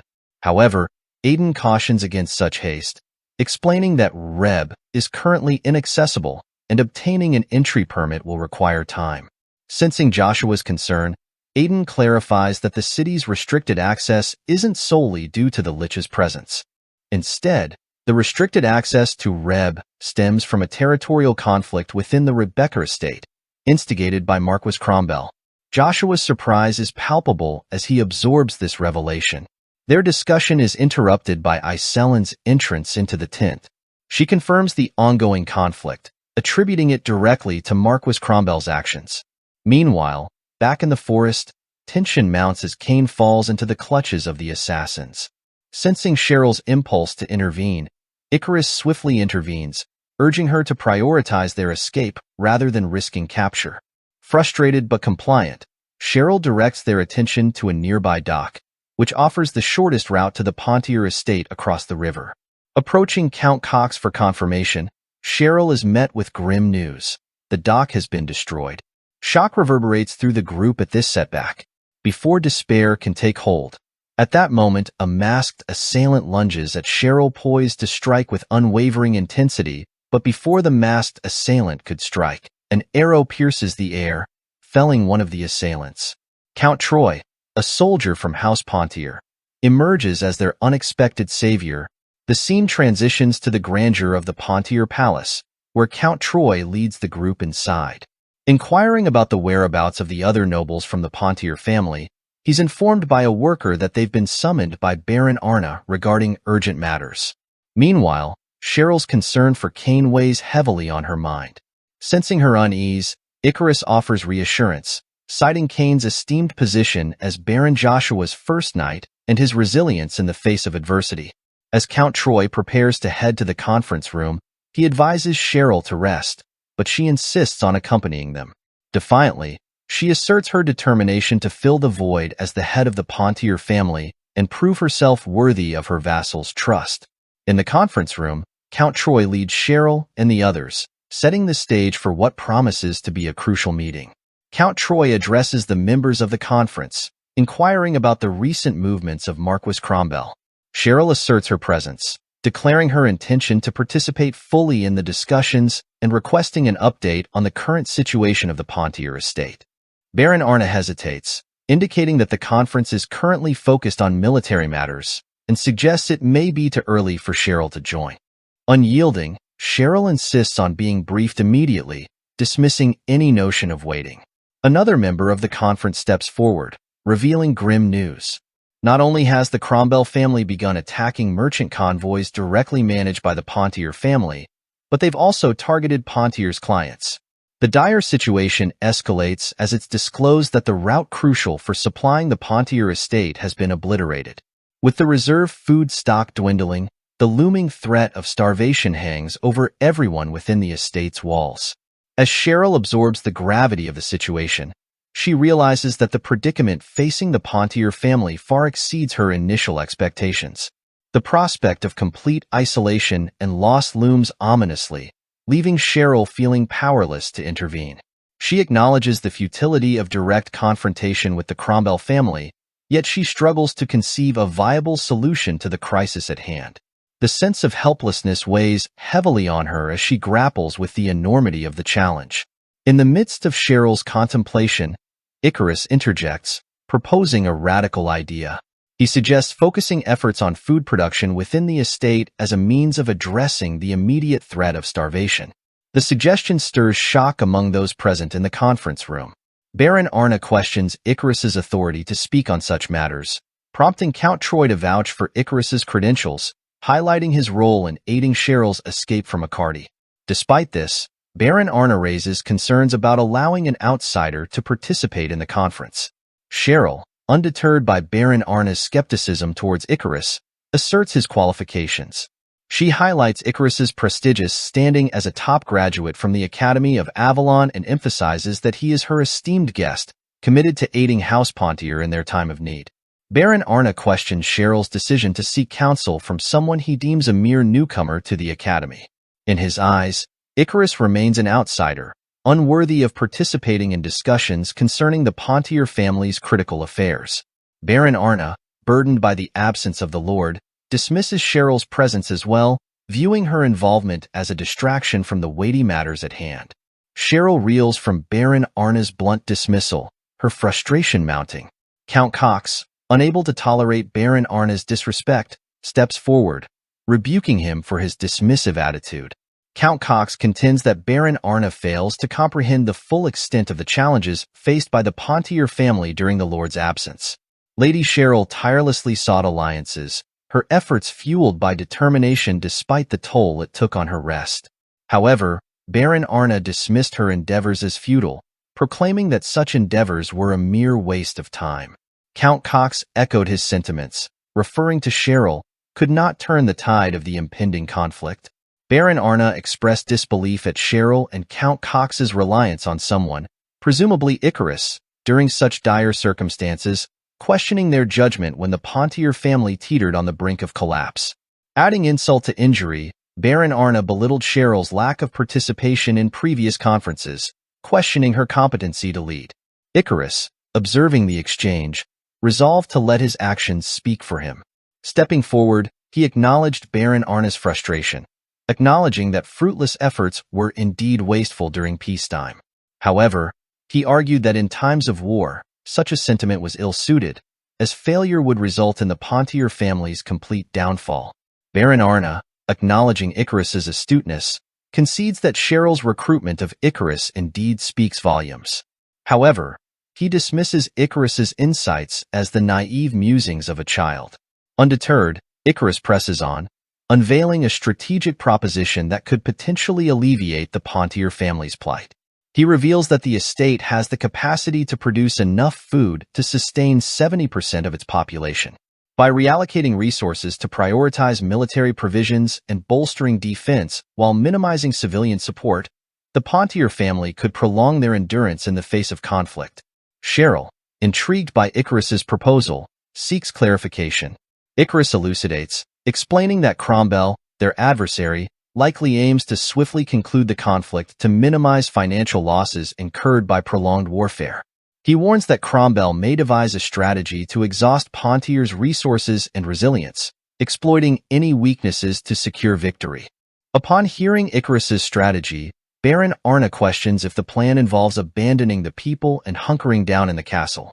Icarus swiftly clarifies that this isn't the case, explaining that the Cromwell family has already made their preparations, indicating they will make their move regardless of Pontier's actions. He underscores the dire reality of Pontier's isolation, suggesting that Cromwell will likely propose a decisive battle to swiftly end the conflict. Baron Arna regards Icarus's deduction skeptically, pointing out the unpredictability of such a proposal, even if Cromwell holds the upper hand. He wonders aloud why the Cromwell family would willingly risk further losses, especially when there's a possibility of suffering more. In the midst of their discussion, a soldier bursts in, delivering urgent news. House Cromwell's forces are massing in front of Aden Canyon, estimated to consist of a formidable 30,000 troops. Shock ripples through the room as Count Troy reflects on the accuracy of Icarus's prediction. Turning to Icarus, he queries whether the Cromwell family would propose an all-out battle. Icarus responds with a chilling assessment. It matters little to Cromwell whether Pontier accepts the battle or not. If they do, Cromwell can overwhelm them with sheer numbers. If they don't, Pontier will still be forced to gather their forces in response to Cromwell's movements. Count Troy interjects, highlighting the strategic significance of Aden Canyon as a natural fortress ideal for defense. He agrees with Icarus's suggestion to concentrate military provisions there for endurance. Icarus, however, adds a caveat.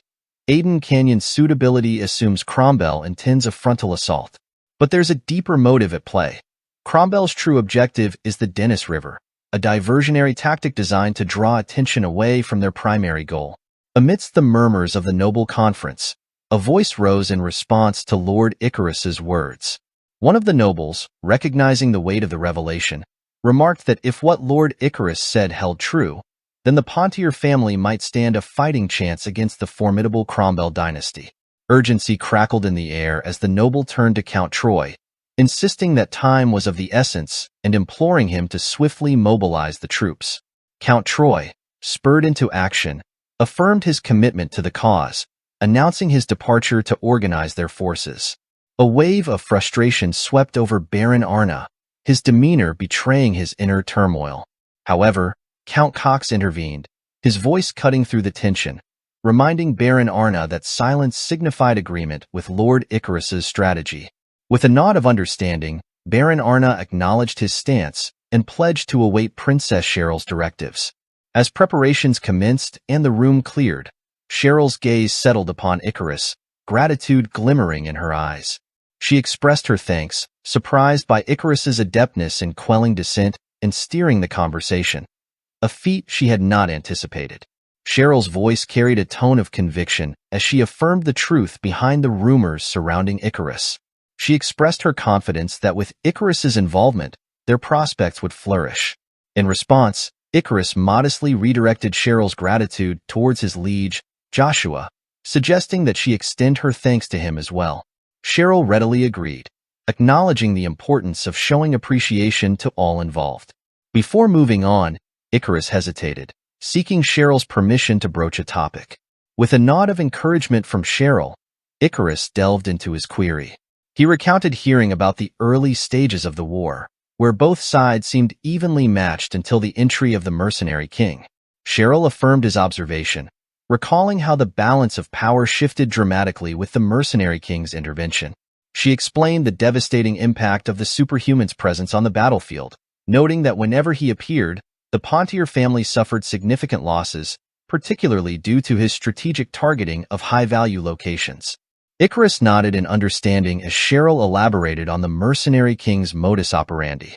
It became clear that their adversaries' focus on high-priority targets posed a formidable challenge for the Pontier family. Amidst the gathered research on the Pontier family, Icarus pointed out a notable finding. Save for the enigmatic mercenary king, there seemed to be no significant weaknesses within the Marquis Cromwell family. However, Icarus emphasized that in terms of both military prowess and economic strength, the Pontier family boasted seasoned individuals capable of securing victory. Essentially, Icarus argued that the Pontier family should have naturally assumed the defensive stance in this conflict. He puzzled over how the addition of a lone superhuman could sway the outcome, particularly in a siege where defenders typically held the advantage over assailants. Yet, what troubled Icarus even more was the absence of the Pontier family head. He confided in Cheryl, expressing his belief that such a drastic turn of events couldn't have occurred without internal assistance. Urgently, he cautioned Cheryl against placing trust in those around her. Cheryl, taken aback by his warning, absorbed his words with growing concern. The scene then shifted to a tent, where Iselin addressed Joshua, revealing the ramifications of Cromwell's unilateral declaration of war. Rubrica was driven by passion, but his father, Iselin, had vanished without a trace. Aidan, sharing the news with Joshua and Iselin, expressed his incredulity that someone within Avalon's imperial court remained unaware of such a significant development. He detailed the grim reality. The Cromwell family had ruthlessly dismantled the Rubrica lineage and, more recently, initiated a siege against the Pontier family. This conflict, Aidan explained, amounted to a full-scale war with the outcome poised to determine the fate of the involved families. Furthermore, Aidan voiced concern over Marquis Cromwell's actions, noting their potential repercussions for the entire nation. Joshua, however, speculated that these decisions might not solely stem from Marquis Cromwell's volition. Rather, he suggested the possibility of Emperor Marcus pulling the strings behind the scenes. Aidan, agreeing with Joshua's assessment, surmised that Cromwell likely acted under the emperor's directives. Assuming Joshua's familiarity with such political machinations due to his former affiliation with the Imperial Knights, Aidan conveyed his assumption that Joshua was already acquainted with these intricate narratives. Joshua's brow furrowed in response to Aidan's revelation, questioning why Aidan would risk divulging such sensitive information, considering the potential treasonous implications from the perspective of the imperial crown. Aidan's response was straightforward. Joshua's identity as a member of the Agnes family made him a crucial player in the unfolding political landscape. With the Pontier family's potential downfall looming, the Agnes family could well be Cromwell's next target. Though Aidan admitted to harboring reservations about Joshua, he acknowledged that Joshua, at the very least, was not his adversary. And with a hint of vulnerability, Aidan expressed a personal plea for Joshua to watch over Lady Iselin. As Joshua absorbed Aidan's words, the scene abruptly shifted to the castle of Reb, where Christian arrived, only to be intercepted by two cloaked figures. They challenged Christian's presence, prompting him to explain his mission. Investigating peculiar remnants reportedly discovered there on behalf of the Hubalt Empire. However, the cloaked figures swiftly dismissed his explanation, asserting the area's special jurisdiction under the Avalon Empire's supervision. The dismissal from the cloaked figures prompted Christian to retreat, albeit reluctantly. As he left, Christian discreetly abandoned his horse behind the palace and stealthily maneuvered towards the palace gates from a less conspicuous angle. Thoughts raced through his mind, questioning the motives of the Avalon Empire. He couldn't fathom why they would keep such a vigilant watch over seemingly insignificant ruins. The collaboration between the royal magicians and those of the Magic Tower only deepened his suspicion. Amidst his musings, Christian pondered the connection between the appearance of the Lich and the Avalon Empire. What plans did Emperor Marcus have in motion? Such questions gnawed at Christian's mind as he ventured deeper into the heart of the castle of Reb. Inside, Christian marveled at the antiquity of the place, its ancient walls whispering tales of bygone eras. Suddenly, without warning, a demonic entity lunged at him. Reacting swiftly, Christian retaliated. But his attack caused the floor beneath him to give way, sending him plummeting into the darkness below. As Christian regained his bearings and dispatched the initial threat, his heart sank at the sight of a horde of demons converging upon him, their sinister forms casting eerie shadows in the dim light. With swift precision, Christian's sword cleaved through swathes of demonic forms with each stroke, scattering them like leaves in a storm. But even as he dispatched the last of the lesser demons with a crackling lightning spear, their insidious resilience sent a shiver of apprehension down his spine. To his dismay, the demons began to regenerate, their voracious hunger for his holy energy undiminished. Christian's hope of a discreet resolution evaporated as he realized the magnitude of the threat before him. With resolve hardening in his heart, Christian etched a complex magic circle upon the ground, its intricate lines pulsating with power. Though it would undoubtedly draw attention, he knew he had no choice but to confront the Lich head-on. Summoning the might of his holy power, Christian unleashed a spell of purification upon the castle, bathing the darkness in radiant light. Yet, as the shadows receded, his eyes widened in shock at the sight of the looming Lich. Before he could react, the Lich ensnared him in its eldritch grasp, rendering him helpless. And as if the situation couldn't worsen, a fearsome death knight materialized before him, heralding the onset of a dire confrontation. Christian's frustration boiled over as he contemplated the possibility of Avalon instigating a continental conflict. Meanwhile, outside the castle, Aiden presented a document to the mages guarding the gates of Reb. With a brief exchange, the barrier was lifted, granting Aiden passage. Assuring the mage of his swift return, Aiden explained his intention to report the undead horde to the guild and urged Avalon to take action promptly. However, the mage countered with troubling news. A follower of Hubalt had infiltrated Castle Reb and vanished just days prior. Anticipating Hubalt's response, the mage urged Aiden to act swiftly and return before the situation escalated. With a solemn promise to safeguard the country, Aiden pledged to do everything in his power to prevent further turmoil. Yet, deep within, Aiden harbored a sense of urgency to extricate himself from the complexities of the mercenary guild's entanglements. As Aiden embarked on his journey towards Castle Reb, the scene transitioned inside the carriage, where Iselin turned to Joshua, her expression curious. Joshua's silence prompted her to inquire about his thoughts. He replied simply, stating there was nothing particular on his mind. Iselin persisted, voicing her lingering questions regarding Joshua's request for an artifact currently in development in exchange for her protection. She explained the immense bounty Cromwell had placed on her head, attracting numerous dangerous individuals seeking to claim it. Given the circumstances, Iselin felt Joshua's request was reasonable. Joshua, in turn, clarified that his decision was influenced by Captain Aiden's presence, deeming it convenient to have such an artifact on hand. Iselin couldn't contain her laughter at his response, suggesting that Aiden could provide Joshua with one of the artifacts if given some time. She reassured Joshua that she would ensure the artifact's creation once their ordeal was over. Inquisitive, Joshua then turned the conversation towards the mysterious disappearance of Count Rubrica. Iselin recounted the events that transpired without warning. The sudden attack on the Rubrica family estate, plunging everyone, from knights to servants, into peril.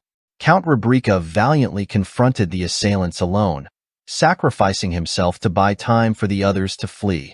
All that remained of the once grand estate was now a haunting memory. As time passed and the scars of the attack began to fade, Iselin felt compelled to aid the survivors, prompting her journey to the castle. However, unsettling rumors of a Lich's appearance circulated among the locals, spurring Iselin's determination to uncover the truth firsthand. Joshua listened intently, acknowledging the gravity of Iselin's words. He cautioned her that the Lich might not be as expected, but before he could elaborate, a sudden sensation seized him.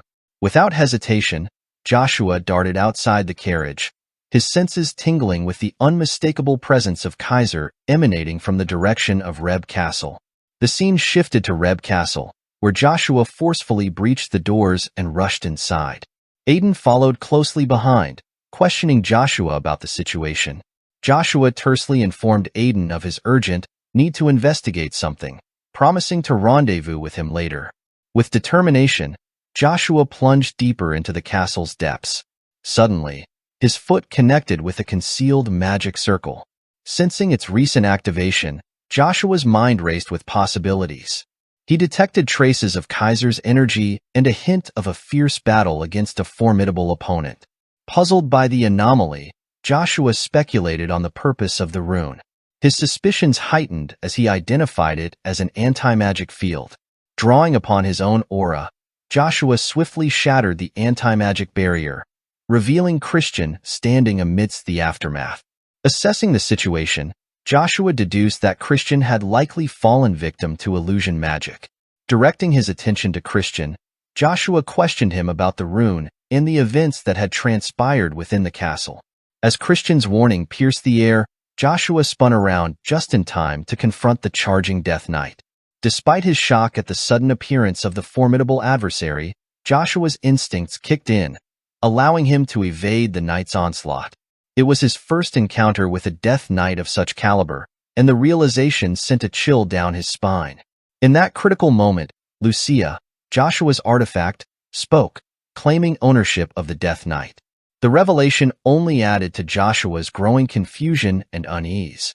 Yet, as the knight pressed its attack, Joshua's aura surged, his eyes ablaze with an unsettling crimson glow. With a swift motion, Joshua intercepted the knight's strike, his senses heightened by the mingling of holy and demonic energies coursing through him. Christian, witnessing Joshua's extraordinary display, found himself awestruck and bewildered. The convergence of conflicting energies within Joshua left him questioning the very nature of the man before him. Undeterred, Joshua issued a resolute declaration to the knight, vowing to overcome it and assert his dominance. With unwavering determination, he channeled Lucia's power, unleashing a devastating assault upon the Death Knight. Caught off guard, the knight bore the full brunt of Joshua's onslaught, unable to evade the relentless barrage of attacks. Joshua's voice rang out with unwavering confidence as he addressed the knight, urging it to recognize the futility of resistance. Yet, his conviction faltered as he beheld the orange-shrouded sword in the knight's grasp, an artifact known as Fong Blade Wolf's Cry. The realization sent a shiver of apprehension down Joshua's spine. Meanwhile, in the opulent halls of the Swallow Empire Palace, Lucifer's disdain for Emperor Verona's vision of peace simmered palpably.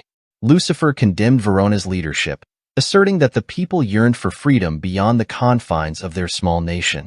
He challenged Verona's right to rule, accusing him of neglecting the desires. In response, Verona defended his stance, emphasizing that war was not the solution for the people of the Swallow Empire.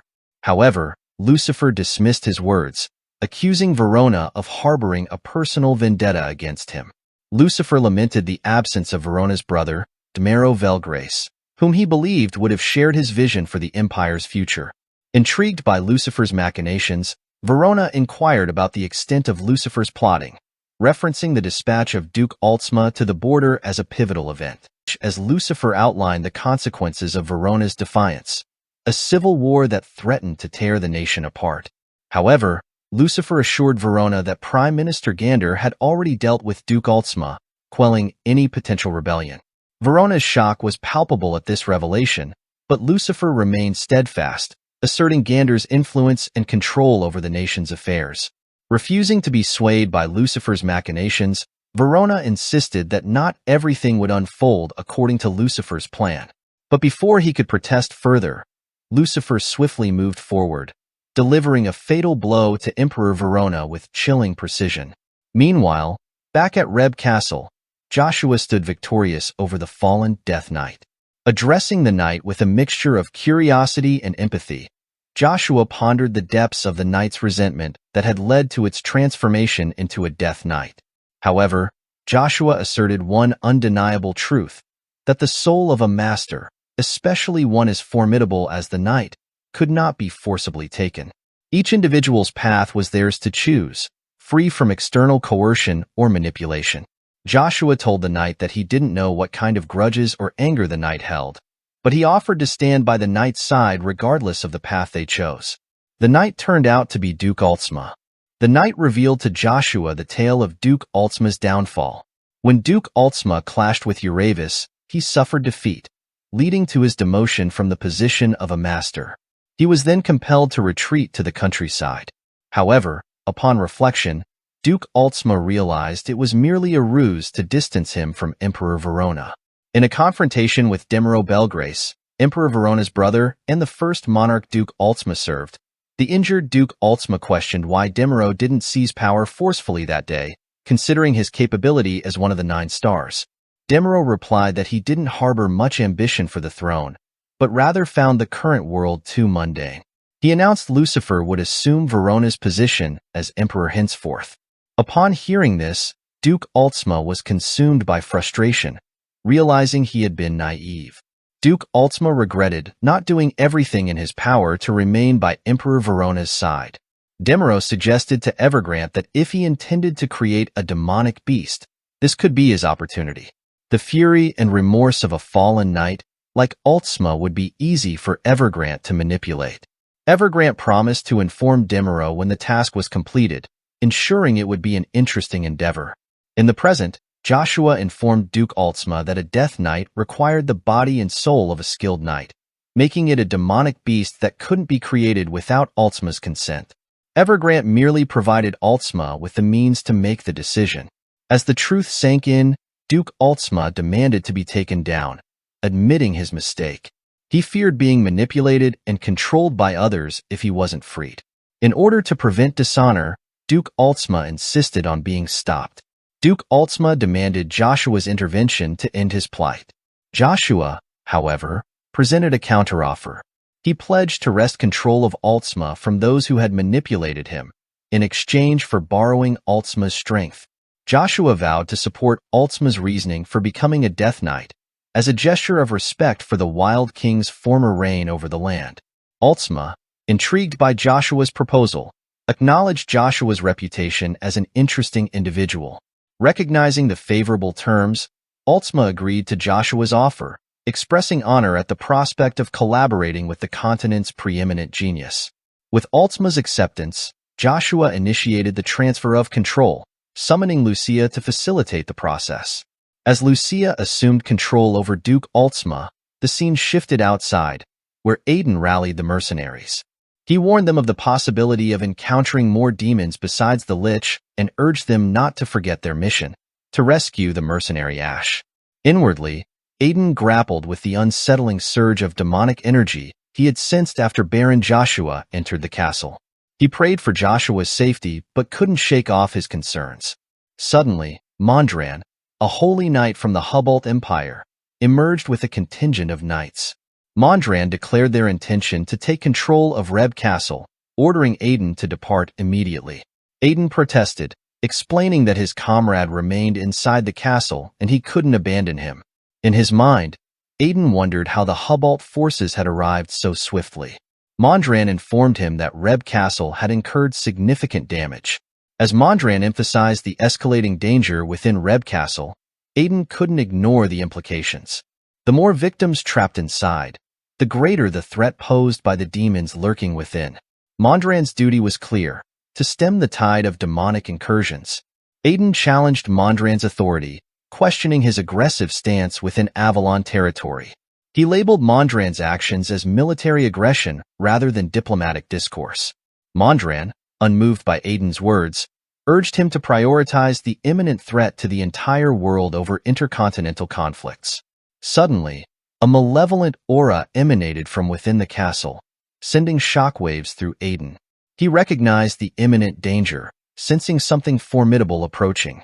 Mondran wasted no time, preparing his knights for battle against the encroaching darkness. As the demonic presence intensified, Mondran speculated on the identity of the entity responsible. Could it be a demon king? However, to their surprise, Joshua emerged from the castle, bringing news of a resolution. Yet, his relief was short-lived upon encountering the Hubalt forces. Joshua confronted Aiden about the presence of the Hubalt forces in Avalon territory. Mondran, however, wasted no time and launched himself at Joshua, convinced he was facing a demon. Aiden intervened, shielding Joshua from Mondran's attack. He clarified that Joshua was Baron Joshua Sanders, a noble of the Avalon Empire, not a demon. Aiden urged Mondran to lower his sword, but Mondran insisted that he sensed demonic energy emanating from Joshua. To him, Joshua appeared anything but human. Joshua's unease deepened as he realized the gravity of the situation. He had anticipated this turn of events, hence had instructed Lucia to temper the absorption of the Death Knight's demonic energy. However, Lucia confessed to Joshua that she had fully absorbed the Death Knight's essence. Just as tension reached its peak, a saintess named Syrian intervened. She cautioned Mondran to hold back, sensing that something was amiss. When Mondran inquired further, Syrian pointed out the overwhelming presence of demonic energy surrounding Joshua. Joshua contemplated the unfolding events, recognizing the potential for chaos if he were to unleash his power. A confrontation between him, a noble of the Avalon Empire, and the Hubalt forces could escalate into a full-blown conflict between nations. Mondran remained steadfast, adamant that they couldn't afford to let the alleged demon roam free. Syrian, however, proposed a different approach. She suggested deferring the decision to a holy artifact, the tear of gold from the Hermes Temple. This artifact, she claimed, could discern the true nature of the individual before them, whether it be a demon or Baron Joshua Sanders. Syrian turned to Joshua, asking if he would accept the artifact's ruling if he truly claimed to be a noble of Avalon. Through telepathy, she reassured Joshua, offering to manipulate the outcome in his favor and aid him in safely navigating the situation. Joshua confronted Syrian, questioning her motives and intentions. Syrian admitted that she sought to strike a deal with Joshua. Despite her claims, Joshua remained wary of the saintess's true intentions. He made it clear that he didn't require her assistance. Taking matters into his own hands, Joshua subdued Christian and prepared to face the onslaught of the Hubalt Knights. As they moved to attack, Joshua unleashed his holy energy, commanding them to halt in their tracks. Syrian watched in astonishment as Joshua effortlessly converted demonic energy into holy power. Dumbfounded by Joshua's abilities, Syrian's grip on the holy artifact faltered, allowing it to slip into Joshua's possession. With solemn determination, Joshua declared that those who had strayed from their righteous path and succumbed to greed were unworthy of wielding such a sacred artifact. Seizing the holy relic, Joshua took control of the situation. As tension thickened, the holy artifact shattered, enveloping Joshua in a radiant aura that astonished everyone. Wings sprouted from Joshua's back, reminiscent of the archangels of legend. Mondran and the knights were baffled by Joshua's transformation, unable to comprehend why he possessed the wings of Michael, God's archangel. In response, Joshua clarified his identity, asserting that he was simply Joshua Sanders, a noble from Avalon, neither a demon nor a beast as Mondran had speculated. He urged Mondran to cease the debate, seeking to diffuse the escalating conflict. Mondran's frustration boiled over, demanding Joshua's silence and admonishing him for the irreparable damage to the holy artifact. Joshua, undeterred, challenged Mondran's certainty regarding the artifact's sanctity, suggesting that its destruction might question its true nature. Both Syrian and Mondran were taken aback by Joshua's bold assertion. Despite the shock, Joshua redirected their focus, emphasizing the urgency of their current situation. It was no time for quarrels or doubts. As time wore on and their discussion continued, Mordian noticed Christian's condition deteriorating. Observing Christian, Mordian began to suspect that the source of the demonic energy they had sensed emanated from him all along. However, Mordian remained puzzled as he had sensed a different, more potent level of demonic energy. Syrian dashed towards Christian, urgently informing Mordian that they were running out of time. The demonic energy was acting like a poison to Christian, whose use of divine power made him particularly vulnerable. She emphasized the need for immediate treatment, warning that any further delay could endanger Christian's life. In response, the Knights of Hubalt rallied to assist Syrian in transporting Christian to a nearby temple. Syrian instructed Mordian to accompany them, but Mordian hesitated, feeling compelled to unravel the mysteries of the situation. Syrian, exasperated, questioned Mordian's comprehension, gesturing towards Joshua and the wings of Michael. Despite Syrian's insistence, Mordian remained conflicted, torn between his duty to investigate and the urgency of Christian's plight. Upon hearing Mordian's decision, Syria nodded solemnly as they withdrew from the scene. Joshua couldn't help but grin at the turn of events. Through a telepathic connection, Syrian expressed uncertainty about Joshua's actions but conveyed a belief that fate would reunite them in the future. Frustration gnawed at Joshua, but he found solace in the knowledge gained from Duke Altsma, the ability to harness and control his demonic energy. As Joshua contemplated his newfound power, Aiden approached, his curiosity piqued. He sought answers regarding the events within Reb Castle and the sudden appearance of Joshua's angelic wings. Aiden questioned whether it truly aligned with divine will, as suggested by others. Joshua assured Aiden that he would provide all the details once they returned, emphasizing the need to fulfill their contract and collect their payment. With that, they departed, leaving behind the mysteries of Reb Castle for another day.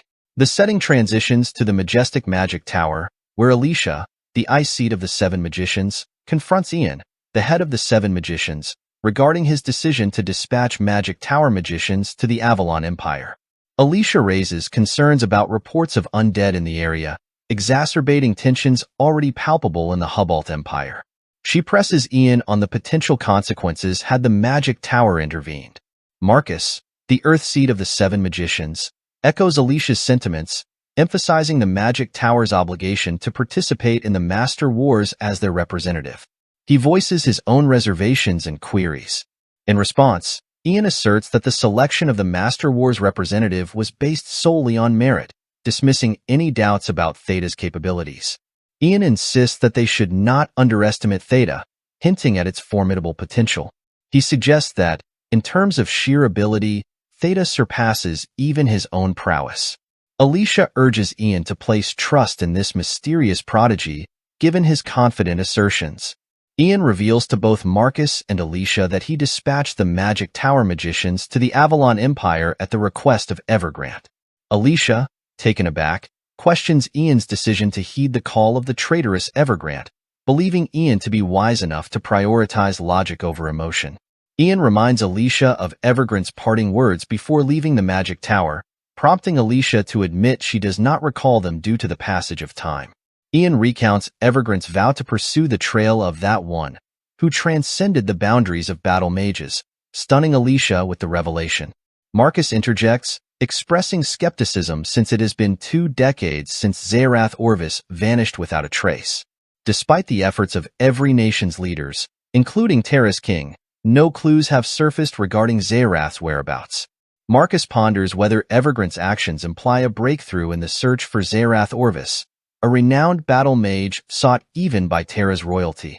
Considering Zerath Orvis's exclusive knowledge of the Forest of Elves, he was deemed invaluable merely for possessing that information. Given Zerath's remarkable abilities and achievements, he wielded considerable leverage to demand whatever he desired. Ian confides in Marcus that despite Evergrant's dubious trustworthiness, Ian finds himself compelled to rely on Evergrant due to their understanding of the relationship between Evergrant and Zerath. Ian challenges Marcus to consider how many individuals would turn down the chance to acquire intel on Zerath Orvis. He questions whether it would have been wiser for him to reject Evergrant's offer. Marcus, momentarily speechless, resolves to pose one final inquiry to Ian. He questions Ian's conviction in the righteousness of his decision. In response, Ian asserts his authority as the master of the Magic Tower and a 7th-class magician.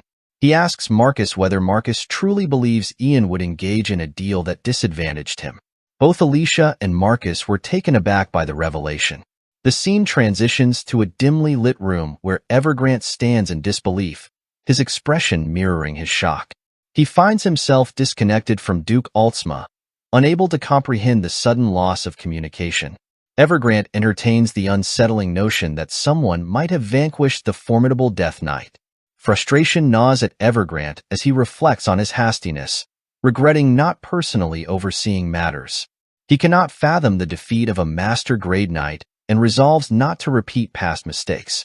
Evergrant recalls his efforts to curry favor with Emperor Marcus to obtain the coveted dark magic spellbook, realizing the importance of his next moves. Determined to resurrect Zerath Orvis as a lich named Berber, Evergrant channels his dark magic, initiating the transformation. The scene shifts to Joshua, where Aiden expresses gratitude towards him. It's because of Joshua's assistance that Aiden was able to unveil the truth about the Lich and vanquish the demon. In a gesture of appreciation, Aiden presents Joshua with a silver seal. Joshua notices Iselin nearby, loading her belongings onto his horse. Perplexed, he questions her actions. Iselin reminds Joshua of his previous request for a Layfawn as compensation. Unable to procure the necessary materials, she intends to journey to Reinhardt to acquire them. Moreover, Iselin reminds Joshua of his duty to protect her from Cromwell, a detail he had momentarily forgotten. Joshua chuckles at the reminder. As Aiden urges them to make haste for Reinhardt, Joshua inquires about Aiden's accompanying them. Aiden reveals his desire to prove something, prompting him to transform back to his original form. Upon witnessing this transformation, Joshua ponders that it must be one of Layfawn's abilities, the power to alter one's appearance. Finally, he is granted a glimpse of Captain Aiden's true form, which had been concealed by Layfawn's ability, the Mighty Axelar. As Aiden reveals his genuine appearance, he questions Joshua whether he believes Aiden deserves the right to participate in the master battle held in Reinhardt, now that Aiden has attained the status of a master. The scene transitions to the Cromwell family conference room, where Count Jihor Cromwell expresses frustration. He questions why the Cromwell family hasn't gained the upper hand in the absence of Count Pontier, the head of the Pontier family. Seeking answers, he turns to the gathered members for explanations. One member informs Count Cromwell that they were certain Count Pontier required urgent medical attention. However, rumors suggest that the Pontier family is receiving assistance from the renowned heavenly brain, Icarus, which is perplexing to the Cromwell family. Thus, it becomes apparent why the Pontier family consistently stays several steps ahead of the Cromwell family. The member elaborates that despite Cromwell's diversionary tactics, the Pontier family has deciphered their intentions. Cromwell's attempts to cross the Dennis River have been thwarted by the Pontier forces, who have capitalized on the river's swollen waters and rapid currents. With no viable alternative routes into Aiden Canyon, the Cromwell family's only recourse is to disrupt the Pontier family's supply lines. Frustration boils over as Count Cromwell admonishes the conference members for their failure to anticipate and plan for such obstacles. He expresses disbelief that the collective intellect of the Cromwell family has been outmaneuvered by a mere youth. In response, a member suggests enlisting the aid of the mercenary king, emphasizing the urgency of the situation. Waiting any longer would only further disadvantage Cromwell and result in substantial losses. Count Cromwell addresses the member, highlighting the absence of the Pontier family head. Even if he were to enlist the mercenary king's aid, Count Cromwell questions the member about the exorbitant price the mercenary king demands. Already laying claim to over half of the Pontier territory, the mercenary king's greed poses a significant threat to Cromwell's holdings. Furthermore, Count Cromwell warns his members of the potential consequences of aligning with the mercenary king. Emperor Marcus may see fit to absorb the mercenary king into the empire, turning him against the Cromwell family. Relying on the mercenary king is no longer a viable option. Count Cromwell instructs his members to explore alternative strategies for breaching Aiden Canyon. In the meantime, he urges his forces to utilize insider knowledge to disrupt Pontier's supply lines. Suddenly, a soldier bursts in with an urgent message, interrupting the deliberations. Count Cromwell inquires about the urgent message from the soldier. The soldier grimly informs him that the soldiers tasked with cutting off the supply lines have been neutralized. Count Cromwell is stunned by this news. The scene transitions to a forest, where a figure cloaked in black stands atop a cliff. Below, Cromwell forces assail the supply lines of the Pontier family, forcing them back. A Cromwell magician launches a fireball spell towards the Pontier soldiers, but before it reaches them, the cloaked figure steps forward and deflects the spell with a slash of his sword. The Pontier soldiers are astonished by this intervention and inquire about the cloaked man's identity. He reveals himself as Baron Joshua Sanders' first knight, Kane. Meanwhile, Icarus gazes at the sky, anxiously awaiting Kane's arrival. Baron Arna joins him, expressing concern that the Cromwell family is beginning to catch on to the Pontier family's plan. Icarus queries Baron Arna about his statement, seeking clarification. Baron Arna explains that the delayed supplies indicate that the Cromwell family has likely intercepted and halted the Pontier supply routes. Icarus expresses certainty that only he and Baron Arna were privy to the knowledge of these routes, implying that if Cromwell has discovered them, there must be a traitor among them. Baron Arna bristles at the accusation, angered by Icarus's insinuation that he could be a spy. He asserts that nobles would sooner die than betray their honor, emphasizing his and the other nobles' unwavering loyalty to the Pontier family. Baron Arna then questions Icarus's motives, wondering why he's insinuated himself into Lady Cheryl's confidence. Baron Arna's suspicion hangs heavy in the air as he accuses Icarus of plotting to usurp the title of Duke of Pontier by manipulating Lady Cheryl. Icarus, momentarily speechless, is caught off guard by the accusation. Their tense exchange is interrupted by the announcement of the arrival of the supplies and the request to open the gate. Both Baron Arna and Icarus are taken aback by the news. As Baron Arna departs, he warns Icarus to be mindful of his actions, cautioning that countless eyes within the Pontier family camp will be watching him closely. Meanwhile, Cheryl directs the soldiers to tend to the injured and distribute medical supplies and blankets to those in need. Icarus and Baron Arna descend from their vantage point, and Icarus is shocked to see the injured soldiers. He inquires about the attack, and Cheryl informs him that the supply team was ambushed by the Cromwell family. Learning of the surprise attack, Icarus realizes that Cromwell must have been aware of the Pontier force's use of that particular route for supplies. Despite the perilous situation, Icarus marvels at the soldiers' miraculous survival after such a vicious assault. Cain steps forward, revealing himself as the orchestrator of the miraculous escape. Not only did he successfully repel the Cromwell forces, but he also safely escorted the Pontier troops and supplies back to safety. Witnessing Cain's survival, both Icarus and Cheryl rush to his side, relieved to see him unharmed. Cheryl, in particular, expresses her happiness at Cain's well-being, her previous worries now assuaged. Baron Arna approaches, inquiring about Cain's identity. Cheryl identifies Cain as the individual she had previously mentioned to Baron Arna. Acknowledging Cain as Baron Joshua Sanders' subordinate, Baron Arna expresses his relief at Cain's safe return. Cain then turns to Icarus, seeking clarification on Baron Arna's role. Icarus introduces Baron Arna as the Knight Commander of the Pontier family. Suddenly, a soldier bursts through the gate, bearing urgent news. The soldier delivers alarming news. The Denis River has frozen over, and the enemy forces are advancing across the icy surface. Shock ripples through the gathered individuals as they digest the gravity of the situation. The scene transitions to the Denis River, where the mercenary king's magic has encased the once flowing water in a thick layer of ice.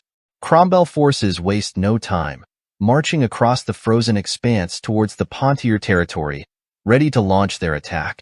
The scene shifts to the Reinhardt branch of the Temple of Hermes, where Christian lies on a bed, his condition grave. Mordian, concerned, queries the priest about Christian's state. The priest somberly informs Mordian that they have successfully purged Christian's body of all demonic energy. However, the interplay between the demonic and holy energies has left Christian's body damaged, and the full extent of the lingering issues remains uncertain. Stepping forward, the high priest named Herolf adds that a swift recovery appears unlikely. He expresses hope for Christian's prompt awakening. Mordian contemplates the possibility of withdrawing from the group selection for the master battle, considering Christian's condition. Herolf reassures Mordian that while the master wars hold significance, Christian's recovery takes precedence. In a separate discussion, Herolf mentions hearing from Saint Assyrian about Mordian's purported sighting of the wings of Archangel Michael. Mordian confides in Harold, recounting the incredulous experience of witnessing the emergence of wings on Baron Joshua of Avalon's back.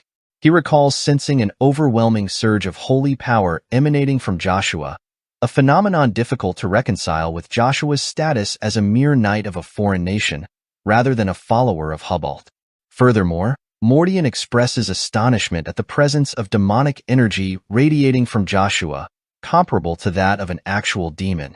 Harold, taken aback, refutes Mordian's assertion, stating that demonic energy and holy power cannot coexist within the same vessel. He points to Christian's condition as evidence of the inherent conflict between the two forces. However, Harold concedes that if Joshua truly possesses control over both energies, he transcends the capabilities of ordinary humans. Mordian is stunned by this revelation. Harold posits the notion that Joshua may not have been the origin of the demonic energy. This prompts Mordian to question the nature of the energy he had sensed. Harold admits to Mordian his own uncertainty regarding the situation. However, he acknowledges the potential significance if Sirian and Mordian are indeed certain that the wings observed on Joshua's back were those of Michael. Harold explains that in the heavens, just as there are 8 great demon kings representing the 8 evil weapons, there are 7 archangels with their holy weapons. Among them, Michael is revered as the battle god, possessing the greatest prowess in combat. He reflects on the impossibility of fully comprehending the rapidly changing world around them. Harold stresses that their primary concern is not the master battle, but the potential implications for the entire continent.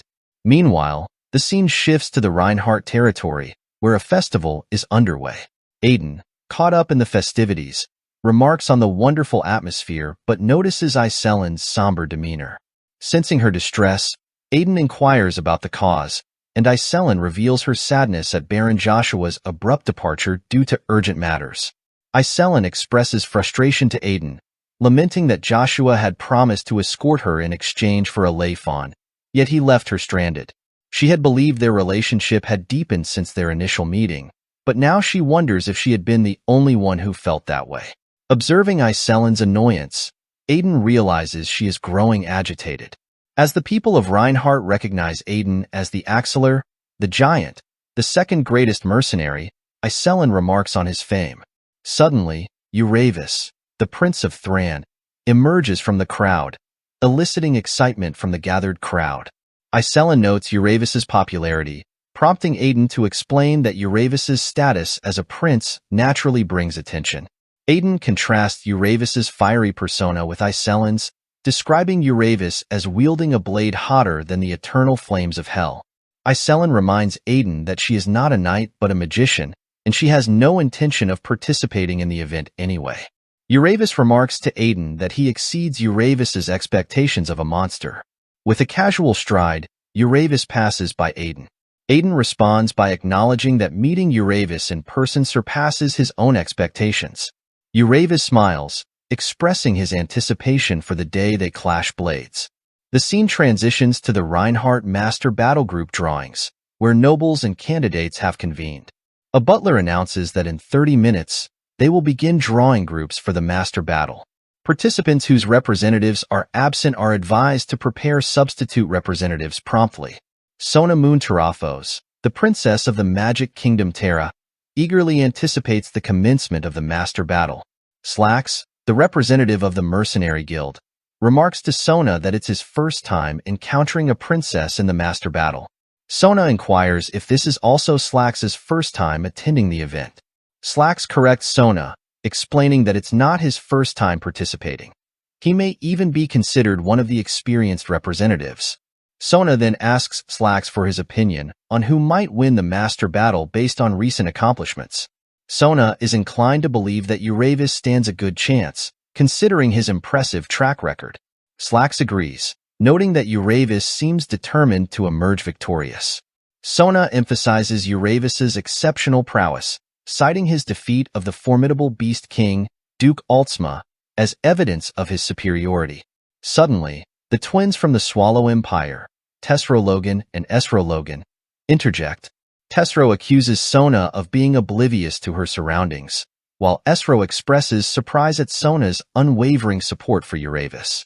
Sona becomes incensed by their comments, demanding an immediate apology. However, the twins show no signs of remorse. Sensing the escalating tension, Slax intervenes, urging everyone to calm down. Slax redirects the conversation, noting to Tesro and Esro that the representative from Avalon has yet to arrive.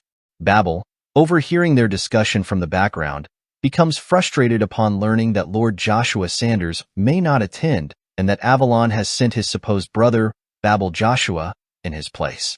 Babel approaches Slax with visible anger, demanding to know who claimed he and Joshua were brothers.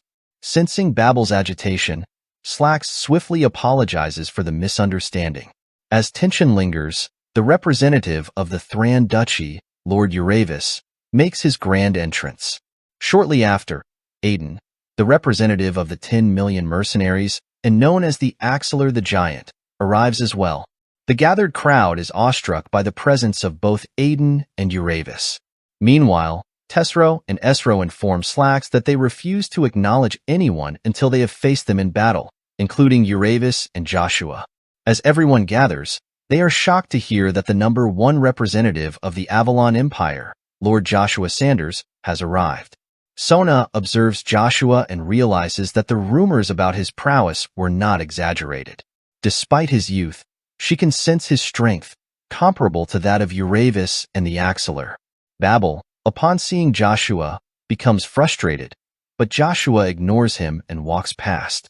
Instead, Joshua approaches Aiden, who comments on Joshua's tardiness. Joshua retorts that he was right behind Aiden, so technically, he couldn't be late. The butler gathers the attention of all the representatives and announces that it's time to draw the groups.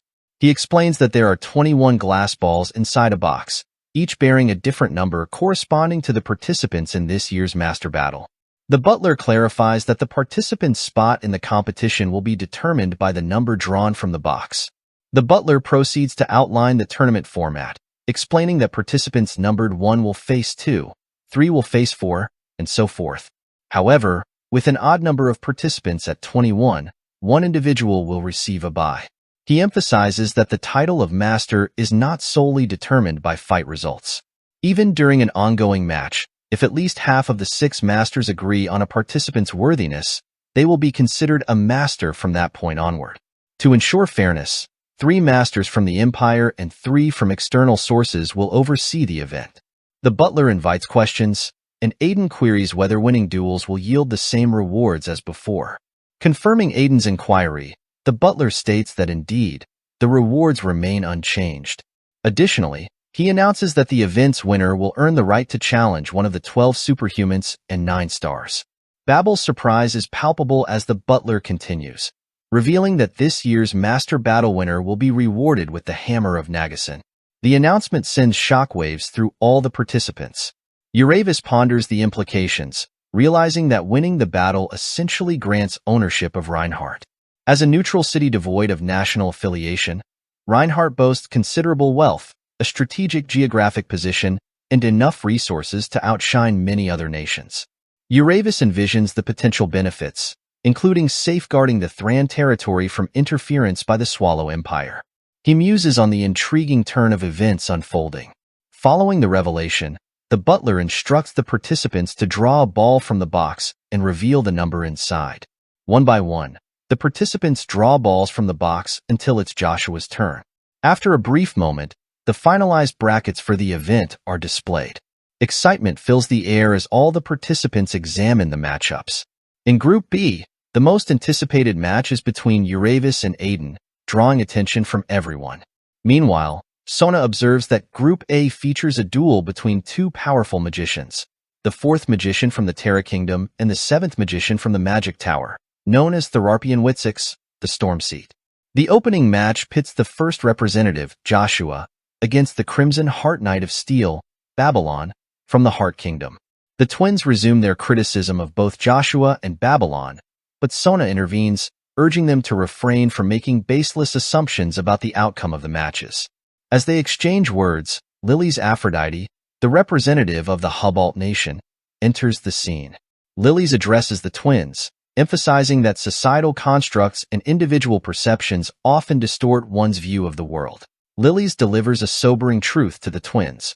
Within this domain, victory against any individual remains an unattainable feat, both presently and indefinitely. The twins, stung by this assertion, find themselves consumed by a rising tide of anger. Before tensions escalate further, the butler intervenes, announcing the conclusion of the drawings and informing everyone that the first matches in each group will commence in 2 days. He urges all participants to prepare during this time, warning that those arriving late on the event day will face immediate disqualification. With that, the gathering disperses, and Joshua notices Babel nearby. However, Babel ignores him and exits the scene. As Babel departs, thoughts swirl in his mind. He acknowledges the futility of surpassing Joshua at this point, but remains determined to ultimately bring him down. As the narrative unfolds, the spotlight gracefully shifts to the grandeur of the master battle arena, where a palpable buzz of anticipation electrifies the atmosphere. The audience, eager spectators of forthcoming clashes, is abuzz with excitement. With a flourish, the announcer heralds the arrival of the contenders for the first duel. Emerging into the arena is the formidable Knight of Steel, Lord Babylon, representing the illustrious Heart Kingdom. A thunderous wave of cheers erupts from the spectators as Babylon steps into the limelight, his presence commanding respect and admiration. However, awaiting him in the arena is a challenger of no less stature.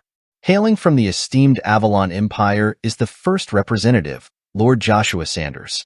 At the mere mention of Joshua's name, a fervent chorus of support rises from the crowd, underscoring his own considerable following.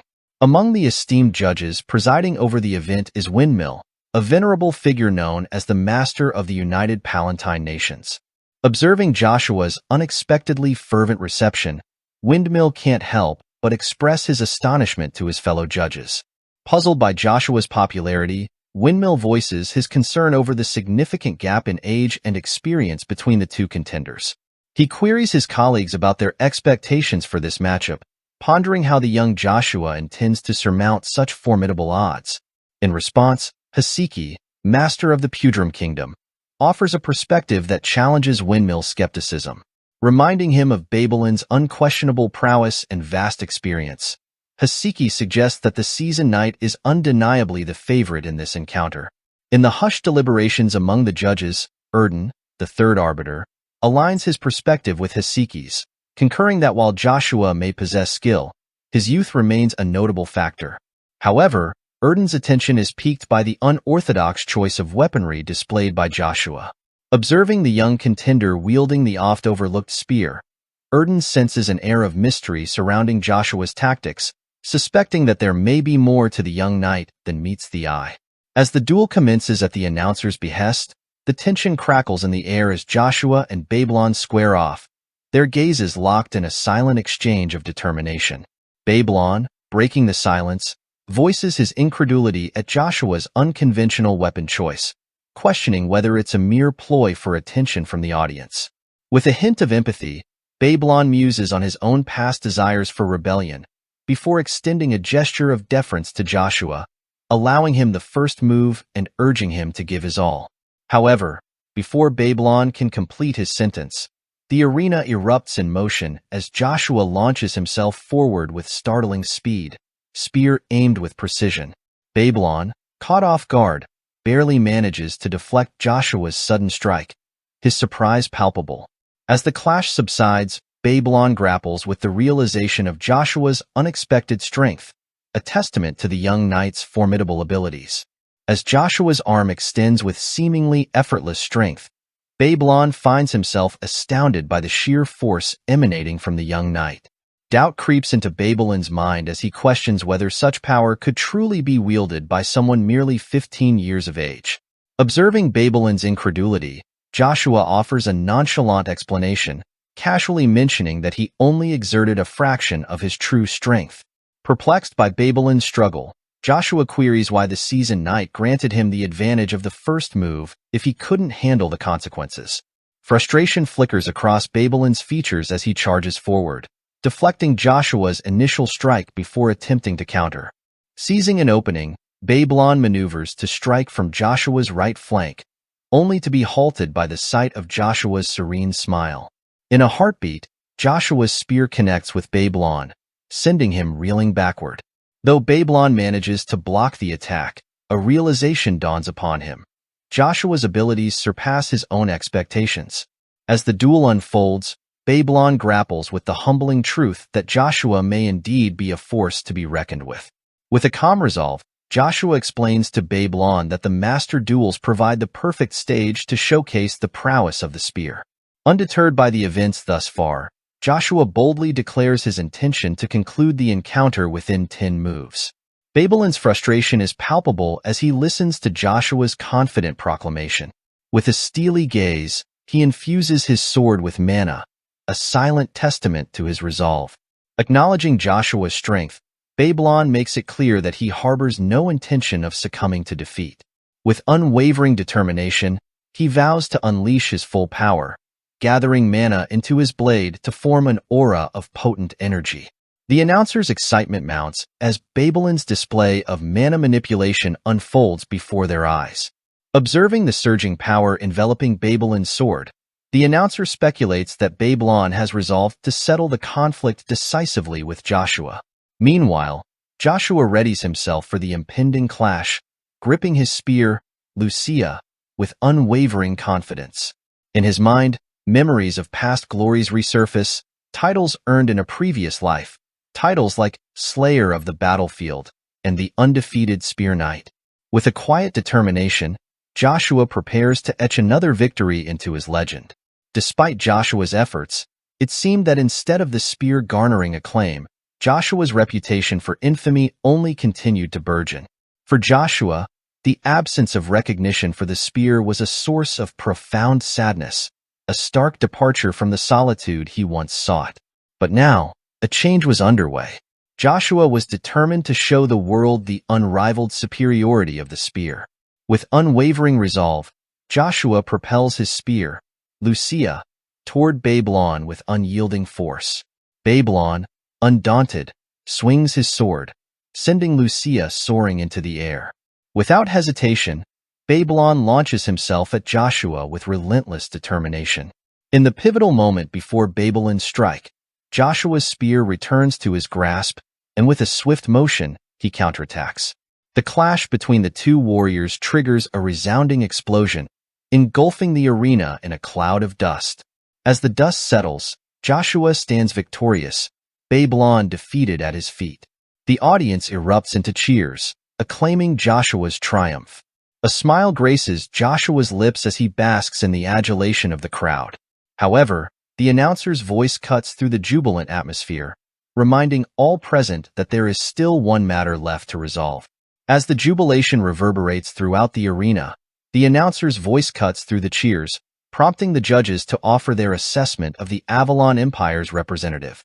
With a solemn tone, the announcer queries whether Lord Joshua Sanders has proven himself worthy of the esteemed title of Master. In response, Windmill, a figure of authority among the judges, steps forward. With a decisive nod, Windmill declares that Babylon's defeat at the hands of Joshua is undeniable. In accordance with this outcome, Windmill asserts that Joshua Sanders has rightfully earned the title of Master. To the relief of the gathered audience, the other two judges echo Windmill's sentiment, unanimously agreeing that Joshua Sanders is indeed deserving of the esteemed title. With a sense of finality, the decision is reached, cementing Joshua's place among the elite ranks of masters. The scene transitions to the bustling backstage of the arena, where jubilation fills the air as the news of Joshua's ascension to master spreads. Amidst the revelry, Lucia, Joshua's faithful spear, playfully remarks on Joshua's evident happiness. In response, Joshua brushes off Lucia's teasing, emphasizing the joyous spirit of the festival. Lucia, however, playfully chides Joshua, attributing his victory solely to the spear's prowess. Yet, despite Lucia's jests, the crowd continues to shower Joshua with praise, hailing him as the Great for his triumphant use of the spear against Babylon. Witnessing Lucia's exuberance, Joshua gently urges the spear to cease emitting its aura, mindful of drawing undue attention. Iselin, a familiar face, steps forward to offer her congratulations to the newly victorious Joshua. Iselin's smile widens as she observes Joshua's buoyant mood following his triumph. Yet, Joshua's demeanor shifts slightly as he requests Iselin to forget the formal title of Lord, as he is no longer part of the Agnes family. Iselin, respecting Joshua's wishes, suggests the more casual title of Baron Sanders. However, Joshua insists on simplicity, preferring to be addressed by his first name alone. Despite Iselin's initial hesitation, she eventually acquiesces, addressing Joshua with the familiar warmth of his given name. Joshua reassures Iselin with a warm smile, acknowledging their bond as friends. Iselin's face lights up with happiness at Joshua's words, grateful for their camaraderie. Curiosity tugs at Joshua's thoughts, and he inquires about Axeler's whereabouts. Iselin shares that Axeler, facing the daunting prospect of his first opponent, Prince Euravus, had departed in the early hours, leaving Iselin alone. Hearing this, Joshua's mind drifts to reflections on Euravus's significance. In Joshua's recollection, Euravus held a prominent place not only as one of the legendary 12 superhumans, but also as a member of the esteemed 9 stars. Axeler, unaware of the future, found himself unnerved by the formidable aura exuded by Euravus. Furthermore, Joshua notes Euravus's possession of another primordial stone, magma, adding to his formidable reputation. As Joshua reflects, he senses a stirring within himself, the dormant power of Bronto resonating in response to Euravus's presence. It's a sensation Joshua has never experienced before, yet he remains confident that he can harness it when he inevitably crosses paths with Euravus again. Interrupting Joshua's thoughts, Iselin requests permission to pose a question. Joshua nods encouragingly, welcoming Iselin's inquiry. Iselin asks Joshua if Joshua know about the relationship between Axeler and Mercenary King. Iselin's question catches Joshua off guard. Before Joshua can respond, Axeler strides into the room, his presence commanding attention. With a hint of jest, Axeler remarks on Joshua's victory and hints at the possibility of facing him in the next round. Joshua's eyebrows arch in amusement as he teases Axeler about his confidence, reminding him of the potential repercussions if Prince Euravus were to overhear such bold claims. However, Axeler remains steadfast in his conviction, asserting that belief is a powerful force that can shape outcomes. As the conversation unfolds, Axeler turns his attention to Joshua and Iselin, curious about their discussion. Mention of Leifon prompts Joshua to inquire about Leifon's progress. Iselin, however, cryptically mentions another test in store before the subject is shifted. The scene transitions to a room where Orden and Hasiki engage in a discussion about Joshua Sanders. Orden predicts that within 5 years, Joshua will stand unrivaled in the world. Hasiki, taken aback, muses on the significance of a child hailing from the Avalon Empire achieving such potential. The delicate balance of power among the Avalon, Hubalt, and Swallow empires had long been maintained, despite the looming presence of unresolved tensions. However, with the emergence of Joshua Sanders, the landscape of politics and power was poised for a seismic shift. Emperor Marcus of Avalon had acquired the ultimate trump card in Joshua, the strongest piece on the chessboard of politics. Hasiki's observation struck a chord with Windmill, who concurred that Joshua's arrival could disrupt the fragile equilibrium between the empires. Windmill emphasized the need to vigilantly guard against any attempts to upset the delicate balance, proposing that Joshua Sanders should be the first target for the Masters to neutralize. The scene transitions to Joshua's chambers, where Iselin seeks an audience with him. As Iselin enters, Joshua expresses his desire to resume their interrupted conversation. Iselin, recalling their previous discussion about Axeler and the Mercenary King, queries Joshua's stance on the matter, prompting Joshua to express his confusion over Iselin's allegiance to a mercenary like Axeler. Joshua delves deeper into the intricate dynamics of the mercenary world, shedding light on its complexities.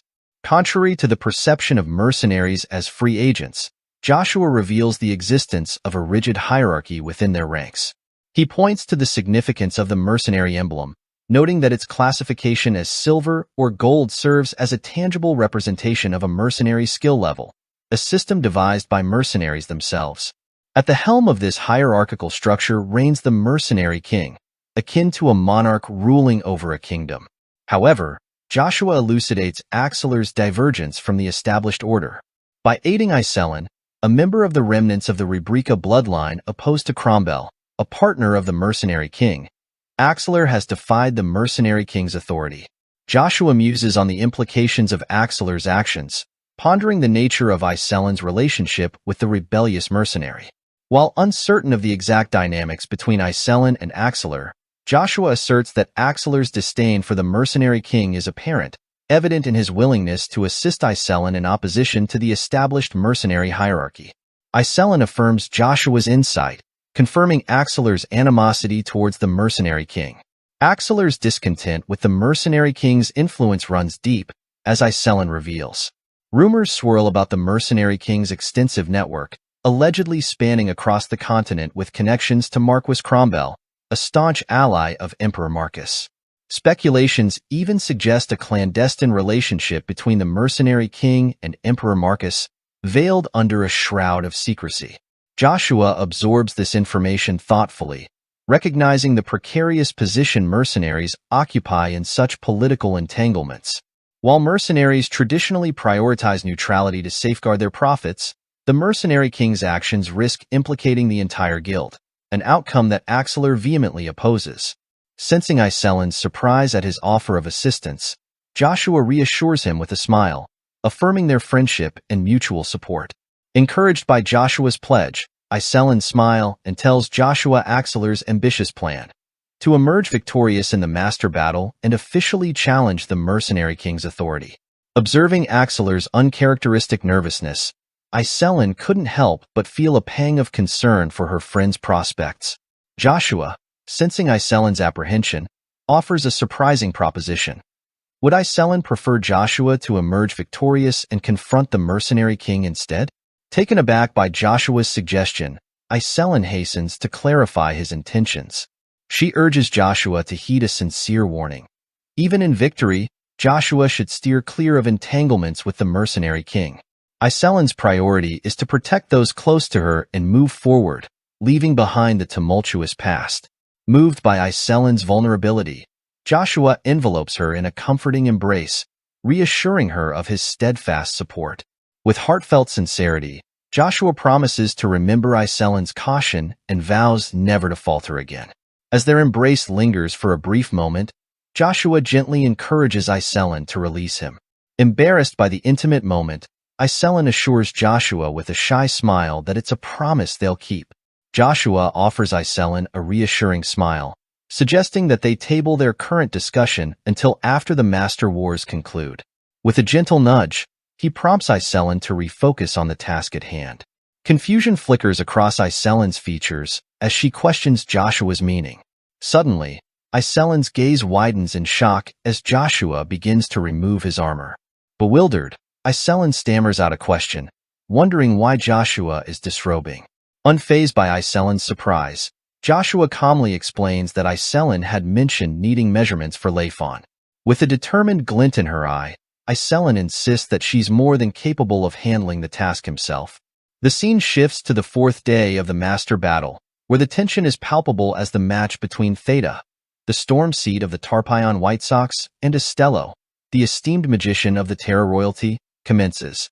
Estello prepares to unleash his formidable magic upon Theta, poised for battle. The scene shifts to Joshua, who summons Duke Altsma, the esteemed owner of the Wolf's Fang. As Duke Altsma materializes before Joshua, the Duke inquires about the situation at hand. Joshua wastes no time and explains that he requires Duke Altsma's assistance. Without hesitation, Duke Altsma reaffirms his allegiance to Joshua, ready to fulfill whatever task is at hand. Joshua cuts straight to the chase, informing Duke Altsma that he has dispatched his allies to the Pontier estate within the Aden Canyon. Knowing they should have arrived by now, Joshua requests Duke Altsma's aid in providing them with support. Meanwhile, back at the Master Battle, Theta erects a stone wall to deflect Estello's impending attack. However, to Theta's astonishment, Estello effortlessly shatters through the barrier. With swift precision, Estello unleashes his spell, Burn Flare, hurling flames towards Theta. Thinking back to Code Zero, Theta hastily conjures a shield to block Estello's strike, his mind filled with determination amidst the chaos of battle. The announcer's voice booms across the arena, echoing the astonishment of the spectators as Lord Estello's spell blankets the battlefield in a formidable display of magic. With bated breath, the audience wonders if Lord Theta, one of the esteemed 7 magicians, can withstand such an onslaught. In the midst of the crowd, Iselin watches the duel unfold, marveling at the prowess of both magicians. To Iselin, they seem to exist on a plane far beyond her own abilities. Suddenly, Joshua appears at Iselin's side, offering words of encouragement. With Joshua's reassurance, Iselin's doubts begin to dissipate, replaced by a flicker of hope that she too can ascend to such heights of power. As Iselin queries Joshua about their earlier conversation, Joshua confirms that he has attended to the matter. Reflecting on the spectacle before them, Joshua remarks on the remarkable spells unleashed by the magicians. He recalls the tumultuous aftermath of the Prince's civil wars, during which Kaiser ordered the eradication of all remnants of the once mighty magic kingdom of Terra in a bid to placate the nobility. Until that moment, the prevailing assumption had been that Kaiser harbored ambitions of continental unification. It was during this period that Astello, the esteemed top magician of the Terra Kingdom, and the kingdom itself faded into obscurity, lost to the annals of history. However, it was Astello's devastating magic circle that ultimately brought Joshua to his knees, a twist of fate that Joshua finds bitterly ironic. As Joshua contemplates the cruel hand of destiny, Iselin interjects, sensing something amiss. Despite the magnitude of Astello's spell, Iselin notes that Theta's mana remains remarkably stable. Returning to the duel, Theta confronts Astello, expressing surprise at Astello's seriousness and revealing newfound motivation to exert effort. Astello, taken aback by Theta's resilience, expected Theta to have suffered damage from his earlier strike. However, Theta reveals that the barrier he has built, which he dubs a wind wall, protected him from harm. Astello is stunned as Theta manages to deflect his attack using a wind spell, unable to comprehend how this feat is possible. Undeterred, Theta explains that while wind elemental spells typically lack defensive properties, he has honed his specialization to excel in precisely this manner. Theta confidently asserts that he has discovered new applications for his spells, leaving Astello uncertain of his ability to penetrate Theta's defenses. With determination, Astello launches another spell, only to be met by Theta charging forward behind his protective barrier. Witnessing Theta's extraordinary display, Joshua is struck by a realization. Theta has become synonymous with the wind itself, a legendary figure whose exploits echo throughout the continent. In Joshua's past life, Theta was known as the betrayer of the Magic Tower, a revered figure among the third generation's first 8th class Grand Magicians. With remarkable ease, Theta deflects Astello's attack. Seizing the opportunity, Theta strikes Astello with his barrier, sending him hurtling out of the arena and crashing into the wall beyond. With a decisive declaration, the announcer proclaims Lord Theta as the victor after Lord Astello's expulsion from the arena, marking Astello's defeat. The crowd erupts into cheers as Lord Theta is crowned the winner.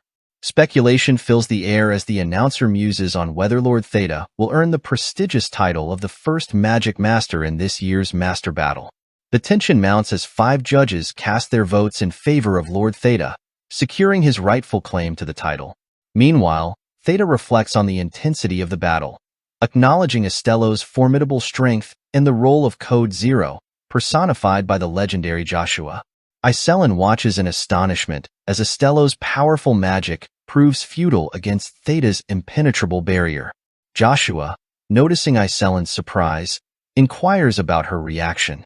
Iselin admits to being taken aback, recognizing the boundless potential for strength in witnessing Theta's extraordinary defense. Upon hearing Iselin's analysis, Joshua ponders the possibilities of his past life and the potential futures of those around him. He envisions a scenario where Iselin, given more time, could have been the third person of the third generation to achieve the esteemed 8th class status. Iselin, however, urges caution, noting that Astello, the Force Magician, is nearing the 6th class level. Additionally, rumors swirl regarding Theta, suggesting that he too may be approaching 6th class mastery. Joshua, undeterred by the looming challenges, expresses his excitement at the prospect of facing such formidable opponents. To him, the prospect of battling a 6th class master ignites a thrill within him. Joshua marvels at Theta's presence in the arena, finding the situation intriguing. He anticipates that Theta, as a Grand Magician, likely has a few surprises left up his sleeve.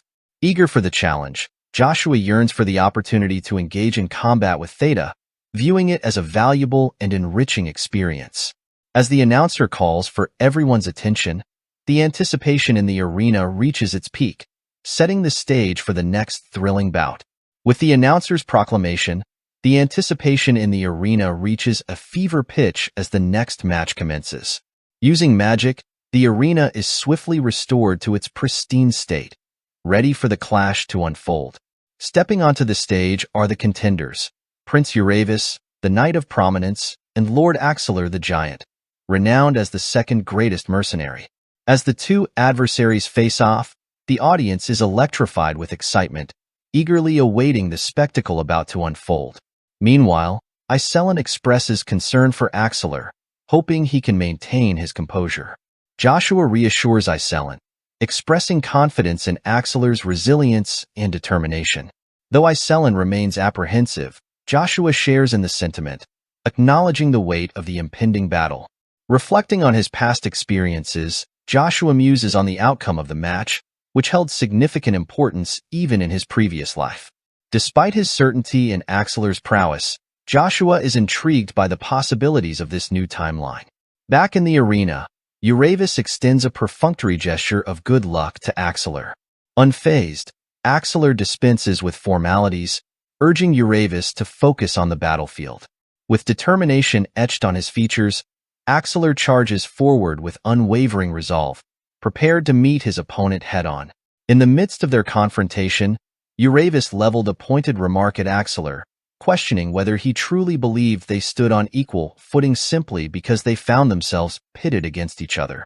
With a casual flick of his wrist, Uravis deflected Axelar's punch with the polished edge of his sword.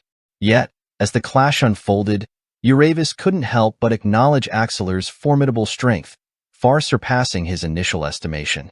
However, Uravis knew the limitations of mere brute force, and he swung his blade with calculated precision.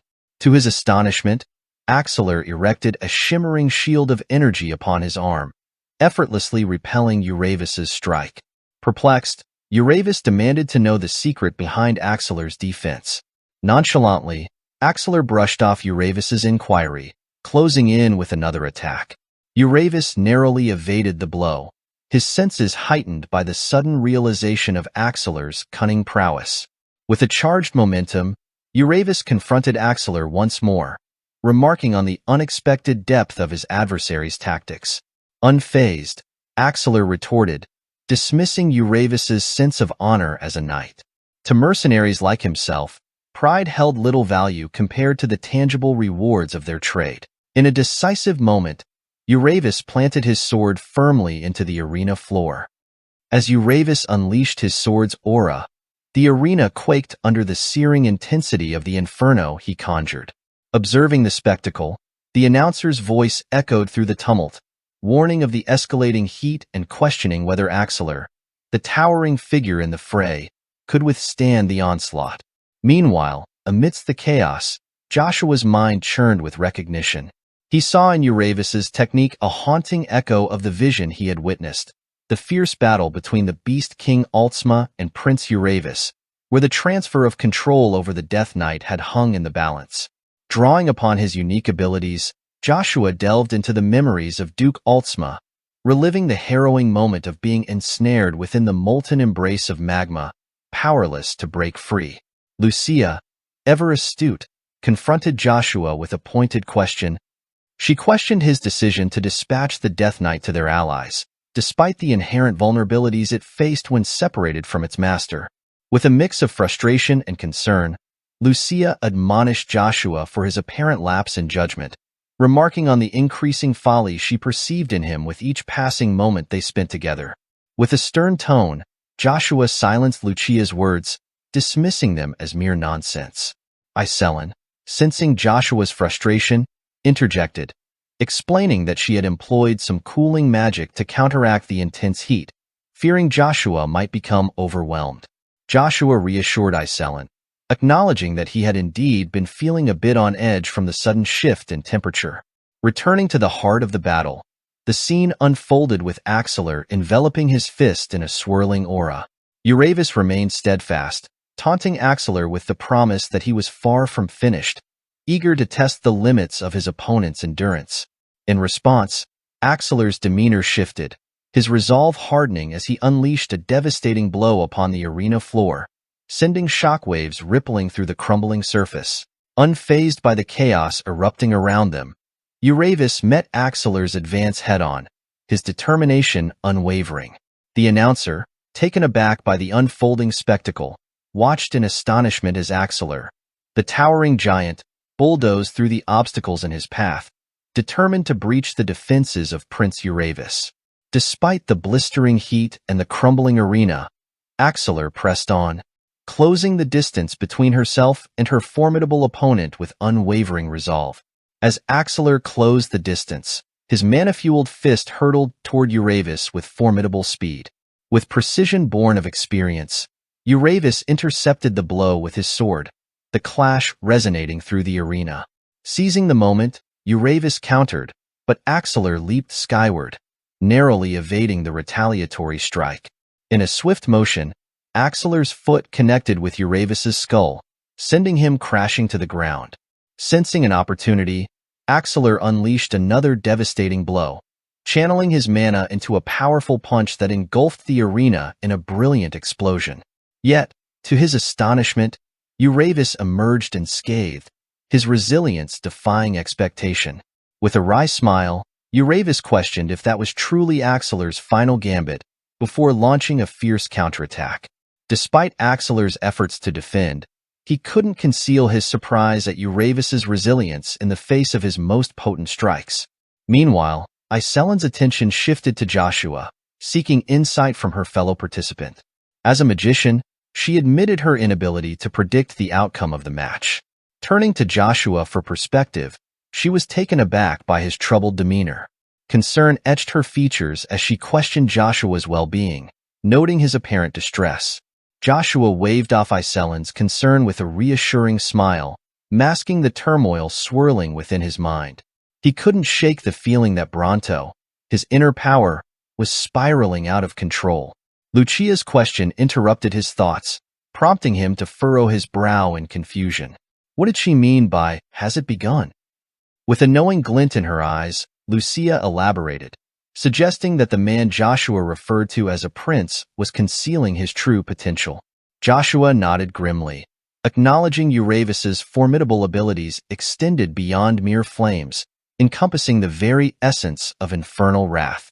These demonic flames, born from the depths of hell itself, held the power to incinerate all in their path. A power even Duke Altsma, a master in his own right, couldn't withstand. Lucia's words struck a chord with Joshua as he realized the gravity of the situation. If Euravus wielded such power, it could only mean one thing. He possessed a primordial stone, just like Joshua himself. The revelation left Joshua reeling with surprise, his mind racing to comprehend the implications. During the duel between Euravus and Axeler, Joshua's attention was abruptly drawn to Euravus, who seemed to lock eyes with him across the chaotic battlefield.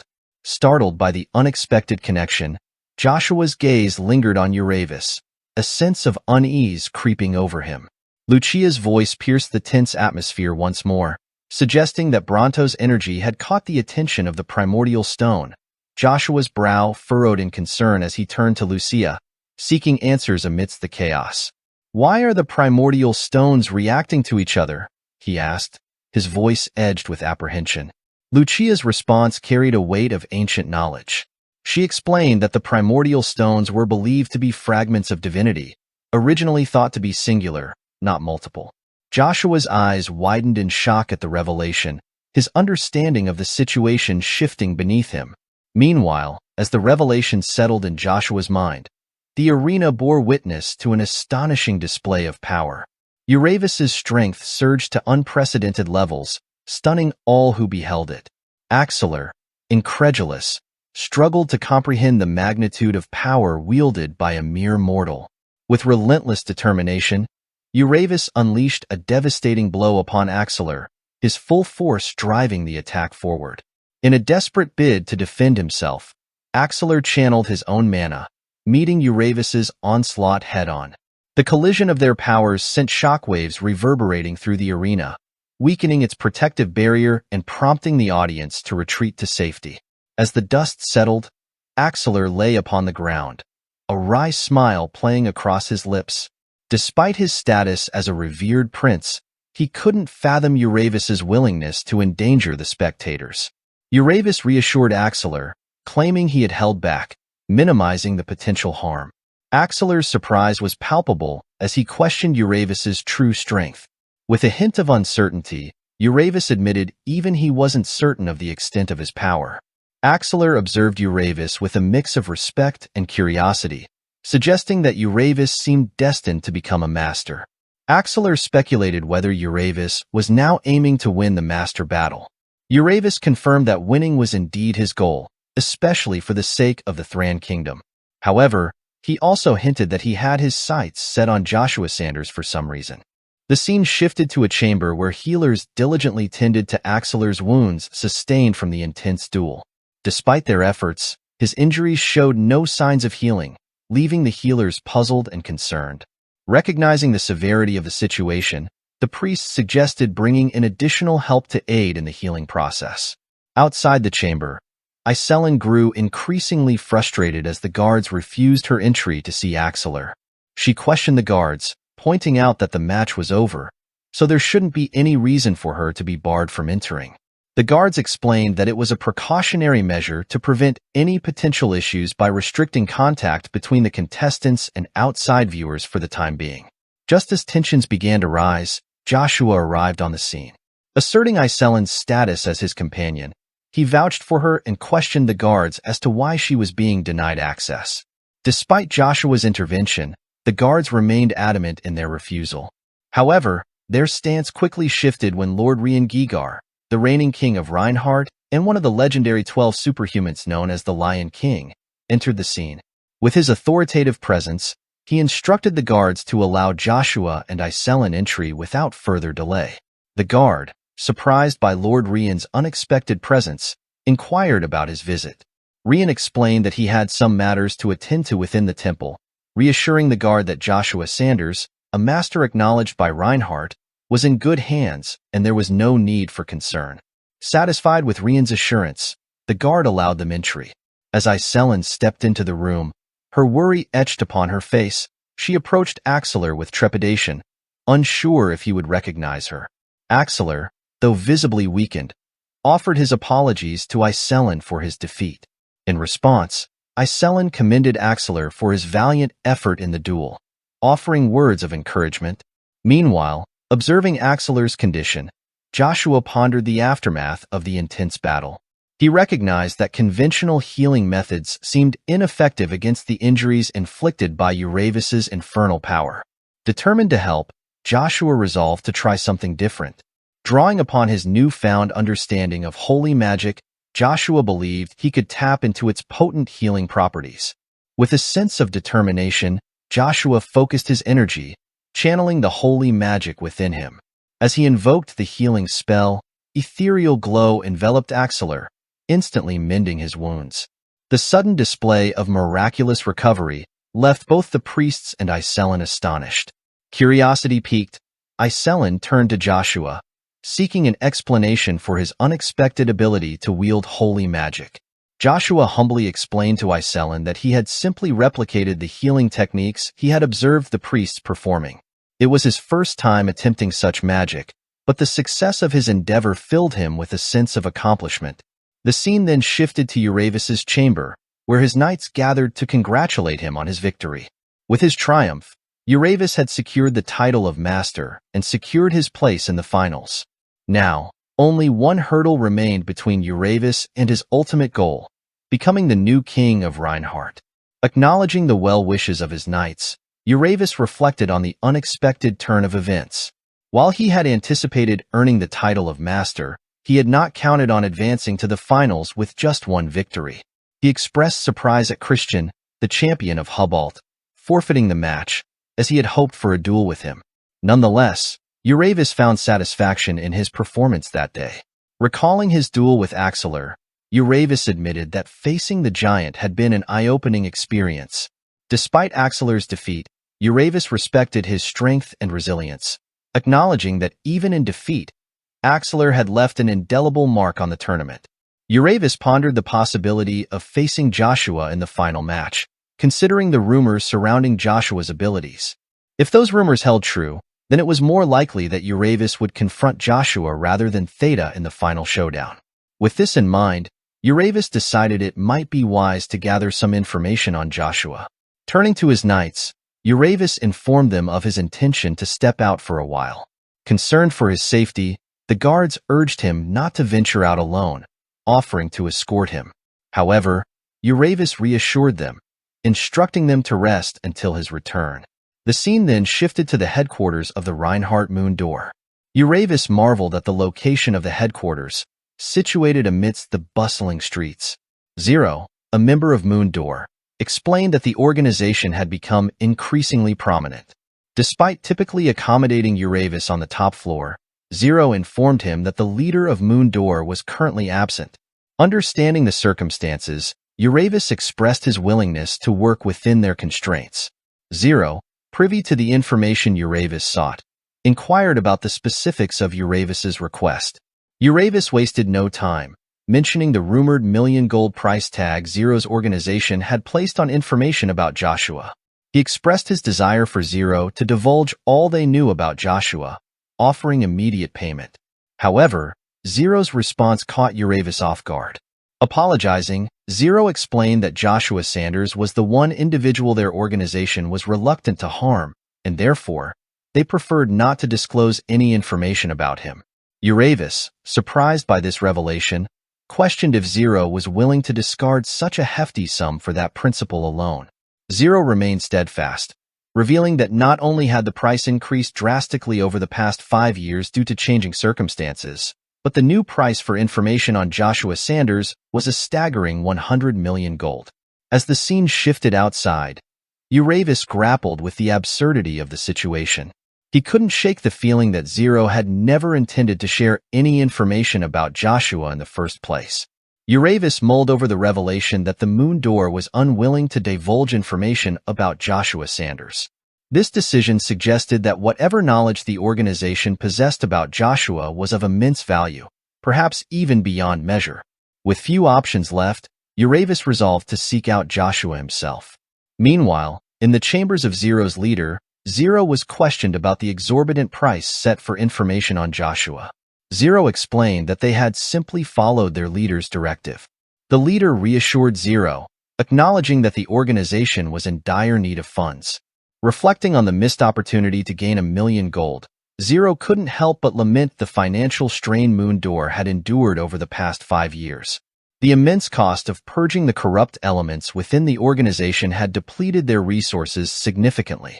Despite the hefty price tag, the removal of the elders had paved the way for a fresh start for Moon Door, but they were now faced with a lack of funds to rebuild.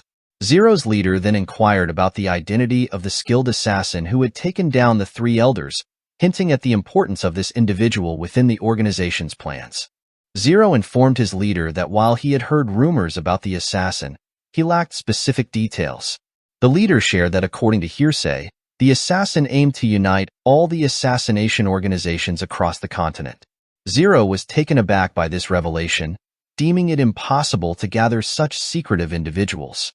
However, the leader explained that despite her skepticism, the assassin had managed to earn the trust of many colleagues, suggesting that the rumors might hold some truth. Zero pressed his leader for more information about the mysterious figure.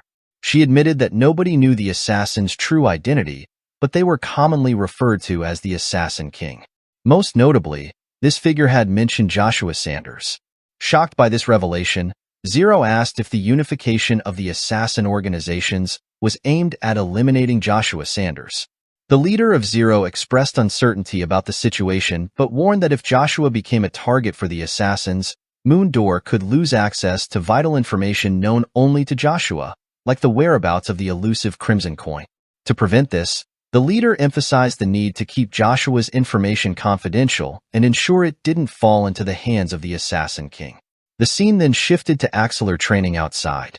Reflecting on Joshua's remarkable healing abilities, Axelar marveled at how Joshua surpassed even the most skilled priests in healing.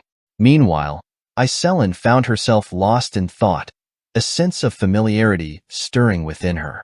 Before she could dwell further, Axelar approached her and teased her about missing Baron Joshua, startling Iselin.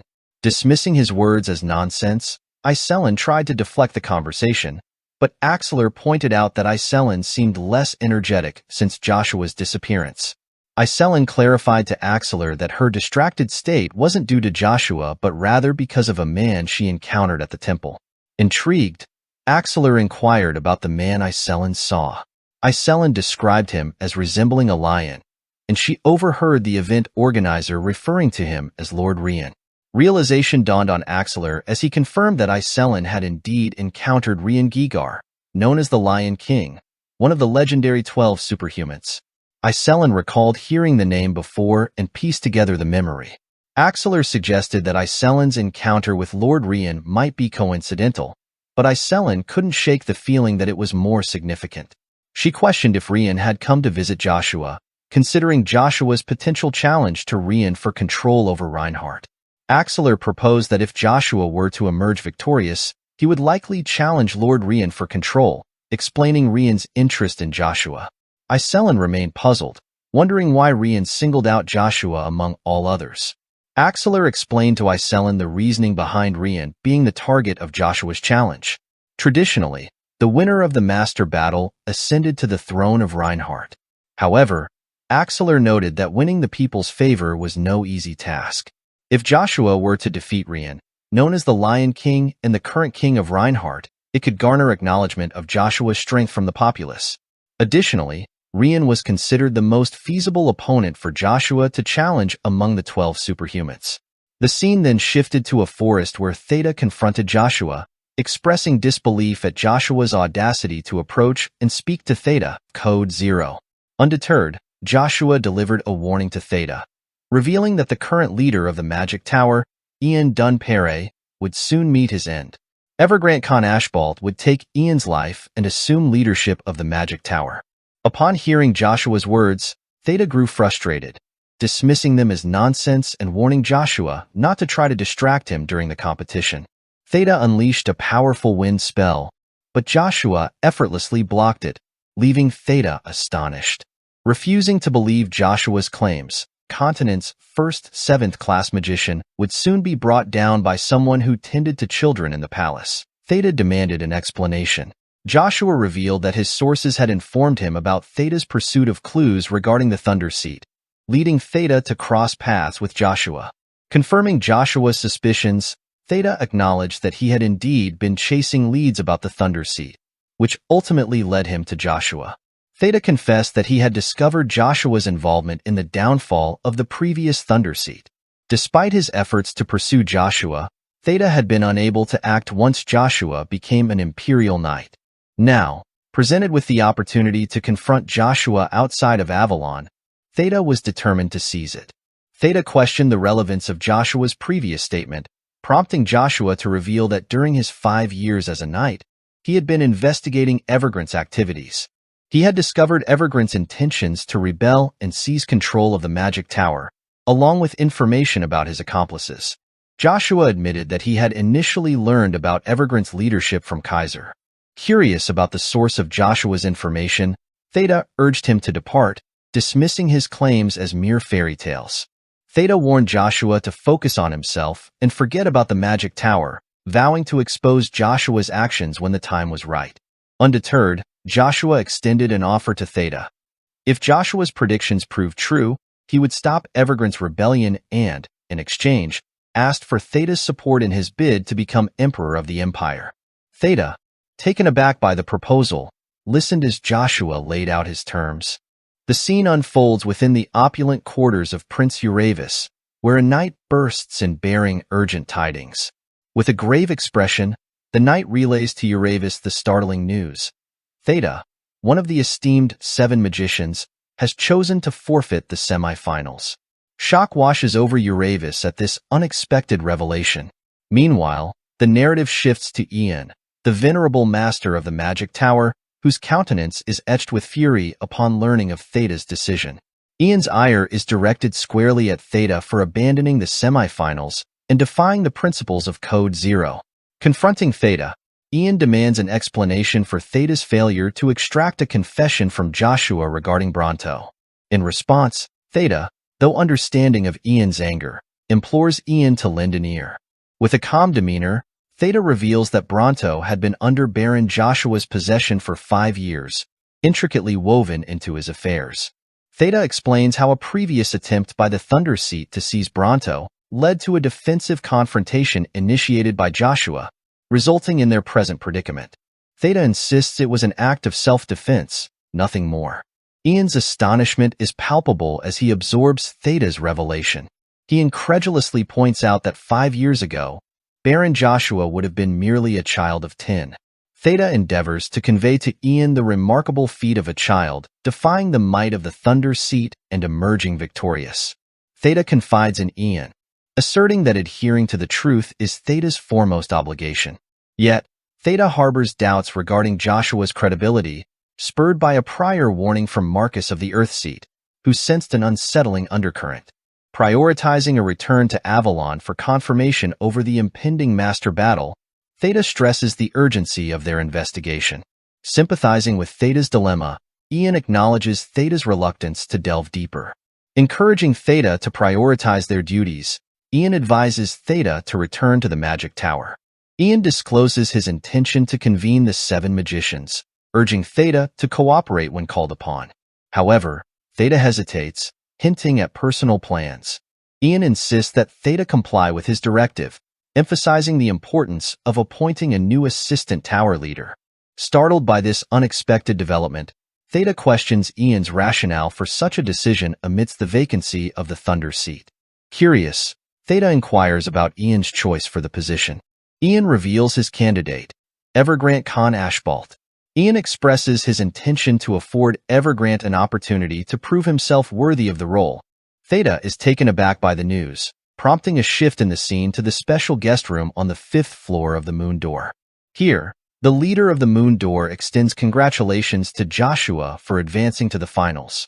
Joshua expresses surprise at being summoned by the Moon Door leader, to which the leader responds that their meeting should have occurred sooner, expressing regret for the delays. Without further ado, the Moon Door leader addresses Joshua's inquiries, providing insight into the events unfolding within the Pontier family, the Imperial Court of Avalon, and the broader state of affairs across the continent. Impressed by the thoroughness of the information presented, Joshua commends the Moon Door leader's preparedness.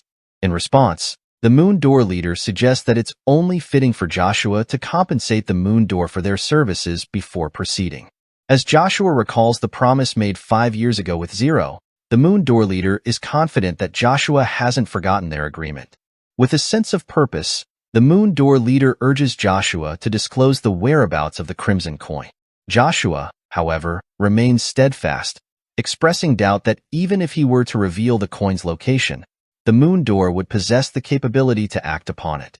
Yet, Joshua questions the significance of the coin's retrieval, invoking the names Silver Eyes Sword Demon and Lilies Aphrodite, Paladin of Hubalt.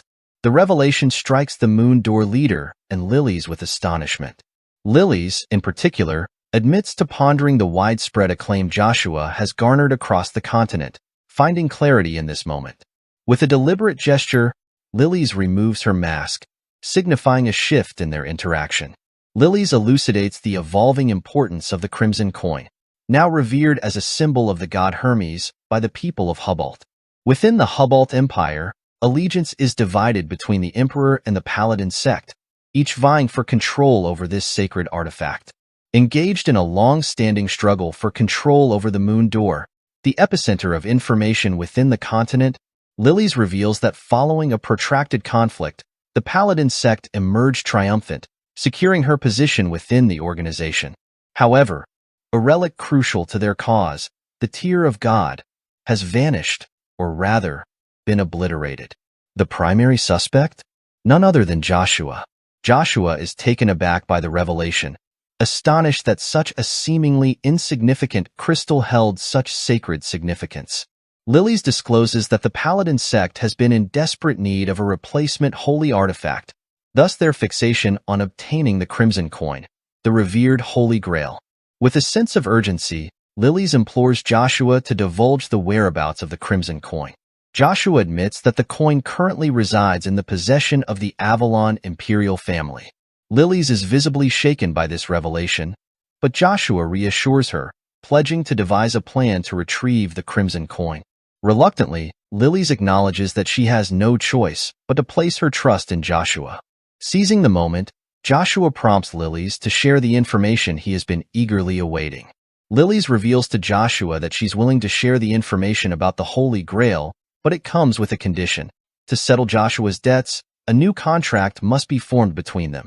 Joshua, understanding the terms, offers to pay for the information immediately. However, Lilies surprises Joshua by stating that she doesn't seek monetary compensation. Instead, she desires something far more valuable. Intrigued, Joshua assures Lilies that if it's within his power, he'll fulfill her request. With a solemn tone, Lilies presents her condition. She asks Joshua to marry her. Then the scene transitions to moments later.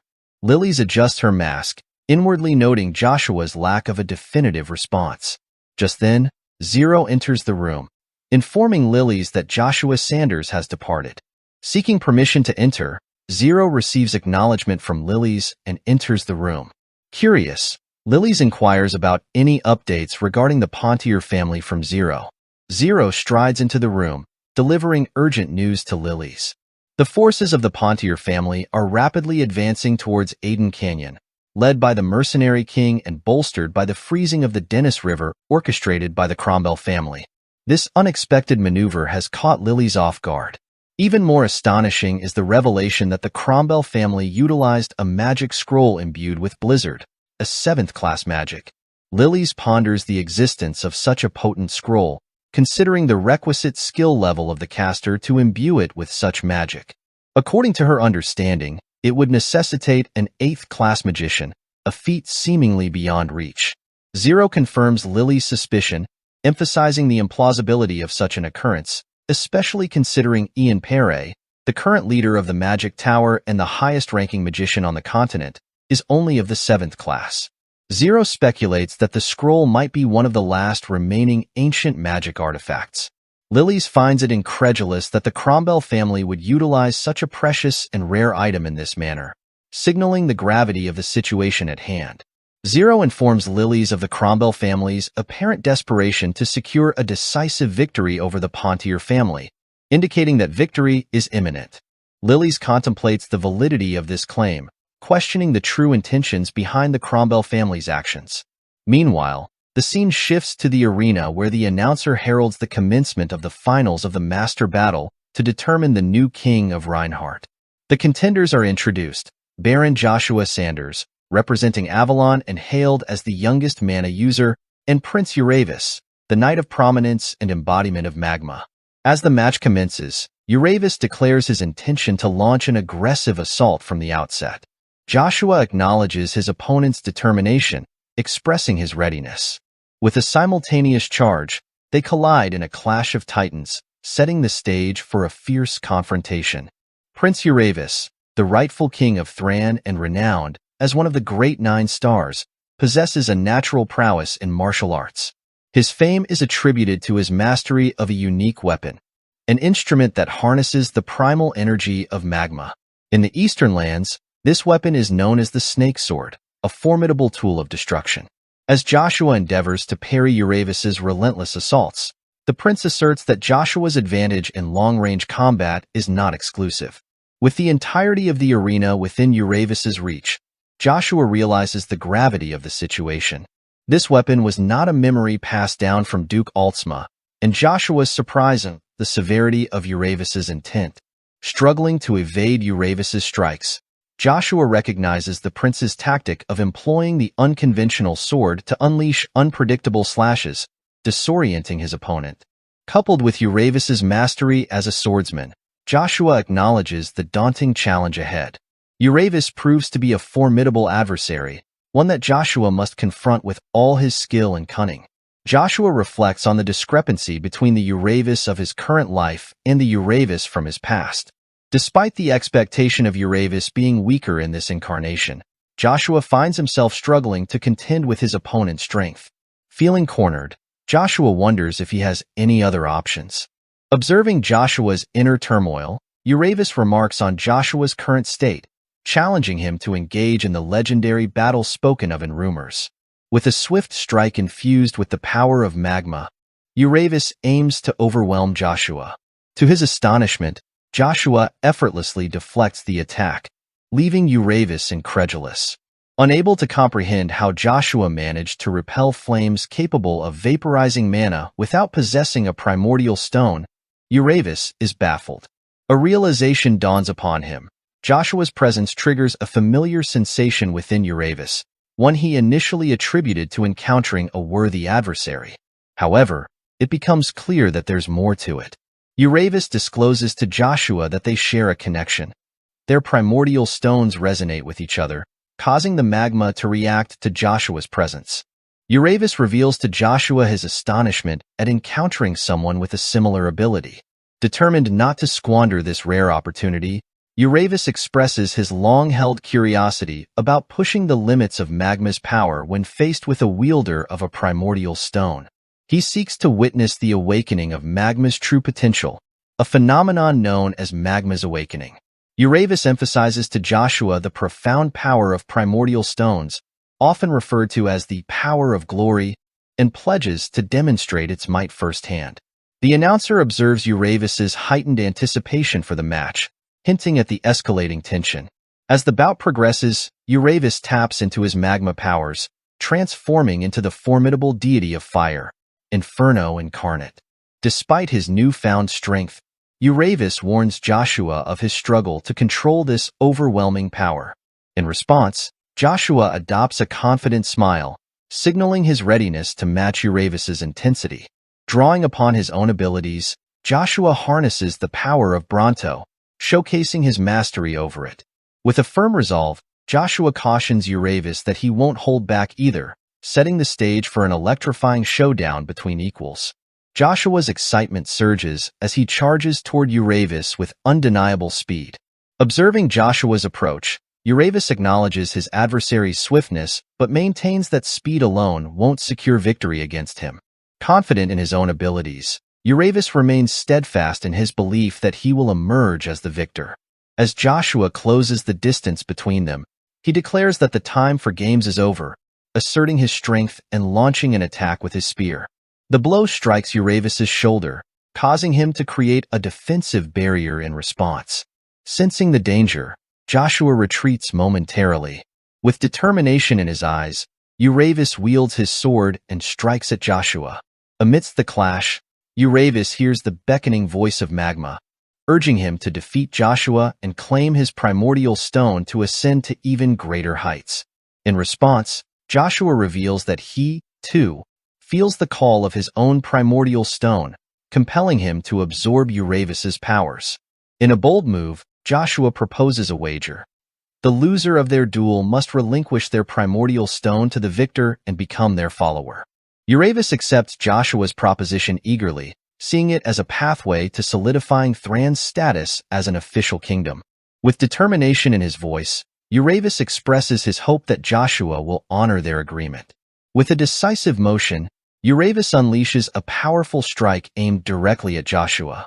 Meanwhile, Joshua reflects on the comparisons drawn between Euravus and the sun, noting how opponents often found themselves unable to approach him.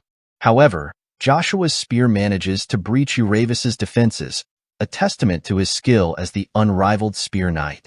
Drawing upon his expertise, Joshua employs the fifth stage spear technique, fourth form, a culmination of the lightning strike technique. The arena erupts in a massive explosion as Joshua's strike connects with Euravus, sending shockwaves through the audience. With a sudden flash, Euravus is propelled out of the arena. In a stunning turn of events, this year's Master Battle concludes with Joshua emerging victorious as the representative of the Avalon Empire, now recognized as Lord Joshua Sanders. Euravus awakens disoriented, uncertain of his surroundings. The last memory he retains is being in the midst of a fierce battle, only to suddenly lose consciousness. As awareness slowly returns, Euravus comes to the stark realization that he must have been defeated. Recalling Joshua's overwhelming final attack, Euravus concedes to the undeniable truth of his defeat.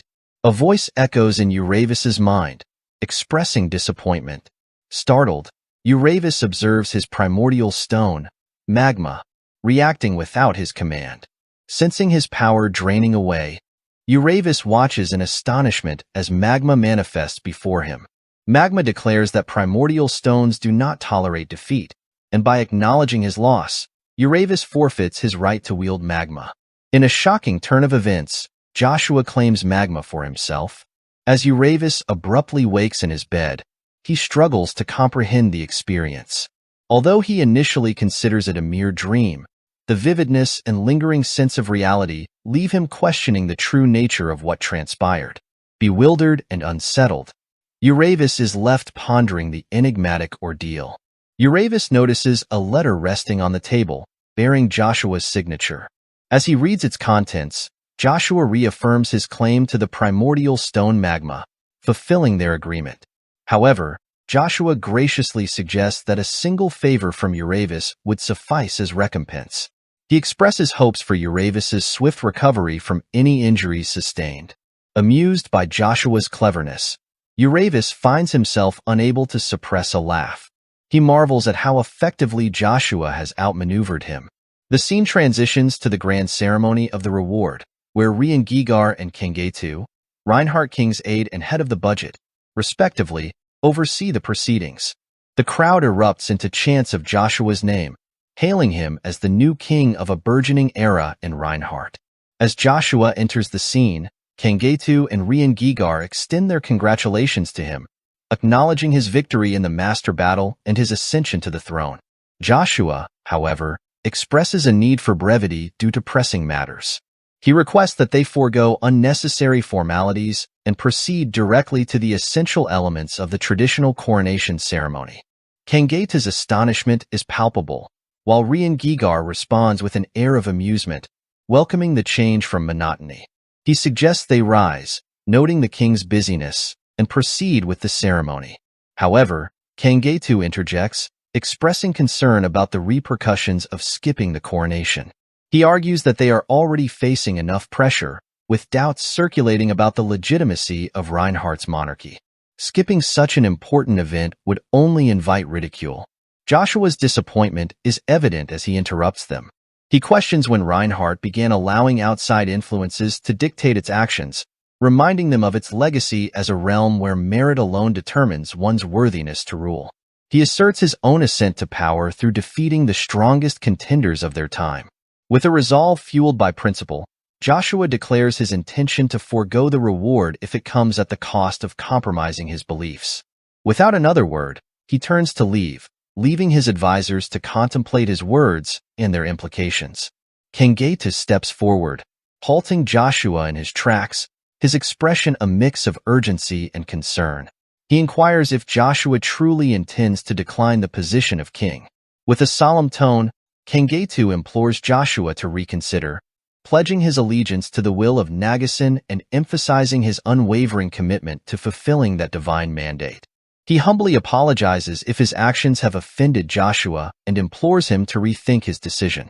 Joshua meets Kengetu's gaze with a serious demeanor. He acknowledges that even if he were to ascend to the throne, Kengetu's support would be indispensable. He stresses that his concern lies in his ability to lead effectively if he is constantly preoccupied with the opinions of others.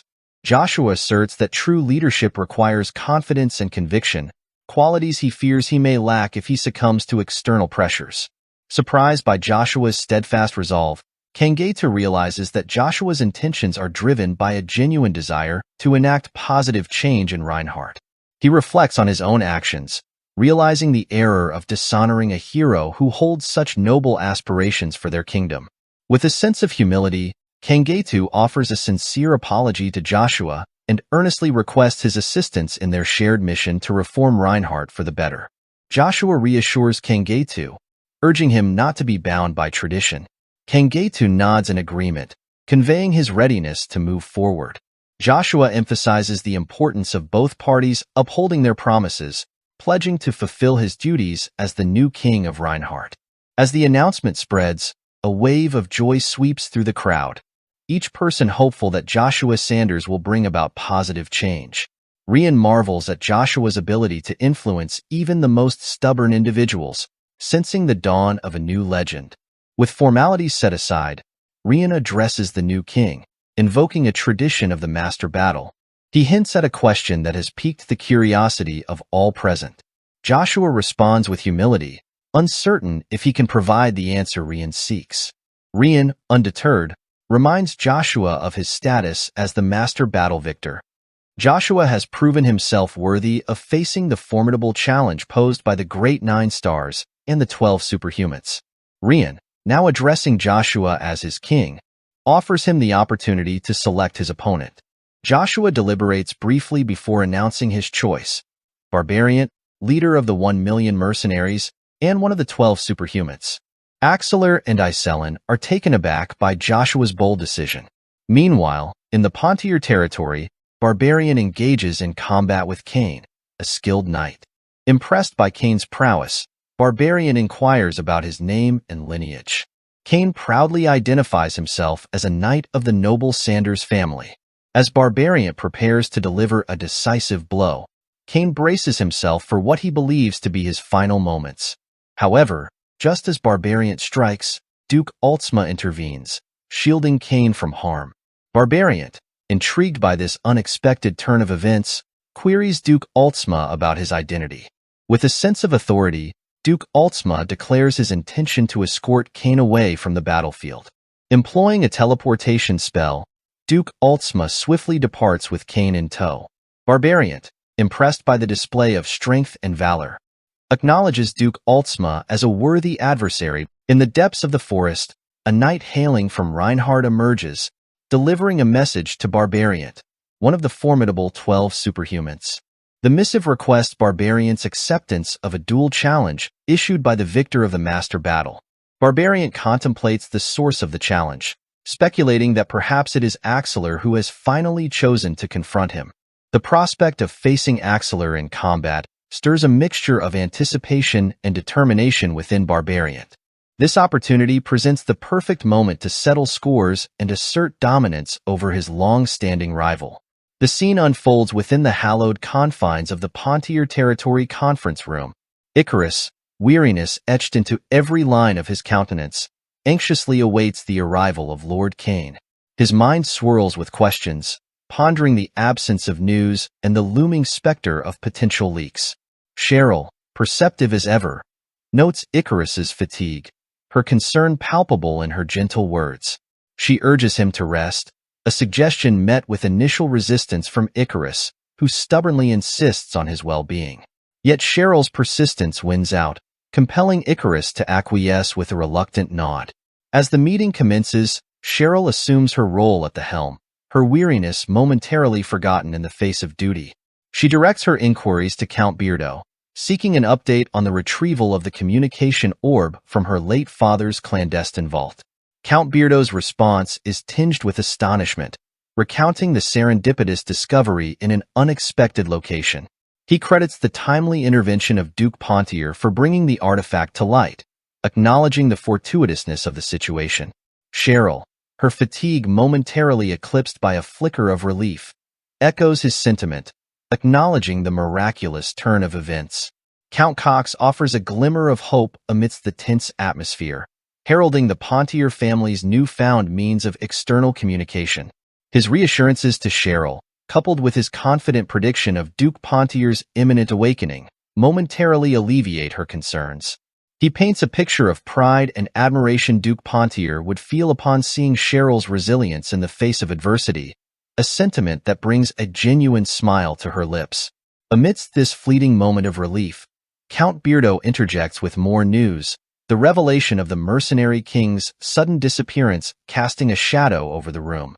Cheryl's surprise is palpable as she queries Count Beardo about the abrupt vanishing act, her mind racing with suspicions of ulterior motives. Count Beardo elucidates the situation, unveiling a startling revelation. The mercenary king's disappearance is tied to an invitation to a showdown of superhuman prowess, extended by the victor of the master battle. Cheryl's astonishment deepens upon learning that Baron Joshua Sanders of the Agnes family orchestrated this unexpected turn of events.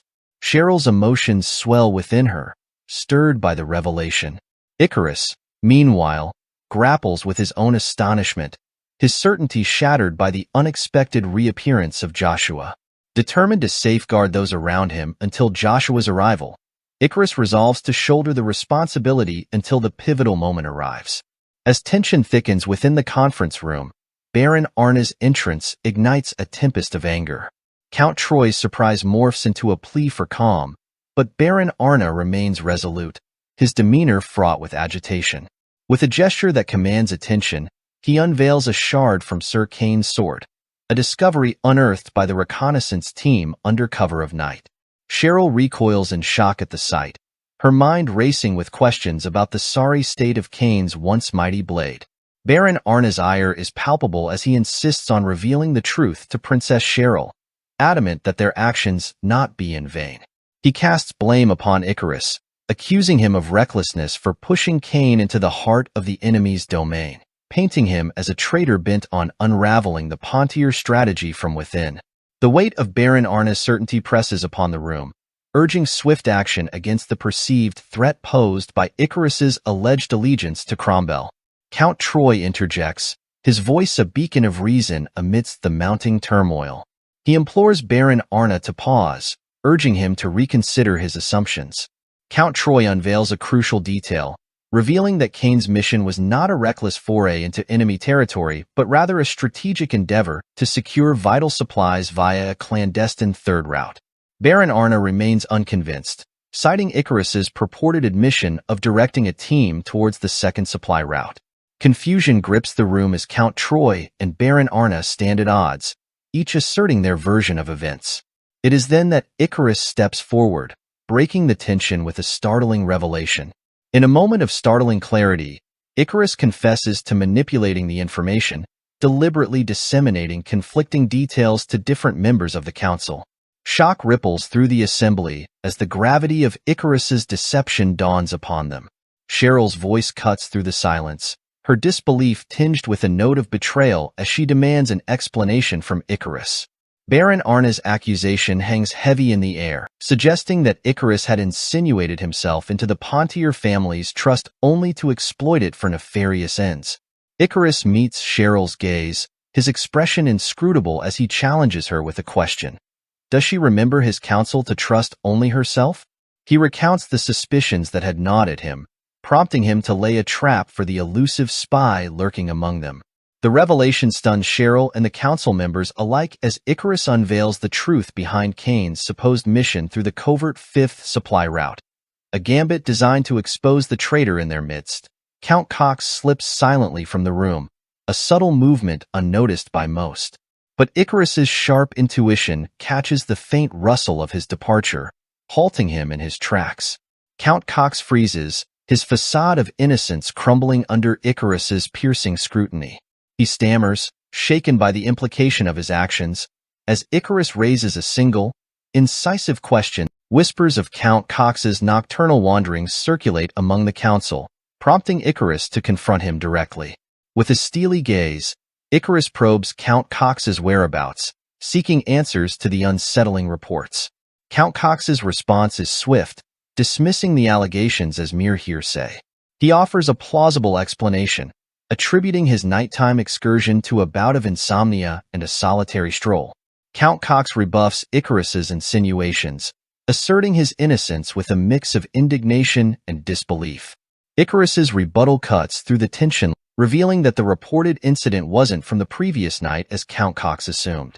The revelation lands like a thunderbolt, leaving Count Cox visibly shaken. Icarus denounces the falsehoods propagated by the deceitful whispers. He turns the spotlight on Count Cox, demanding transparency and accountability. Baron Arna interjects, attempting to sow doubt and deflect blame onto Icarus. He paints Icarus as a manipulative schemer, exploiting the turmoil for personal gain. In contrast, he extols Count Cox's loyalty and contributions to the Pontier family, casting doubt on Icarus's accusations. Yet, amidst the turmoil, Cheryl is left to navigate a maze of conflicting loyalties and hidden truths. As the weight of Count Cox's confession hangs heavy in the air, Cheryl's mind races with disbelief and betrayal. Count Cox, her steadfast companion and mentor since childhood, stands accused of treachery against the Pontier family. Cheryl's thoughts drift back to the countless times Count Cox had stood by her side, a constant source of support and guidance. The notion of his betrayal feels like a betrayal of her own memories. Count Cox's words echo with a sense of resignation. He acknowledges Cheryl's unwavering belief in his goodness, a belief he had hoped to preserve despite the shadows closing in around him. Yet, as he admits to his duplicity, Cheryl's world shatters anew. The revelation reverberates through the room, leaving the council members stunned into silence. Icarus, ever the strategist, rises to the occasion, probing the depths of Count Cox's deception. His inquiry hints at darker forces at play, forces beyond the reach of Marquis Cromwell's influence. Count Cox's response is tinged with remorse, a glimpse into the complex web of loyalties and motivations that bind him.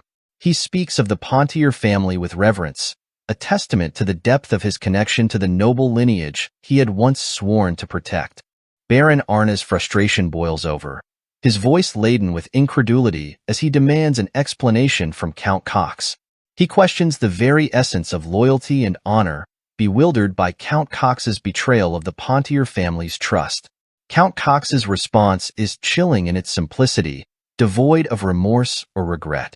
He dismisses notions of honor and loyalty as inconsequential in the face of survival, declaring allegiance to the Avalon Empire, the realm of the victorious. Before the gravity of Count Cox's words can fully settle, the ground beneath them quakes with violent tremors. Baron Arna's shock is palpable as he grapples with the enormity of Count Cox's betrayal. Cheryl, her disbelief mirrored in the widening horror of her gaze, rushes to the window. What she sees sends a shiver down her spine. Explosions tearing through the once steadfast stronghold of the Pontier territory. The scene transitions to Reinhardt, where Rian ceremoniously bestows upon Joshua the crown of kingship, marking him as the official ruler of the realm. Joshua accepts the weighty responsibility with humility, vowing to devote himself to the betterment of Reinhardt. Rian, the former king, acknowledges Joshua's pledge with a mixture of encouragement and disappointment. Expressing his desire for a showdown with Joshua, Rian reveals his disappointment at Joshua's unexpected challenge to duel with the mercenary king. Joshua, however, offers reassurance, assuring Rian that their paths may still cross in the future, should circumstances allow. Rian finds solace in Joshua's pragmatic outlook, recognizing in him a reflection of his own younger self. As a token of their bond, Rian presents Joshua with his own badge, a symbol of trust and camaraderie. With a hint of nostalgia, Rian reflects on his own journey, recalling the rare instances of defeat and stalemate he has faced throughout his life. Amidst the exchange, Rian imparts a cryptic revelation to Joshua, divulging that the opponent he grappled with for 2 days and 2 nights wasn't among the renowned 9 stars or the formidable superhumans, but rather the enigmatic master of Avalon. It's a subtle warning, a reminder that appearances can be deceiving and dangers lurk where least expected.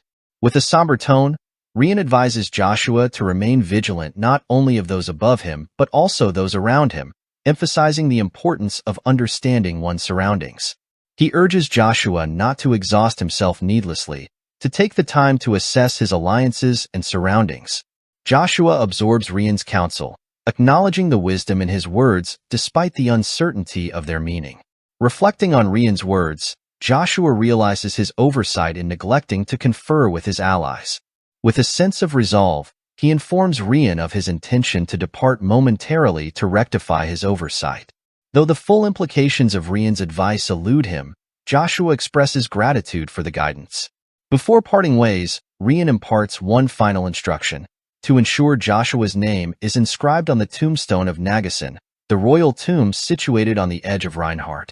Joshua pledges to fulfill this request, a solemn promise echoing amidst the verdant tranquility of the forest where Windmill, Hasiki, and Erden await his return. As the weight of their mission settles upon them, Erden implores Hasiki and Windmill to remain vigilant, recognizing the gravity of their task to confront Joshua Sanders.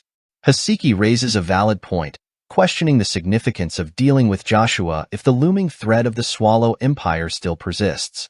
Windmill seeks clarification, prompting Erden to reveal unsettling news. Emperor Verona has fallen, leaving Archduke Lucifer poised to seize power.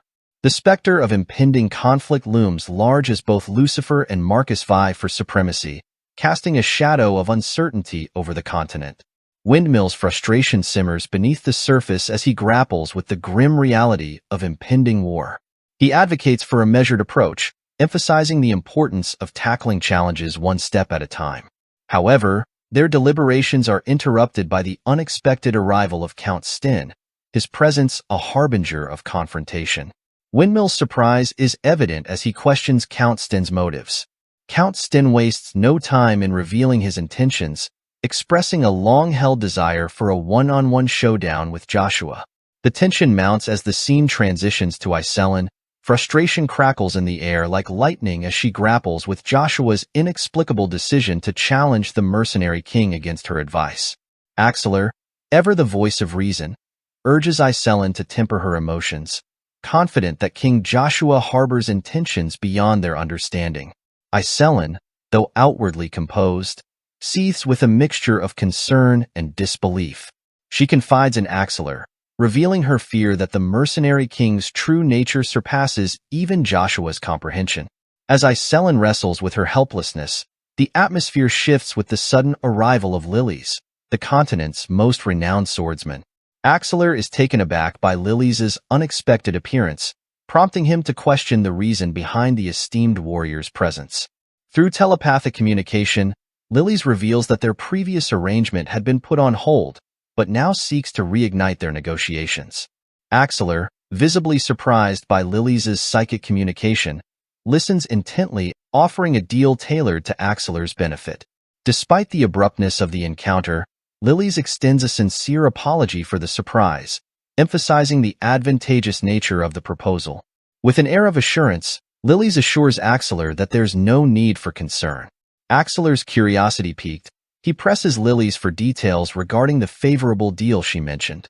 Lilies, perceptive as ever, acknowledges Axeler's disinterest in titles and accolades.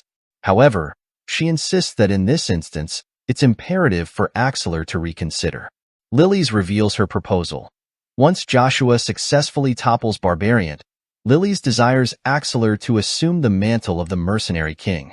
It's a shocking proposition, one that catches Axeler off guard. But Lilies is resolute in her conviction, offering to accept Axeler's terms in return. As Axeler grapples with the weight of Lilies' words, the scene shifts to the forest where Count Sten stands victorious over Windmill and the other masters.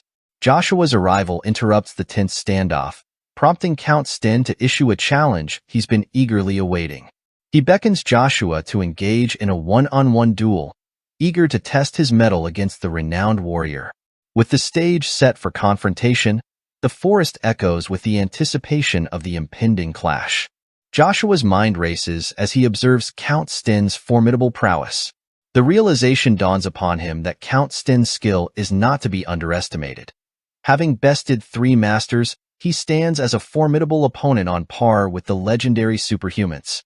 In the blink of an eye, Count Sten launches into a ferocious strike, catching Joshua off guard with swift and precise strikes. Joshua marvels at Count Sten's speed, finding it nearly impossible to anticipate his movements. Joshua grapples with the challenge of keeping pace, struggling to match Count Sten's lightning-fast movements. Amidst the flurry of blows, Count Sten imparts a valuable lesson to Joshua, urging him to trust his instincts and feel the ebb and flow of battle rather than rely solely on his eyes. He emphasizes the importance of instinctual reaction, urging Joshua to swing his spear where his inner voice guides him. Joshua, grappling with the intensity of the duel, seeks to understand the motivation behind Count Sten's relentless aggression. He questions whether all masters from different nations share Count Sten's fervor for conflict, expressing concern over the potential repercussions of such actions. In response, Count Sten dismisses Joshua's concerns, asserting the futility of worrying about those who would fall alongside their own nation. With a firm command, he implores Joshua to focus on the present challenge rather than dwell on hypotheticals. With time ticking away, Lucia observes the intense duel between Joshua and Count Sten, noting the latter's formidable strength for a mere human. However, she questions why Joshua seems to be holding back. Joshua's response is one of bravado, asserting his eagerness to face an unexpected challenge head-on. As the clash of weapons intensifies, Count Stin launches a barrage of strikes against Joshua, testing his defenses. In the midst of the battle, Count Stin tantalizingly dangles a promise of revelation, a secret concerning Joshua's parentage. Joshua's surprise is palpable, but he remains focused on the immediate threat. Seizing an opportunity, Count Stin presses his advantage, aiming a strike at Joshua. Yet Joshua, undeterred, blocks the attack with skillful precision. Amidst the flurry of blows, Joshua seeks answers about Avalon's intentions for a continental war. Count Stin's response is curt. He admonishes Joshua to silence his inquiries and concentrate on the duel. For Count Stin, this moment has been 5 years in the making, a testament to his unwavering determination. With lightning reflexes, Count Stin evades Joshua's retaliatory strike, demonstrating his unmatched agility and speed. The duel rages on, each combatant locked in a fierce battle of skill and determination. Count Stin becomes a relentless whirlwind of strikes, striking at Joshua from every conceivable angle, leaving him with little opportunity to defend himself. Meanwhile, the scene shifts to Reinhardt, where Rian, having relinquished his title as king, seeks guidance from Archaon Dimitri, the esteemed first knight of Reinhardt. Archaon advises Rian to remain in Reinhardt until he discovers a new purpose. Suddenly, a palpable tension fills the air, prompting Kanagaitu to draw Arshan's attention to the Wilhelm Forest, where a battle rages. Returning to Joshua's duel, the intense clash culminates in Joshua's victory over Count Stin. Joshua demands answers, and Count Stin, true to his word, begins to unravel a long-held secret. He reveals the absence of a rightful successor to the Agnes family, implicating Emperor Marcus and Duke Agnes in the intrigue. However, only Duke Agnes is fully aware of the situation, leaving Count Stin perplexed by the Duke's inaction over the past 2 decades. Could it be that Emperor Marcus's ascension to leadership or Duke Agnes's clandestine machinations are at play? Count Stin speculates further, revealing the existence of 3 individuals within the empire who surpass his own strength, even without considering Duke Agnes. Joshua is taken aback by this revelation. Meanwhile, Rian and Archaon arrive on the scene, drawn by the unfolding events in the forest. Count Stin acknowledges their presence, signaling the end of their confrontation for now. He promises Joshua that their discussion about his family's secrets will have to wait for another time. However, he issues a grave warning. Duke Agnes, Joshua's father, poses a greater threat than even the current emperor. With Count Stin's departure, Joshua is left bewildered and deeply unsettled. He ponders the cryptic words and the tangled web of intrigue surrounding Duke Agnes and Emperor Marcus. Is the imminent threat of a continental war looming on the horizon? The questions swirl in Joshua's mind as uncertainty grips him. Joshua's mind whirls with the whirlwind of events, feeling the weight of history shifting beneath his feet. He can't shake the feeling that something is amiss, that the very fabric of destiny is unraveling before his eyes. Could it be that his presence in the past has altered the course of events, setting off a chain reaction beyond his control? As the knights arrive, led by Archaon Dimitri, the esteemed first knight of the king, they seek answers about the recent altercation. Archaon introduces himself and queries Joshua about the disturbance. Kanagaitu, visibly concerned, rushes forward to inquire about Joshua's well-being, prompting surprise from both Rian and Archaon. Archaon acknowledges the seriousness of the situation, noting the presence of a master-level combatant and its implications for Reinhardt's fate. He stresses the importance of swiftly identifying the individuals involved, as they serve as representatives of their respective nations. Kanagaita's impassioned words cut through the tension, reminding Archaon of the deeper significance behind Joshua's actions. He challenges Archaon to consider the perception of Reinhardt by the rest of the continent and the long-held dream of independence shared by both Kanagaitu and Archaon. With Joshua reigniting that fervor, Kanagaitu insists it's time for them to respond in kind. In a stunning revelation, Kanagaitu sheds his guise to reveal his true form as Liudgrans, the elusive Zero-Tage Knight of Wilhelm. Archaon is stunned, having not witnessed this transformation in over 2 decades. Joshua's influence has touched Liudgrans deeply, inspiring him to reveal his true identity. Liudgrans turns to Joshua, seeking permission to accompany him on his journeys. Joshua, Moved by Liutgrand's display of loyalty and determination, grants his request with a solemn nod. With a decisive gaze, Liutgrand commands his knights, decreeing that all knights of Wilhelm shall rally behind the king. Archaon, stirred by Liutgrand's resolve, unsheathes his sword and pledges his unwavering support to King Joshua Sanders. Inspired by their leader's commitment, the other knights follow suit, drawing their swords in unison and affirming their allegiance to their king. Witnessing this display of unity and loyalty, Joshua's heart swells with pride and gratitude. Joshua smiles as he realizes the depth of trust and solidarity among his knights. Cain approached Duke Altsma with a pressing question. Why had the Duke saved him? Duke Altsma's response struck Cain with unexpected weight. He was merely executing the orders of Lord Joshua Sanders. Cain's astonishment rippled through him. The realization that Joshua had intervened on his behalf left him incredulous. Could it be that Joshua had struck a pact with a demon to secure their salvation? Frustration etched Duke Altsma's features as Cain persisted, his voice a torrent beside the ominous rumble echoing from Aden Canyon. Unable to glean any information amidst Cain's fervent interrogation, Duke Altsma silenced him abruptly. Yet, Cain's curiosity persisted, now reaching towards the distant Pontier territory. Duke Altsma explained the esoteric methods of discerning events through the manipulation of mana and rigorous physical training. However, even for those of masterful prowess, the feat was arduous. The fact that Duke Altsma could perceive the distant explosion hinted at its magnitude. Cain's thoughts darted to Lady Cheryl and Icarus, hoping fervently for their safety amidst the chaos. In Cain's mind, Lady Cheryl remained ensconced within the protective embrace of the heavenly brain of Avalon, while Icarus took charge of the impending crisis. Yet, looming above all was the daunting presence of the mercenary king, an adversary Cain currently lacked the means to confront. Turning to Duke Altsma, Cain broached a request, seeking to learn the arcane skill of reading atmospheric currents. Days passed, the scene shifting to a clandestine escape orchestrated by Baron Arna, who spirited away the Pontier nobles through covert passages. Grateful, Cheryl extended her thanks to the Baron, acknowledging his pivotal role in their flight to safety. However, Baron Arna deflected her praise, urging her to focus on the immediate task of securing their retreat. Meanwhile, Icarus's intuition prickled with suspicion. Something felt awry. A nagging sense that Baron Arna possessed foreknowledge of the cataclysmic explosion.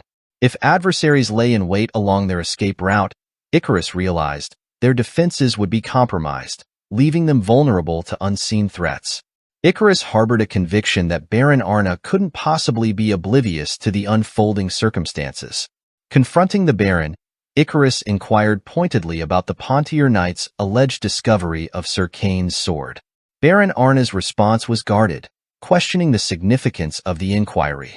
Undeterred, Icarus emphasized the improbability of soldiers stumbling upon hidden supply routes known only to Count Cox and himself amidst the chaos of battle. The recovery of fragments of Sir Cain's sword under such circumstances raised red flags for Icarus, prompting his suspicion.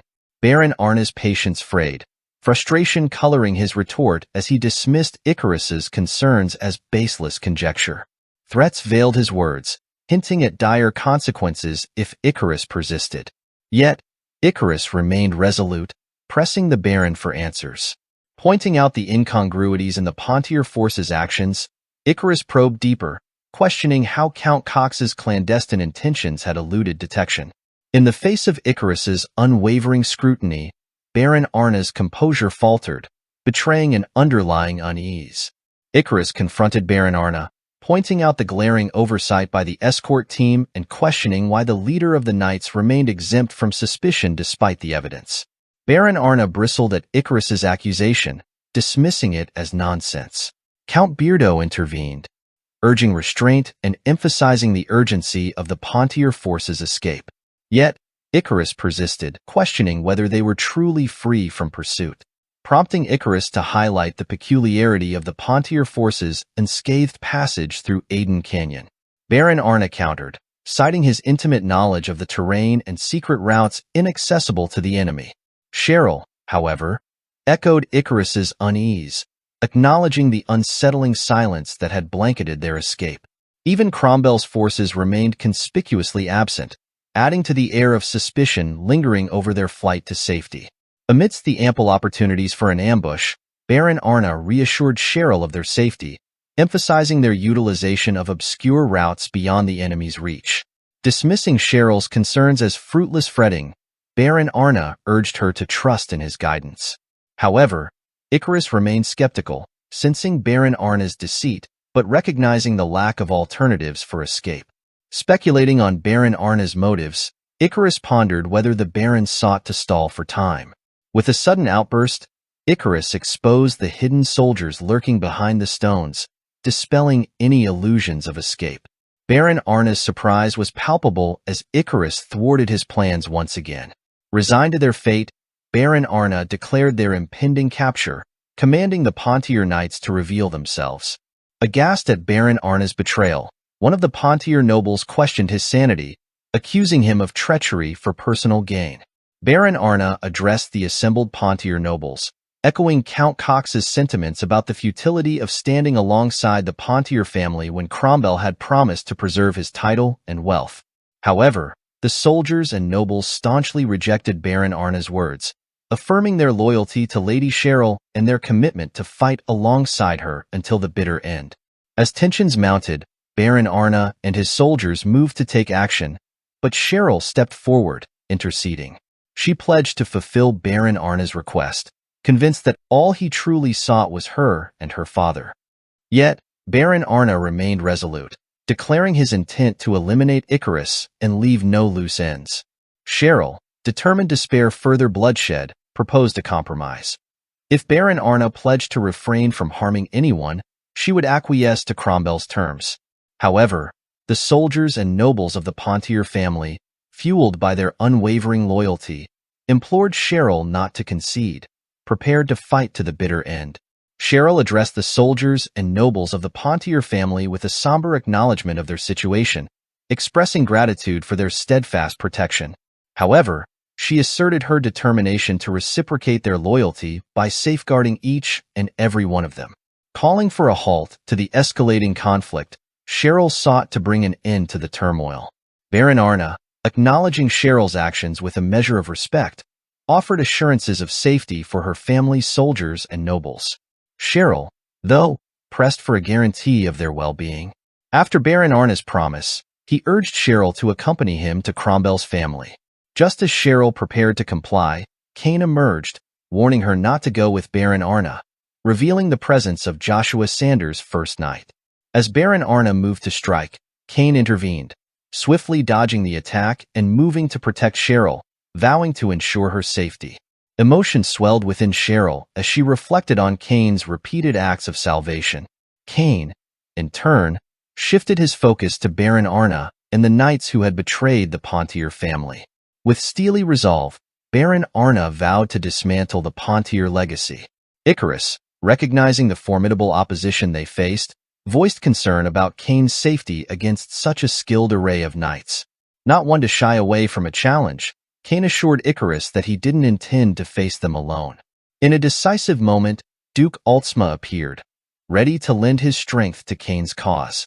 Together, they stood prepared to confront the treacherous knights and defend Cheryl and the Pontier family. In the heat of battle, Cain faced off against Baron Arna, who scoffed at the notion of Cain and his allies escaping with everyone in tow. Undeterred, Cain asserted that he and Duke Altsma were more than capable of taking down Arna and his knights. With a swift strike, Cain sent Baron Arna tumbling, but the Baron quickly regained his footing. Taunting Cain, Baron Arna belittled his origins as a knight from the northern region, dismissed by even the Empire. He then vowed to demonstrate the superior mana training method bestowed upon him by a master of the Empire, showcasing the gaping disparity in their skills. Cain watched in astonishment as Baron Arna's mana surged exponentially, wondering about the nature of the training method he had acquired. Meanwhile, Duke Altsma urged Cain to press on, revealing that he had already dispatched Arna's knights. Baron Arna stood in disbelief as Duke Altsma effortlessly dispatched all the knights single-handedly. Kane seized the moment to reveal Duke Altsma's true identity as the renowned Black Knight of the Dennis River, second knight of Lord Joshua Sanders. With determination etched on his face, Kane lunged at Baron Arna, their swords clashing in a symphony of steel. Frustrated, Baron Arna vowed to defeat Kane, but Kane countered with a revelation. While Baron Arna may have researched Kane's background, he had overlooked a crucial detail. Kane's master had imparted invaluable swordsmanship skills. With a flash of his aura blade, Kane unleashed a power that left Baron Arna stunned. Recognizing the distinctive aura of the Agnes Duchy, Baron Arna realized the magnitude of Kane's prowess. In a single decisive strike, Kane brought Baron Arna to his knees, leaving Cheryl, Icarus, and the other nobles in awe of the formidable swordsman under Joshua Sanders' command. As the dust settled, the nobles marveled at the true power behind the youngest master in history, Baron Joshua Sanders. Icarus, however, reminded Duke Altsma and Kane that there was no time to rest. Urgency hung heavy in the air as they needed to swiftly escape the mountains, wary of potential pursuers hot on their trail. Cheryl seized the moment to propose a plan. They would head to the nearest refuge, Peril Castle. When Icarus inquired about it, Cheryl explained that it belonged to her uncle, who she was confident would welcome them with open arms. Meanwhile, in the depths of the Reinhardt forest, Joshua led his soldiers with relentless speed. Rian observed Joshua's pace, noting that while it seemed he was merely fleeing, Joshua was considerate enough to slow down for their sake. Impressed by Joshua's leadership, Rian couldn't help but admire him even more. Kanagaita questioned why Rian had joined them instead of staying in Reinhardt. Rian brushed off the inquiry, reminding Kanagaitu of their long-standing friendship and urging him not to be so distant. Rian queried Kanagaitu about their ability to enter Avalon territory, recognizing their status as outsiders compared to Joshua's esteemed position. Kanagaitu admitted that they had followed the king blindly, lacking any means of entry into Avalon. Rian was taken aback by this revelation. Suddenly, Count Kalstar, the border overseer of the Avalon Empire, appeared before Joshua, extending congratulations on behalf of the prideful Avalon. Marcus, the emperor, had instructed Count Kalstar to escort Joshua back, ensuring his every need was met. However, Count Kalstar expressed surprise at the size of Joshua's entourage and requested that any unknown individuals depart. Observing this exchange, Kanagaitu lamented their predicament, realizing they had no choice but to comply despite their preference to remain by the king's side. Joshua asserted his authority to Count Kalstar, affirming that the accompanying knights were under his command. With a piercing stare, Joshua questioned if there was any issue. Count Kalstar, taken aback, assured Joshua that if they were indeed his trusted knights, there would be no problem. Observing the interaction, Kanagaita sensed the weight of Joshua's words in that brief exchange, solidifying his belief that Joshua Sanders was truly the king they had been awaiting. Meanwhile, in the Reinhardt border region at the headquarters of the Mercenary Guild, Axeler entered the guild seeking clarification about the Mercenary King's call-up. Barmian, a mercenary, explained that the location of the call-up was in the southern region of the Avalon Empire, near the Pontier family, and that 1,000 mercenaries had already departed alongside the Mercenary King. Axeler questioned why Barmian hadn't reported this earlier, expressing a desire to share his opinion if given the chance. Barmian pointed out to Axeler that he should be well aware of the dealings of the Barbarian, considering that the Avalon Empire had already promised titles and territory to them. The Mercenary King intended to leverage these promises to establish a family. However, Barmian noted that the Barbarian lacked knights to assist them in this endeavor. He emphasized to Axeler that this presented a prime opportunity for commoner mercenaries like them to elevate their status. By impressing the Barbarian and securing a position under their rule, they could ensure a stable life for themselves. Moreover, Barmian hinted that Axeler might even have a chance to ascend to nobility within the empire. Barmian stressed that following the orders of the Mercenary King was the logical choice for anyone with common sense. While acknowledging that not all mercenaries shared Axeler's foresight, he underscored the potential benefits of seizing this opportunity. Iselin chimed in, suggesting that they now had their answer. Axeler was taken aback by Iselin's statement and asked for clarification. Iselin explained that they needed to intervene to thwart the plans of the Mercenary King Barbarian, and suggested they head to the Pontier family's aid. The scene then shifted to Cromwell Castle, where Count Cromwell berated Baron Arna for failing to eliminate the Pontier family. Baron Arna offered his apologies and pleaded for another chance, vowing to do everything in his power to bring Lady Cheryl and Count Pontier to Cromwell estate. Count Cromwell, however, informed Baron Arna that his son Gawang was already en route to Pontier Castle and that he no longer required Baron Arna's services. As the situation unfolded, the mercenary king interjected, proposing that Baron Arna be released. Count Cromwell inquired about the reason, prompting Barbarian to reveal that the guild had issued a call-up, though it would take some time for the mercenaries to gather. Count Cromwell asserted to Barbarian that Gawang and the Cromwell Knights were more than capable of handling Peril Castle. However, Barbarian cautioned Count Cromwell against underestimating the strength of the Pontier forces. Reminding him of the formidable individuals allied with Pontier, Barbarian highlighted the presence of Icarus and 2 knights suspected of being of considerable rank. Barbarian warned that facing off against the Black Knight of the Dennis River would not guarantee an easy victory. Count Cromwell dismissed Barbarian's concerns, arguing that fear of an A-rank knight was no reason to grant Baron Arna another chance. Barbarian countered, reminding Count Cromwell that Baron Arna, as an A-rank knight, was a valuable asset. Count Cromwell was taken aback by this revelation. Meanwhile, Baron Arna was equally surprised, realizing that Barbarian had discerned his A-rank status despite his attempts to conceal it. Reflecting on the extraordinary abilities of superhumans, Baron Arna couldn't help but marvel at their perceptiveness. Baron Arna couldn't help but feel the gaping chasm between their world and that of the A-ranks, realizing the extraordinary capabilities they possessed. Barbarian, however, remained focused on the task at hand. With Baron Arna's A-rank status and 3 knight units at their disposal, along with the assistance of Barbarian's mercenaries, they believed Peril Castle stood no chance. All they needed was to stall for time until reinforcements arrived.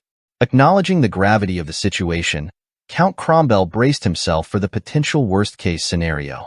Meanwhile, at Peril Castle, Gawang led the charge with the Cromwell forces, launching a fierce strikes on the stronghold. Their aim, to seize Peril Castle before reinforcements could intervene. Within the castle, Cheryl commanded the soldiers to sever the ropes, triggering the release of the ballista. With deadly accuracy, the projectile obliterated the enemy fortress in a single strike.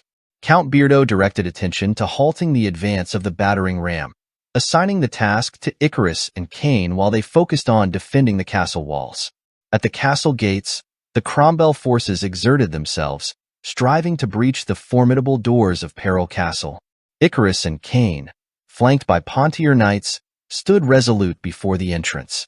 Icarus voiced his concern over the absence of the Black Knight of the Dennis River, to which Cain admitted ignorance, stating the knight had vanished without explanation.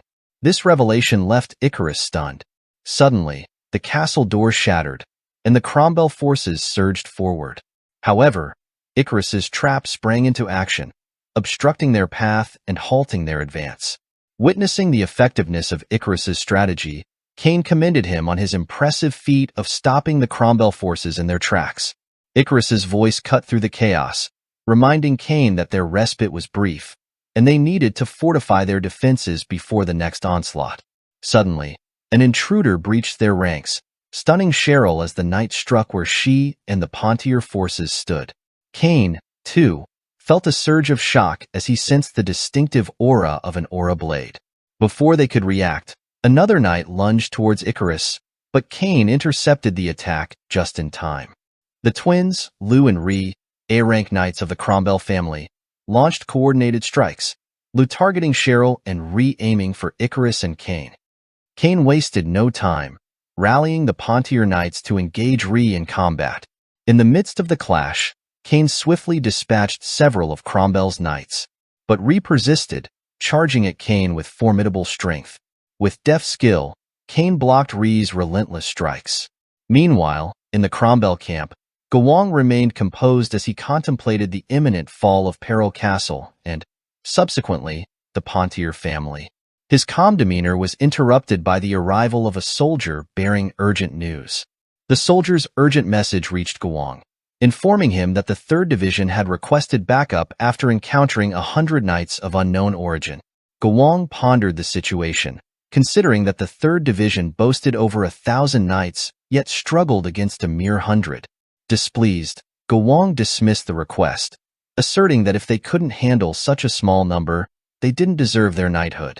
Back at the castle, Pontier Knights launched a coordinated strike against Lu. Count Beardo urged Cheryl to retreat and find safety, but she refused, determined to stand alongside her allies in the face of danger. However, Lu effortlessly dispatched the Pontier Knights and turned his attention to Cheryl. With a swift strike from his aura sword, he targeted Cheryl, but Count Beardo intervened, placed himself in harm's way to protect her. As Lu prepared to seize Cheryl, Icarus intervened, launching an arrow at Lu from behind.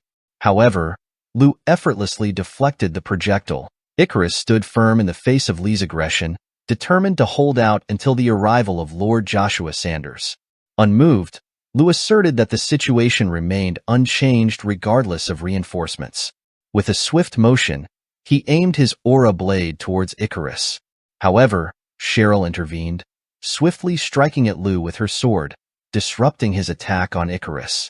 Li's blow missed its mark, but in the chaos, he pushed Cheryl to the ground, poised to strike her with lethal force. In a crucial moment, Joshua arrived with lightning speed, intercepting Li's strike and shielding Cheryl from harm. Relief flooded Cheryl as she beheld Joshua's timely arrival. But Lu, undeterred, charged at Joshua with intent to strike. Before Lu could execute his attack, Joshua swiftly incapacitated him with a single powerful punch, swiftly ending the threat. Icarus froze as Joshua appeared before him, his unexpected presence sending a jolt of surprise through him. "Good job holding on," Joshua commended, his voice carrying a note of encouragement. "I'll be back soon." With those words, Joshua departed, leaving Icarus to ponder their significance. Meanwhile, elsewhere, the intense clash between Cain and Rhi continued unabated. Rhi pointedly reminded Cain that while defending the castle was commendable, it did little to alter the grim reality. Cromwell's relentless reinforcements were steadily tipping the scales in their favor. Frustration gnawed at Cain as he grappled with the daunting task ahead, realizing that there seemed to be no respite or escape. The weight of impending defeat pressed heavily upon Cain's shoulders as he contemplated the fate of the Pontier family. Just when despair threatened to consume him, Joshua strode onto the scene, his presence a beacon of hope amidst the chaos. Urging Cain to act swiftly against Rhi, Joshua's arrival injected a renewed sense of purpose into the beleaguered warrior. Cain's surprise at Joshua's sudden appearance was quickly overshadowed by determination as Joshua issued his command. When Rhi dared to challenge Joshua's authority, with resolve hardening his expression, Cain advanced, his loyalty to Joshua driving him forward. Cain's fury ignited, propelling him into action as he fiercely defended his liege's honor. Cain proclaimed with conviction that Rhi could never hope to match the level of Cain's liege. With a powerful strike, Cain unleashed his full force upon Rhi, who, to their astonishment, struggled to block the onslaught. The scene crackled with tension as Rhi grappled with the unexpected strength still present in Cain. Meanwhile, amidst the sprawling encampment of Cromwell forces, Joshua strode forward, a solitary figure amidst the sea of adversaries. With unwavering resolve, he addressed the assembled knights, offering them a choice. If any among them harbored remorse for the conflict Cromwell had sparked, they were free to depart. The response was not what Joshua had hoped for. Anger flared among the Cromwell ranks, and they surged forward as a unified force, intent on overwhelming Joshua. Undeterred, Joshua prepared to meet their charge head-on, his spear at the ready. In the depths of his mind, Joshua contemplated his own prowess. Having attained stage 5 of the magic spear arts, he stood unrivaled. Yet, he knew that stagnation meant decline. Recalling the ancient wisdom that the primordial stones were once unified, Joshua envisioned a path forward. By combining the destructive power of magma with the nurturing essence of Bronto, he saw potential for further growth and mastery. Joshua's mastery over the elements surged to new heights as he harnessed the fiery power of magma and the crackling energy of lightning from Bronto. With the formidable skill of stage, 5 magic spear arts, and the fusion of lightning and fire, Joshua unleashed his signature technique, the Great Heavens Lightning Depth Charge. In a breathtaking display of skill, a single strike from Joshua decimated the Cromwell forces, leaving Gowong stunned at the sudden turn of events. Despite the devastating blow, Gowong remained resolute, recognizing that the Pontier family must have held a hidden advantage. With plenty of troops still at their disposal, Gowong ordered the Cromwell forces to press onward. However, their advance was abruptly interrupted as one of Gowong's knights alerted him to an approaching threat. Emerging from the shadows, Kanagaitu and his knights charged forth, launching a relentless strike on the remaining Cromwell forces. With a swift and precise aura blade strike, Kanagaitu laid waste to the Cromwell camp in an instant, leaving Gowong reeling in disbelief at the sudden onslaught.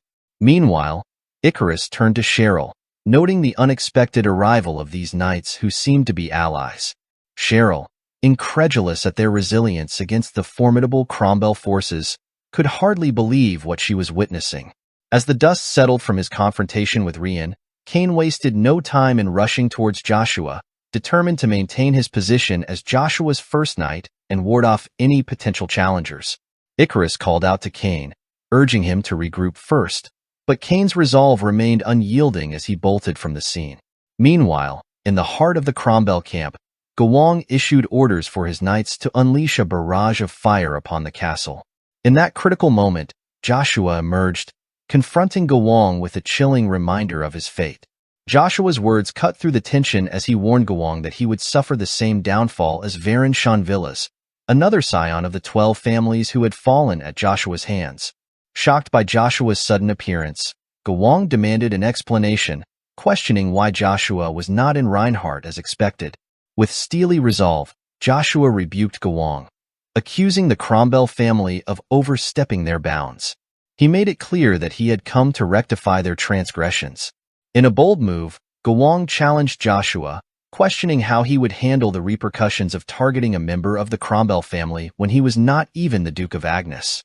Joshua's voice cut through the tension like a blade as he declared to Gowong that he wouldn't simply take him down, but rather strip the Cromwell family of everything they held dear. Frustration etched across Gowong's face as he dismissed Joshua's words as nonsense, challenging him to confront the reality of their situation. Gesturing around them, Gowong taunted Joshua, questioning whether he truly believed he could handle the overwhelming force of the Cromwell knights. Suddenly, Cain burst onto the scene, sprinting towards Joshua with determination in his eyes.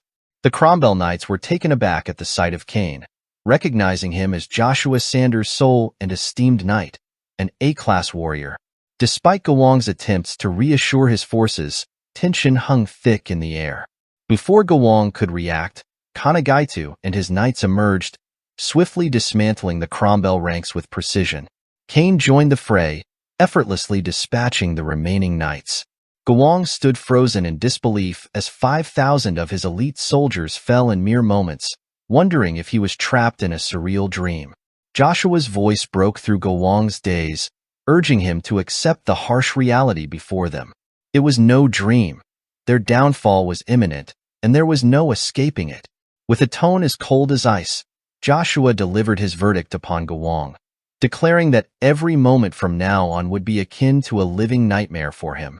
He leveled his spear at Gowong, the embodiment of authority and finality, proclaiming the battle's end and Gowong's newfound status as his prisoner.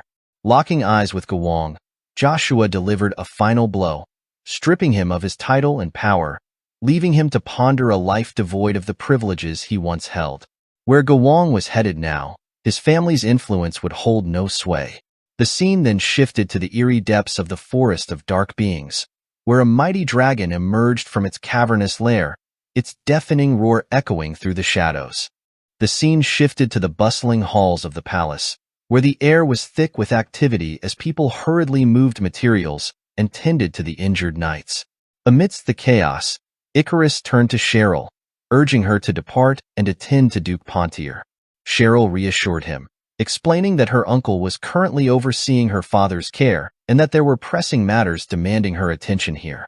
Just then, Joshua entered with his knights, causing a stir among the Pontier forces gathered inside the castle. Spotting Cheryl and Icarus, Joshua approached them, expressing regret for not offering his greetings earlier amidst the chaos. He acknowledged Cheryl, praising her for her commendable efforts in managing everything. Cheryl was deeply moved by Joshua's words, feeling a surge of emotion wash over her. The Pontier Knights, witnessing Joshua's presence, eagerly welcomed him to Peril Castle, hailing him as the greatest master of Avalon. They began chanting Joshua's name, and a smile graced his lips at their warm reception. With his knights in tow, Joshua proceeded through the ranks of Pontier warriors, making his way towards the heart of the castle. Rian observed from the sidelines, his keen eye for people recognizing the irreplaceable presence of Joshua. Despite his own ambitions, Rian couldn't envision anyone else filling the role beside Joshua. Meanwhile, the scene shifted to the majestic halls of the Grand Imperial Palace of the Avalon Empire. A worker informed Emperor Marcus of the recent events at Peril Castle. Despite Cromwell's strike with a force of 5,000, they suffered a resounding defeat. Guang, eldest son of the Cromwell family, now languished as a prisoner in the depths of Peril's underground prison, while both Ri and Lu, the twins, had fallen in battle. Puzzled, Emperor Marcus inquired whether the Pontier family still possessed such formidable military might. The worker explained that the Pontiers had enlisted the aid of Baron Sanders and the Knights of Wilhelm, who successfully repelled Cromwell's forces. Count Bruhl, the head of the Bruhl family, interjected, informing Emperor Marcus that Joshua had brought knights from a foreign nation to aid in defeating the Empire's troops. Count Bruhl's declaration rang out like a challenge to Emperor Marcus's authority. He insisted that action must be taken against Baron Joshua Sanders for his defiance. Emperor Marcus turned to Duke Agnes for his opinion, noting that Joshua's actions, including defeating Empire knights and disrupting the Empire's balance, warranted serious consideration. Uncertain of the appropriate course of action, Emperor Marcus pondered the anomaly presented by Joshua's actions. The fifth Duke of the Avalon Empire, Prilus, weighed in, advocating punishment for Joshua in accordance with imperial law. However, he suggested summoning Joshua to the palace to ascertain the truth of the matter before passing judgment. Emperor Marcus, swayed by the counsel of his advisors, acknowledged that Joshua's actions had indeed violated imperial law and required punishment. Yet, he couldn't help but feel conflicted about the situation and the complexities it posed. In the midst of the discussion, Emperor Marcus reflected on the favors already extended to the Cromwell family, recognizing the Pontiers' valid grievances. Moreover, Joshua's exploits in Reinhardt had significantly enhanced Avalon's reputation and influence across the continent. In light of these factors, Emperor Marcus revealed his intention to bestow upon Joshua the title of Marquis upon his return. Duke Agnes was taken aback by this announcement, surprised by the magnitude of the reward. Count Bruhl, however, voiced his dissent, arguing that while Joshua deserved recognition, the proposed reward was excessive. He urged Emperor Marcus to reconsider, emphasizing the need to acknowledge other deserving families. Emperor Marcus's patience wore thin at Count Bruhl's objection, his anger simmering beneath the surface. He challenged Count Bruhl's criticism, questioning whether the Count was insinuating a flaw in his decision-making. With a decisive tone, Emperor Marcus declared the meeting concluded, asserting his authority over any future influence in the territorial conflict between the Pontier and Cromwell families. He warned that any attempts to sway the battle would be met with punishment directly from him. Turning to Duke Agnes, Emperor Marcus requested a private conversation, signaling for him to remain behind. The scene then shifted to the Pontier territory, where Rian was engrossed in his meal. Joshua entered, catching Rian off guard with an unexpected proposition. Joshua explained that he wished to appoint Rian as his notary for the upcoming duel between the mercenary King Barbarian and himself at Peril Castle. Though surprised, Rian listened as Joshua outlined his plan to draw attention to the event, emphasizing the need for a crowd. Rian, considering Joshua's proposal, laid out two conditions that Joshua must agree to. Firstly, he requested a favor from Joshua in the future, with the caveat that Joshua could decline if he found it unreasonable. Secondly, Rian expressed his desire for Joshua to name him as his successor. In exchange for this, Rian would agree to serve as Joshua's notary for the upcoming duel. Joshua was taken aback by Rian's unexpected proposal, processing the weight of the terms presented to him. The scene then transitioned to the Cromwell Palace, where Count Cromwell received surprising news from Barbarian. The mercenary king informed Count Cromwell of his intention to take control of the upcoming territorial battle. Barbarian emphasized the potential consequences of a loss, noting that it could tarnish his reputation and complicate future endeavors. Assuring Count Cromwell of his commitment, Barbarian pledged to do everything in his power to ensure success, urging Count Cromwell to entrust him with control over the battle. Count Cromwell's shock was palpable as Barbarian presented his request. Barbarian questioned whether Count Cromwell truly had any options, insinuating that he was indifferent to the fate of his own son. Count Cromwell admitted his disdain for the current state of affairs but ultimately acquiesced, agreeing to relinquish control of the Cromwell troops in the upcoming territorial battle to Barbarian. Additionally, he pledged his support from the sidelines, stipulating that Barbarian must emerge victorious. Count Cromwell made it clear that his primary objective was to see Joshua Sanders and the Pontier family defeated. Barbarian, reassured by Count Cromwell's commitment, vowed to fulfill his mission and bring down Joshua Sanders and the Pontier family. The scene shifted to Icarus, who commended Joshua for taking his advice and acquiring a notary. However, he couldn't shake his curiosity about Joshua's ultimate goal. Icarus probed Joshua about his intentions, prompting Joshua to reveal his ambition to ascend to the throne and become emperor. He explained that his motives were rooted in protecting his loved ones, leaving Cain and Icarus stunned by the revelation. Icarus pointed out the difficulty of claiming the throne without being part of the Britain bloodline, but Joshua dismissed the significance of lineage, asserting his own path to power. Inspired by Joshua's determination, Icarus expressed a newfound aspiration to rise to a position of authority within the imperial realm. Confusion clouded Cain's mind as he questioned the purpose of the notary and how Joshua planned to achieve his lofty goal of seizing the throne. Joshua deflected Cain's inquiry, insisting they discuss it later. Turning to Icarus, he handed him a substantial sum of money, leaving both Cain and Icarus astonished. Icarus questioned the source of the funds, while Cain noted that such wealth was unprecedented in their experience. Explaining his concern for the Pontier family's financial predicament, Joshua urged Icarus to collaborate with Cheryl on how best to utilize the money. However, Icarus challenged Joshua's decision to allocate the funds elsewhere, arguing that they should be invested in securing the Pontier family's future prosperity after the territorial battle. He envisioned the Pontiers transforming into the eminent Sanders family, reigning supreme in the empire. Joshua hesitated, suggesting they prioritize other matters with the remaining time. But Icarus pushed back, emphasizing the urgency of their situation and questioning how long Joshua intended to remain a mere baron. Icarus pressed on, highlighting the stark reality that the Sanders family was the only one in the entire empire without its own estate.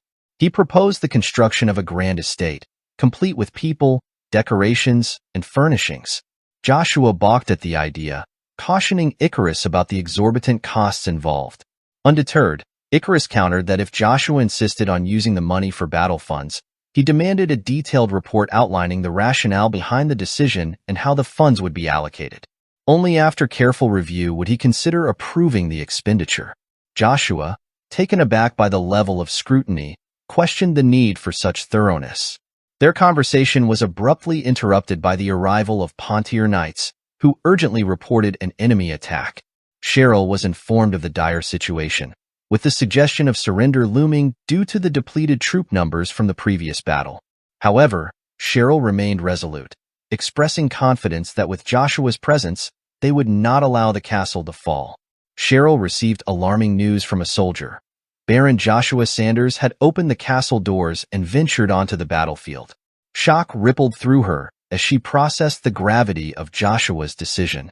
Meanwhile, Icarus expressed concern to Joshua about the vast difference in strength between the Pontier and Cromwell forces. He warned that if Joshua left the castle, the Pontier troops might lose their momentum. But Joshua remained steadfast, asserting that victory couldn't be achieved by merely hiding behind castle walls. He planned to confront Cromwell directly, believing that success would demoralize the enemy and bolster Pontier morale. Icarus countered, cautioning that such tactics were typically employed from a position of strength, which he believed they currently lacked. He pointed out that the approaching forces were Cromwell's vanguard, distinct from Joshua's previous encounter with Gawang. Unfazed, Joshua explained that it was precisely because they had the upper hand that he chose this course of action, leaving Icarus stunned. Suddenly, Joshua sensed the presence of knights approaching. Knights surged forward, their charging forms catching Cain's attention. Concerned, he turned to Joshua, questioning their safety. Cain recognized the flag of the Knight Order specialized in combating superhumans, prompting him to suggest a retreat to the safety of the castle, echoing Icarus's earlier sentiments. In response, Joshua communicated telepathically with Cain, urging him to pay close attention. With a quiet determination, Joshua explained that once Cain reached a certain level of mana manipulation, he would gain a power comparable to the Aura Blade.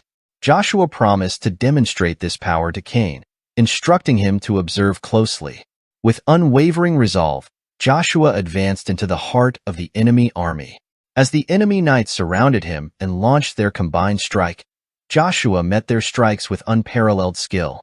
With a surge of aura force, he unleashed a devastating counterattack, swiftly incapacitating all assailants with a single stroke. Cheryl, Icarus, and Cain watched in awe as Joshua's prowess unfolded before them, stunned by the display of power. The remaining enemy knights refused to retreat, launching another strike on Joshua. Once more, Joshua effortlessly dispatched them with a single strike of his aura blade. Cain, astounded by Joshua's mastery of mana, watched in disbelief. Amidst the chaos, Kanagaitu emerged, recognizing Joshua's prowess. Cain proudly declared Joshua as his liege, having served him first. As Pontier soldiers poured out of the castle gates, Cain questioned Icarus about the decision to deploy them before the enemy's arrival. Icarus reassured him, confident in Lady Cheryl's leadership. However, to their surprise, Cheryl ordered the Pontier knights to charge forward. Icarus, taken aback, urged Cheryl to halt the advance, as the enemy forces had already been vanquished before reaching Peril Castle's gates. On the plains surrounding Peril Castle, the Cromwell main forces, accompanied by the mercenary king and his 1,000-strong mercenaries, advanced inexorably. With no cover available across the vast expanse, Cromwell couldn't conceal their approach. Furthermore, reports indicated an absence of magical traps laid by the Pontier defenders. Count Cromwell grimly observed the situation, remarking to Barbariant that Peril Castle seemed destined to fall soon. Barbariant, his resolve unshaken, declared that today would mark the end of the Pontier family and Joshua Sanders. Their conversation was interrupted by a soldier bearing grim news. The entire vanguard had been defeated by Baron Joshua Sanders, whose forces were now surging forward toward the Cromwell main forces.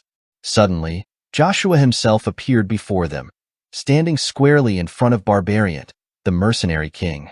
With a composed demeanor, Joshua greeted Barbariant, expressing his long-awaited desire to converse with him.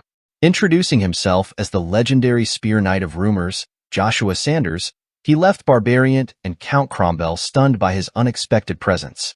Joshua approached Barbariant with a proposition, a challenge to engage in a battle of superhumans.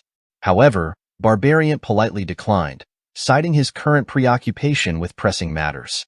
He assured Joshua that once his duties were fulfilled, he would gladly accept the challenge. In the midst of their conversation, a figure descended from the sky. It was Rian, making a dramatic entrance. Barbariant greeted Rian warmly, acknowledging that it had been quite some time since their last encounter. With a curious tone, Barbariant broached the topic of the Knights of Wilhelm, now under Baron Joshua's command. He wondered aloud whether Rian, by extension, was covertly aiding the Pontier. Barbariant's deduction was that Rian's sudden appearance indicated his affiliation with the Free Knight Alliance, a renowned group of knights known for their nomadic lifestyle across the continent. The Free Knight Alliance, as Barbarian elucidated, operated independently of any nation, adhering strictly to the ancient code of chivalry. They recognized no sovereign laws save for those rooted in this timeless doctrine.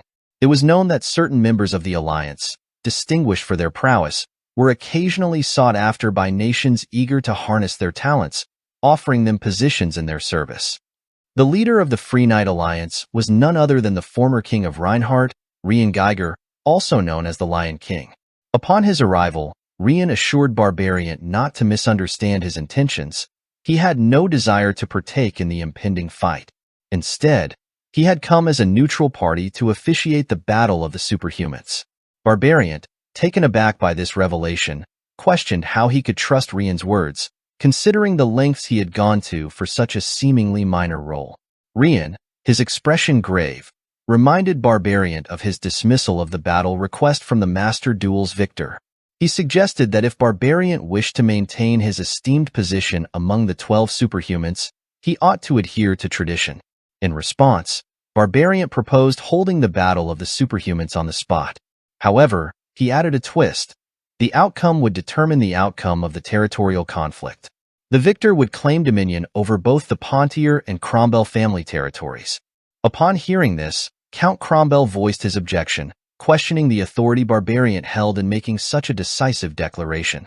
Barbarian countered Count Cromwell's skepticism by recalling a previous conversation where the Count had bestowed upon him the authority to make decisions regarding the battle. Moreover, Barbarian emphasized that defeating Baron Joshua, the Pontier family's formidable weapon, would practically ensure victory for the Cromwell side. To Barbarian, this plan seemed the epitome of efficiency. However, Count Cromwell raised a valid concern. Did Joshua possess the authority to make such decisions on behalf of the Pontier family? In response, Joshua presented the mark of the Pontier family, indicating that he too had been granted the authority to act in their stead. Barbarian saw this revelation as ideal. Joshua's endorsement carried significant weight. With a sense of assurance, Barbarian urged Count Cromwell to utilize all available communication orbs to broadcast news of the impending battle of the superhumans. This, Barbarian declared, would mark the climax of the territorial dispute between the Pontier and Cromwell families. The scene transitioned to Count Cromwell and his forces taking a resolute stance opposite Cheryl and the Pontier contingent, setting the stage for the impending clash. As Joshua and Barbarian faced each other, Rian intervened to lay down a few ground rules before the commencement of the duel between the mercenary King Barbarian and the victor of the Master Duels, Baron Joshua Sanders. Rian emphasized that the conduct of the battle would be solely their responsibility. If one side conceded defeat or became unable to continue fighting, the duel would promptly conclude. Both Joshua and Barbarian affirmed their comprehension of the rules. With the formalities settled, Rian initiated the duel. Joshua immediately began to emit his aura upon the commencement of the match, a display that impressed Kane. Observing Joshua's formidable aura, Barbarian acknowledged why the Cromwell vanguard force had fallen to Joshua's might.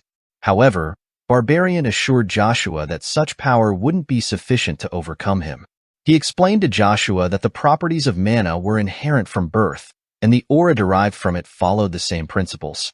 Barbarian quickly discerned that Joshua's aura possessed a unique property, not one meant for vanquishing enemies, but rather for bolstering allies, a supportive aura. In contrast, Barbarian wielded an aura characterized by its aggression and overwhelming power, reinforcing force aimed squarely at overpowering opponents. To push the boundaries of his own aura's capabilities, Barbarian employed aura overlay, layering one aura atop another. With a determined resolve, Barbarian unleashed his formidable aura, confidently informing Joshua that his supportive aura would falter against the sheer force of Barbarian's power. Kane, witnessing Joshua's aura being gradually overwhelmed, found himself at a loss. How could Joshua hope to emerge victorious against such a formidable opponent? In a daring display of speed, Barbarian charged towards Joshua, contemplating aloud how many strikes it would take to defeat him. But Joshua, undeterred, swiftly countered Barbarian's strike with a swing of his spear. The clash resulted in a tremendous explosion, prompting everyone nearby to hastily conjure magical shields for protection. Count Cromwell's surprise was evident as the mercenary king's axe came hurtling dangerously close to him. His shock only deepened as Joshua swiftly dispatched the mercenary king with a single, decisive strike. The Pontier forces erupted into jubilation at the sight of their leader's victory over the formidable Barbarian. It seemed that the territorial battle had reached its conclusion, with the Pontier family emerging triumphant. However, Count Cromwell's frustration boiled over as he stepped forward, his tone laced with incredulity. Did the Pontier family truly believe that the territorial dispute would end so easily? He reminded them that the Battle of the Superhumans had no bearing on the territorial conflict between the Pontier and Cromwell families within the Avalon Empire. Asserting that Joshua Sanders lacked the authority to make such a decision, Count Cromwell labeled the victory as a violation of imperial law. With resolve, Count Cromwell ordered his forces to prepare for an attack. But amidst the tension, the mercenaries hesitated, grappling with the question of whether they were still bound to fight for the Cromwell family now that their leader, the mercenary king, had been defeated. Count Cromwell addressed the mercenaries, assuring them that the reward promised to the mercenary king still stood. Furthermore, he pledged to extend the same rewards to them if they aided him in the upcoming conflict. Encouraged by this promise, the mercenaries surged forward towards the Pontier forces, eager to claim their prize. Cain and Kanagaitu watched in astonishment, quickly rallying their knights in preparation for the impending battle. Meanwhile, Joshua couldn't fathom Count Cromwell's betrayal. As tensions rose, Iselin intervened, using her ice spear to halt the mercenaries in their tracks, creating a barrier between them and the Pontier forces. Stepping forward alongside Iselin, Axeler declared himself the new mercenary commander, nullifying all contracts between the mercenaries and the Cromwell family. He ordered the mercenaries to stand down and return. Axeler's voice resonated with authority as he addressed the assembled mercenaries, declaring the end of Barbarian's era. As the only other bearer of the Diamond Seal besides the mercenary king, Axeler announced his ascension to leadership within the ranks. He pledged to restore order and revive the time-honored traditions of the mercenaries under his command. With a firm resolve, Axeler ordered the mercenaries to withdraw from the territorial conflict and return to the mercenary guild. However, Count Cromwell, undeterred, stepped forward to challenge Axeler's authority. He dismissed Axeler's words as nonsense and questioned his audacity to unilaterally terminate the guild's contract with Cromwell. Count Cromwell insisted that according to guild regulations, the cancellation of their contract required a hefty fine, 10 times the original contract amount. Axeler remained steadfast, asserting that his decision was independent of Count Cromwell's demands and reflected the will of the Mercenary Guild as an organization. He suggested that Count Cromwell seek compensation from the defeated mercenary king if he wished to pursue the matter further. Upon hearing Count Cromwell's command, his knights moved to attack Axeler without hesitation. However, Iselin stepped forward, her voice commanding them to halt. She reasoned that the territorial battle had concluded, rendering further conflict unnecessary. Count Cromwell dismissed her words as nonsense, fueling Iselin's frustration. She reflected on how Count Cromwell had stripped her of everything, even placing a bounty on her head, forcing her into hiding. As Iselin prepared to retaliate against Count Cromwell, Joshua suddenly appeared before her, surprising her. He expressed gratitude to Iselin for halting the mercenaries and declared that he would take charge from that point onward. Turning to Count Cromwell, Joshua urged him to surrender. Count Cromwell, however, remained defiant, claiming that his forces were still formidable without the mercenary king. Joshua responded by releasing his aura and challenging Count Cromwell's assertion, leaving the Count to ponder his next move. Joshua reached out telepathically to the Knights of Cromwell, conveying his assurance that they stood no chance against him. Startled by this revelation, the knights dropped their swords, prompting Count Cromwell to order them to retrieve their weapons. Stepping forward, Joshua proposed a deal to Count Cromwell. In exchange for releasing Count Cromwell's son, Joshua suggested they negotiate. Count Cromwell scoffed at the idea, questioning whether Joshua truly believed he would agree to such terms. Joshua's expression turned serious as he warned Count Cromwell of the consequences, suggesting that he could meet the same fate as the mercenary king. Shocked by Joshua's threat, Count Cromwell hesitated before asking what Joshua wanted. Joshua outlined his demands. First, the return of the land stolen from the Pontier family before the territorial battle commenced, and secondly, compensation in the amount of 1 million gold coins. To ensure Joshua's trust, Count Cromwell was required to take a solemn oath in the presence of the emperor. Reluctant but recognizing the inevitability of the situation, he acquiesced to Joshua's demand. Identifying himself as the 17th head of the Cromwell family, Count Cromwell invoked the esteemed name of Emperor Marcus, vowing to uphold his promise. The weight of his words seemed to reassure both Axeler and Iselin, who visibly relaxed upon hearing the vow. Following his pledge, Count Cromwell swiftly commanded his knights to retreat from the battlefield. Amidst the Pontier ranks, jubilation ensued as realization dawned that victory was theirs. Yet, beneath the surface, Count Cromwell harbored doubts about Joshua's faith in his vow. Despite his outward compliance, Count Cromwell's thoughts simmered with the knowledge that his power and influence could potentially obscure any repercussions from this ordeal. Determined to demonstrate his authority, Count Cromwell silently vowed to make Joshua regret his leniency in allowing him to depart unscathed. As Count Cromwell prepared to depart with intentions to confront Joshua, Joshua halted him with a request to pause for a moment. Perplexed, Count Cromwell inquired as to the reason for the delay. Joshua calmly informed him that their entire exchange had been broadcasted to the imperial family, with all the noble families as witnesses. With a subtle suggestion, Joshua hinted that Count Cromwell should reconsider his actions in light of this revelation. Shocked by this unexpected turn, Count Cromwell found himself at a loss for words. Meanwhile, the scene shifted to the imperial palace, where the emperor and other nobles observed the unfolding events.